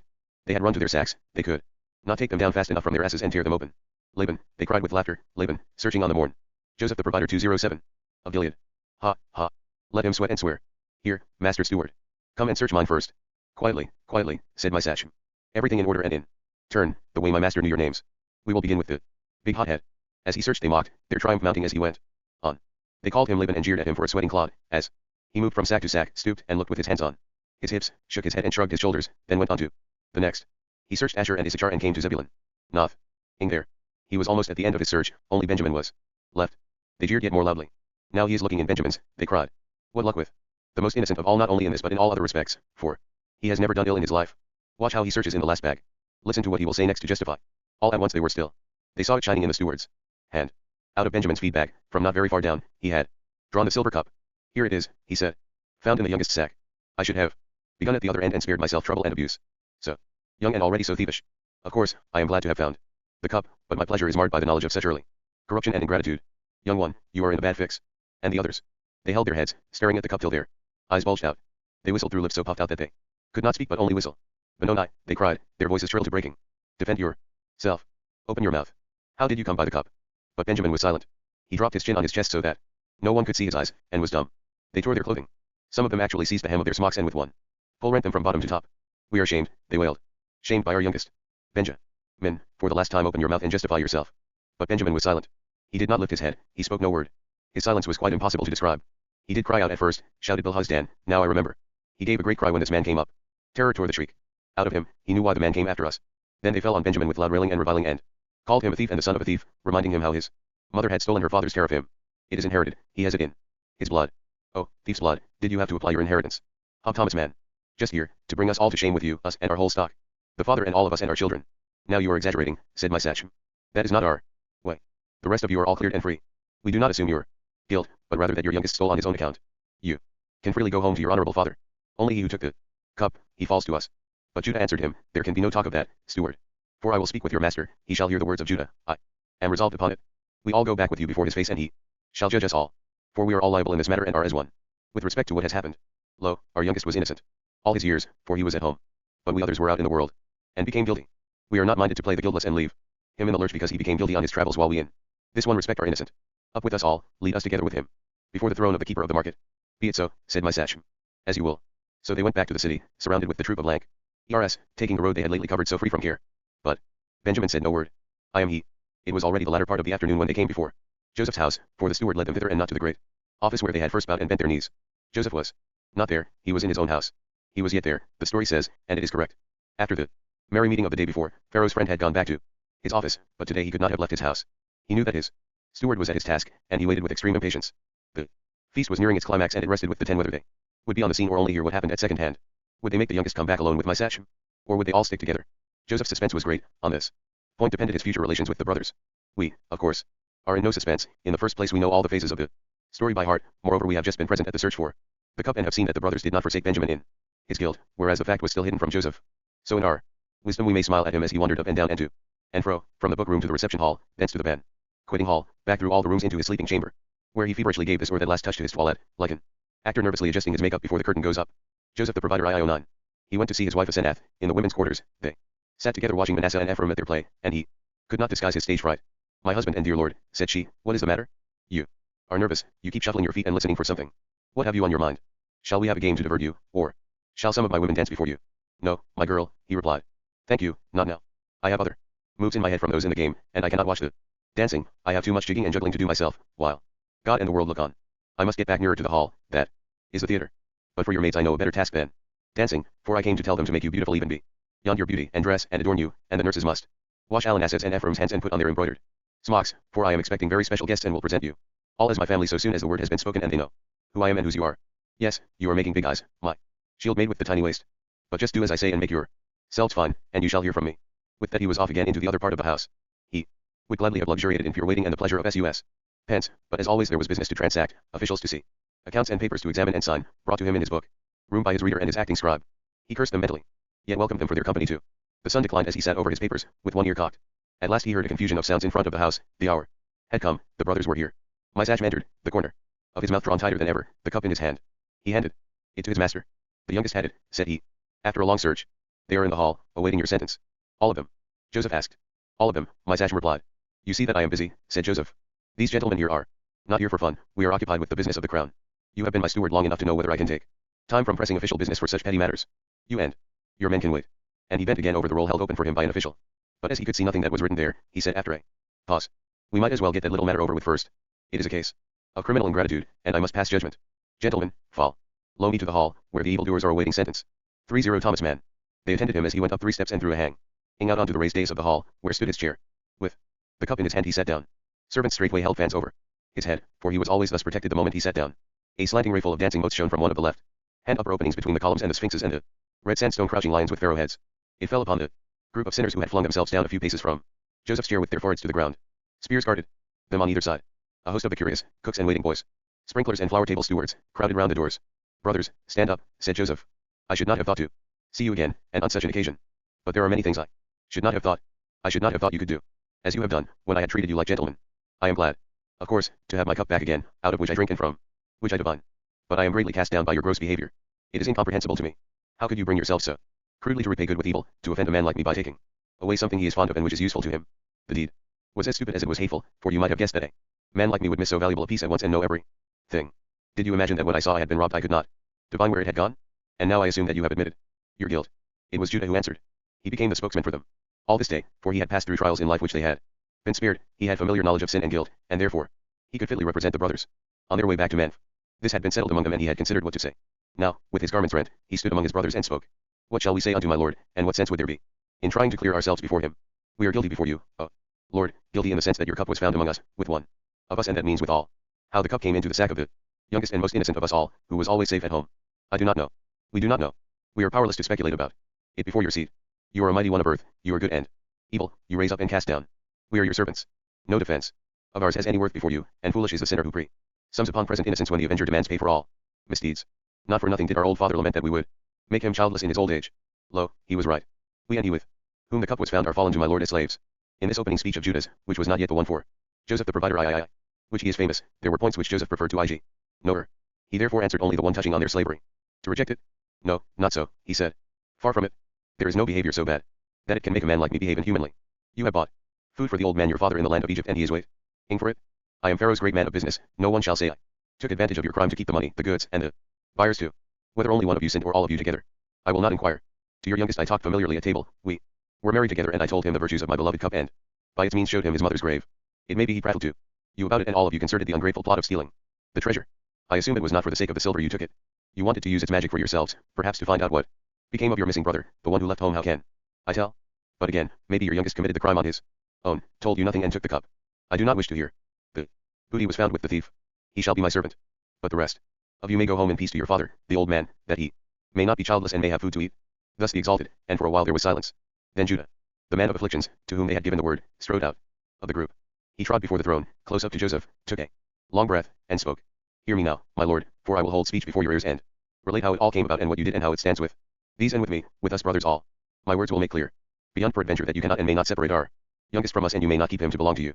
And further, that we others, and in particular I, Judah, fourth among us, cannot possibly ever return home to our father without our youngest. And thirdly, I will make my lord an offer and propose to you how you will receive your due in a possible and not in an impossible way. This will be the order of my speech. Therefore let not your anger burn against your servant, and stop him not, I beg you, in the speech which I shall make as the Spirit gives it to me, and my own guilt. You are as Pharaoh. Now I begin at the beginning, and as you began it, for it was thus. When we came down hither, sent by our father that we might get us bread from its granary like thousands of others, we did not fare like the other thousands, but were segregated and specially dealt with and led down to your city and before my lord's face. And even there we were unusually treated, for my lord too was strange, I mean, he was rough and smooth, soft and hard, in other words he showed I to Joseph the provider two faces. He questioned us particularly about our family. Have you, asked my lord, a father at home or a brother? We have, we replied, a father, he is old, and we have certainly a young brother too, the youngest, late born to him, and whom he cherishes as the apple of his eye, and keeps him by the hand because his brother fell away untimely and is gone. Only this one son of his mother remains to our father, so that he clings to him beyond measure. Answered my lord, bring him down here to me. Not a hair of his head shall be harmed. It cannot be, we said, for the reason we have given. To snatch away his youngest from the father will be his death. But you replied harshly to your servants, by the life of Pharaoh, if ye come not with your youngest brother, surviving from the lovely mother, so shall you not see my face again. And Judah continued and said, I asked my lord whether it was so and so begun, or whether it was not so but began otherwise than that. My lord asked after the boy, and insisted on his coming, despite our warning. For it pleased my lord to put it that we should clear ourselves from the accusation of spying, by bringing him down and thereby showing evidence that we deal in truth. But what sort of clearing is that, and what sort of accusation? No man can take us for spies. We brothers in Jacob do not look like spies, and it does not clear us to produce our youngest. It is only an arbitrary decision, and only because my lord happens to be bent on seeing our brother with his own eyes. Why? On that point I may not speak, it rests with God. And Jehudah went on in his speech, flung up his leonine head, put out his hand and spoke. Lo, this your servant believes in the God of his fathers, and that all knowledge is with him. But what he does not believe is that our God smuggles valuables into the packs of his servants, so that they have their purchase money back as well as the goods that has never been, and we have no tradition whatever of this kind. Not Abram nor Isaac nor Jacob, our father, has ever found God silver in his pack that the Lord slipped him. What is not, all that happened was from arbitrary choice and has its source in one single mystery. But can you now, my lord, can you, after we worked on our father with the famine to our aid and got him to lend us his little one for this journey, can you, who relentlessly forced his coming, for without that extraordinary demand he would never have set foot in the land, can you, who said, no harm shall come to him here be, lo, can you hold him as a bondsman because they found your cup in his bag? That you cannot. But we on our side, and especially your servant Judah who here holds speech, we cannot come before our father's face without his youngest, nevermore. We can do it as little as without him we could. Joseph the provider I 3. Have come before yours and not on grounds of personal whim but on grounds most potent and compelling. Your servant, our father, had spoken to us again and said, Go yet once more and buy us a little food, and we answered him, We cannot go down unless you give us our youngest brother, for the man down there who is lord in the land said we must bring him or we shall not see his face. Then the grey-haired one set up his lament, a song well known and which cut us to the heart, like the flute that sobs in the gorges, for he launched into song and said, Rachel, the lovely and willing, for whom my young years served Laban, the black moon, 7 years, heart of my heart, who died on the way and left me, only a furlong from the inn, she was my wife and she gave me to my loving desire 2 sons, one in life and one in death, to Muziabsug, the lamb, Joseph, the brilliant one, who knew how to get round me so that I gave him all that I had, and Benoni, the little son of death, whom I still have at hand. For the other went out from me, as I willed him to, and all the universe was filled with the cry, Mangled is he, the lovely one mangled. Then fell I on my back, and ever since I have been stiff. But with my stiffened hand I hold this little one who is all I have left, for mangled, and torn in pieces, was the true son. If now you take from me my only one, that the boar mayhap may tread him down, then you will bring down my grey hairs to the grave in such sorrow that it would be too much for the world and it could not bear it. Full to the outer most rim is the world with the cry, Mangled, mangled is the beloved. And were this one given to, the world must be rent asunder and be naught. Has my lord heard this cry of the flutes, this father lament? Then let him judge after his own understanding if we brothers can come before the old man without our youngest, the little man, and confess. We have lost him, he is missing, whether we could hold out before the soul that hangs on Benjamin's soul, and before the world which is full of affliction and cannot bear more, for it would receive its death blow in this blow. And above all whether I, Judah, his fourth son who speak, can so come before my father, that you shall judge. For not yet all does my lord know, but far from all, the heart of your servant feels that his word must mount to quite another theme at this hour of our need, it must deal with this mystery here, and can only do so through the revelation of another mystery. A murmuring rose from among the troop of brothers. They stirred uneasily. But Judah the lion raised his voice against it, spoke on and said, I took the responsibility before my father and made myself surety for the little one. Just as now I came close up to your seat to hold this speech, so then I went close up to the father and took my oath. I 14 Thomas Mann. Before him in these words, give him into my hand, I vouch for him. If I bring him not again I will bear the blame before you forever. Such my vow, now judge, O strange man, whether I can go back to my father without the little one, lest peradventure I see an evil too great for me and for the world to bear. Accept my offer. Me shall you keep for your bondman instead of the lad, that you may receive your due in a possible and not an impossible way. I myself will expiate for us all. Here before you, strange man, I take the frightful oath we brothers swore with both hands. I take that oath and I break it in 2 across my knee. Our 11th brother, the father's ewe lamb, first son of the true wife, him the beast did not rend, but we his brothers sold him into the world. Thus did Judah end his famous speech, thus and not otherwise. He stood there weeping to and fro.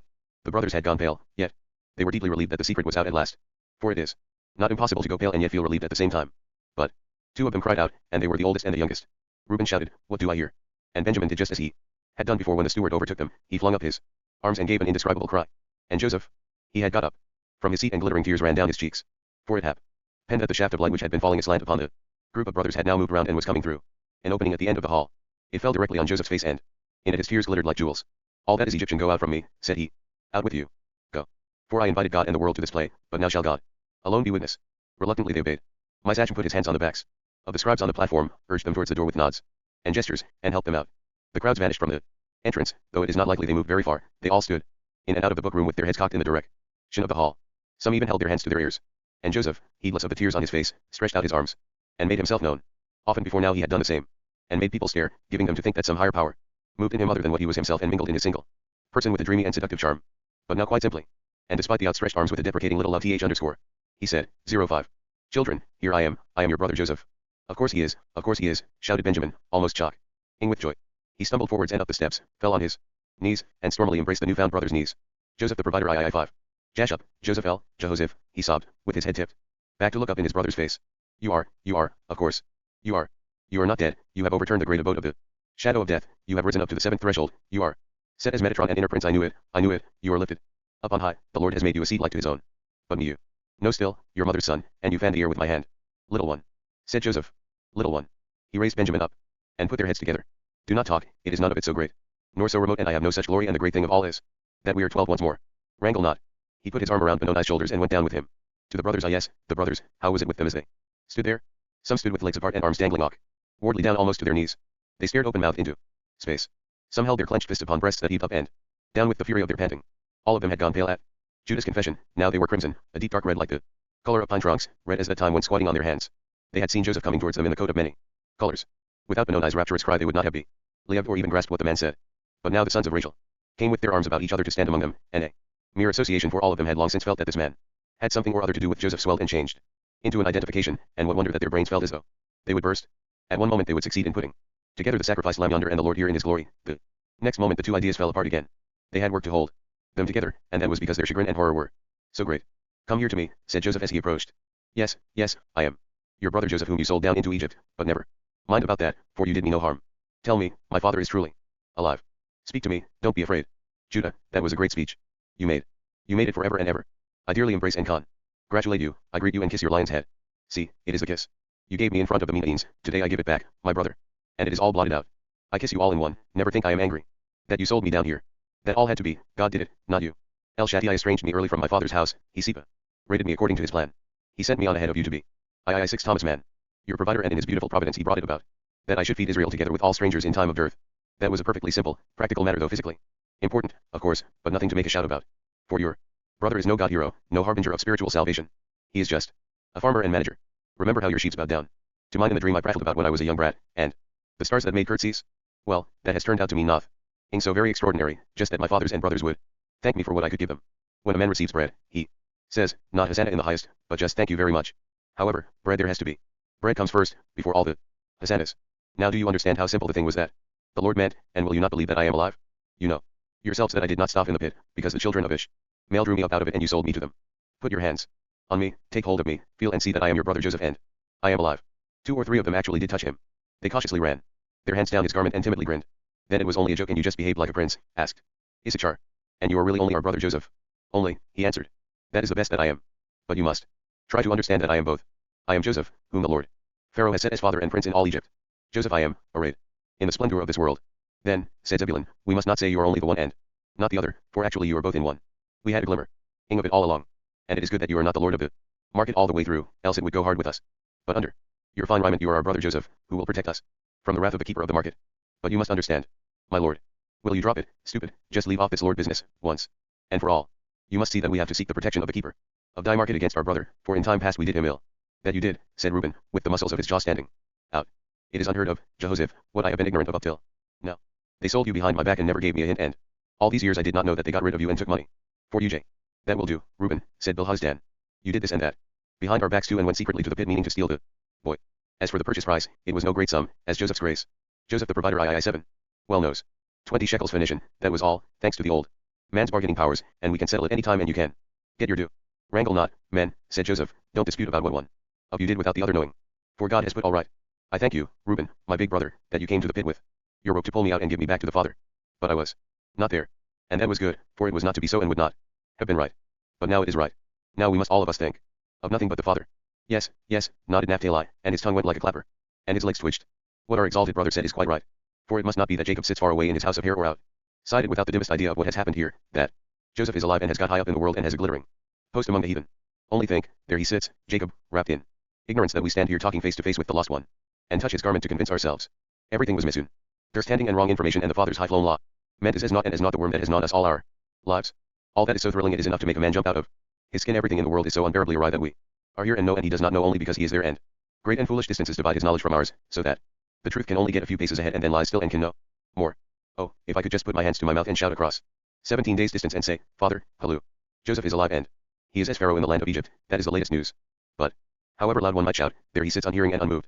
Or if one could loose a dove whose wings had the speed of lightning, with a screed under its wing, know all men by these presents, that the Uranus might be gone out of the world, and everybody here and there know the same thing. No, I can stay here no longer. I cannot stand it. Send me, send me.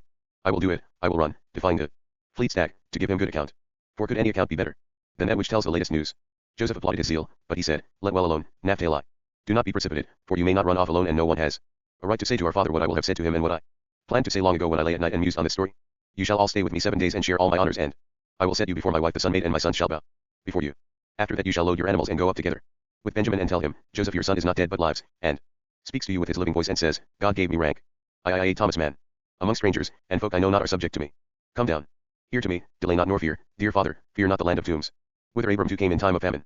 As for the scarcity, and that for 2 years now there is no plowing nor harvest in the world, that will certainly go on either 3 or 5 years more. But I will look out for you, and you shall settle here in rich pasture. If you ask me whether Pharaoh permits it, I answer you, him your son twists round his finger. And if his majesty desire that you should settle in the land of Goshen and on the plains of Zori, towards Arabia, I will see to it, you and your children and your children's children, your flocks and herds and fowl and all that is yours. For the land of Goshen, also called Gozem, or Gozan, is the place I had long since chosen for you when you should be sent for, because it is not yet quite Egypt, not quite so Egyptian, and you could live thereon. The fish of the delta and the fat of the land, and you need not have much to do with the children of Egypt, and their old man cleverness. And your own native ways need not clash. And you would be near to me. You must speak so to my father in my name and do it cleverly, and skillfully to bring it home to him in his rigid old age, first that I am alive and then that you are all to come down here. Oh, if I could only go up with you all and coax him into it, I certainly would. But I cannot get away for a day. So you must do it for me, very lovingly and with great guile, and break these things to him about my being alive and his coming down.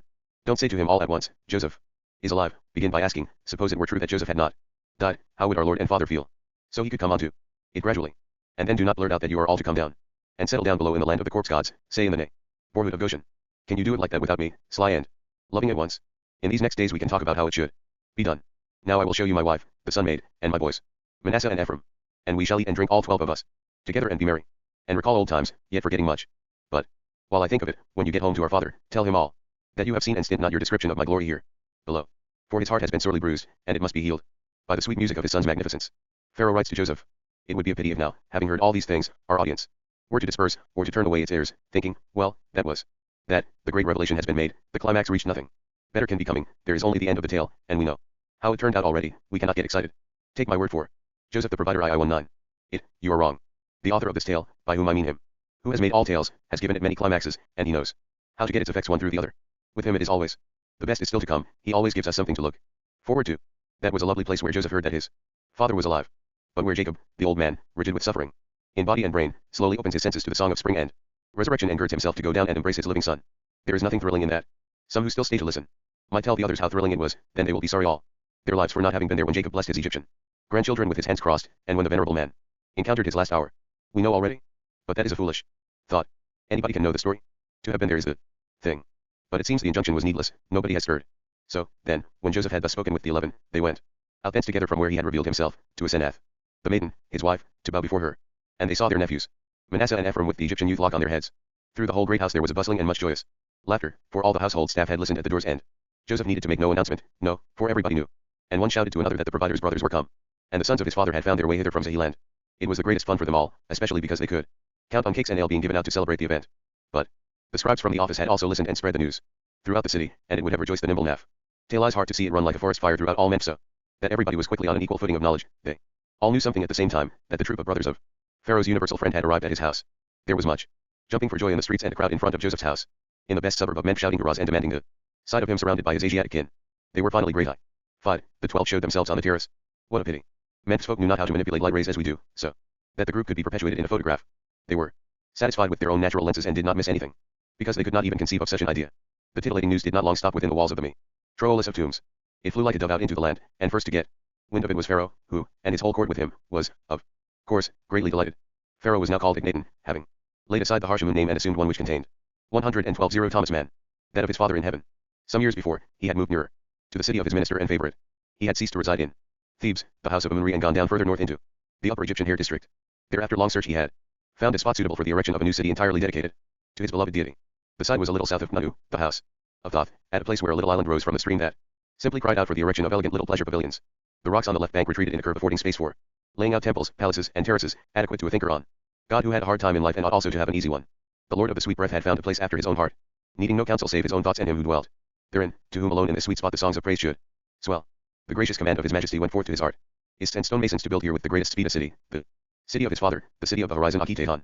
It was a severe blow for Nidamun, 100-gated Thebes, for with the depart tour of the court it ran the risk of sinking to the level of a provincial city. Moreover, the move boldly served notice on the god of the empire at Karnak, with whose domineering priesthood Pharaoh's tender enthusiasm for the beloved all-in-one had during the Fed years come into ever-increasing conflict. Pharaoh's delicate constitution could not stand these recurrent bouts with the might of a warlike national god, armed in the full panoply of tradition. He suffered more and more from the contradiction between the placability of his own soul and the necessity of doing offensive battle for his own higher god concept. To flee from this necessity was fortunately also the means of doing the enemy the most harm. Thus he resolved for his own consecrated carrot person to shake West's dust from off his sandals, even though his little mama, partly for the sake of keeping watch of Amun, partly out of loyalty towards the residence of King Nibmari, her deceased husband, might stop behind in her old palace. For 2 years Ignaton had had to control his impatience to escape from Amun's jurisdiction, for it took that long to build the city despite ruthless drafting of flogged slave labor. And even when the king shifted thither with great pomp and ceremony and offerings of bread and beer, of horned and hornless cattle, fowl, birds, wine, incense, and all fine herbs, it was as yet no city, only an improvised residence of half-finished luxury, consisting of a palace for him and the great consort Nefer and Nefertiti and the royal princesses, wherein they might sleep but not properly live, because painters and decorators were still everywhere at work. There was further a temple for God the Lord, very bright and gay and flower-scented, with floating and flapping red streamers, with 7 Joseph the provider II courts, splendid pylons, and magnificent pillared halls, and simply marvelous parks and ingenious sheltered nooks, artificial ponds, trees, and shrubbery transplanted into the desert in clumps of earth from their habitat in the fertile region of the Nile. White quays shimmered along the shore, and there were a dozen brand new dwelling houses for the Aten-worshipping royal retinue, as well as a whole row of conveniently placed rock tombs in the surrounding hills. Of the whole, these were the most nearly ready for occupation. This, for the moment, was all there was of Akhetaton, but it was expected that the court would quickly draw hither in its train a growing population, and the embellishment of the city would go zealously on, since Pharaoh was already there on his throne, serving his father in heaven, holding feasts of tribute, and getting daughters. To enlarge the state of his women's quarters, the third, Anx-en-Payton, had already arrived. Joseph had sent a special messenger to make formal announcement to the god of the arrival of his brothers, from whom he had been separated since early youth. But even before the messenger reached the new-smelling palace, the news had spread thither by word of mouth, and been much and excitedly discussed by Pharaoh, his queen Nefertiti, her sister Nezamut, his own sister Bekhetaton, and his courtiers and staff of artists. He answered the letter straightway. It was superscribed. Command to the administrator of that which the heavens give, actual overseer of operations, vice spender of the king and his universal friend, my uncle. Know that my majesty regards your letter as one which he reads with sincere joy. Lo, Pharaoh has shed many joyful tears over the news which he has received from you, the great consort. Nefertiti, also the sweet princesses Bekhetaton and Nezamut, have mingled their tears with those of the beloved son of my father in heaven. All that you tell me is extraordinarily splendid, and what you announce makes my heart to leap up. As for what you write, that your brothers have come to you, and your father is still alive, at this news the heavens are joyful, the earth exults, and the hearts of good men frolic, while even those of evil folk are doubtless softened thereby. Know herewith that the lovely child of Aten, Nefertiti, lord of the two lands, in consequence of your letter finds himself in extraordinarily gracious mood. The wishes which you link with your enclosures were granted beforehand, even before you set them down. It is my beautiful will, and I give my gracious consent, that all of yours, however many, should come to Egypt where you are as myself, and you may allot them room wherein to settle according. 1122 Thomas Mann. To your best opinion, whose richness shall nourish them. Say to your brothers, thus shall you do, and thus Pharaoh commands, in whose heart is the love of his father Aten. Lade your beasts, and take wagons with you out of the stores of the king for your little ones and your wives and your father, and come carried, look not to your household goods, for you shall be provided in the land with all that you need. Pharaoh knows indeed that your culture does not stand very high, and your wants are easy to satisfy. And when you come into your land, take your father and his people, and his whole house, and bring them down to me, that you graze near your brother, the steward of the whole land, for the land shall lie open to you. Thus far the direction of Pharaoh to your brothers, given amid tears, did not many and important affairs keep me at Akhetaton, the only capital of the lands, my resident tile city. I would mount my great car, made of electrum, and hasten to Al-Nefi'ir, that I might see you among your brothers, and you would set your brothers before me. But when they are returned, you must bring some of them before me. Not all of them, for that would be too fatiguing for Pharaoh, but a chosen group, that I may question them, and also the old man. Your father shall you bring before me, that I may show him favor by my words, and he shall live in honor, for that Pharaoh has spoken with him. Farewell. This letter Joseph received by running messenger in his house at Memphis, and showed it to the 11, who kissed their fingertips. 1 quarter of the moon they stayed in his house. It was 20 years that the father had believed him mangled. A day or so more did not matter, nor the exact moment when he should learn that Joseph was alive. And Joseph's servants served them, and his wife the daughter of the son spoke them friendly words, and they talked with their aristocratic little nephews in the youth Locke, Manasseh and Ephraim, who could speak to them in their tongue. The younger, Ephraim, looked more like Joseph and Rachel than did Manasseh, who took after the mother as the Egyptian side, so that Judah said, you will see, Jacob will favor Ephraim, and in his mouth it will be not modest Seh and Ephraim, but Ephraim and Manasseh. And he advised his brother to cut off the Egyptian youth Locke above the boy's ears before Jacob came, as it would be an offense to him. Then, at the end of the week, they packed up and girded themselves for the journey. For there was to be a trade caravan from the king Dom, from Manf, balance of the lands, up through the land Sf, Canaan to Midden land, and the brothers were to join it, with wagons from the royal stores, 2 and 4-wheeled carts, given them with mules and drivers.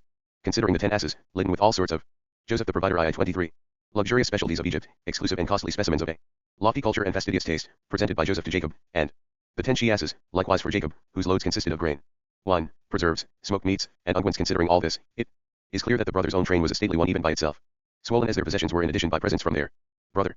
It is well known that he gave to each man a change of rye meant, but to Benjamin he gave 300 silver divan, and no less than 5 feast day garments, one for each of the 5 extra days in the year. That might have been the reason why he said to them as they took their leave, do not fall out on the way, but he really meant that they should not dwell on old times and reproach each other for what one had done behind each other's back. For it never entered his head or theirs that they could be jealous of Benjamin because he had given so much more lavishly to his own little brother. They were like lambs, they found everything in the best of order. When they were young and unruly they had rebelled against injustice. Now it had turned out that they had come to terms with injustice, and nevermore had ought to object to in the great I favor whom I favor, and show mercy to whom I show mercy. How shall we tell him? The mind dwells pleasantly upon the marvelous correspondencies which history shows. It loves to contemplate the way in which one part is balanced by another part, and one scene has its pendant in the next. As once the brothers, 7 days after Jacob had received the sign of Joseph's death, had returned from Dothan to mourn with their father, and they had been sick with dread, how they should find him and how dwell with him under the half false yet partly true suspicion that they were the lad slayers. So now, with white hairs among their dark, they were returning again to Hebron, with the news that Joseph had not died at all, was not dead now, but living in great glory, and they were almost as weighed down with the task of telling the old man. For uncanny is uncanny, and overwhelming whether the content be life or death. They were sore afraid that Jacob would fall on his back as before, and this time, since he had got 20 years older in the meantime, he might quite die of joy, in other words of shock, so that Joseph's life would be the cause of his death, and he would no longer see the living with his eyes nor the living him with his. Besides, the truth must now almost inevitably come out that they had not indeed slain the lad as Jacob All the time had half believed, but yet that they had half slain him. And only by chance, not quite, thanks to the enterprise of the Ishmaelites who had taken him down to Egypt.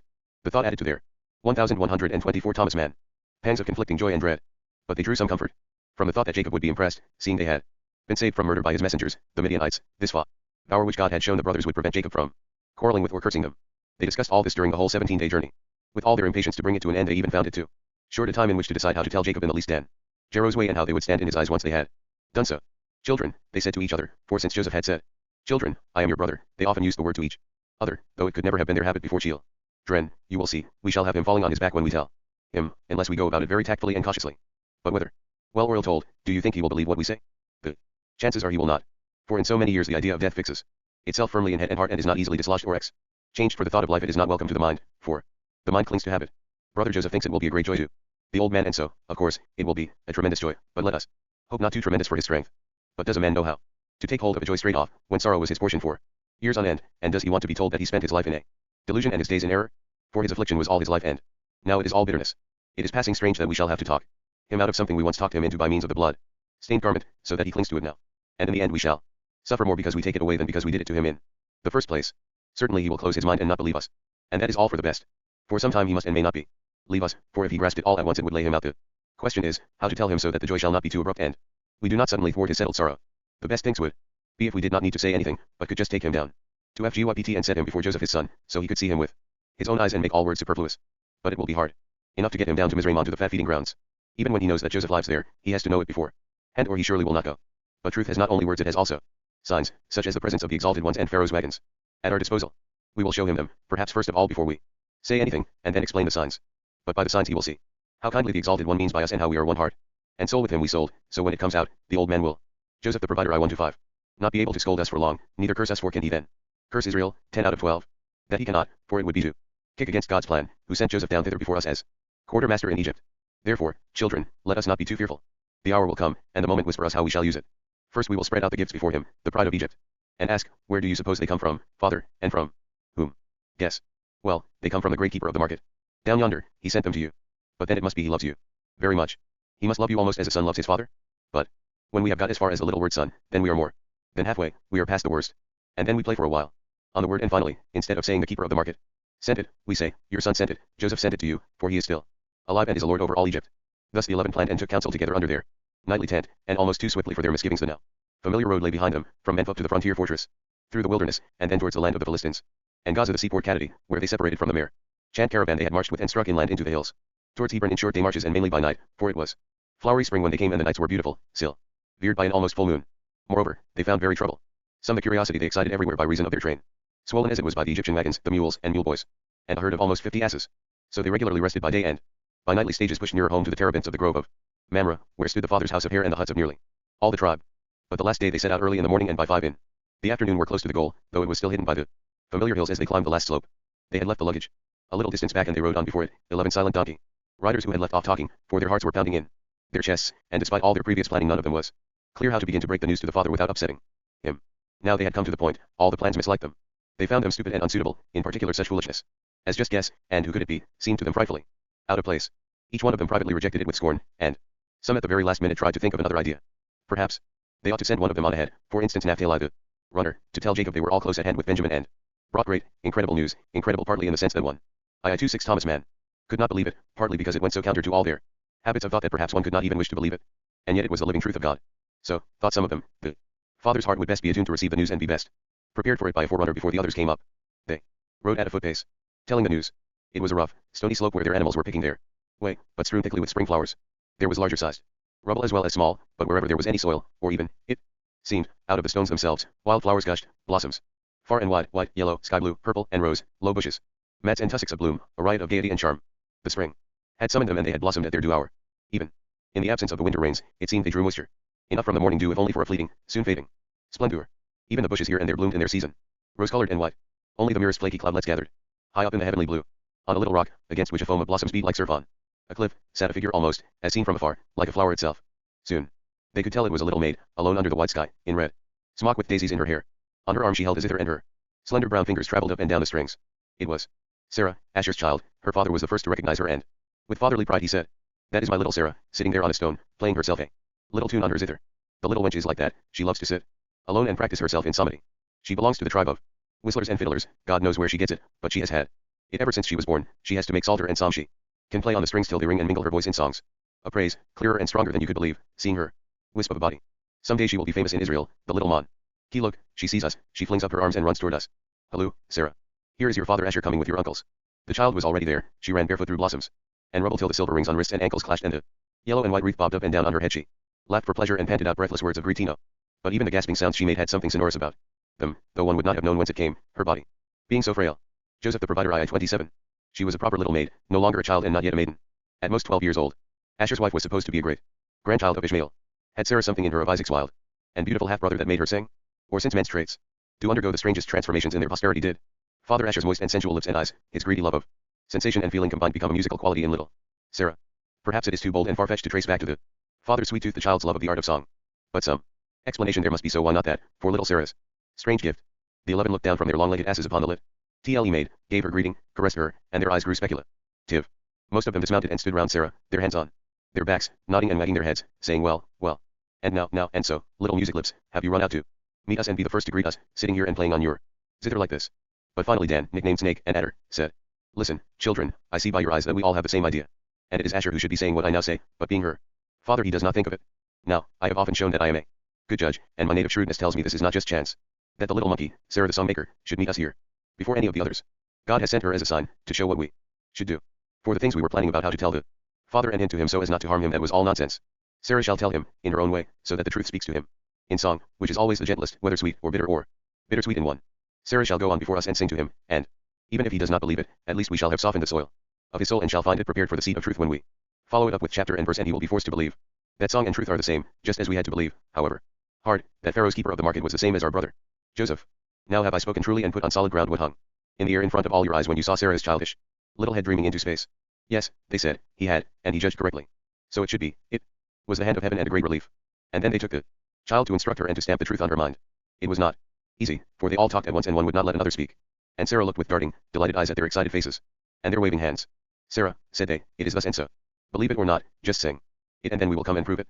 But it would be better if you 112 A Thomas Mann believed it, for you would sing the better, and it is true, however unlikely it sounds. After all, you will believe your father and all your uncles together. Look now, you did not know your uncle Joseph, who was lost and gone, the son of the true wife, Rachel's son, who was called the Star Virgin, but he was called Dumusa. Well, he was lost to your grandfather long before you were born, and the world swallowed him up so that he was no more here, and in Jacob's heart was he dead all these years. But now it turns out, though hard to believe, that the truth is quite different. Oh, wondrous strange, for now the truth is plain. That quite otherwise it came to pass. Sarah began, going off half-cocked, singing and laughing so loud and musically that the gruff voices of her uncles were drowned out. Be quiet, little prodigy, they cried. You can't start singing until you know what to say. Listen and learn before you warble. Your Uncle Joseph has arisen, in other words he was never dead, he is alive. And not only alive but lives in this and this way. He lives in Elizraim. And is this and this person. It was all a mistake, you see, the bloody garment was a mistake, God has turned all to good in ways we knew not of. Have you got that? We were with him in Egypt, and he made himself known to us beyond a shadow of a doubt, saving, I am your brother. And spoke after such fashion to us that he would have us all come down there, and you too, little Sarah. Have you taken all that in, so you could give it out again in song? Then you are to sing it to Jacob. Our Sarah is a clever maid, she will do it. Take your zither and go on ahead of us, and sing loud and resoundingly that Joseph lives. Go in among the hills straight to Israel's camp. Look neither right nor left, but just keep on singing. If anyone meets you and asks what you mean and what you are playing and Sinjin dash, make no reply, just run and sing and ring, he is alive. And when you get to where Jacob your grandfather is, sit down at his feet, and sing as sweetly as you know how, Joseph is not dead, he is alive. He too will ask you what that means and what you are so rash as to say in your singing. But you must not answer him either, just keep on twanging your zither and singing away. Then all of us will come up and explain it to him in proper words. Will you be our good clever songbird and do all this? 0. Gladly will I, answered Sarah in her ringing tones. Never before have I had such words to string on my strings, perhaps now I can show what they can do. Many sing, in tribe and town, but now I have better matter than they and will sing them out of the field. So saying she took her instrument from the stone where she had sat and held it on one arm and spread her tapering brown fingers. Joseph the provider II 29. Across the strings, the thumb here, the 4 fingers there. She began to move steadily through the flowers, now fast, now slow according to the measure of her song. Oh, let my soul sing a new song as it goeth. For a fine chant on 8 strings my heart knoweth. Of what it is full let it run over in rhyme. More precious than gold and fine gold from the mine. Sweeter than purest honey in the comb. For the spring's message I bring home. Hearken all people to my harp tone sweet. Listen and mark what I may here repeat. For upon me the lovely lot doth fall. And I am chosen out among the daughters all. For given am I the strangest matter yet. Singer ever fell onto his harp to set. Now on my 8 my little finger string. To grandfather old the golden news to bring. Lovely notes in order ringing. Balsam to all worldly woes. Sweeter one to lofty silence bringing. Singing voice in words the meaning shows. How all that is then exalted. Full of sense the sweetest sound. Over all is praise allotted. to song and psaltering combined round. Thus she sang as she went on across pastures toward the hills and the opening between the hills, struck till they rang at the strings and picked them till they thrilled and sang. Burden worthy of the music. Tone and word together strive, each combining other's beauty. For they sing, the lad's alive. Yeah, O beneficent, what has here been wrought? And what have the ears of me little one caught? And what open mouth just now have I learned? From men who were in Egypt and returned. From father dear and high uncles mine. Who show me words to make a song so fine. And they gave me matter of splendor unmeasured. For who was it in Egypt they discovered? 230 Thomas Mann. Little grandfather dear, at first you will not follow. But in the end you will have it to swallow. Lovely as a dream yet true withal. And just as real as it is wonderful. Rarest wonder past believing. That in one should be the two. That all poesy is living. And the beautiful the true. Now for once is here achieved. That for which the soul doth strive. Let my burden be believed. True and beautiful, thy son's alive. Still 'twere better if you think it. Beautiful a while but yet not true. Lest the cup if suddenly you drink it. Fling you on your back and lay you low. As when once the worthless bloody token. Lying in their throats, they brought you home. Night fell on your soul forever unbroken. Straight a pillar of salt you would become. Ah, what pangs you bore in thinking. Never more to see him with your eyes. Dead he lay within your heart and buried. Now therein he sweetly doth arise. Here a man sought to question her, a shepherd in a shady hat stand. Ing on the hill. He had been watching her for a long time, listening. In wonder to her song. Now he came down to her, set his face to hers, and asked. Maiden, what is it you sing as you go? It sounds so strange. I have often heard you praising and psaltering and I know you can play. Right soundingly on the strings, but never before so teasingly and rhythmically as this. And then the way you keep the time and set the pace as you go. Are you going to Jacob the master, and has what you sing to do with him? It seems to me so. But what do you mean, BB? Beautiful and true, and what with your refrain, the lad's alive. But Sarah as she walked looked not at him, she only smiling shook her head. She took her hand a moment from the strings to lay her finger on her lips, then she went on, carrot. Sing, Sarah, Asher's child, what thou hast learned. From the 11 now out of Egypt returned. Joseph the provider I 3 I. Sing how that God in his mercy has blessed them. That to the man down below they addressed them. Who then the man, who but Joseph is he? My uncle as tall and as fine as can be. Old one, look up, it is thy dear son. Greater is Pharaoh only by his throne. Lord of the lands his name they call. The state's first servant they name him all. Kings of the earth his praises sing. Stranger folk kneeling to him tribute bring. Over uncounted lands is he set. To all the people he giveth their meat. From thousands of barns he spendeth them bread. To carry them over their hunger and need. For he it was in foresight wisely hoarded. And therefore is his name o'er all Belliud. His garments in myrrh and in aloes are pressed. In ivory palaces he sets up his rest. Forth from them like a bridegroom doth he come. Lo, old one, behold what has come of thy lamb. The man went along with her and listened with growing amaze. Meant to the words of her song. Seeing other folk at a distance, man or maid, he beckoned them up, to listen with him. Sarah was soon the center of a little troop of men, women, and children, which grew as they came nearer the camp. The children danced to the rhythm, the elders walked in the time of it, all their faces were turned to her, and she went on singing. Whilst thou believedst him mangled and dead, and with tears hast watered thy daily bread. 20 measured years have sped, mourning him with ashes on thy head. Lo, now, old one, behold and see. God he can scourge and can heal. How marvelous all his ways can be. For human children's will. Past understanding is his rule. Great all the work of his hands. He dealt with his servant as a fool. And laid the underbands. Creation laughs at the lordly jest. Tabor and Hermon leap. He snatched away thy dearest and best. But now thou shalt have him to keep. 232 Thomas Mann. Thou hast writhen, old man, in thy pain. And found thyself in it again. But now he is returned to you. Still lovely, though rather stouter to view. Thou knowest not his face. Nor yet his name canst guess. Stammering you will greet. Nor know who shall fall at whose feet. Thus God went about at his ease. My dear little grandfather to tease. By this time she had drawn with her train quite close to her home. Under Mamre's terebinths. She saw Jacob, the man of the blessing. Sitting stately on his mat before the curtains of his dwelling. Now. She lifted her instrument and held it higher and more firmly in her arm. Up till then she had been picking and twanging the strings in well-tried scherzos and dissonances, but now she drew from it sound. In chords of sweeping harmony, to which she sang in her full throat voice. For a word of beauty its rareness. In my music interweaves. Matching all it hath of fairness. And it says, thy darling lives? Match, O soul, in exaltation.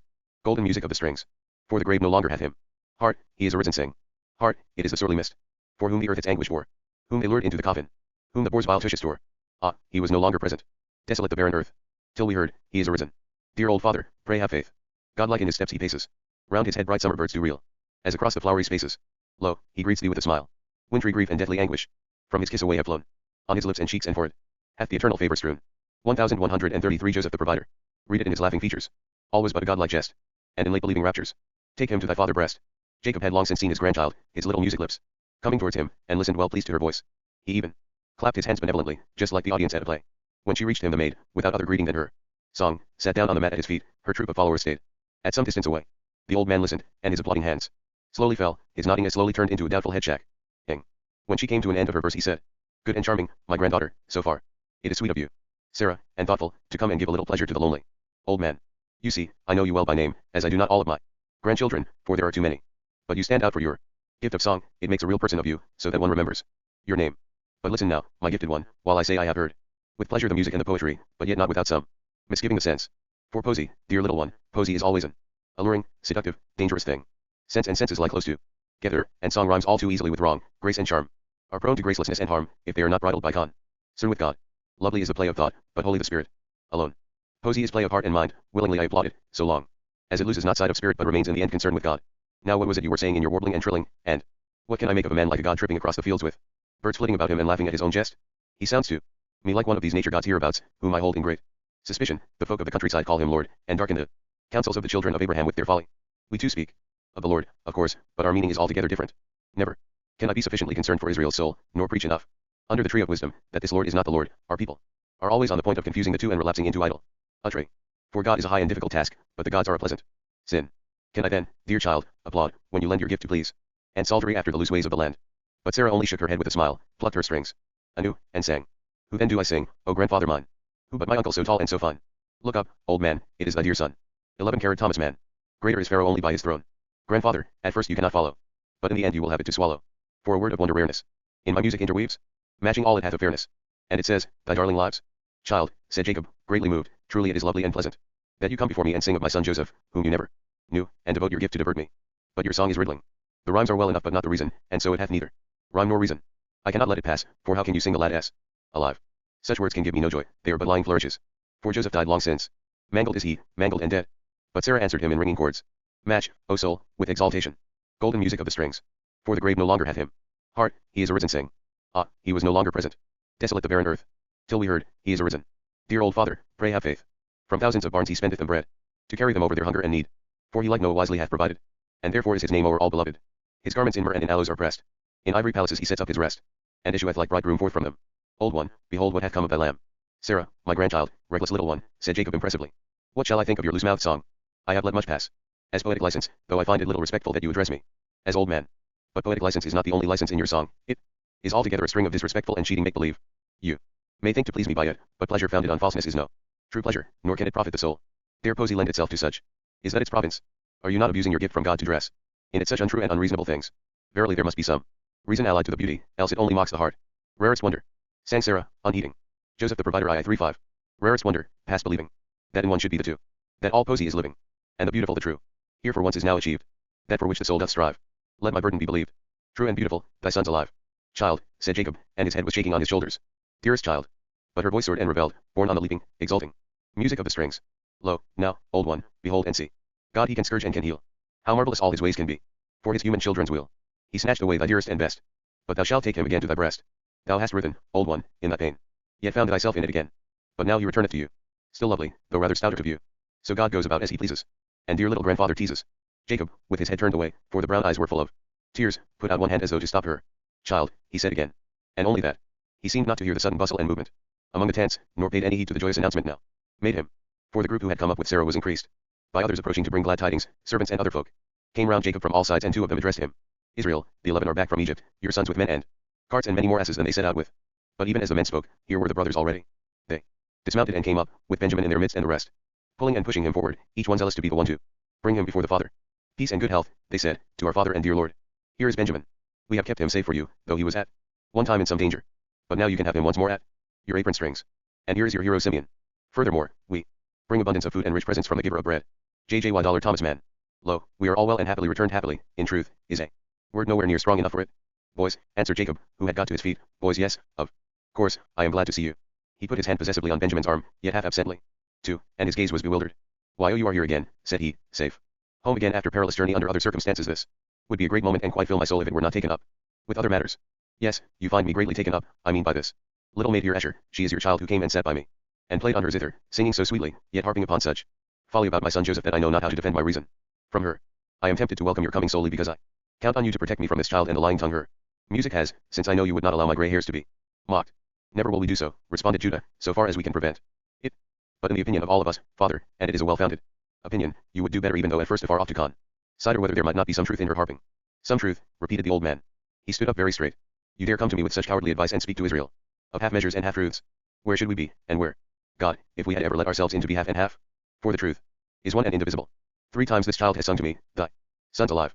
There can be nothing true in her words unless it were the truth. So what is it? The truth, said the 11 in chorus, raising their palms to the sky. And the truth, came back the amazed and exultant chorus from the gathered host. Men's, women's, and children's voices echoed triumphantly. She sang the truth. Dear little father, said Benjamin, embracing Jacob. As now you hear, so believe, for we too had to, first one of us and then another. The man down there who asked about me, and kept on asking, does your father still live? That is Joseph, he and Joseph are one. Never was he dead, my mother's son. roping men tore him from the claws of the ravening beast and took him down to Egypt, where he has flourished as by a spring and become the first among the men of the land below. The sons of strangers flatter him, for without him they would pine and die. Would you have tokens of this miracle? Look at our train. 20 asses he sent you, whose load is the food and the riches of Egypt, and the wagons out of Pharaoh's stores shall carry us all down to your son. For from the beginning it was his plan that you should come, and I guessed that it was so. He would have us to feed. Joseph the provider 1137. On fat pastures, not far from him, but where it is not too Egyptian. In the land of Goshen. Jacob had preserved complete, almost severe composure. God will dispose, he said in a firm voice. Only from him does Israel take instructions, and not from the great ones of this earth. My Damu, my child, broke from his lips. He had clasped his hands on his breast and stood with his brow raised to the clouds, slowly shaking his old head. Then he dropped it again. Boys, said he, this little maid, whom I now bless and who shall not taste death but go living into the kingdom of heaven if God shall hear me. She sang to me that the Lord vouchsafes me Rachel's first born back again, still handsome but somewhat heavy. That probably means he is already quite fat with the years and the flesh pots of Egypt. Not really fat, dear father, not very, answered Judah soothingly. Only within the bounds of dignity. You must consider that not death gives him back to you, but life. Death, if that were thinkable, would give him back to you as he was, but since it is life at whose hand you receive him back, he is no more the fawn of other days but a royal stag of 4 points. And you must be prepared to find him a little strange and worldly in his ways and wearing a pleated byssus, like Hermon's driven snow. I will go down and see him before I die, said Jacob. If he had not lived he would not be living. Blessed be the name of the Lord. Blessed, cried they all, and rushed forward in a wave to congratulate him and the brothers and kiss the hem of Jacob's garment. He did not look down on their heads, his eyes were raised again and he kept shaking his head as he held it turned up to the sky. But Sarah, the song lips, sat on the mat and sang. Read it in his laughing features. All was but a godlike jest. And in late believing raptures. Take him to thy father breast. Chapter 7. The lost is found. I will go and see him. And so the refractory cow heard the voice of her calf when the crafty farmer brought it to the field that was to be plowed, so that the cow would be contented there, and the cow yielded her neck to the yoke and plowed. Hard enough it was for her still, with her considerable dislike of the field, which she thought of as a death acre. Jacob's deliberate and declared intention was not easier to him than submission was to the cow. Indeed, he was glad that at least he had time to think it over. Actually to carry it out, to part from all that was his by ingrained habit, to transport the tribe bag and baggage to the lowland, that took much time, and by the same token it gave him time. The Bani Israel were not the people to take literally Pharaoh's words, not to regard their stuff, for that they should be provided with all in the land of Goshen, and they were simply to leave every thing where it was. You not to regard their stuff, that meant at most not to take everything they had, which was impossible anyhow. Not all their tools and equipment, and not all the cattle and fowl. On the other hand, it certainly did not mean that they were to travel light and leave everything behind for the first comer. They sold off quantities of goods, and certainly not in unseemly haste or without very stiff bargaining. But Jacob let them go ahead and sell, which proves that he kept to his resolve in its main lines, although the way he talked about it might be open to various interpretations. I will go down thither and see him, he would say. That might mean, I will visit him to see his face before I die and then come back. But it was clear to all of them, even to Jacob himself, that it really could not mean that. If it had been a matter of just a visit to behold his face, then certainly it would be his high and mightiness, Joseph, who owed his little father the visit in order to spare him the great inconvenience of a journey to Mizraim. But on the other hand, such a thought ran counter to the motif of the sending after, and Jacob perfectly understood that the stars in their courses had so ruled in the matter. Joseph had not been separated and snatched away for Joseph the provider II 39. That Jacob's face had not to that end been swollen with weeping, only in order that they should now visit each other. No, the high purpose was that Joseph should have Israel come after him, and Jacob was far too much of an expert in God knowledge not to know that the snatching away of the lovely one, his magnification down below, the obstinate famine which had driven the brothers down to Egypt, that all these were arrangements in a comprehensive plan, to ignore which would have been the crassest stupidity. One might find Jacob self-centered and arrogant in that a calamity like the present prolonged drought, so widespread, affecting so many people and causing such wholesale economic changes, was seen by him merely in the light of a plan for the furtherance of his own tribal history. Quite obviously it was his idea that where he and his house were in question, the rest of the world would have to like it or lump it. But arrogance and egoism are only negative words for a highly positive and fruitful attitude which we might call by the more sympathetic name of piety. There are probably no virtues which cannot be called by unsympathetic names, none without inward contradictions, such as, in the present case, humility and arrogance. Piety is the subjectivation of the outer world, its concentration upon the self and its salvation, without the conviction, exaggerated to the point of offensiveness, of God's especial, yes, all-embracing concern, without the fixation of the self and its salvation in the very center of all things, there is no piety. Piety, in short, is the name we give to that great virtue. Its opposite is the low esteem of the self and its relegation to the unimportant periphery, out of which nothing good can come. He who does not take himself seriously is soon lost, but he who thinks of himself as Abram did when he resolved that he, and in him man, might serve only the highest, he does, of course, behave presumptuously. But this presumption will be a blessing to many. For here is manifest the connection between the dignity of the self and the dignity of humanity. The claim of the human ego to central importance was the precondition for the discovery of God, and only together, with the consequence of the utter destruction of a humanity which does not take itself seriously, can both discoveries be lost sight of again. But we must go on from here, for subjectivation does not mean subjection, nor esteem of self disesteem of others. It does not mean isolation or a callous disregard of the general, the exterior and supra-personal, in short, of all that reaches beyond the self. On the contrary, it therein solemnly recognizes itself. In other words, if piety is the being penetrated with the importance of the self, then worship is piety's extension and assimilation into the eternalness of being, which returns in it and wherein it recognizes itself. That is to depart from all singleness and limitation, yet with no violence to its own dignity, which it even enhances to the point of consecration. L. Thomas Mann. In such a light, then, we may consider Jacob's mood at this time. of the breakup, and we can scarcely think of it as more solemn than it actually was. He was about to carry out quite literally what he had dreamed of at the peak of his affliction and feverishly prattled in Elizur's ear. He was going down to his dead son in the underworld. That was a cosmic procedure, and where the ego opens its borders to the cosmic and loses itself therein, even until its own identity is blurred, can there be any thought of narrowness or isolation? The very thought of the breakup was full of contrary tending factors. The factor of abiding, the factor of the return, they elevated the moment above and beyond the episodic and atomic. Jacob the Grey Beard was Jacob the youth again, he who, after the deception that put things right, had departed from Beersheba to Naharaim. He was Jacob the man who with wives and flocks had got free from Haran, after a stay of 25 years. But he was not only Jacob, the man, in whose life spiral the breakup repeated itself. He was also Isaac, who went to Gerar, to Abimelech in the land of the Philistines.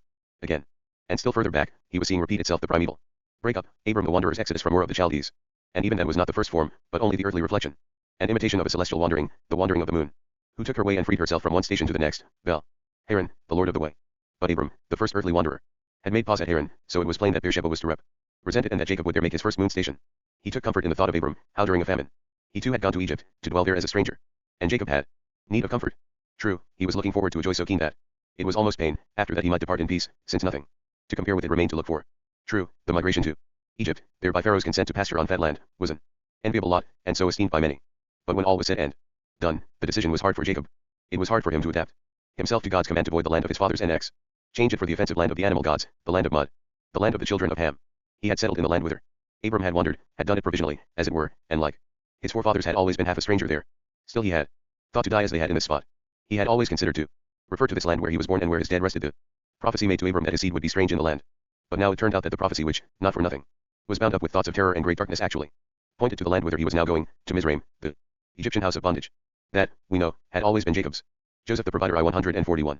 Mistrustful name for the strictly administered land down south. Certainly he had never contemplated its becoming a house of bondage for his own seed, as now became painfully clear to him. His leave-taking was burdened with the insight that God's pronouncement, and they shall afflict them 400 years, referred to the country whither he was going. It was in all probability the forced labor of many generations to which he was leading his people. The plan of salvation might be altogether good, or good and bad might be wholly cancelled out in the great concept of destiny and the future. But notwithstanding all that, this was uncontestably a breakup fraught with destiny, to which Jacob now committed himself in God, and as such, he felt it. Yes, they were going to the land of tombs, and that was bad enough. But actually it was the tombs he was leaving behind that he thought of with the keenest pain. Rachel's wayside grave, and Machpelah, the double hollow, which Abram had bought as a burial place with the field that stood in from Ephron the Hittite for 400 silver shekels by weight according to custom. Israel, like all shepherds, was free-footed, still he did possess that much real estate, the field with the cave, and as it should remain. The emigrants disposed of many movables, but just this immovable, the field with the tomb, that was inalienable. To Jacob it was the guarantee of his return. For however many generations were to rot in Egypt's soil while his house increased, he was resolved to lay it upon God and man that when the remnant of his own days was lived out, he himself was to be brought back to the permanent home which he, the shepherd and wanderer, possessed on earth, that he might lie where lay his father and the mothers of his sons, all save only the beloved and untimely cut off, who lay by the wayside, mother of his darling taken hence, who summoned him now. So it was good that Jacob had time to consider his departure down thither to the snatched one. For it was a heavy task, this of understanding God's purposes in the strange destiny of the set apart ling. Jacob's conclusion on this subject can best be heard from himself. When he spoke of Joseph now he spoke of him not otherwise than as his lordship my son. I intend, he would say, to travel down to his lordship my son in Egypt. He holds high office there. People to whom he said that probably smiled behind the old man's back and made merry over the paternal vanity. They did not know how much deadly serious effort after objectivity, how much renunciation and stern resolve lay behind Jacob's turn of phrase. 1142. Thomas Mann. 70 of them. The flowery spring had become late summer before Israel had his affairs wound up and the train got underway from the grove of Mamre by Hebron. Beersheba was their nearest goal, and some days of ceremonial sojourn were to be spent in this border place where Jacob and his father were born and where the resolute mother Rebekah had once readied the thief of the blessing for the journey into Mesopo. Jacob departed from his own place and set forth with flocks and possessions, with sons and sons' sons, with daughters and daughters' sons. Or, as the story also says, with their little ones and their wives, a limited reckoning, since by wives was meant the wives of the sons, and by daughters the same thing with addition of the daughters of the sons, for instance the singing Sarah. They left 70 strong. That is, they reckoned themselves 70, but it was not by actual count, merely a feeling of account, a sort of mental conclusion, in which there prevailed that lunar degree of exactness of which we well know that it was not like our own, yet entirely right and justifiable in its time and place. 70 was the number of the peoples of the earth, listed in the tables of God. Consequently nothing in black and white was required in order to prove that 70 was the number of the descendants from forefathers' loins. But when it came to Jacob's loins, surely the wives of the sons ought not to have been counted in, and accordingly they were not. For where there is no counting at all there can be no counting in. The sum arrived at was not a matter of counting at all, resting as it did on a foregone conclusion. Thus it is idle to ask what was counted and what not. We do not even know whether Jacob himself was one of the 70, or whether they reckoned him separately as the 71st. We must be content to think that the age permitted both possibilities at the same time. Much later, for instance, a descendant of Judah, or more precisely of his son Perez, with whom Tamar had deliberately presented him as descendant, a man named Isaiah, had 7 sons, and a youngest son who tended the sheep, upon whom the horn of anointing was lifted up. What does this mean? Was he included as the youngest of 7, or did Isaiah have 8 sons. The former is more likely, for it is much finer and more orthodox to have 7 sons than 8. But it is more than likely, in fact it is certain, that the figure 7 as the number of Isaiah's sons did not change to 8 when the youngest came along, and that the youngest succeeded in being included in the 7. Even though he was actually one over the count. And once there was another man who had full 70 sons, for he had many wives. One son of these mothers killed all his brothers, the whole 70. Joseph the provider I-143. Sons on one same stone. By our prosaic reckoning he can only, being their brother, have killed 69. Or rather 68, since an other brother, whose name is given, Jotham, remained alive. The statement is hard to swallow. Yet here one of 70 did kill all 70 and yet left himself and another brother alive, a striking and instructive instance of counting in and not counting in at the same time. Jacob, then, actually was the 71st among the 71. There is insofar as this figure itself can stand the light of day. For, in prosaic truth the number was less rather than more a fresh contradiction, but unfortunately an unavoidable one. Jacob the father was the 70th and not the 71st on the basis of the fact that the males of the seed came to 69. However, it did so by including Joseph, who was in Egypt, and his 2 sons who were even born there. These 3 males of the stock were certainly not in the train that went down, accordingly we must subtract them even al, though they belong in the figure 70. Again, even this deduction leaves too many, for the figure 70 reckoned in a number of souls as yet unborn. We might let pass the case of Jochebed, a daughter of Levi, whose mother was already heavy with her at the time of the journey, she being born between the walls, probably the walls of the border fortress on their entry into Egypt. But there is more to it than that, for the sum total counts in grandchildren who are neither born nor begot, not present but only foreseen. They came to Egypt, as pious scholars put it, in lumbis petrum, and took part in the journey, only in a metaphysical sense. So much for the necessary subtractions. But there are equally compelling reasons for increasing the sum total. The male seed of Jacob came to that sum by itself, but if or rather since all his immediate descendants must be counted in, then, if certainly not the sons' wives, yet their daughters must be included, for example Sarah, quite decidedly, to mention only one. It would be entirely wrong not to count the little maid who brought the good news about Joseph. Her fame was great in Israel, and there was never any doubt about the fulfillment of the blessing which Jacob had gratefully conferred on her, that she should not taste death but go up living into heaven. Nobody in fact knows when she died. Her life story has every appearance of continuing on and on. There is the tale that generations later the man Moses, going about hunting for Joseph's grave, had the spot in the middle of the Nile pointed out to him by Sarah. Vastly later than that even, she seems to have pursued her existence among the people of Abram, under the name of the wise woman. However that may be, whether it was the same Sarah all the time or whether other little maids assumed the name and nature of the first little herald and harbinger, in any event she must be included. No.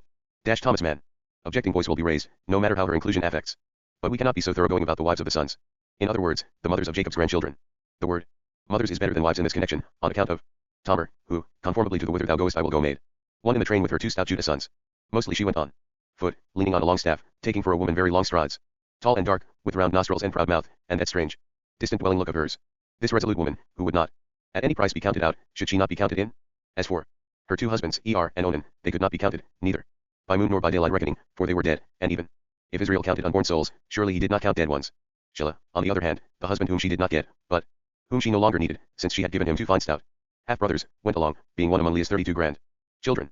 Carry him to the agreed number, then, of 70, Israel pulled out of the grove of Mamre the Amorite, counting everything not counted in, herds, drovers, drivers, baggage men, and slaves. The train was all of 100 persons and more, a highly colored, noisy caterpillar of a migrating tribe, slow-moving, enveloped in clouds of dust raised by the trotting flocks. Its members got forward by various means, and between ourselves, the host of Egyptian conveyances sent by Joseph were of very little use. This does not apply to the so-called Egald, whose value should be acknowledged. These were heavy too. Wheeled ox carts, wonderful for household goods, leather water butt, tles, and forage, as well as for the women and children. But the actual traveling carriages, such as the light Merkavt, some of them very luxuriously equipped and drawn by a team of horses or mules, with the shapely wagon box covered with stamped purple leather, open behind and often consisting simply of a curved wooden railing, gilded in every possible place. These elegant toys, however well-meaning Joseph and his royal master had been in sending them, proved time practicable and went back to Egypt mostly as empty as they had come. Nobody had any good of the fact that some of them were covered inside and out with linen and stucco, and in the stucco delight full little reliefs of court and peasant life, or that the nails on the wheels were in the form of Moors' heads, exquisitely modelled. Only 2 persons could stand in these chariots, or 3 if they were crowded. They had no springs and were tiring in the long run, over ungentle roads. Or if you sat down you had to sit backwards on the Joseph the Provider I-145 floor with your legs dangling out. Some, like Tamar, chose the time honored way of the pilgrim and went on foot with a staff. Most of them, however, rode on splay-footed camels, bony mules, white or grey asses, all of them decorated with big glass beads, embroidered saddlecloths, and dangling mullen stalks. Those were the saddle animals, who stirred up the dust in the roads. On them rode Jacob's people, whom Joseph had sent for, a gay, high-colored tribe, in garments of woven wool, the bearded men in their heavy desert cloaks, with headcloths often held in place by a felt ring on top. The women had black braids hanging on their shoulders, silver and bronze bracelets on their wrists, their foreheads were hung with coins, their nails reddened with henna. They carried sucklings in their arms, swaddled in great soft wrappings with brocade borders. They all munched, as they rode along, roasted onions, sour bread, and olives. They mostly took the ridge road going down from Jerusalem and the heights of Hebron to the deeper southland, called Nejub, the arid land, to Kirjath Sefer, the book city, and to Beersheba. Our chief concern, of course, is the comfort of Jacob the father. How was he accommodated? Had Joseph, when he sent his wagons, thought that the venerable man would make the journey standing in one of those decorated chariots, behind a gilt railing? Not he. Not. Even Pharaoh his master thought that. The directions issued by the beautiful child of Aten from his new-smelling palace had said, take your father and carry him. The patriarch was to be born as though, in triumph, that was the word used, and among the mostly useless vehicle sent by Joseph was a single conveyance of a different kind, destined for precisely the solemn service, the carrying of Jacob. It was an Egyptian litter, such as the upper classes of Kern used on the streets and when they traveled, an exceptionally elegant spicy. Men too, with a woven reed backrest, the sides adorned with fine writings, with rich hangings and bronze carrying poles. It was even provided with a light gaily painted wooden hood at the back for protection against dust and wind. This chair could be carried by boys or on the back of animals by means of cross poles. Jacob was very comfortable in it, once he had made up his mind to use it. He did so only from Beersheba on, that being in his mind the boundary line between home and foreign land. Up to that point he was carried by a dromedary, a wise, slow-gazing beast, on a saddle with a sunshade fastened to it. The old man was a very fine and dignified sight, and he knew it, too, as surrounded by his sons he swayed along on his high perch at the rocking gait of his clever beast. The fine wool of his kofia was fringed unevenly across his forehead, it lay in folds about neck and shoulder and fell softly on the dark red garment open at the front to reveal the embroidered undergarment. The breezes played in his -7 Thomas Mann silver beard. The inward gaze of his gentle shepherd eyes showed that he was musing on his tales, both past and future, and nobody ventured to disturb him. At most they inquired respectfully now and again after his comfort. Foremost in his mind was the expected sight of the sacred tree at Beersheba, planted by Abram, beneath which he meant to sacrifice, to give instruction, and to sleep. Jacob teaches and dreams. The giant tamarisk stood on a hill of medium height near the populated settlement of Beersheba, which our travelers passed by on one side. Beneath its shade stood a primitive stone table and an upright stone column or masib. The tree had, strictly speaking, probably not been planted by Jacob's father's father, but taken over by him from the children of the land and changed from a Baal shrine into a tree of God and Elon Moreh or oracle tree, the central point of a shrine and cult of the highest and only God. Jacob might easily know this without being shaken in his belief that the tree was planted by Abram. In a symbolic sense it was, and the mental processes of the father were broader and gentler than ours, which know only one thing or else the other, and are prone to shout, banging on the table. If that had been a Baal tree, then Abram did not plant it. Such zeal for the truth is more peppery and thick-headed than wise, and there is far more dignity in the quiet reconciliation of both points of view, as Jacob achieved it.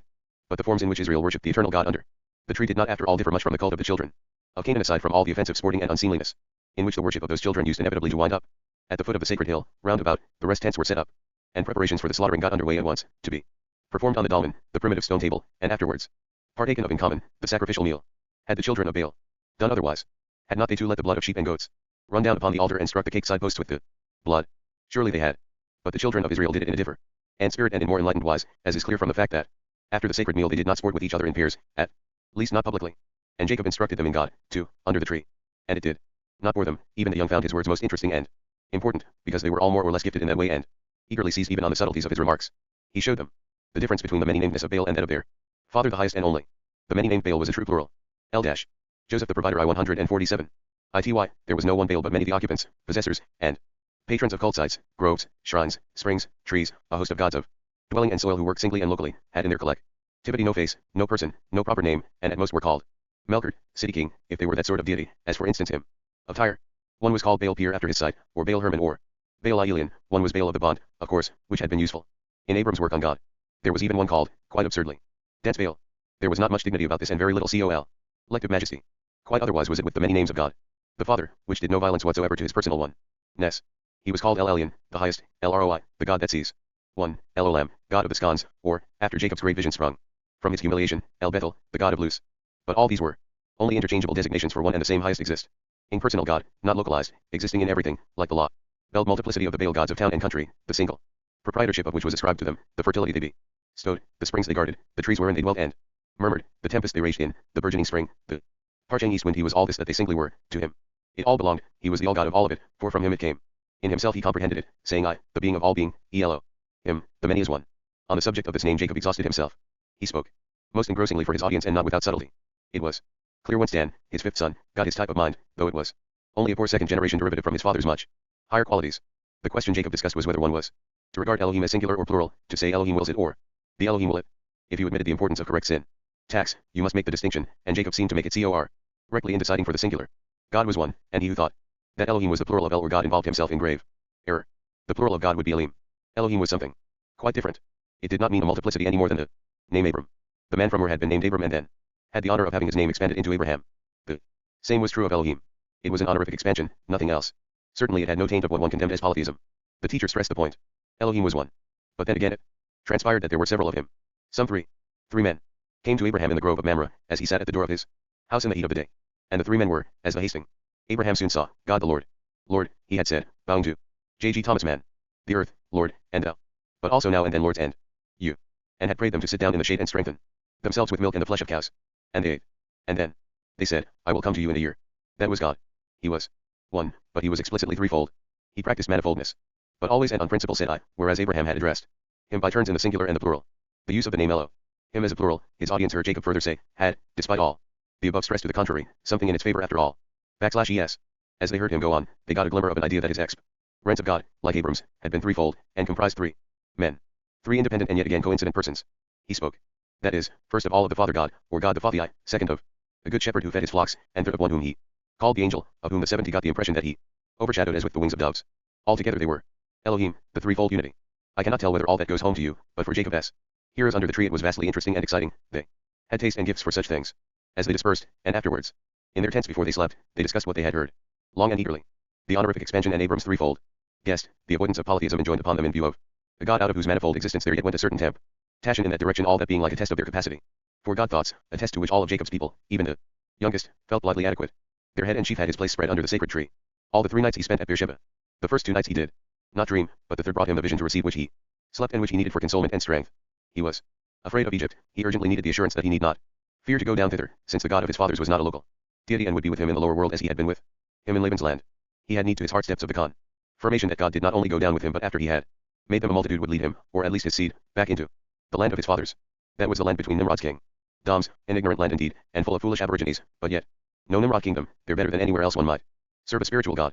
In short, what he so thirsted for was the assurance that the promise of the great dream of the ladder that had come to him in Gilgal of Bethel should not be cancelled by his going hence, but that God the king stood by his word which Phi had sung to the sound of harps. It was to hear this that he slept, and in sleep he heard Joseph the provider. I-149. God spoke to him in a solemn voice and promised that of which his soul had need.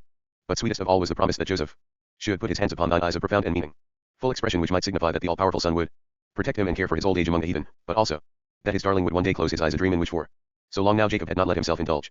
Now he let himself dream both this and the other, and his sleeping eyes were wet beneath their lids. But when he woke he was strength and reassured, and anxious to proceed onwards with all the 70. He mounted the fine Egyptian carrying chair, which was slung across the backs of 2 white asses adorned with mullen stalks. In it he looked even finer and more stately than on the camel of withholding love. A trade route ran from the northeast of the delta through the arid southland of Canaan via Beersheba to Hebron. The children of Israel traveled on it, thus taking a somewhat different route from the one the brothers had used on their trips to buy corn. The region was at first well peopled, with many settlements large and small. Then as the days increased, the road ran through stretches where not a grass blade grew, places accursed, quite empty save for flitting figures afar off, assuredly bent on no good. The armed men of the train scarce let their bows from their hands. Yet even at the very worst, civilization did not quite forsake them. It went with them as God went with them, though with some dreadful gaps where it seemed there was no more trust save in God alone. Most of the time, however, it was visible in the shape of protected desert springs, signposts, spy towers, and rest places set up and kept in repair by the spirit of commerce, up to their goal, that is to say, to the region where the priceless land of Egypt had already pushed its guards and wards a good piece into the wilderness. After that came the actual border and the definite place of entry. The walls of the fortress fell. They reached it in 17 days, or perhaps a few more. Anyhow, they considered it to be 17 and would have scorned to reckon it up. Certainly it was something resembling 17, maybe less, maybe more. It might easily have been a bit more, at least if one counted in the days at Beersheba, for the summer sun still had power, and for the sake of sparing the father they only got forward morning and evening. Yes, it was fully 17 days since they had left Mamre and set out, in other words given themselves over for some time to a life of wandering and tenting. And now the days and their hours had brought them to Thel, the fortress, through which their way led to Joseph's kingdom. Rhomas man. Lest anyone be concerned about the difficulties of our travelers at the forbidding border stronghold, let him be reassured. For good heavens, they had passes, papers, and official escort. Certainly no people of the wretched lands, knocking at the gates of Egypt, had ever traveled so accompanied. For them there were no gates, no walls, no gratings. The outworks and towers of Thel were thin air. There was nothing but smiling politeness in lieu of the usual control. Pharaoh's officers had their orders, of course, touching these travelers, orders to which they bowed. The children of Israel were invited into the land by no less a person than Memphis, lord of bread, the shadow dispenser of the king, Jibnutifanik, Pharaoh's universal friend, invited to pasture and settle difficulties, trouble. The very litter in which they carried their old chieftain within the walls spoke for itself and its occupant, for it bore the Urams. It came from far Ao's storehouses, and he who sat in it, the gentle, solemn, tired man, they were bearing him to the nearby rendezvous with his son, a pretty highly placed personage, who could put in corpse color anyone who even asked these children of Israel any questions, how ever politely. It is impossible to picture the officer's bearing as more flattering and obsequious than it was. The bronze grating swung open, the Jacob people passed through rows of upstretched hands across the drawbridge with luggage and trotting flocks, into a swampy marshy pasture land with scattered clumps of trees, dams, ditches, and hamlets. This was Pharaoh's land. This was Gozan, also called Kozan, Kezem, Gozem, and Goshen. Thus varied were the pronunciations of the little people working on a strip of land beside the towing path, bordered by ditches and reeds. The travelers' route led them along this path, and they inquired of the cultivators whether they were on the right road. If they went on westwards for one short day's travel, they were told they would reach the pur-based arm of the Nile and the city of that name, the abode of the Sheikhat. But nearer still lay the substantial little city of Pakos, market, and county seat, which probably gave its name to the district. For looking abroad over the land with its meadows and marshes, its mirror-like ponds, its islets of shrubbery and soggy flat lands, they saw the pylon of Pakos' temple against the morning sky. It was early when Israel entered into Egypt, having camped before the fort the night before. And they went on for a couple of hours towards the monument on the horizon. Then they halted and Jacob's litter was let down from the asses' backs, for somewhere near the market of Pakos, not far from here, was the place Joseph had appointed for the meeting, whither he had said he would come to greet his family. There is no doubt that this was a definite arrangement. The story, Joseph the provider II says, he sent Judah on before him to Joseph, to direct his face unto Goshen. But it would be a mistake to conclude that Judah went on to the house of the swaddled one and only thereupon did Joseph make ready his escort and set out to meet his father at Goshen. No, the exalted one was already close at hand and had been for a couple of days. Judah was merely sent out into the neighborhood to seek him and take him to their father. Here will Israel wait on his lordship and son, said Jacob. Put me down. And thou, Judah, my son, take 3 servants and ride hence and find me out thy brother, Rahel's firstborn, and tell him where we are. And Judah obeyed. Certainly he was not long gone, only an hour or so, and came back. After he had found Joseph. That he did not come with Joseph is clear from the question which Jacob, as we shall hear, asked as Joseph approached. It was a charming spot where Jacob waited. 3 palm trees, growing, it seemed, from one root, shaded his seat, and coolness came from a little pool with tall papyrus and blue and rose-colored lotus blossoms. There he sat, surrounded by his sons, the 10, who were 11 as soon as Judah got back. In front of Jacob lay the open meadow and pasture land, with birds flying across and across. His old eyes could look far out to where the 12th should appear. Now he saw Judah posting up with his 3 servants. They nodded and motioned behind him across the land, without saying a word. So he looked where they pointed, and out there afar off something was stirring. There was a glittering and a flashing, a shimmer of color. It rolled on swiftly and turned into chariots with prancing steeds and shining harness, gay with feathers. Runners were in front and rear and at the sides. They all fixed their eyes on the foremost car, above which were poles with fans. On it came, it grew to full size, and they could see distinct figures in it. Jacob gazed too, his old hands shading his eyes. Now he said to one of his sons who stood beside him, Judah. Here am I, father, he answered. Who is the fairly thick-set man? Asked Jacob, arrayed in all the splendor of this world, just getting down from his car and the gilded basket of his car, and his neck ornament is like the rainbow and his garment altogether like the brightness of heaven. That is your son Joseph, father, replied Judah. If it is indeed he, said Jacob, then I will get up and go to meet him. And although Benjamin and the others at first tried to prevent him, he rose from the litter with their help in labored stateliness, limping from the hip more than ever, for he purposely exaggerated his lameness. Alone he went up to the other, who hastened his steps to Thomas Mann, shortened the distance between them. The man smiling word father, and he held his arms open before him. But Jacob his own stretched out like a blind man groping, his hands moved as though beckoning, yet partly too as though to protect himself. As they came close he did not allow Joseph to fall on hide his face on his shoulder as his son would have done one instead carried he peered and searched with his tired old eyes, his head laid back and sideways, peered long and urgently into the Egyptian's face with love and sorrow painted on his own, and did not recognize N's son. But it came to pass that Joseph's eyes slowly filled with tears under Jacob's gaze. Their blackness swam in moisture, they overflowed. And lo, they were Rachel's eyes, Rachel's dewy cheeks where Jacob, in life's dreamy long ago, had kissed away the tears. Now he knew his son. Phi let his head fall on the stranger's shoulder and wept bitter tears. They stood there alone, for the brothers kept back, and so did Joseph's train, his marshal, his Akir, his runners, and fen-bearers. And likewise all the curious from the nearby little city held aloof. Father, do you forgive me? Asked the son. And in that question, he begged forgiveness for much, for playing fast and loose and for deceit, for childish arrogance and incorrigible naughtiness, for self-esteem and blind conceit, for 100 follies, for which he had atoned with the silence of the dead, living behind the back of the old man who suffered with him. Father, can you forgive me? Jacob straightened himself and stood erect, his self-control restored. God has forgiven us, he answered. You see he has, for he has given you back to me, and Israel can die happy since you have come back. And you to me, Joseph said. Little father may I call you that again? If it is agreeable to you, my son, answered Jacob with formality. And old and dignified as he was, he bowed a little before the young man. I should prefer to have you call me just father, that the heart may compose itself in seriousness and not jest. Joseph understood perfectly. I hear and obey, said he, and bowed in his turn. But no more nonsense about dying, he added gaily. Live, later. We shall live together, the penance being performed and the long lack made good. It was bitterly long, the old man nodded, for his anger is mighty and his wrath the wrath of a great and mighty God. He is so great and mighty that he can have no other kind of anger, no lesser kind, and he punishes us weaklings that our cries pour out like water. It would be understandable, said Joseph conversably, if he could. Joseph the provider II 5:3. Not in his greatness quite measure, and could not, he who has not his like, quite put himself in the place of the likes of us. It may be he has a somewhat heavy hand, so that the weight of it is almost crushing, even though he does not mean it so and would only prick us and stroke us. Jacob could not forbear to smile. I see, he rejoined, my son still has his old delightful keenness of perception in God matters, even of stranger gods. What it has pleased you to say may have some truth in it. Even Abraham in his time often reproached him for his intemperance, and I know I myself once spoke to him in the same sense, gently, Lord, not so hasty. But he is as he is and cannot make himself more moderate for the sake of our weak hearts. A friendly restraining hand, Joseph responded, as of one whom he loves, can do no harm. But now we will praise his mercy and his forgiving spirit, even though it has taken him such a long time. For his greatness is like only to his wisdom, I mean the fullness of his thought and the rich meaning of his acts. Always there is added manifold action to his decrees, that is the admirable thing. When he punishes, he indeed means punishment, and the serious purposes, both for his own sake and as means to the furtherance of great events. You, my father, and me he had seized upon roughly and Thomas apart so that I died to you. He meant it and he did it so. But at the same time he meant to bring me hither before you in order to save you, that I should provide for your needs, yours and the brothers and your whole house in the famine, which he designed. in manifold meaning, and which in its turn was a means to much, but, above all, that we should come together again. All that is highly admirable in all its interweavings. We blow hot or cold, but his passion, his providence and his anger far-seeing goodness. Has your son come? Somewhere near to fit expression about God the Father. Somewhere near, Jacob confirmed him. He is the God of life. And life, of course, one only gets somewhere near. This to praise and excuse you. But you need no praise of mine, for you are praised of kings. May your life which you have led in the place whither you were snatched be not all too much in need of excuse. He said this while his mistrustful gaze traveled down the figure of the Egyptian Joseph, from the striped green and yellow head dress, the gleaming ornaments, the costly fashionable costume, the ritual tools in his girdle and his hand, on down to the gold buckles of his sandal shoes. Child, he said earnestly, have you kept your purity among a people whose lust is like the lust of the ass and the stallion? Oh, dear little father, I mean father, answered Joseph in some embarrassment. Why does my dear Lord trouble so? Let be, the children of Egypt are as other children, not essentially better or worse. Believe me, only Sodom in its time was especially distinguished in evil. Since it was swallowed up in fire and brimstone, things are pretty much the same everywhere in this respect. In other words, they are so. You yourself once warned God and said to him, not so hasty.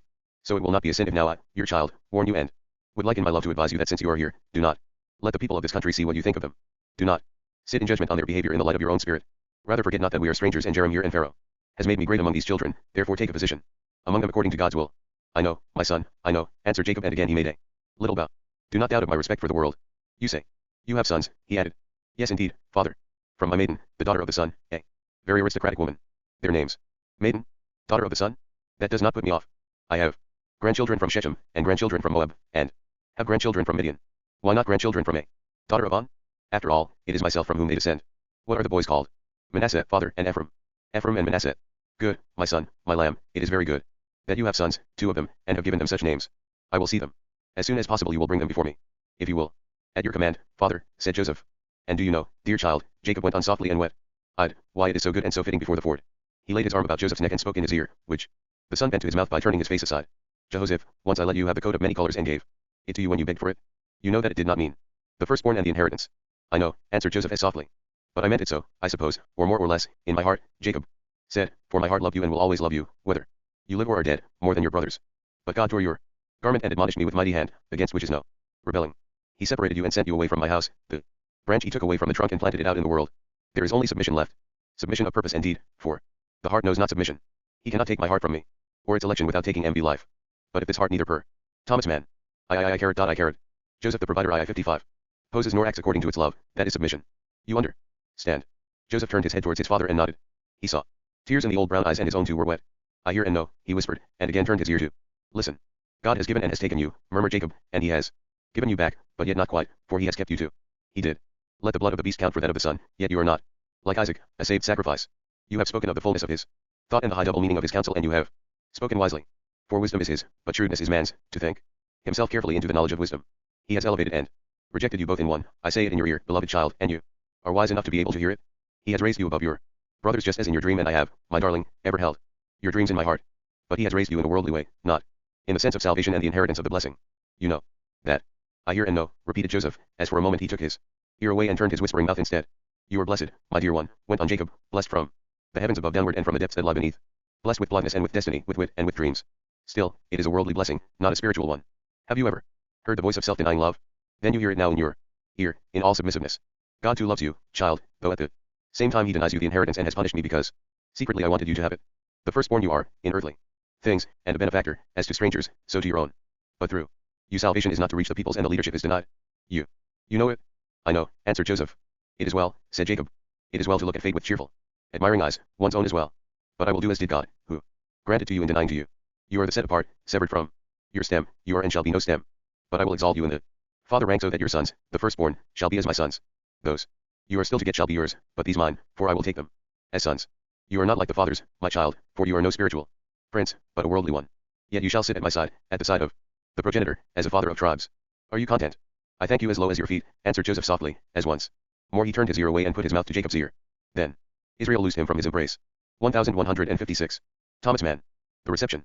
The bystanders, Joseph's train at a distance on one side and the Jacob people on the other, had respectfully looked on at the intimate converse between the two. Now they saw that it was over and that Pharaoh's friend was inviting his father to drive on. He turned towards the brothers and went to greet them. They on their side has 10 to greet him, and all bowed before him, and he took to his heart Benjamin, his mother's son. Now I will see your wives and children, Tertera, he said to the little man. The wives and children of all of you I will see and get acquainted with. You must present them before the father and me, and I will sit at his side. I have had a tent set up nearby to receive you. It was there my brother Judah found me, and I came hither from there. Take our father again and carry him, and mount, all of you. And follow me.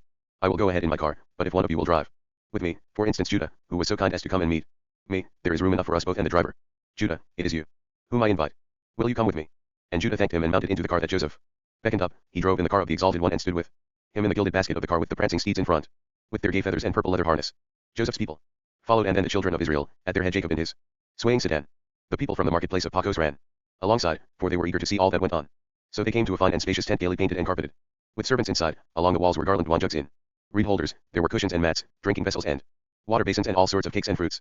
Joseph ushered his father and brothers inside, welcomed them again, and offered them refreshments, assisted by his steward, Misach, who was already known to the brothers. They were all very merry. He drank with them from golden beakers into which servants strained the wine. Afterwards he sat down with Jacob his father on two camp stools at the door of the tent, and Jacob's wives, daughters, and sons, and the wives of his sons passed before him, that is to say, the wives of Joseph's brothers and their children, ensured Israel that he might see them and make their acquaintance. Reuben, his eldest brother, named their names, and he spoke cordially to them all. But Jacob was recalling another such scene out of the depth of the past, the day after the night of the wrestling at Peniel, when he presented his family to Esau, the hairy one, the maids first with their children, then Joseph the provider, I 57, Leah with her 6, and last Rachel, together with him who now sat beside him, whose head had been so lifted up in the world. They are 70, he said proudly to Joseph.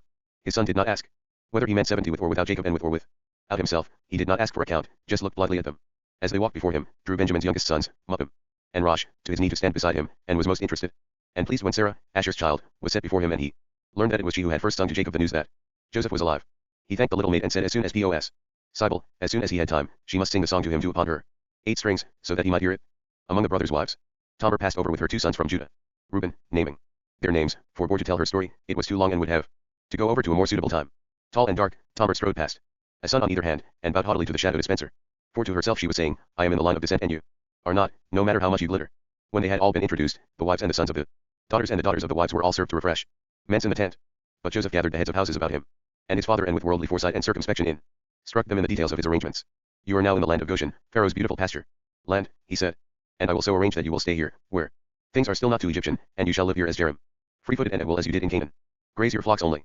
On these meadows build huts and sustain yourselves. Father, for you, I have already set up a house, carefully copied from yours at Mamre, so that you may find everything as you are used to it, a little distance from here, nearer the marketplace of Pachos, for it is best to live in the country but yet not too far from a town. So did our fathers do. They lived under trees and not between walls but near to Beer, Sheba and Hebron. At Pachos, Persop, and Perbastet on this branch of the Nile you can market your wares. It will be pleasing to Pharaoh my master that you graze, trade, and transact your business. For I will petition his majesty for an audience and speak before him about you. I will tell him that you are in Goshen and your staying here is clearly desirable, since you have always been shepherds of sheep and goats as were your fathers before you. I must explain to you that keepers of sheep have always been looked at a little askance by the children of Egypt, not so much as swineherds, not that, but they have a slight distaste, which you must not mind. On the contrary, we must take advantage of it, so that you can stay here, somewhat. J.I. Thomas Mann. Apart from the Egyptians, for shepherds belong in the land of Goshen. After all, Pharaoh's flocks graze here, the God's own sheep and goats. So, as you brothers are experienced shepherds and breeders, it is a natural thought, and I will suggest it to his majesty so that he comes upon it by himself, as it were, that he should appoint you, or some of you, as overseers over his flocks. He is very charming and easy to get on with, and you know he has already given orders that I introduce some of you, a few of you, for the whole family old. Be too many before him, so he can ask you questions and you can answer. But when he asks about your living and your occupation, you will know that that is just for form's sake, and that he already knows from me what you do, and I have already hinted at the idea of putting you over his flocks. That will be the idea behind his formal case. So you must back up what I have told him, saying, /our servants are people having to do with flocks from our youth up, and our fathers before us. Then he will arrange that your abode shall be Goshen, the lowland region, and then he will come on the idea that I shall do well to set the most capable of you over his flocks. Which of you it shall be you must decide amongst yourselves, or perhaps our Father and dear Lord will decide. When all this has been seen to, I will also arrange a private audience for you, my dear father, with the Son of the God, for it is fitting he should see you in all the dignity and weightiness of your God stories, and you should see him, who is so tenderly concerned and very much on the right way, if not quite the right one for the way. He is himself already commanded in a letter to me that he will see and talk to you. I cannot say how much I look forward to presenting you to him, that he may behold Abram's grand son, the man of the blessing, in all his solemn greatness. He already knows something about you, for instance the story of the peeled ones. But when you stand before him, you will for my sake remember that I have a position among the children of Egypt, and you will not criticize these children before Pharaoh their king because of the way their customs appear to you, for that would be a mistake. Certainly not. Have no fear, my lord, son and dear child, and swear Jacob. Your old father knows how to have consideration before the greatness of the world, for it too is from God. Our thanks for the house and dwelling you have made ready in the land of Goshen. Thither will Israel now go and muse upon all this to embody it into his tales. Israel stands before Pharaoh. With amazement we note that the story nears its end. Who would have thought that it would ever be finished or the well run dry? The truth is, it is ending just as little as it ever began. It is only that Joseph the provider I 59. It cannot go on forever. At some point it must make its adieus end. The lips of the teller must close. It must in all common sense set a limit to itself, since end it has none. Faced by the infinite it is apart Of reason to yield indeed, it is proverbial that the more reasonable party always does. The story, then, despite certain previously made statements about its immoderate character, does preserve a sound sense of proportion, and hence begins to fix its eye on its last little hour, just as Jacob did, when the 17 years he had still to live were coming to an end. And he set about putting his house in order. 17 years, that is, the limit which is likewise fixed for our story, or rather the story fixes for itself by reason of its innate sense of proportion. Never, in its most expansive days, did it contemplate living longer than Jacob did, or at least only so much longer as would take to recount his death. Its proportions in space and time are patriarchal enough already. Old, and satiated with life, satisfied that there should be a limit to all things, it will then set its feet together and be still. But as long as it lasts, it will not falter or tire, but fill out its time, and sturdily record what everybody already knows, that Joseph kept his word and brought before Pharaoh's face a group of his brothers, 5 in number. After that he formally presented Jacob, his father, to the lovely son of Aton, and the patriarch conducted himself with great dignity, if by worldly standards a thought to condescend. Ingly. Of that anon. Joseph himself personally asked for the audience with the Lord of the breath of sweetness, and it is worthwhile to notice how familiar tradition shows itself with the usage concerning the conceptions up and down. One went down to Egypt, the children of Israel had come down to Goshen's meadows. But if you went down farther in the same direction you went up, that is to say, upstream, towards Upper Egypt, and the story says quite correctly that Joseph betook himself up to Akitahan, the city of the horizon, in the Hair district, the only capital of the land, to show her in the palace that the brothers and the family of his father had come to him, and to suggest that one could not do a cleverer thing than to set these experienced shepherds over the royal flocks in the land of Goshen. Pharaoh took pleasure in the thought which had come to him, and when the 5 brothers stood before him he talked of it to them and appointed them for his shepherds. This happened not many days after Israel's arrival in Egypt, as soon as Pharaoh next visited On, his beloved city, and gleamed in the horizon of his palace as he had done when Joseph was first brought before him to interpret his dreams. This little pause had been made for Jacob's sake, the man of many days, that he need not have a long journey to Pharaoh's seat. At this time he was in Joseph's house at Meant together with the 5 selected brothers, the 2 sons of Leah. JJ50 Thomas Mann. Reuben and Judah, one of Bilhah, Naphtali, one of Zilpah Gadil, and Benoni Benjamin, Rachel's son. They had come up with their father to the city of the swaddled one on the west bank and were at the house of their exalted brother. There Asenath the maid greeted. The father of her abductor and the Egyptian grandsons were brought before him, that he might try them and bless them. The old man was deeply moved. The Lord's kindness is overpowering, said he. He has led me to see your face, my son, which I had not thought to see. And lo, God has showed me also your seed. And he asked the bigger boy his name. Manasseh, he replied. And what is your name? He next asked the smaller one. Ephraim, was the reply. Ephraim and Manasseh, repeated the old man, naming first the name he had last heard. Then he held Ephraim at his right knee and Manasseh at the other, caressed them, and corrected their Hebrew pronunciation. How often have I told you both, Joseph chid them, to say it like that? Ephraim and Manasseh cannot help it, said the old man. Your own mouth, my son, is already a little wry. Do you want to grow into a multitude in the name of your father? He asked the 2.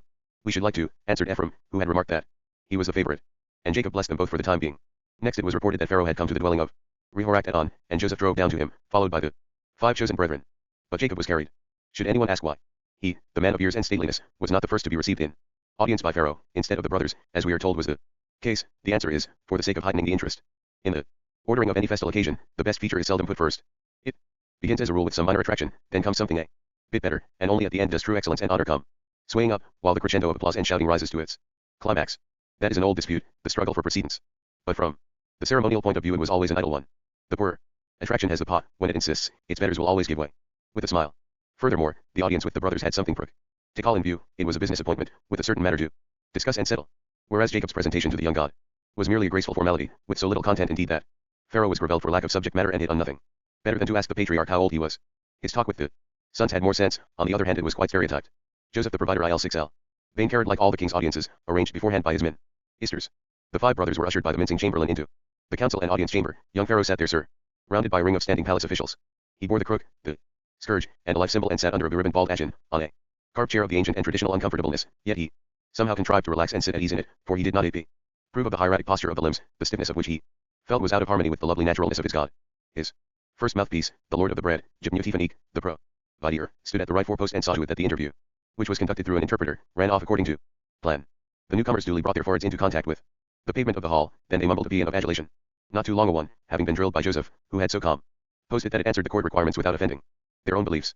It was not translated, being a mere introductory flourish. Pharaoh thanked them for it at once, in his shy treble, and added that his majesty was sincerely glad to welcome before his throne the worthy relatives of his faithful shadow dispenser and uncle. What is your occupation? He next inquired. It was Judah who answered, saying that they were shepherds, both they and also their fathers, and they understood every sort of cattle breeding from the ground up. They had come hither to this country because there was no longer pasture for their flocks, the famine being sore in the land of Canaan. If they might venture a request before Pharaoh's countenance, it was this, that they might dwell in the land of Goshen, where they had for the time pitched their tent. Ignaton's sensitive face betrayed a faint distaste when the interpreter pronounced the word for shepherd. He turned to Joseph with the prescribed words, your kin have come unto you. The land of Egypt is before you and before them, in the best of the land. Make your father and your brethren to dwell in the land of Goshen. They can dwell, it will be very agreeable to my majesty. Joseph prompted him by a glance, and he added, my father who is in Heaven has also given my majesty an idea which the heart of Pharaoh rejoices in. You, my friend, know your brothers and their activity. Ties better than anyone else, you shall set them according to their activities over my flocks and make them rulers over my cattle. My majesty graciously and cordially commands that the intent yours be written out. I have been very much gratified. And next it was Jacob's turn. His entrance was most stately and lowering. He deliberately exaggerated his age and infirmities, that they might weigh down the balance against any Nimrod impressive. 52 Thomas Mann. Ness and strengthen his God not to give ground. He was perfectly aware that his courtier son was uneasy lest the father behave with condescension to Pharaoh or begin talking about the ram binded. With filial concern he had explicitly warned him against it. Jacob had no idea of doing so. On the other hand, he was determined to give no ground, and so set up as a defense this overpowering impression of great age. He had been dispensed from any genuflect ions, being presumably too stiff, and also it had been decided to make the outing ints very brief to spare the old man long standing. They looked at each other for a while in silence, the luxurious young modern and dreamer of dreams about God, curiously rising a little out of his gilt and adorned little box and his over-easy posture, and its hawk son, the father of 12. They looked at each other, all lapped in together as they were in this single hour, yet ages apart. The sickly boy, heir to an immemorial crown, striving with his feeble might to distill from millennial accumulations of religious thought the adder of a tender and sentimental religion of love, and the wise, experienced old man, whose position in time was at the very source and found of widely developing being. Pharaoh soon became embarrassed. He was used to begin with the greeting him, according to protocol, and not to addressing the person who stood before him. But neither, we are told, was Jacob wholly unmindful of the opening formula. For on entering as on leaving he solemnly blessed Pharaoh. This must be taken quite literally. The patriarch substituted the blessing for the routine jingle of adulation, not lifting both hands, as he always did before his God, but only the right, stretching it straight out. Towards Pharaoh it shook in the most impressive manner as he did it, as though from this distance he was putting a fatherly hand upon the young man's head. May the Lord bless you, king over Egypt, he said, in the voice of advanced old age. Pharaoh was greatly impressed. And how old might you be, little grandfather? He inquired in amazement. And here again Jacob exaggerated. We are told that he reckoned his age at 130 years, an entirely arbitrary figure.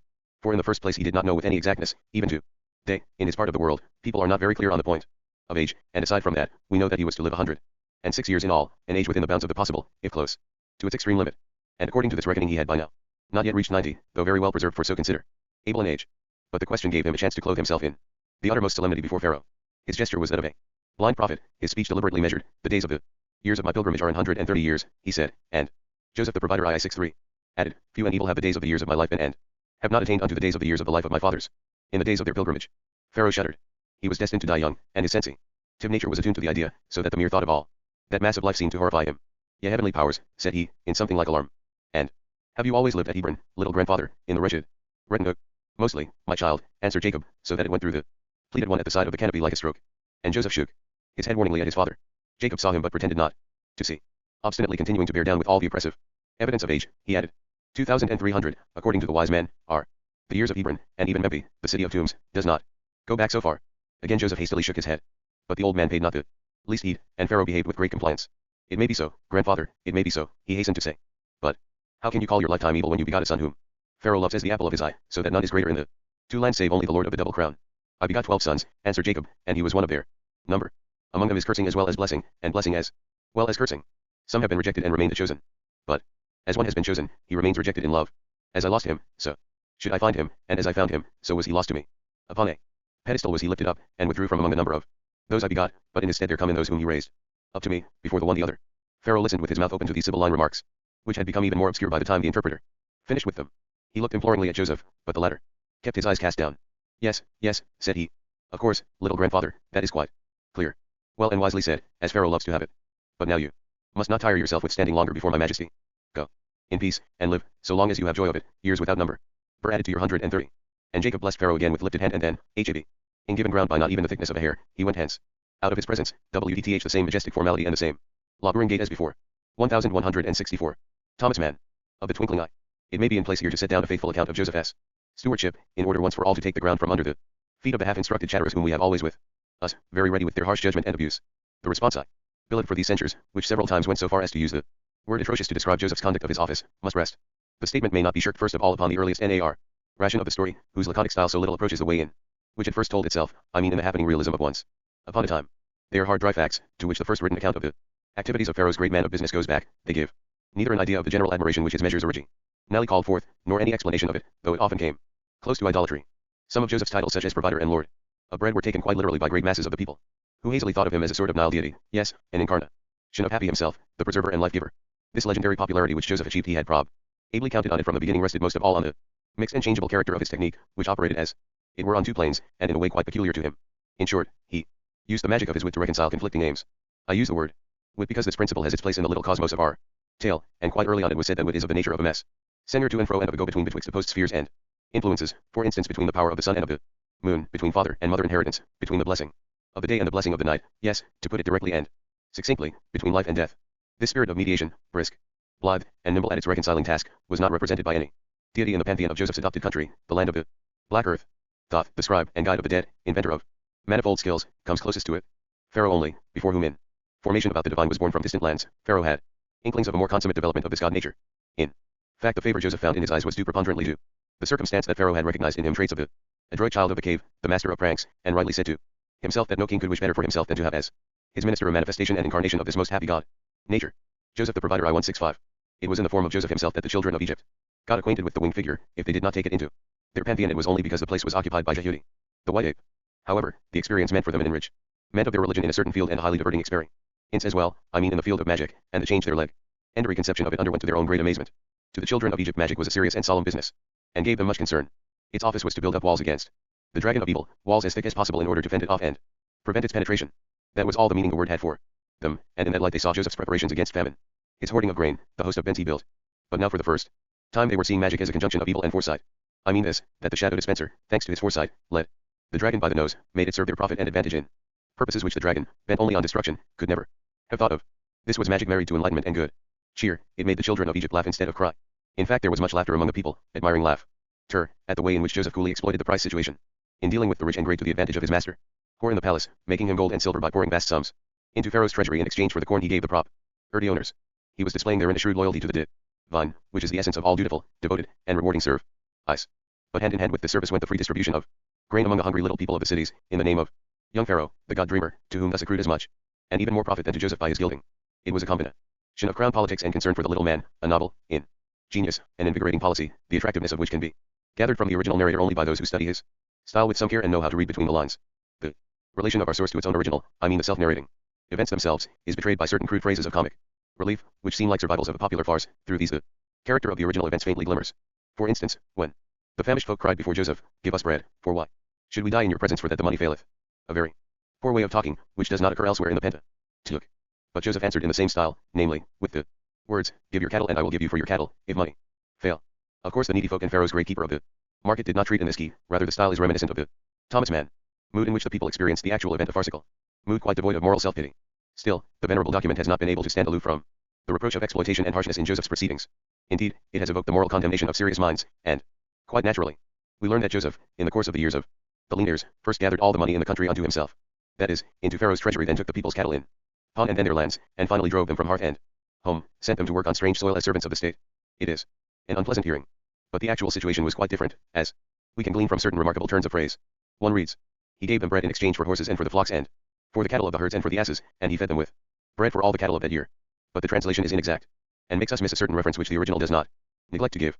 For instead of fed there is a word which means led, and led them, it says, with bread for all their cattle for that year. It is an odd expression and was deliberately chosen, for it is taken from shepherd's language and means protect or pasture, the gentle and careful tendance of helpless creatures, especially of an easily frightened flock of sheep. For an ear practiced in mythology, the role and quality of the good shepherd is ascribed to the son of Jacob in these striking and traditional words, the shepherd who guards the sheep and leads them upon green meadows and to fresh waters. Here, as in the conventional comedy phrase quoted above, the color of the original happening strikes through. This strange word, led, which has as it were slipped out of reality into the narrative text, betrays the light in which the people saw Pharaoh's great favorite. Their judgment is quite distinct from that which state moralists think today to pass upon him, for cherishing, feeding, and leading are the activities of a god known as Lord of the earthly sheepfold. There is no shaking the factual statements of the text. Joseph sold to those who had property, that is to the haughty district barons and owners of large estates, at the highest price the market would bear, and put money, that is to say exchange, into the royal treasury. So that soon there was no money in the narrower sense of the word, that is to say precious metal in any form, among the people. Money, in the sense of coin, there was none, and all sorts of cattle had always been among the exchange values given for corn. That was not cause and effect, nor was it any rise of prices, any picture suggesting that Joseph used the scarcity of currency to take away the inhabitants. Horses, oxen, and sheep is only a partial picture. Cattle are money too. They are money in the most definite sense, as is clear from our modern Joseph the Provider 11:6-7. Word pecuniary, and even before the well-to-do paid with their gold and silver vessels, they paid with their flocks and herds. There is, however, no mention of their passing over the last cow to Pharaoh's stables and pens. It was not stalls and sheepfolds that Joseph had built for 7 years on end, but granaries, and he would not have had space or use for all that cattle money. If one is ignorant of the methods of moneylenders, certainly one cannot follow a story like this. The cattle were loaned or pawned, whichever you prefer. They remained for the most part on the estates and farmyards, but they ceased to belong to the occupants in the old sense of the word. That is, they were their property and yet they were not, it was only conditionally and as a lien on the property, and if our first authority fails us anywhere, it is here, it does not give the clear impression, which, nevertheless it is so important to get, that Joseph's proceedings had, as their consistent goal the dislocation of the property concept and its transformation into a state which was neither ownership nor not ownership, but a conditioned feudal tenure. For as one year of drought and low water was added to another, as the face of the harvest queen remained averted, no grass grew nor any grain, as the womb of Mother Earth was closed and she let no child of hers to prosper, then great parts of the black earth which, up till now had been in private hands passed to the crown. For the text has it, and Joseph bought all the land of Egypt for Pharaoh. For the Egyptians sold every man his field. For what? For seed corn. Scholars agree that this must have been towards the end of the session of hungry years, when the bonds of infertility began to loosen, the rainfall returned to more or less normal, and the fields would have been capable of yield if one could have sown them. Hence the words of the petitioners, wherefore shall we die before your eyes, both we and our land? Buy us and our land for bread, and we and our land will be servants unto Pharaoh, and give us seed that we may live and not die, that the land be not desolate. Who is it speaking? These are spoken words, not a cry from the people. It is a proposal, an offer, made by individuals, a group, a class of men up till then very untractable and antagonistic, the great estate owners and district princes, on whom Pharaoh Akhamos, at the beginning of the dynasty, had to confer great titles, like first king's son of the goddess Nekbet, and great independent landed possessions as well. They were old-fashioned recalcitrant feudal lords, whose out-of-date methods, injurious to the general will, had long been a thorn in the flesh of the modern state. Joseph the statesman exploited the crisis to force these arrogant gentlemen into compliance with the spirit of the times. It was they with whom in the first instance the exploitations and migrations we hear of had to do. What happened under this wise and resolute minister was the breaking up of the still J. 5G Thomas Mann existing large estates and the settling of peasant owners on the smaller ones, farmers who became responsible to the state for an up-to-date management, improvement of the canals, and irrigation of the soil. The result was a more even distribution of the land among the people, and an improvement of agriculture under crown supervision. Many first sons of the king became such tenant peasants or moved into the town. Man the farmer was taken from the soil he had worked and put on one of the newly divided small properties, while his own passed into stranger hands. And if these shifts were practiced in other cases, if one hears that the lord of bread parceled out the people by cities, that is to say in districts lying round about cities, and from one soil to another, Joseph did this in accordance with a deliberate policy of education involving that very remodeling of the property concept into something which was both preservation and abrogation. The essential condition for all state requisition of state property was the continuation of the levy of the fifth part, the same tax by means of which, during the Fed years, Joseph had amassed the magic store into which he now dipped. It was the promulgation of this tax in permanence, its confirmation to everlasting time. Note that this imposition, without the shifting of populations, would have been the only form in which the sale of the lands, together with their pants for the occupants were included in the bargain, could have expressed itself. It has never been sufficiently emphasized that Joseph made only nominal use of this feature, the sale of themselves by the small farmers, to which they had consented in order not to be in. Nobody has pointed out that for his own part Joseph never used the word slavery or villanage, which for easily understood reasons he did not like. The imposition of the tax meant in itself that land and people were no longer free in the old sense. It received no stronger emphasis, but in actual practice it meant that those who were provided with seed corn no longer worked exclusively for themselves, but partly for Pharaoh, in other words for the state, the public land. To this extent their labor was the forced labor of serfs. Every friend of humanity is free to use the word if at the same time he is ready to apply it to himself as well. And yet if we observe the measure of serfdom which Joseph laid upon those who submitted to it, we shall feel that it can scarcely be called by that name without exaggeration. If he had forced them to surrender 3/4 or even a half of their crops, that would have made them more sensible of the fact that they themselves and their fields no longer belonged to them. But 20 out of 100. Malice itself must concede that that was keeping the exploitation within bounds. 4/5 of their harvest remained to the people for the new sowing and their own and their children's food. In view of this it is allowable to speak of the serfdom as nominal. Down to Joseph the Provider 1169. Centuries ring the words of gratitude with which those under the yoke greeted their oppressor. Thou hast saved our lives, let us find grace in the sight of my Lord and we will be Pharaoh's servants. What more do we want? But if anyone does want more, let me tell him that Jacob himself, with whom Joseph repeatedly discussed the matter, expressly approved the tax, that is as to its amount if not as to its destination. If, said he had now increased to a multitude of people, for whom a constitution was to be laid down, then the people ought to regard themselves only as factors of their soil, and would have to pay the tax of the fifth but not to any whore in the palace.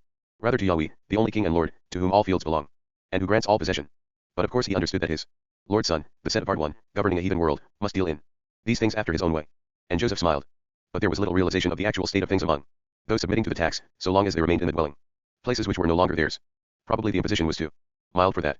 Hence the measures of migration, they were the necessary complement to the tribute, which was not enough by itself to make the farmers realize the sale of their lands and establish the fact of their new relation to it. A husbandman who stopped on the same soil he had farmed for years would easily remain confused by obsolete conceptions and some day, out of forgetfulness, might lift his head against the claims of the crown. But if he was obliged to leave his own place and receive another from Pharaoh's hand, the lean character of his ownership was made much more perceptible to him. But the remarkable thing was that the ownership still remained ownership. The criterion of free and personal property is the right of sale and inheritance, and these Joseph permitted to continue. In the whole of Egypt from that time on, all the land belonged to Pharaoh. At the same time it could be sold and inherited. Not idly have we spoken of the way Joseph dealt with the property concept, spiriting it away and putting in its place an equivocal, double-faced picture, so that when the average man tried to fix it in his eye, it turned into a dissolving view. Nothing had been destroyed or cancelled, but there was a general feeling of neither here nor there, exceedingly confusing, until one got used to it. Joseph's economic system, in short, was an astonishing mixture of socialization and freehold occupancy by the individual, a mixture which the children of Egypt thought of as magic, a manifestation of a divinity benign and cunning at once. The tradition emphasizes that the reform did not extend to the landed possessions of the church, the priesthoods of the numerous Shrines endowed by the state, especially the landed property of Amun-Re, remain unmolested and tax-free. Only the land of the It-Y0 Thomas Mann. Priests spot he not. That too was wise if wisdom is a shrewd ness amounting to guile, which knows how to disarm its antagonist, while yielding him all outward respect. This consideration for Amun, and the lesser local lumina was certainly not to Pharaoh's mind. He would have liked to see the god of Karnak cropped and plundered, and grumbled boyishly to his shadow dispenser. But little Mama, the mother of the god, agreed with Joseph. With her backing he stood out for sparing the belief of the little man in the old gods of the country, though Pharaoh would gladly have destroyed them root and branch in favor of the doctrine of his Father in heaven. He tried to gain his end by other means with which Joseph could not cope, for he was too jealous to understand that the people would be much more accessible to the new if they were allowed to keep their traditional habits of faith and form. And as for Amun himself, Joseph considered it altogether a mistake to give the ram-headed one the praise Zion that the whole agrarian reform was directed against him and intended as a means to diminish his power. That would only have made him stir up the people against it. It was better to keep him quiet with a polite gesture. The events of all these years, the plenty, the abundance, the preparation, and the saving of the people from famine, were quite enough to weigh down the scale for Pharaoh and the prestige of his teaching, while the riches his sale of corn got and went on getting for the great house meant indirectly such a heavy loss to the state god that the bowing before his anciently sacred right of freedom from taxation looked like sheer irony. It was another case of the same kind of blithe double-dealing which the children of Israel were so ready to admire in their good shepherd. Pharaoh's pacifism, his unwillingness to wage war, put a tool in the hands of him of Karnak. But it was taken away again, at least deprived of much of its keenness, by Joseph's system of grants and mortgages, which, at least for a time, could restrain the arrogance aroused in our common humanity by rule grown fastidious and unwilling to use force. Great were the dangers invoked upon the realm of Thutmose, the conqueror, by the amiable nature of his successor far on in time. The word had everywhere gone round, and was known in all the chancelleries, that in Egypt the key was no longer set by the iron-hearted Amun-Re but by a temperamental deity of flowery spring and twittering birds, a god who at no price whatever would dye his sword in blood. Not to make a fool of such a god would have been asking too much of any ordinary common sense. A tendency to disrespect, to defection and betrayal, gained ground. The tributary eastern provinces from Seir to Carmel were in a state of ferment. There was an unmistakable movement towards independence among the Syrian princes, in which they were supported by the warlike Hutti, pressing southwards. At the same time the desert Bedouins of Joseph the provider II, the east and south had also heard of the reign of sweetness and light. They set fire to Pharaoh's cities and even to some extent took posses Zion of them. Amun's daily summons to vigorous measures, though probably chiefly domestic politics directed against the teaching, were in foreign affairs only too well justified. The heroic old ear aligned itself effectively and convincingly against the effeminate new, and Pharaoh felt greatly stressed, on account of his father in heaven. But the famine and Joseph together came to his rescue. They deprived Amun's war cry of much of its force, by putting the erring little kings of Asia under economic bonds. True, the mildness of Aten was not literally preserved in the process, but what harshness there was amounted to little compared to the fact that it saved Pharaoh from fleshing his sword. The outcry from those thus bound with golden chains to Pharaoh's throne was often so shrill that we can still hear it today, but we are not likely to dissolve in pity at the sound. It is true that to get grain not only silver and wood had to be delivered, actually the youth had to be sent down to Egypt as hostages and pledges. That was a hardship no doubt, but it need not break our hearts, for we know that the children of Asiatic princes were wonderfully well taken care of in elegant pensions at Thebes and Menf, and enjoyed a better upbringing than they would have had at home. Hence, we hear, are their sons, their daughters and the wooden furniture of their houses, but of whom is that said? Of Milcali, for instance, the city king of Ashdod, and of him it is hinted that his love for Pharaoh was not of the most reliable, and might very well need strengthening by the presence of his wife and children in Egypt. In short, I cannot bring myself to see in all this any trustworthy evidence of signal cruelty, which moreover was not in Joseph's character. I am more inclined to agree with the people whom he led, and to see in it a little trick performed with a twinkle in the eye by a shrewd and skillful servant deity. This was the general view of Joseph's conduct of business far beyond the confines of Egypt. It aroused laughter and admiration, and what is there better that a man can get among men than the kind of admiration which, while it binds hearts together, at the same time lightens them, so that they may laugh. Submission. In what remains of our narrative it will be well to turn a realistic eye upon the ages of the characters involved in it, for there has been much confusion and error on the subject, and the arts of painting and poetry have not helped to clear it up, but rather the reverse. I am not referring to Jacob. He is always represented, in his last period, as weighed down with years and almost blind. In fact his eyesight got much worse at the end, and he exploited the weakness, taking as his Thomas Mann model Isaac, the blind giver of the blessing, in order to heighten the impression of solemnity. But in the case of Joseph and his brothers and sons, tradition has inclined to keep them all more or less at a fixed age and perennially youthful, so that there is a great gap between them and the weight of years on the father's head. It is necessary to correct this legendary vagueness and the resulting false impression, and to point out that it is only death that is to say the opposite of all happenings which can arrest the flow of time and preserve a character as in amber. Life, on the contrary, that is to say a living character in a story, cannot stop as it is. The man must grow older as the story goes on. We ourselves have all got older as we told and listened to this tale, and that is another reason why we should be clear in the matter. I myself confess that I have found it more enjoyable to talk about the charming 17-year-old lad, or even about the 30-year-old man, than about one hovering round 55. But still we all owe it to life and the processes of life to accept and even insist upon the truth. Jacob, living in the land of Goshen, honored and cherished by his children and his children's children, was increasing his age by another 17 years to round them out to the venerable but still possible limit of 106, the while his set-apart darling, Pharaoh's universal friend, changed from a mature man to an elderly one, whose hair and beard, if the one had not been shorn and covered with an elaborate wig, the other kept smooth shaven by the custom of the country, would have shown much white among the dark. True, the black Rachel eyes preserved the friendly sparkle which had always made them a joy to mankind. All in all, despite natural change, the tombousatry beauty remained to him, thanks to the double blessing whose child he had ever been, and which was a blessing not only from above, and in the nature of wit, but also a blessing of the deep which lies under and imparts maternal favor to the bodily form. Not seldom, Such a nature even experiences a second youth, which gives back to the figure something of its youthful lines. There are some misleading representations which depict Joseph standing by Jacob's deathbed. The violence they do to the truth is a lesson that Rachel's firstborn, some lustrums earlier, had grown heavier and more fleshy, but by this time had got distinctly thinner again and looked more like his 20-year-old than his 40-year-old self. But it is certainly quite irresponsible and fantastic to depict the young Egyptian gentleman Ephraim and Manasseh as curly-haired children of 7 or 8 at the scene of their blessing by their departing grandfather. It is clear that they were then princely young cavaliers at the beginning of the 20s, in dandified belaced and beribboned court costumes, with buckled sandals and chamberlains' fans, and the otherwise incomprehensible thoughtlessness of these. Joseph the provider II 7:3. Portrayals can only be explained by a few unrealistic phrases in the early text, which says that Jacob put his grandsons on his knees, or rather that Joseph brought them out from between his knees after the old man had kissed them and embraced them. Such treatment would have been most offensive to the young people. It is regrettable that the tradition countenances such nonsense. It can only be due to the desire to make time stand still for most of the people in the story, and let Jacob alone grow old, out of all reason, even to 147 years. Let us see what actually happened on the visit in question, the second of 3 visits which Joseph paid his father in the latter end of his life. But first it will be well to cast a brief glance upon the foregoing 17 years, during which the children of Israel settled down in the land of Goshen, grazed and sheared and milked, transacted their affairs, presented Jacob with great-grandsons, and addressed themselves to becoming a multitude of folk. It can never be said quite definitely how many of these 17 years fell in the famine time, because it is not clear whether there were 7 or only 5. Of these, the quotation marks are ironical, for the figure 5 is just as rich in associations as the figure 7. As I have pointed out before, the uncertainty was due to the variation in the degree of the affliction from year to year. In the 6th year the provider swelled at meant not less than 15 ells in the season of increase. It went red and green by turns, as is its way when things are going well, and deposited a plenty of fertilizer. But in the next year it was nourished and undernourishing past all belief. So it was a matter of opinion whether these 2 years were to be counted with the 5 lean-ribbed ones, as the 6th and 7th, or not. In any case, round the time that this question was being discussed in all the temples and on all the street corners, Joseph's work of agrarian reform was finished, and he continued to govern on its foundation as Pharaoh's first mouthpiece and to feed his sheep while shearing them of a 5th. It cannot be said that he saw his father and brothers very often. They had their tents close by compared with the distance that had once been between them, but even so it was a good journey between their place and Joseph's residence in the city of the swaddled one. And moreover, between his administrative duties and his court functions he was overworked. They saw much less of him than one would have gathered from the last 3 visits he made to his father in quick succession. But Jacob and his people took no offense. Their silence was not only consent but also recognition of the existing obstacles. We, who overheard that murmured conversation between Jacob and Rachel's firstborn at their meeting, as they stood alone with the 70 on one side and Joseph's train on the other, we know how to strive to that mutual reserve, for it was mutual, it's true, and some. D. Thomas Mann. What melancholy meaning! It meant submission and renunciation. Joseph was the one set apart, at once lifted up and withdrawn.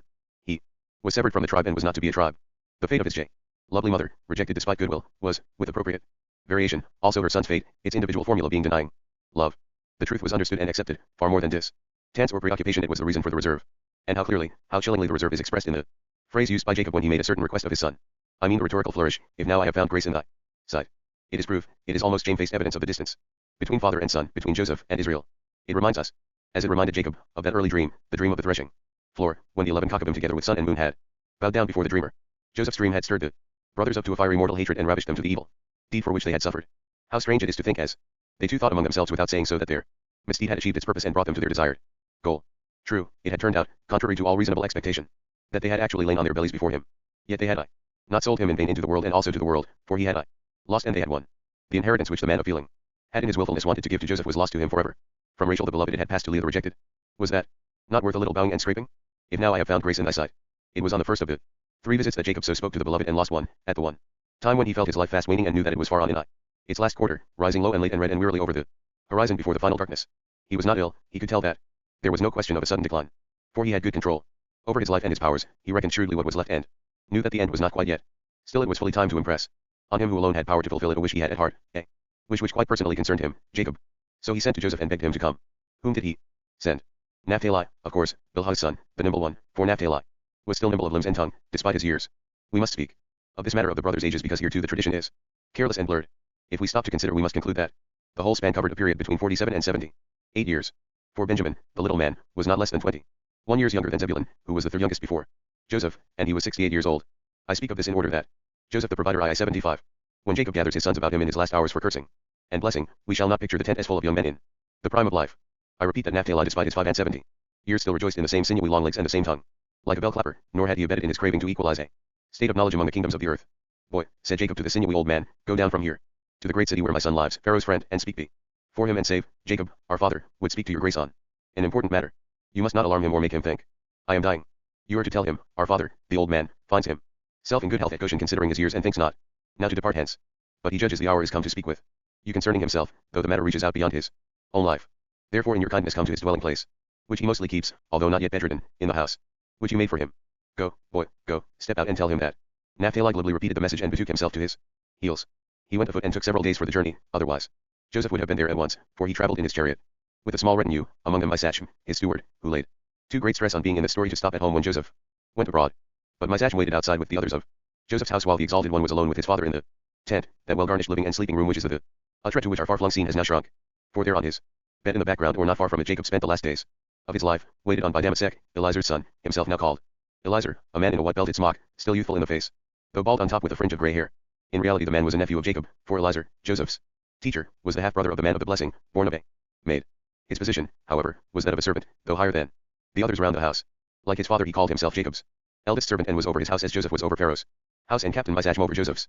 He went out to the after announcing Joseph and conversed with him on an equal.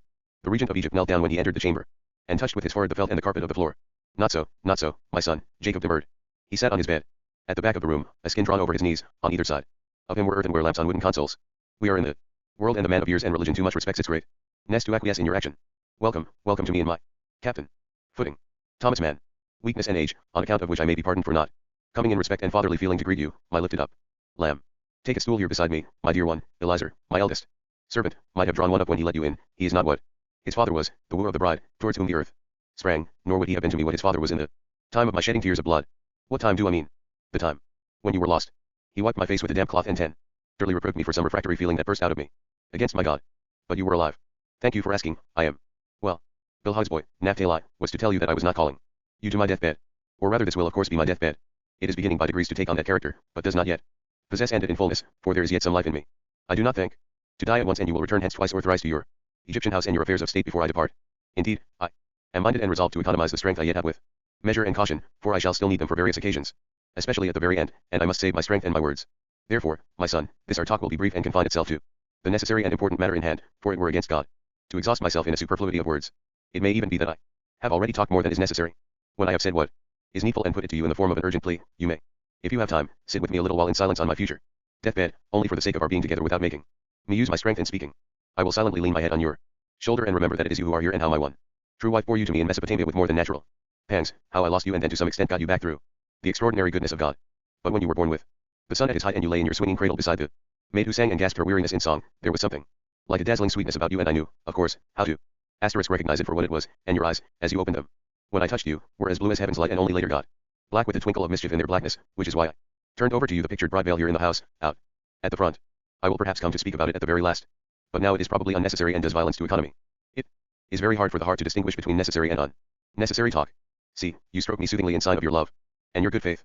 There will I begin, on your love and good faith I will base the plea I have to make to you and I will build upon it in the practical request I wish to make while avoiding unnecessary. Joseph the Provider I 77 words.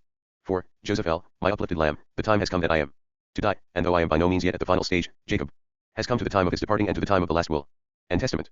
But when I do put my feet together and am Gath, heir to my fathers, I would like not to be buried in the land of Egypt. Take it not amiss of me, I would like it not at all. And also to lie in the land of Goshen where we now are, even though it is not all too Egyptian, would be against my wishes. I know full well that a man, when he is dead, has no more wishes and it is all the same to him where he lies. But so long as he lives and has wishes it does matter to him that it shall happen to the dead according to the wishes of the living. Again I well know that very many of us, thousands in their number, will be buried in Egypt whether they were born here or in the land of the fathers. But I, the father of them all and of you, I cannot bring myself to give them an example in this matter.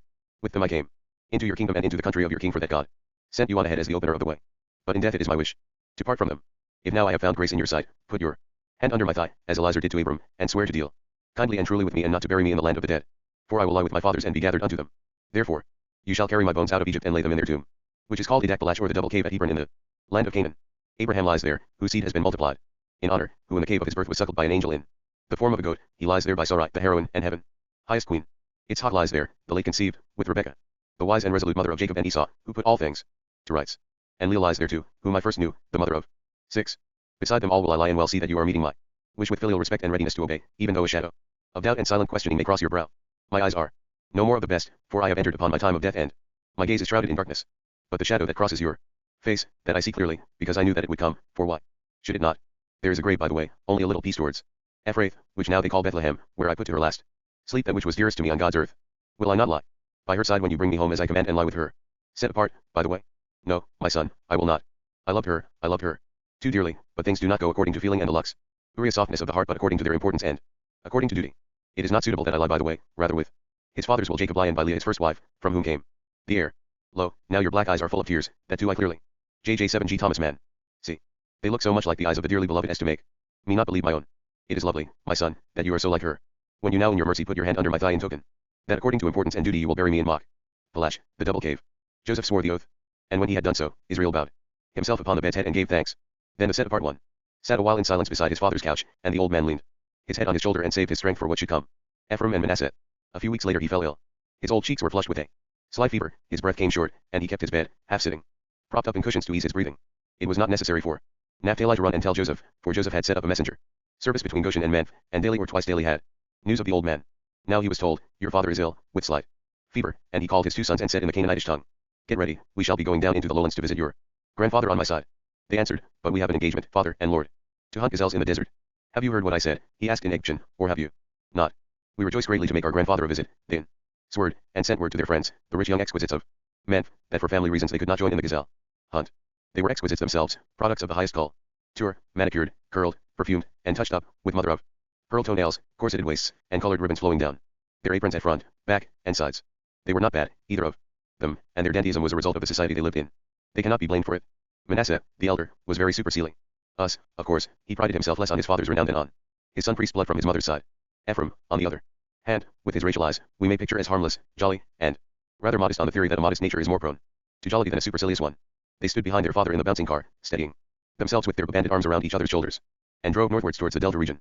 My Sachem was with them, in the hope that his physicianly skill might be of some service to the ailing one. Jacob was dozing in his cushions when Damasecalizer announced Joseph the Provider 1179. The approach of his son Joseph. The old man pulled himself together, had his ever-present servant lift him up in bed, and showed extraordinary presence of mind. If we have found grace, he said, in the eyes of his lordship, my son, that he visits us, then we must not relax, on account of a slight degree of fever. And he took up his silver beard and spread it out on his chest. The young gentlemen are with him too, said Eliezer. Good, good, that is right, said Jacob, and sat erect, ready to receive them. Joseph presently entered with his young heirs.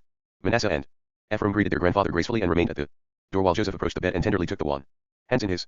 Dear and sainted father, said he, I have come with my sons, because I was told you were slightly ailing. It is only slight, answered Jacob, as the illnesses of the aged are. Severe illness and high fever belong to youth and vigorous manhood. They attack with violence and dance recklessly with their victims. To the grave that would not be fitting for age. The man of full years has but a light finger laid upon him, the fever itself is weak that comes to quench his fire.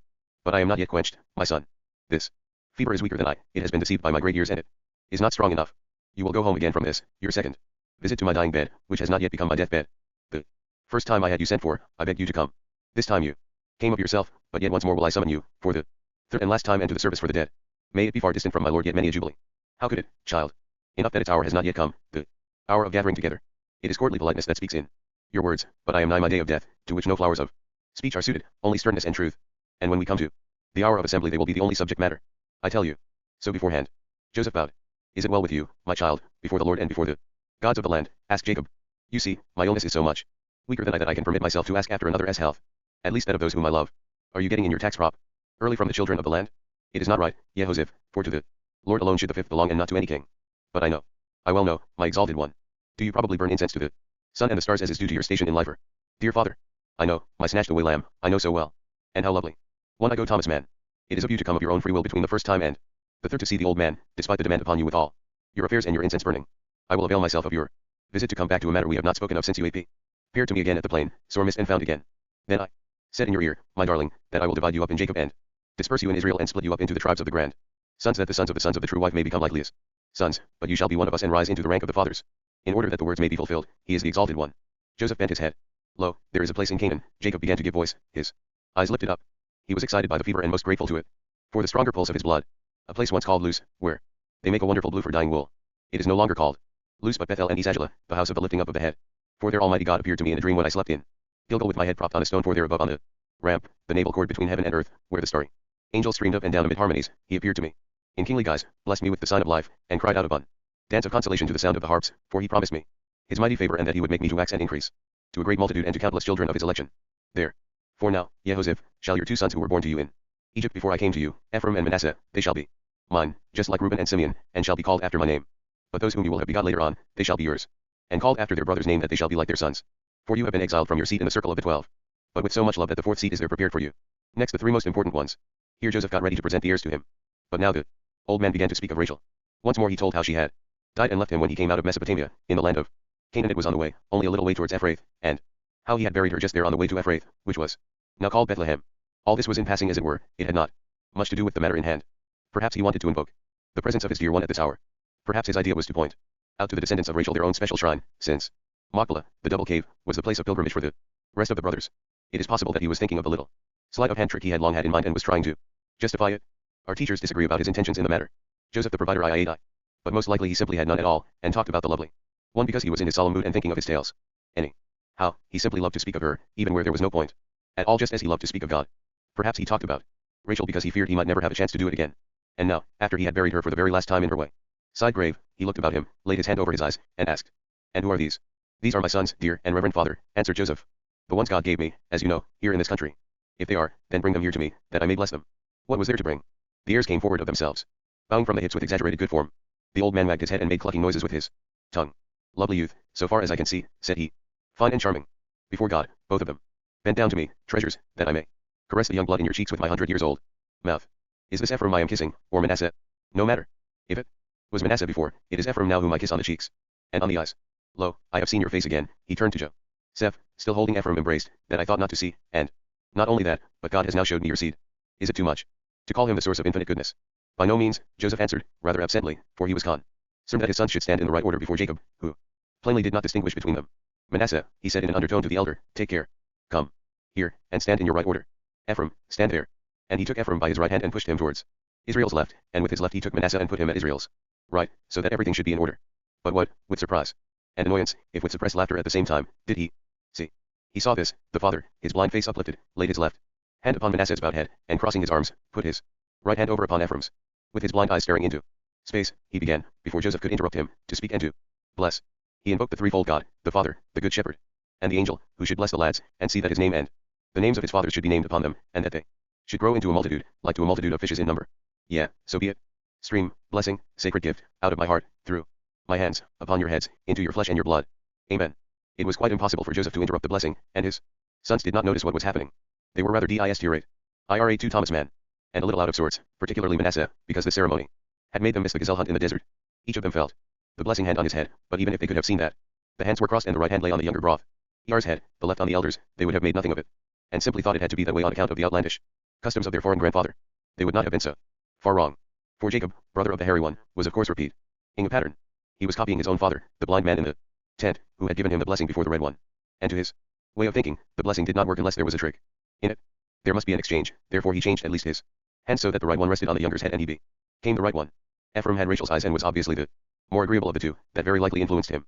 But more important still was the fact that Ephraim was the younger, as he himself, Jacob, had been exchanged through the skin and through the fell of the beast.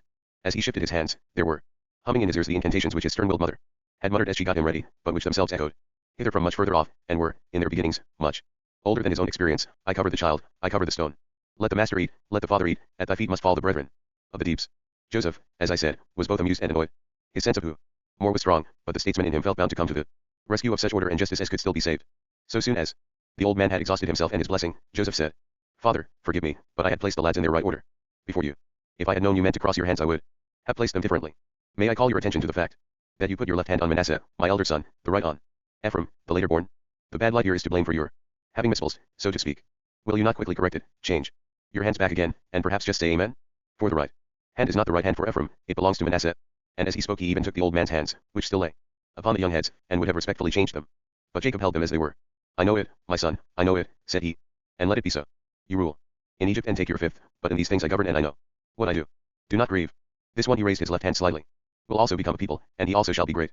But truly his younger brother shall be greater than he, and his seed shall become a multitude of nations. As I have done it, and indeed it, Joseph the provider I-183, is my will that it become a saying in Israel, so that when a man will bless anyone he shall say, God make thee as Ephraim and Manasseh. Mark it, Israel. As you command," said Joseph. The young men drew their heads away from under the hands of blessing, adjusted their waists, smoothed their hair and were glad to stand up straight again. They were not much moved by the incident. And they were right, in so far as the time-honored fiction which made them the sons of Jacob and at the same time descendants of Leah had no effect upon their individual destinies. They passed their lives as Egyptian nobility, it was only their children or, more correctly, some of their grandchildren who gradually, by marriage, intercourse, and religious adherence, went over to the Hebraic side. Finally some of them moved from Kern to Canaan, and in the end, there was a posterity descended from Ephraim and Manasseh. But there was also another point on which the indifference of the young men was justified. For our researches indicate that at the height of their increase the tribe of Manasseh counted a good 20,000 more souls than Ephraim's tribe. However, Jacob had had his little game with the blessing. He was really exhausted after the ceremony, and not quite clear In his head, Joseph begged him to lie down, but he still sat up straight in his bed and talked to his favorite about a parcel of land he was making over to him, as a portion apart from his brothers, which he had taken out of the hands of the Amorites with his sword and with his bow.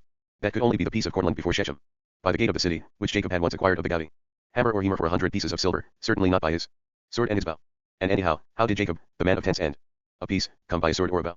He had never cared for nor used such tools, and never ceased to take it ill of his sons that they had laid about them so savagely at Shechem. Indeed, by reason of their conduct it was doubtful whether the purchase was still valid, and Jacob could still dispose of the triangle of land. At all events, he did so feebly, and Joseph thanked him, with his forehead on his father's hands, for this special gift. He was touched by this token of Jacob's love, and at the same time by the strange phenomenon that it was precisely the old man's feebleness which made him see himself in the heroic role of a warrior. Joseph judged that it bade Oken the nearness of the end, and decided not to go back to Manf, but to await at Pacos the summons to the final gathering. 1184. Thomas Mann. The last assembly. Gather yourselves together, ye children of Jacob. Come in your hosts and assemble together round Israel your father, that he may tell you who you are and what shall befall you in future times. That was the call which Jacob made to go forth out of the tent to his sons when he judged the hour to have come when he should hold his dying speech. For he held his life in his own hands and precisely knew what strength he had left, that he might expend it in his last words and so die. Through Eliezer, the old young man his head served, and he sent out the call, he told it to him, and then had him repeat it several times, so that Damasek might have it not only more or less right, but letter perfect. Not come hither, but come in your hosts, and not present yourselves before Israel, but assemble together. Now say it all again and forget not the two things, who you are, and what shall befall you. There, at last, that is right. I fear I have spent too much strength instructing you. Now be off. And Damasek kilted his garment and ran in all directions, so fast that the earth seemed to spring towards him. He put his hands round his mouth and cried, Assemble ye together, ye sons of Israel, and gather together as you are, that good may come to you from day to day. He ran to all the settlements, to the fields, to the herds and flocks, the royal ones over which the five were set, and to the others. Ran to and fro through moor and fen, with muddy water splashing his lean legs, for it was ebb time, the 5th day of the first month of the winter season, what we should call the beginning of October, and in the delta, after a long spell of late heat, it had rained a good deal. He kept shouting aloud with his hands round his mouth, into the open country and into the dwelling houses, whoever you are, assemble, sons of Jacob, and meet in your host about him for future times. He ran into Pacos close by. Joseph was stopping there with the magistrate, and there were guards before the door. Damasek, with disgraceful inaccuracy, shouted out the words which Jacob had so carefully composed and designed for posterity. But it did not matter. Their effect was the same, and they were straightway obeyed in haste by all who heard them. Pharaoh's friend hurried to his father's house. With him Misachem, his majordomo, and many curious outsiders heard the call and came to hang about. The 11 awaited their brother at the entrance to the curtained tent. He greeted them in a suitably grave and weighty manner, kissed Benjamin, the little man of 47, and talked with them all a short time in low tones about their father's condition and the probability that he thought to hold his last speech and depart. Then sweared him with their eyes cast down, and rather tight-lipped, for Joseph the provider I 85. As usual they were afraid of the old man's tongue and knew that the stern old father tyrant would probably spare them nothing in this final hour. Each one was privately telling himself, as human beings do, good Lord, probably it will turn out all right. Reuben, the 78-year-old shepherd tower, was clenching his jaw until his facial muscles were taut. He had behaved badly with Bilhah. He would certainly get to hear most explicitly about that on this solemn occasion, and he armed himself accordingly. Simeon and Levi, who in their young days had laid about them like savages at Shechem on their sister's account, that was long, long ago, but they could count on getting it dished up again, with due solemnity. They too braced themselves for the ordeal. There was Jehudah, who had had an affair with his daughter-in-law, by mistake. He had no manner of doubt that the old man would be harsh and cruel enough to hold it against him, even on his deathbed, the more so because he had been a little in love with Tamar himself. There they all were, and all of them but Ben Jamin, the stay-at-home, had once sold Musa down into Egypt. Jacob on this occasion would be quite capable of making a song about it. They all expected it, and set their teeth accordingly. Particularly the sons of Leah did, for none of them had forgiven their father for choosing, after Rachel's death, not Leah their mother but Bilhah, Rachel's maid, for his first and favorite wife. Jacob had had his failings, and all his life he had been arbitrary in his exercise of feeling. They thought defiantly that he had been just as guilty as they were in the Joseph affair. He ought to remember that, before he used the exposition of his grand dying harangue to take them to task. In short, dread of the coming scene made them all awkward. They were putting on her faces beforehand. Joseph saw it, and spoke in the most friendly way. He went from one to another, putting out his hand and saying, Let us go into him, brothers, and let us in all humility bear the judgment which our dear one inflicts on us, each one his own. Let us hear him, if necessary, with forbearance. Lord, forbearance, indeed, ought to descend from God to man and from father to child, but if it does not, then the child must practice reverent forbearance and be great in pardon towards the greater, for that he is weak in pardon. Let us go in, he will judge us with a feeling for truth, and we shall all get what is coming to us, myself too, believe me. They went quietly into the tent, the Egyptian Joseph with them. He did not go first, although they would have had him lead them. He went with Benjamin behind the sons of Leah and only in front of the children of the maids. Misachem, his steward, went into, partly with the justification that he had long been in the story and played his part in its embellishment, but partly too because the Gath airing was to a large extent public, and it turned out that everybody might go in who chose. It was very full in the room of death when Ir. 5 Thomas Mann. The 12 were inside, for besides Damas the crier there stood round the master's couch a number of underservants of his household staff, and many of his descendants either stood or lay on their faces farther off. There were even women with children, some giving them the breast. Boys sat on the chest along the walls, and their conduct was not always seemly, but all incorrectness was quickly suppressed. The hangings before the tent had been flung wide open. The courtyard folk and the little people from the hamlet of Pacos, the great host inn, all had a clear view and were in a way included in the gathering. The sun declined, and the crowd outside was outlined against an orange-tinted evening sky, a shadowy mass with indistinguishable forms and faces.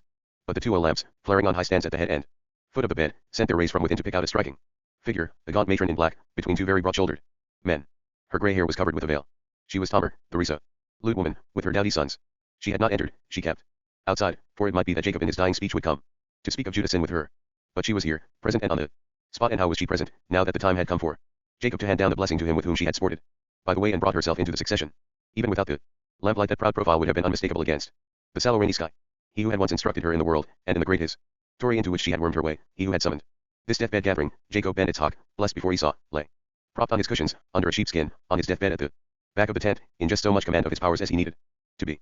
The waxen pallor of his skin was faintly tinged by the tinted twilight and the glow from the charcoal in the basin nearby. The look on his face was exalted and mild. A white band which he usually wore when he sacrificed was round his forehead. The white locks came out under it on the temples and ran down in even width into the patriarchal beard that covered all his chest, thick and white beneath the chin, farther down sparse and grey. Through it showed the fine, witty, rather bitter mouth. He had not moved his head, but the soft eyes with the swollen ducts beneath were rolled sidewise so that they showed much yellowish white eyeball. His gaze sought his sons as they entered, and a lane quickly opened for them to the bedside. Damasek and the servants drew back, and those begot across the Euphrates, together with the little one whose mother had died of him in Abram's land, bowed down on their foreheads and then stood drawn up round their father and head. Complete silence had fallen. All eyes were fixed upon Jacob's ashen lips. They parted in an effort to speak, several times before they shaped Joseph the provider. I 87. Any words? Painfully, in a low voice, his speech began. Later he got more freedom and his voice a fuller ring, only at the very last, when he blessed Benjamin, did it die away in weakness. Welcome, Israel, he said, girdle of the earth, zone of your courses, stronghold, and dike of the skies, ordered in sacred pictures. Lo, obediently you came in your host and stoutly gathered yourselves, full numbered round the bed of my death, that I may judge you, according to the truth and foretell to you out of the wisdom of my last hour. Praise be yours, my ring of sons, for your readiness, and commendation for your courage. Blessed be it altogether by the hand of the dying and glorified altogether. Be blessed by my well saved strength and blessed to eternity. Mark now, what I have to say. To you, each by himself in your order, is said within the bond of the general blessing. Here he paused in his speech and only moved his lips a while to himself, without any sound. Then his features became concentrated. The skin of his forehead wrinkled with strain as he drew his brows together to fight his weakness. Reuben, came the summons from his lips. The shepherd tower strode out on his girded legs like strong col. He was quite grey-headed, and his red, smooth-shaven face worked like that of a chidden child about to cry. The eyes with their inflamed lids kept up a blinking beneath the white brows. The corners of his mouth were drawn down in such bitterness, so violently, that they made thick ridges of muscle at the sides. He knelt at the bed's edge and bowed himself over it. Reuben, my eldest son, Jacob began, you are the beginning of my strength, the firstling of my manhood. Yours was the right of the firstborn, and a mighty preeminence. In the circle you were the highest, the nearest to the sacrificing and the nearest to the kingship. But it was all wrong. A heathen god showed it to me on the field in a dream, a biting beast, a dog boy of the desert with beautiful legs, sitting on a stone. Begot by a mistake, begot with the wrong one in the blind night to which everything is the same and knows not of distinctions in love. So I begot you, my eldest, in the windy night. With the wrong one, the strong one, begot you in my delusion. I gave her the flower, but there had been an exchange, the veil was changed, and daylight taught me that I had only begot where I falsely thought to love, and my heart and my bowels turned over, and I despaired of my soul. Now there was a time when they did not understand what he said. He moved his lips and soundlessly talked to himself. Then his voice came back, stronger than before, and part of the time he spoke of Reuben in the third person, no longer to him. He shot away like water, said he, like water bubbling over out. J.J. Thomas Mann. Of a pot. Not he shall be the head, not he the king host of the house. He shall have no preeminence. For he went up to his father's bed, and has defiled his father's bed with his going up. He has bared and mocked his father's shame and come near him with the sickle and committed naughtiness with his mother. Ham is he, black of face, and goes bare with naked shame, for as the dragon of the slime has he borne him, and after the ways of the hippopotamus. Hear you, my early strength, what I say of you. May you be accursed, my son. That is, accursed within the scope of the blessing. For the firstborn right is taken away from you, the priesthood revoked and the kingly headship recalled. For you are not worthy of the leadership, and your firstborn right is done away. Beyond the salt sea shall you live and border on Moab. Your deeds are weakly and your fruits are poor. Thank you, my eldest son, that you so stout-heartedly came to the gathering and boldly put yourself in the way of judgment.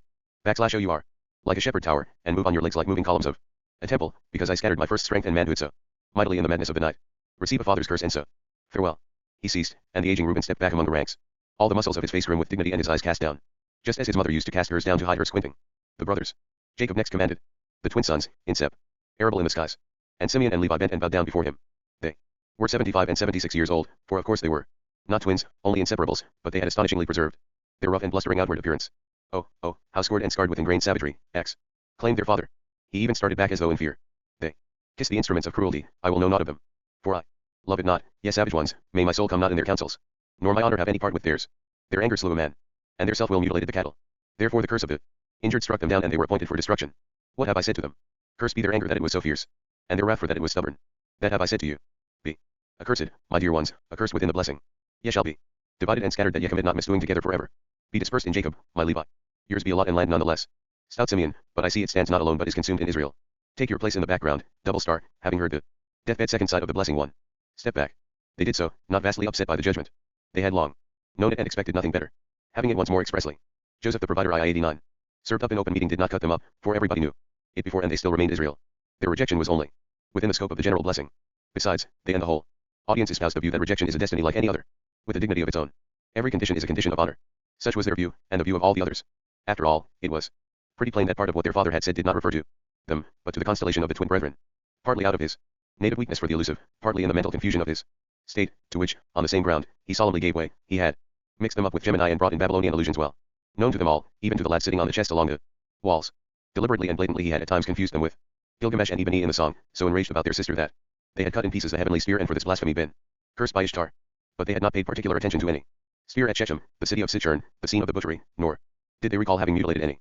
Jacob, however, had this fixed idea about a sphere from the beginning, and always brought it up when they came back to the subject.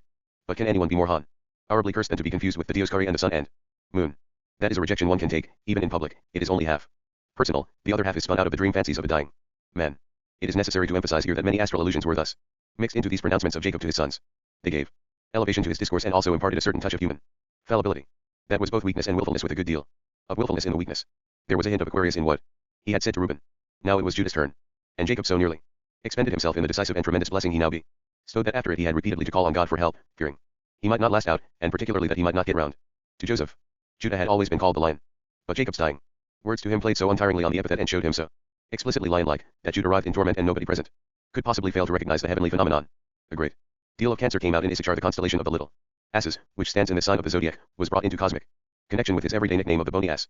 In Dan, everybody made out the scales, the metaphor of law and justice, though the adder in the path came out as well, and Naphtali's stag and hind passed over, intelligibly to most of the audience, into the ram. Joseph himself was no exception. On the contrary, in his judge meant the astral implication was double, the virgin and the bull altar. J.J. O. Thomas Mann. Nate therein. Benjamin's judgment seemed to be conditioned by Scorpio, for the good little man was pronounced a ravening wolf, only because Lupus stands nearby, south of the sign with a sting in its tail. Here the mythological coloration and the divorce from the poor Zonal became clearest of all. It was that which made it so much easier for the big twins to take their condemnation with equanimity. They lived in an earlier time, but also in a time that was already a later one. In some directions they possessed a good deal of insight, for instance, into the not absolutely reliable character of deathbed prophecies. The gaze which the departing one sends into the future is impressive and hallowed. Much faith may be put in it. /et not too much, for it has not always been entirely justified, and it seems that the already unearthly state of the dying which produces it can also be a source of error. Jacob solemnly made some solemn misfires, along with some prophecies that amazingly hit the mark. Reuben's descendants never did amount to much, and Simeon's stock was never independent and was absorbed into Judah's. But that the blood of Levi would in time attain to the highest honor and achieve permanent election to the priesthood, as we who are in the story but also outside it already know, that was obviously hidden from Jacob's parting gaze. In this respect and in some others his dying prophecies were a dignified failure. Of Zebulun he said that he would dwell at the haven of the sea, and before an haven of ships, his border should be unto Sidon. That was a natural guess, on account of Zebulun's well-known fondness for the sea and the smell of pitch. But the location of his tribe was not to be by green water at all, nor did it ever border on Sidon. It lay between Sidon and the Sea of Galilee, Sepah, rated from the latter by Naphtali's portion and from the sea by Asher's. For us such errors are valuable. For are there not clever people who assert that Jacob's blessing speech was composed after the time of Joshua and should be regarded as prophecy after the event? We may shrug our shoulders at this, not only because we are present at the deathbed and hear the dying man's words with our own ears, but also because prophecies which are given out with history to go upon, backdated prophecies, so to speak, have no trouble in being correct. The best evidence for the genuineness of a prophecy is its incorrectness. And now Jacob summoned up Judah. It was a great moment. Deep stillness reigned in and without the tent. It is seldom that such a large assemblage preserves such a profound, motionless, and breathless stillness. The ancient raised his pallid hand towards his fourth son, and Judah stood there ashamed to his very depth and bending low. Joseph the provider I-191. His 75-year-old head. Jacob lifted his finger and pointed to him and spoke. Judah, you are the one. Yes, it was he, the tortured one, the man utterly unworthy in his own mind, the slave of the mistress, who had no lust to lust, but she to him, sinner and religious man in one. It might be supposed that at 75 years the slavery to desire cannot be so abject. But to suppose so would be wrong. That lasts to the last breath. A little blunter the spear may become, but that ever the mistress frees her slave is unheard of. It does not happen. Deeply abased, Judah bowed himself for the blessing. And now a strange thing came to pass, in proportion as the flood gushed out over him and the oil of the prom poured out upon his head, so his tumultuous feelings were calmed. He listened, and in waxing pride he told himself, well, in spite of everything, then it was not so bad after all, and apparently it does not affect the blessing. Perhaps it is not taken so seriously, maybe. The purity I so craved was not so indispensable to salvation, maybe. It is all taken in together, even hell itself is taken in. Who would have thought it? For the oil is trickling down on my head, God have mercy on me, for I am the one. It did not trickle, it poured, and roared. Jacob expended himself almost recklessly in blessing Judah. Several of the brothers were cut off with a hasty mention, and Jacob's voice quavered with weakness as he gave it. Judah, you are the one. Your hand will be in the neck of your enemies, your brethren shall praise you. Your father's children and the children of all the mothers shall praise in you the anointed one. Then came the lion. For some time there were only lions, and powerful lion metaphors. Judah was a lion's whelp, from the litter of a lioness, a veritable king of beasts. From the prey he went up raven. He purred, he mewed, he roared. Upon his desert mountain he withdrew, there he couched and stretched like a maned king and like the son of a fierce lioness. Who shall dare to rouse him up? No one shall dare. It was surprising to have the father praise as ravening beasts those sons whom he blessed while those whom he did not bless he blamed unmercifully precisely because the instruments of cruelty were their familiars. As he himself in his dying weakness had seen himself in the role of a hero with sword and bow, so now he lauded his sons, first the tormented Judah and then little Benjamin, as savage warriors and beasts of prey rejoicing in blood. Remarkably enough, the foible of the mild and intellectual type is a weakness for the heroic.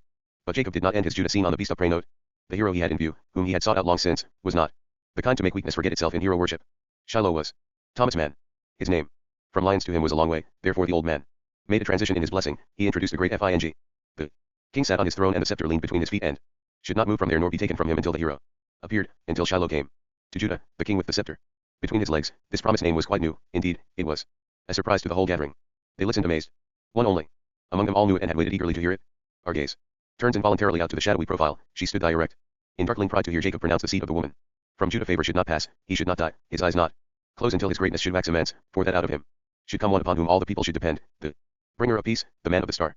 Thus it went on beyond all expectation above Judah's abashed head. His own figure, or rather his tribe, mingled, whether intentionally or out of mental confusion or perhaps out of both, that is to say, with the confusion being used to heighten the high-flown poetic effect, it mingled and melted in with Shiloh's figure, so that in this vision of the fullness of the blessing and the grace no one knew whether Jacob was talking about Judah or about the promised one. Everything swam in wine, everything shone red with the red sparkle of the wine before the eyes of the host as they listened. It was a land, the kingdom of this king, where one bound his foal to the vine and his ass's colt to the choice vine. Were they the vineyards of Hebron, the wine-clad hills of Engedi? Into his city he rode on an ass, and on a colt the foal of an ass. There was nothing but drunken desire as of red wine at the sight of him, and he himself was like a drunken wine god treading the press, high-hilted, exalted. The blood of the wine sprinkled his apron and the red juice of the grape his garment. Lovely was he as he trod, waiting and dancing the dance of the wine press, lovely above all mankind, as white as snow, as red as blood and as black as ebony. Jacob's voice died away. His head bobbed down, his eyes rolled up from below. He had expended himself very much, almost too much, in this blessing. He seemed to be praying for a renewal of strength. Judah, finding his blessing blessed out, stepped back, amazed and abashed because it had turned out that impurity was no hindrance. The uproar in the assemblage at the appearance of Shiloh and the entirely new revelation and declarations brought out in this blessing were almost uncontrolled. A loud whispering went round both within and without the tent. Outside it was even vocal. Voices were heard excitedly repeating the name of Shiloh. But all movement ceased again as Jacob once more raised his head and his hand. The name of Zebulun came from his lips. Joseph the provider 293. The man of 68 years put his head under the old hand. Since his name actually meant dwelling and habitation, it surprised no one that Jacob should point out his dwelling and his habitation. He should dwell at the haven of the sea and live near the treasures of ships and should border on Sidon. Very good, he had always wanted it, so now he got it in a tired, perfunctory voice. Issachar. Issachar would be like a strong ass crouching down between the folds. The little asses in Cancer were his sponsors, but despite this connection Jacob seemed not to expect much of him. He spoke only briefly of him and in the past tense, which meant the future. Issachar saw that rest was good and the land that it was pleasant. He was strong and phlegmatic. He thought nothing of lending his bones as a beast of burden. To serve came easy to him and he bowed his shoulders to be laden. So much of Issachar. He touched the Jordan, so Jacob claimed to be able to see enough of him. Now for Dan. Dan guided the scale and judged with wisdom. So subtle was he of mind and tongue that he was like a biting adder. Jacob took occasion here, lifting his finger to give his audience a little lesson in zoology. In the beginning, when God was creating the animals, he had crossed the hedgehog with the lizard and so produced the adder. Dan was an adder serpent. A snake he was by the way, and an horned adder in the path, not easy to see in the sand and very tricky. In him, the heroic took the form of knavery. The enemy's horse he bit in the heel so that the rider fell backwards. Thus Dan, Bilhah's son, I have waited for thy salvation, O Lord. In his exhaustion Jacob gave a sigh and ejaculated his prayer. Distressed lest he should not get to the end before his end. He had begotten so many sons that in his last hour the number of them was almost beyond his strength. But with God's help he would win through. He summoned the stocky Gad, whose clothes were besown with bronze. Gadil, a troop shall overcome you, but you will overcome at the last. Stoutly, my stout one. Now Asher. Asher, the sweet tooth, had fat land from the mountain to near Tyre. The lowlands were full of waving corn and dripped with oil. That his bread should be fat and he should make fine ointment such as kings send each other for their pleasure. From him came pleasure, and the love of bodily pleasure, which amounts to something too. Asher, you will also be somebody. And since song came from you, and joyous tidings, be praised for it before your brother Naphtali, whom I now summon beneath my hand. Naphtali was a hind who leaps over ditches and a springing doe. His was the nimble gait, he was a running he-goat when he draws in his horns and leaps. His tongue too was nimble, it gave glib in for J.J. Thomas Mann. Mashin and the fruits of the plain Genesareth ripened apace. Of quickly ripened fruits, Naphtali, may your trees be full, and quick. Success, if not too great, be your judgment and lot. Then his son too, having been blessed, stepped back into the ranks. The old man rested, with closed eyes, in a deep silence, his chin on his breast. And after a little he smiled. They all saw and were touched. For they knew what summons it meant. It was a happy, yes, an hateful smile, and somewhat sad withal, though it was artful too, for the love and tenderness within overcame the sadness and renunciation. Joseph, said the old man. And a 56-year-old man, who had been 30 and 17 and 9, and lain in the cradle as a lamb of the mother sheep, a child of the time, beautiful of face, in Egyptian white, Pharaoh's sky blue ring on his finger, fortune's minion, bowed beneath the ashen blessing hand. Joseph, my scion and seed, son of the virgin, son of the dearest, son of the fruit tree by the spring, fruitful bough whose branches overhang the wall, I greet you. Who is the heart of the spring, first born bull in his adornment, greeting. Jacob had spoken loud and clear, a solemn address, to be heard by all. But then he dropped his voice almost to a whisper, obviously minded, if not to shut out the public, at least to limit its numbers in this blessing. Only the nearest heard his words of farewell to the set apart one, those farther off only got a word here and there, and those outside for the moment nothing at all. But afterwards it was all repeated over and over, reported and discussed. Most dearly beloved, came from the painfully smiling lips. Chosen and preferred by the daring heart for the sake of the only beloved, who lived in you and with whose eyes she looks, just as once she first looked at me at the well, when she appeared among Laban's sheep, and I rolled away the lid for her. I was allowed to kiss her. And the shepherds shouted in delight, Lu, Lu, Lu. In you I kept her. My darling, when the Almighty tore her from me, in your loveliness she lived, and what is sweeter than the double and the doubtful? Well I know that the double is not of the spirit, for which we stand, but is the folly of the peoples. And still I yielded to that ancient, mighty spell. Can one be ever and entirely of the spirit and avoid folly? Lo, I am double now myself, I am Jacob and Rachel. She am I, who went so hardly away from you into the summoning land, for me too it summons today away from you, it summons us all. You, too, my joy and my care, have already made half the journey towards that land, and yet you were once little and then young and were all that my heart understood of loveliness and charm. Serious was my heart but soft, therefore was it soft before beauty. Called to the heights and to the side of diamond sharp steeps, secretly I loved the gentle hills. Joseph the provider I-195. His voice failed for some minutes and he lay smiling with closed eyes as though his spirit wandered in the charming rolling landscape, which had risen to his eyes as he gave Joseph his blessing. When he began to speak again he seemed to have forgotten that Joseph's head was under his hand, for he spoke of him a while as of a third person. 17 years he lived with me, and another 17 by God's mercy he lived, between them lay my stiffness and the destiny of the set apart one. They lay in wait for his loveliness, and that was folly. For with loveliness wisdom was ever one. On that their strong desire was wrecked. More alluring than has ever been seen are the women who climb up to look after him from housetops and towers and win dows, but they had not their desire. So it was made bitter to him, and they attacked him with arrows of ill report. But his bow bowed in strength, the arms of his hands were made strong, and the hands of the everlasting held him up. Not without rapture will his name be remembered, for he succeeded as few succeeded in finding favor before God and man. That is a rare blessing, for mostly one has the choice of pleasing either God or the world, but the spirit of charm and mediation gave it to him that he pleased them both. Be not proud, my child, have I need to warn you? No, I know your shrewdness saves you from presumption, for it is a charming blessing, but not the highest and sternest. Lo, thy dear life lies open in its truth before the dying gaze. Play and playing it was, familiar, friendly, appealingness, approaching salvation yet not quite seriously a calling, or a gift. Love pierces my heart at sight of that mingled gladness and sadness, not so can anyone else love you, my child, who see, not as the father heart can the sadness, but only the brilliance of your life. And so I bless you, blessed one, with all the strength of my heart in the name of the Eternal who gave you and took you and gave you again and now takes me from you. Higher shall my blessing mount than the blessings of my fathers upon my own head. Be blessed, as you are blessed, with the blessing of heaven above, blessings of the deep that layeth under, with blessings gushing from the breast of heaven and the womb of earth. Blessings, blessings on Joseph's head, and in your name shall they sun themselves who come from you. Songs shall stream far and wide singing the story of your life, ever anew, for after all it was a sacred play and you suffered and could forgive. So I too forgive you that you made me suffer. And God, forgive us all. He finished and drew his hand back, slowly, from his head. So, one life parts from another and must go hence, but in a little the other goes too. Joseph stepped back among the brothers. He had not said too much in saying that he would receive his share and be judged with Thomas Mann, the truthfulness of the dying. He took Benjamin by both hands since the old man failed to summon him, and brought him forward. Clearly, Jacob was at the end of his strength, and Joseph had to guide the blessing hand upon the little brother's head, for it would no longer have found a way. That it was the youngest who awaited his judgment, he probably knew, but what his failing lips murmured had little to do with the little man. Possibly it would fit his descendants better. Benjamin, so they heard, was a ravening wolf. In the morning he would devour his tea, and at night divide the spoil. He was /X. At what he heard, Jacob's last thought went back to the cave, the double cave on the field of Ephrath, son of Zohar, and his wish that he be buried there, among his fathers. I enjoin upon you, he breathed, it is paid for. Paid by Abraham to the children of Heth with 400 shekels. In silver by weight, as if ere death interrupted him, he stretched out his feet, sank deeper into his bed, and his life stood still. They all held their breath, and their lives stopped a little too, when it came. Then my Sachem, Joseph S. Steward, who was also a Physikian, stepped up quietly to the couch. He laid his ear to the quiet heart, watched with serious pursed mouth the feather he had laid on the muted lips. It did not stir, and struck a little blaze before the pupil, which gave no sign. So then he turned to Joseph, his master, and announced to him, he is gathered to his fathers. But Joseph motioned him with his head to Judah, to whom, not to himself, he should make the announcement. And as a good man, went up to Judah and repeated, he is gathered up. Joseph stepped to the deathbed and closed the eyes of the dead, for to that end he had motioned my Sachem towards Judah.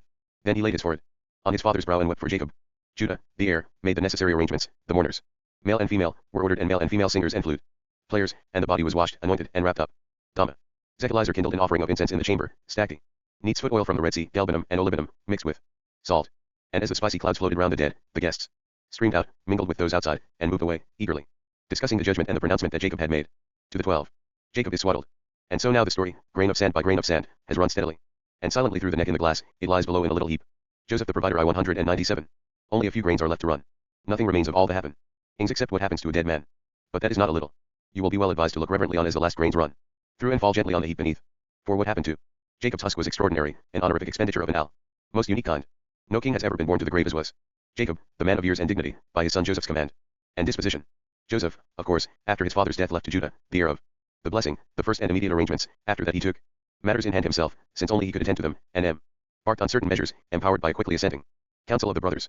The measures followed upon the circumstances, upon Jacob's command and last wishes, and that they did so was dear to Joseph's heart. For the set apart one thought as an Egyptian, and his ardent desire to do honor to his father in the best and most expensive way followed quite naturally an Egyptian train of thought. Jacob had not wanted to be buried in the country of the dead gods. He had exacted a pledge that he be gathered to his fathers at home, in the cave. That meant a far journey, for which Joseph had extravagant plans, very large in their scope and requiring time to carry out. Time, that is, for the transportation itself, a period of at least 17 days.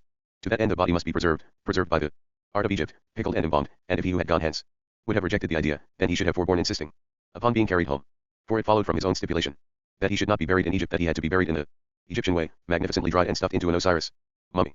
The idea may be unpleasant to some of us, but we have not, as his son Joseph had, lived 40 years in Egypt and been soaked in the sap and the spirit of that strange land till they were his pith and marrow.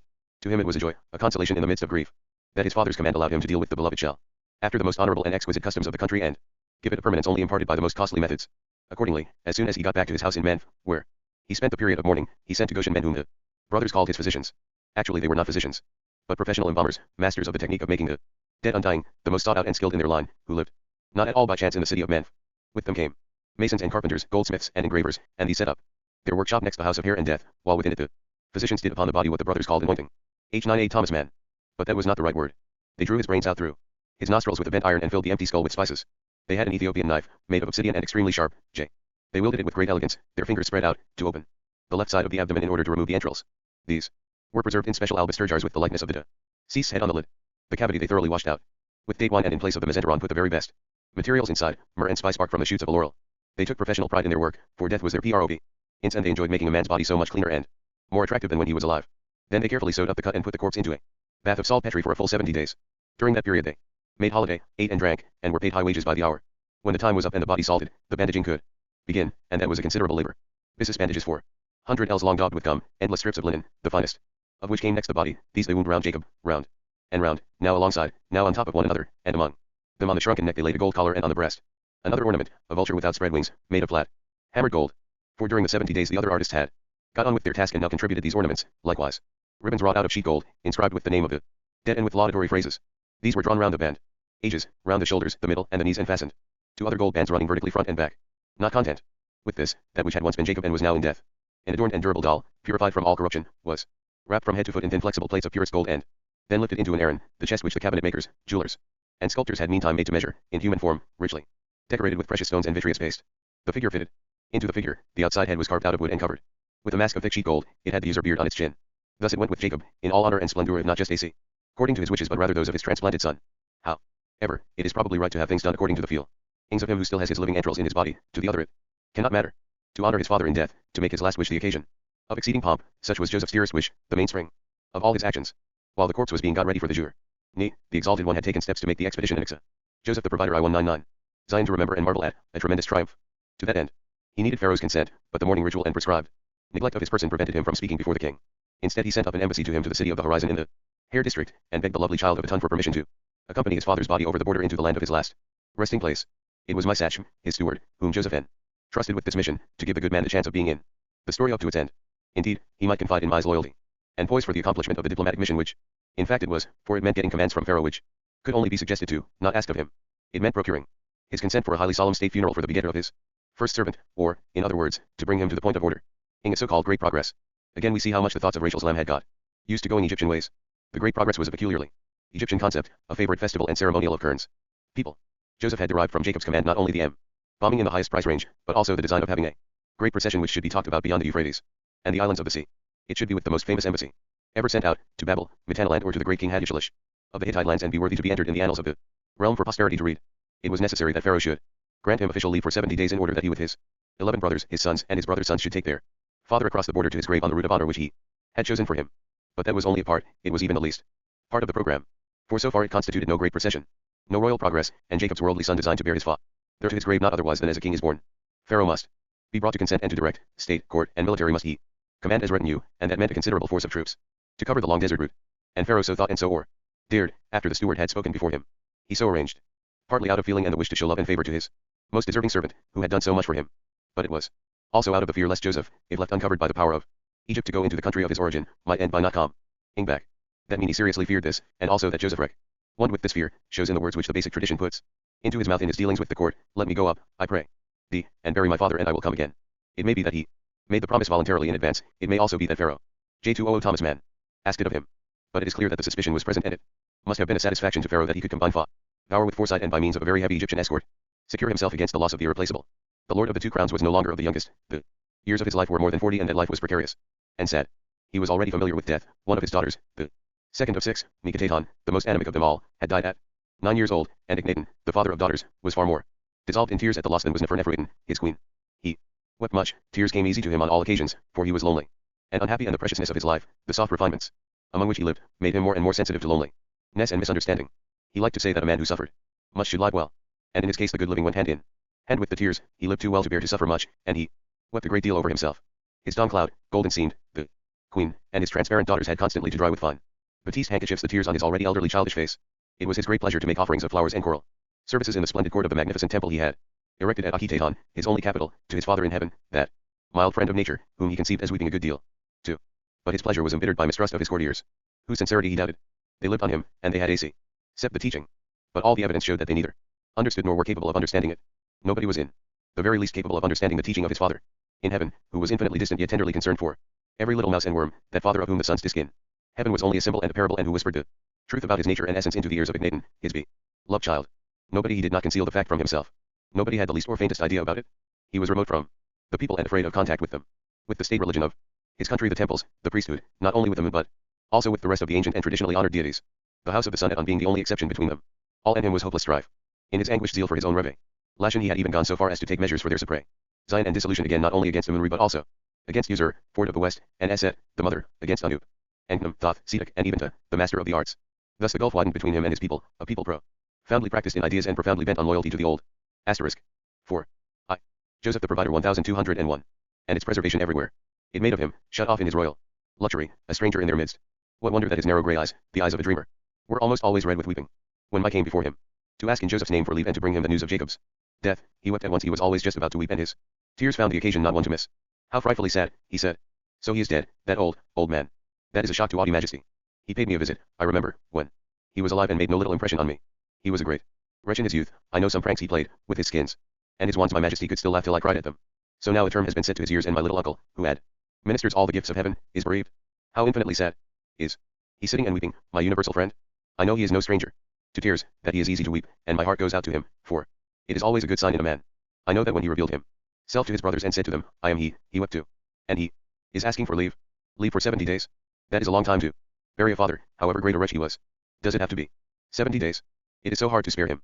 Easier now, of course, than in the times of the fat and the lean kind, but even in these more bleak years it will be very hard for me to lack him, who is over the kingdom of the blackness, for my Majesty has little understanding for such things. My field has always been the upper one and the light. It is a thankless task. Human beings understand better a man who brings dark tidings than they do one who is the herald of the light. Do not think I am envious of your dear master.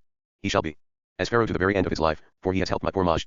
St. beyond my power to thank him in so far, that is, as I could be helped.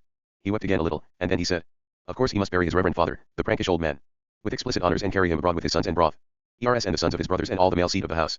It will be a whole procession, it will be like a progress, and to the people it will look as though he went out of Egypt with all his family thither whence he came.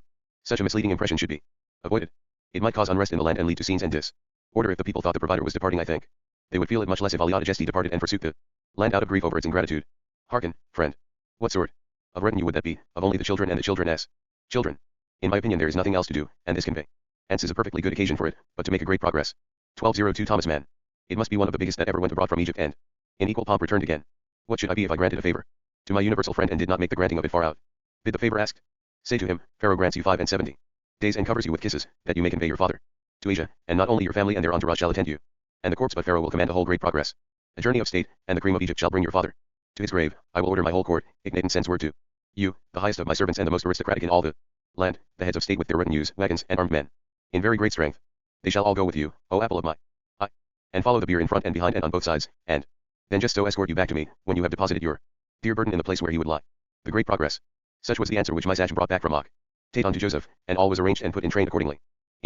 Invitations, which were of course commands, were issued by a high pal, ace official called Privy Councillor of the Levy and of the Privy Council, and sent out by running footmen, and the day was fixed when the participants were to come from all parts of the country and as assemble in the desert outside Manf. It was a burdensome honor that was thus bestowed on Pharaoh's servants and the great ones of his house and of the land of Egypt. But there were none who would not have taken care not to refuse. Yes, some notabilities who were not bidden had to listen to the taunts of the favored ones and were like to fall ill with chagrin. It was no small undertaking to organize the huge procession which assembled together in the desert by members and groups. It fell to a captain of troops whose regular title was charioteer of the king, high in the army. For this occasion, however, and for the duration of the progress, he received another title, organizer of the great funeral train of the Osiris Jacob ben Yitzchak, father of the great vice spender of the king. It was this field officer who drew up the order of the procession with the list of particulars in his hand, and reduced to order the confusion of wagons and litters, riding animals and beasts of burden, into a properly graded procession of regularity and beauty. He also had charge of the military taken along for protection. The order was this: a host of soldiers, trumpeters, and drummers came first, then Nubian bowmen, Libyans armed with sickle-shaped swords, and Egyptian lance-bearers. Then followed the pride of Pharaoh's court, as many as could be spared from his entourage without Joseph the provider. 203. Derogation to the person of the god, friends and unique friends of the king, fan-bearers on the right hand, palace officials of the rank of the head of the Privy Council and Privy Councillors of the royal commands, highly placed personages such as His Majesty's chief baker and chief butler, the Lord High Steward, the keeper of the king's wardrobe, the head of the fullers of the great house, Pharaoh's son, Dalbearer, his head wig-maker, who was also a Privy Councillor of the two kingdoms, and so on and so forth. These elegant toadies formed the advance guard before the catafalque, which was taken into the procession when they reached Goshen, and thereafter towered above it in glittering splendor. J. Cobb's coffin, shaped like a man, sparkled with gems and with the gold mask and beard it wore. It lay on a bier which in its turn rested on a gilded sledge, and this again on a car with draped wheels drawn by 12 white oxen. The lofty vehicle swayed along, frequently accompanied by the wailing of flutes and the song of the professional mourners. It passed the houses of the dead and his connection, who now joined the train. There was Joseph with his sons and his household staff, of which Misachem was the eldest servant and head. There were Joseph's 11 brothers with their sons and the sons of their sons. All that bore male names in Israel followed Israel's bier, with the closest attendants of the dead, foremost among them Eliezer, his oldest servant, and a very long and numerous train. But what a host now followed after it! For now came the administrative bureaucracy of the two lands, the viziers of Upper and Lower Egypt, Joseph's immediate subordinates, the head bookkeeper of the office of supply, such people as the inspector of the king's bulls and of all the cattle in the land. He had also the title of steward of all horned and clawed and feathered creatures, the head of the fleet, the actual steward of the privy chamber, the warden of the scales of the treasure house, the general overseer of horses, and numerous actual judges and head scribes, who could set down all the titles and offices whose wearers were honored by the command to accompany to foreign parts the mummy of the father of the provider. Military, with standards and cornets, followed the officers of the state, and after that came the baggage train with luggage and tents, and the forage wagons with mules and drivers for what immense quantities of food and drink in the ERT did not such a train require?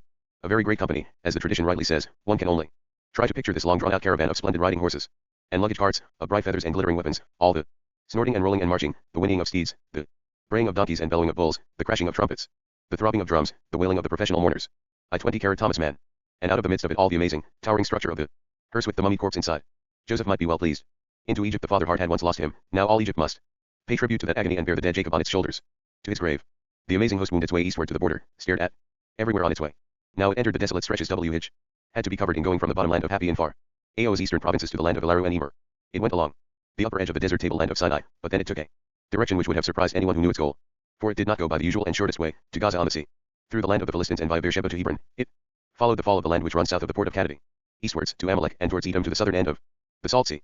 It skirted this and went along its eastern shore to the mouth of the Jordan and a little way up the river valley, and thence, that is, from Gilead and from the east across the river and into the land of Canaan. A long detour for Jacob's great funeral procession. It made a journey of twice 17 days and was the reason why Joseph had asked for 70 days leave. Even so he had not asked enough and overstepped the 75 that Pharaoh in his love for his favorite had granted. But he had early decided on this. Lon our way round and disclosed his intention to the officer who organized the procession, and he had at once approved. For he had been doubtful of the effect of an Egyptian eruption in such strength, with so many soldiers, from Gaza up on the military highway, lest it make difficulties and arouse excitement and mistrust. Eli had himself preferred to go around through more tranquil country. But in Joseph's mind the long detour meant greater honor for the progress. The solemn convoy could not be too extravagant in time and trouble. To please him, no distances were too far through which the pride of Egypt should carry his father on its shoulders. That was the thought which had determined him to make this detour. When they had circled the sea of the plain and gone a piece upstream along the Jordan, they came to a place near its bank called Goren Added. In olden times there had been nothing but a threshing floor there, grown round with thorns, but now it was a populous market. Nearby, on the river, was a great grassy place. There they spread out and made camp, watched curiously by the people of the neighborhood. They stopped 7 days and held a wailing, renewed every day, a 7-day service of mourning and lamentations, very shrill and bitter, so that the children of the land were much impressed, as was indeed the intention, since even the Ani, Joseph the provider 1205, mouths were in mourning. A very important encampment, said the inhabitants, with their eyebrows raised, and a grievous mourning to the Egyptians is this. So they called the meadow thenceforward nothing but Abel Mizraim, or the wailing meadow of Egypt. After the ceremonial pause the procession formed again and crossed the Jordan by a ford, which the children of the land had made easier for their own use by laying stones and sinking tree trunks. The sledge with Jacob's mummy was taken from the wagon, For the crossing and the 12 sons together bore it over the river. On poles. Now they were in their own country and went up from the steam ing river valley to the fresher heights. On the ridge they followed the well-kept roads and came on the third day before Hebron. Kir.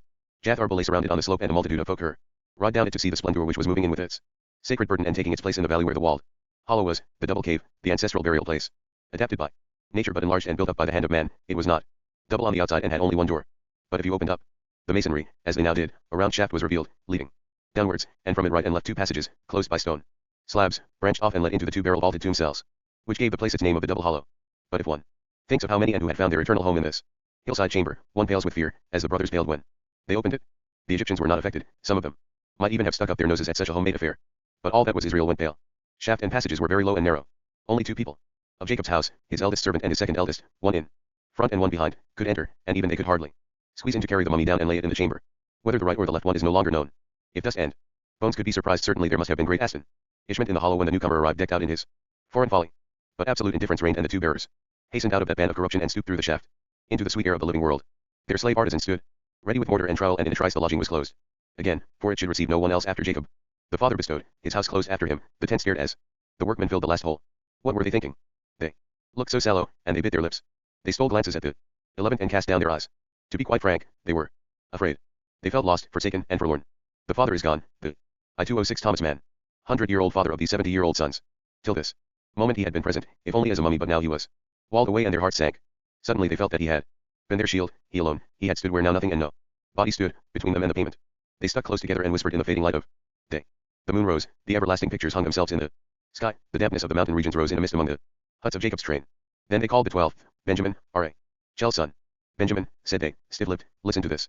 We have a message from the departed to Joseph your brother, and you are the best one to give it to him. For shortly before his death, in his last days, when Joseph was not there, the father summoned us and said, when I am dead, you are to say to your brother Joseph from me, forgive your brothers their misdeed and their sin that they did so evilly by you. For between you and him will I be, in death as in life, and I lay it upon you as my last wish and command that you do them no ill, and forbear to take revenge for things gone by, even when I seem not to be there. Leave them to shear their sheep, unshorn. Is that so? Queried Benjamin. I was not by when he said it. You were never be at anything, they answered. You cannot talk. A little chap like you does not have to be by at everything. But you will not refuse to give his grace your brother Joseph the father's last wish and command. Go to him at once, we will follow you and wait to hear what he says.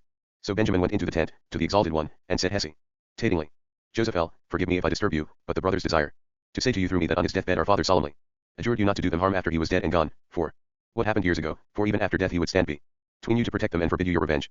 Is that so? Asked Joseph, and his eyes got wet. So particularly true it most likely is not, answered Benjamin. No, because he knew there was no need of it, added Joseph, and 2 tears rolled down from under his lashes. They are probably outside now and have followed you, he asked. They are out there, the little man answered. Then let us go out to them, said Joseph. And he went out into the starlight and beneath the weaving beams of the moon. There they were. They fell down before him and said, Here we are, servants of your father's God, and we are your servants. So forgive us our trespasses, as your brother here has said. Joseph the provider I-207. To you, and repay us not according to your power, as you have forgiven us while Jacob lived, so forgive us likewise after his death. But brothers, my dear old brothers, he answered, and bent down to them with his arms stretched out. What are you saying? As though you were afraid, you talk as though you were and want me to forgive you. Am I then as God? Down in Egypt they say I am as Pharaoh, and he is called God, but really he is just a sweet pathetic thing. When you talk to me about forgiveness, it seems to me you have missed the meaning of the whole story we are in. I do not blame you for that. One can easily be in a story and not understand it. Perhaps that is the way it ought to be, and I am to blame myself for always knowing far too well what was being played. Did you not hear from the Father's own lips, when he gave me my blessing, that my life has always been only a play and a pattern? Did you remember when he pronounced judgment on you, the bad things which happened between you and me? No, he kept quiet about them, because he too was in the play, God's play. I was protected by him when I had to rub you all the wrong way and provoke you to evil in my crude childishness that cried to heaven. God turned it all to good. For I came to feed many people, and so I was forced to mature some. What? But if it is a question of pardon between us human beings, then it is I myself must beg for it, for you had perforce to be cast in the villain's part so that things might turn out as they did. So now am I to use the might of Pharaoh simply because I commanded to avenge myself for 3 days' discipline in the well, and so make ill again what God has made good? I could laugh at the thought. For a man who uses power only because he has it, against right and reason, he is absurd. If he is not today, he will be. And it is the future we are interested in. Sleep in peace. Tomorrow in God's good providence, we shall take our way back into that quaint and comic land of Egypt. Thus he spoke to them, and they laughed and wept together and stretched out their hands as he stood among them and touched him. And he too caressed them with his hands. And so endeth the beautiful story and God invention of Joseph and his brothers.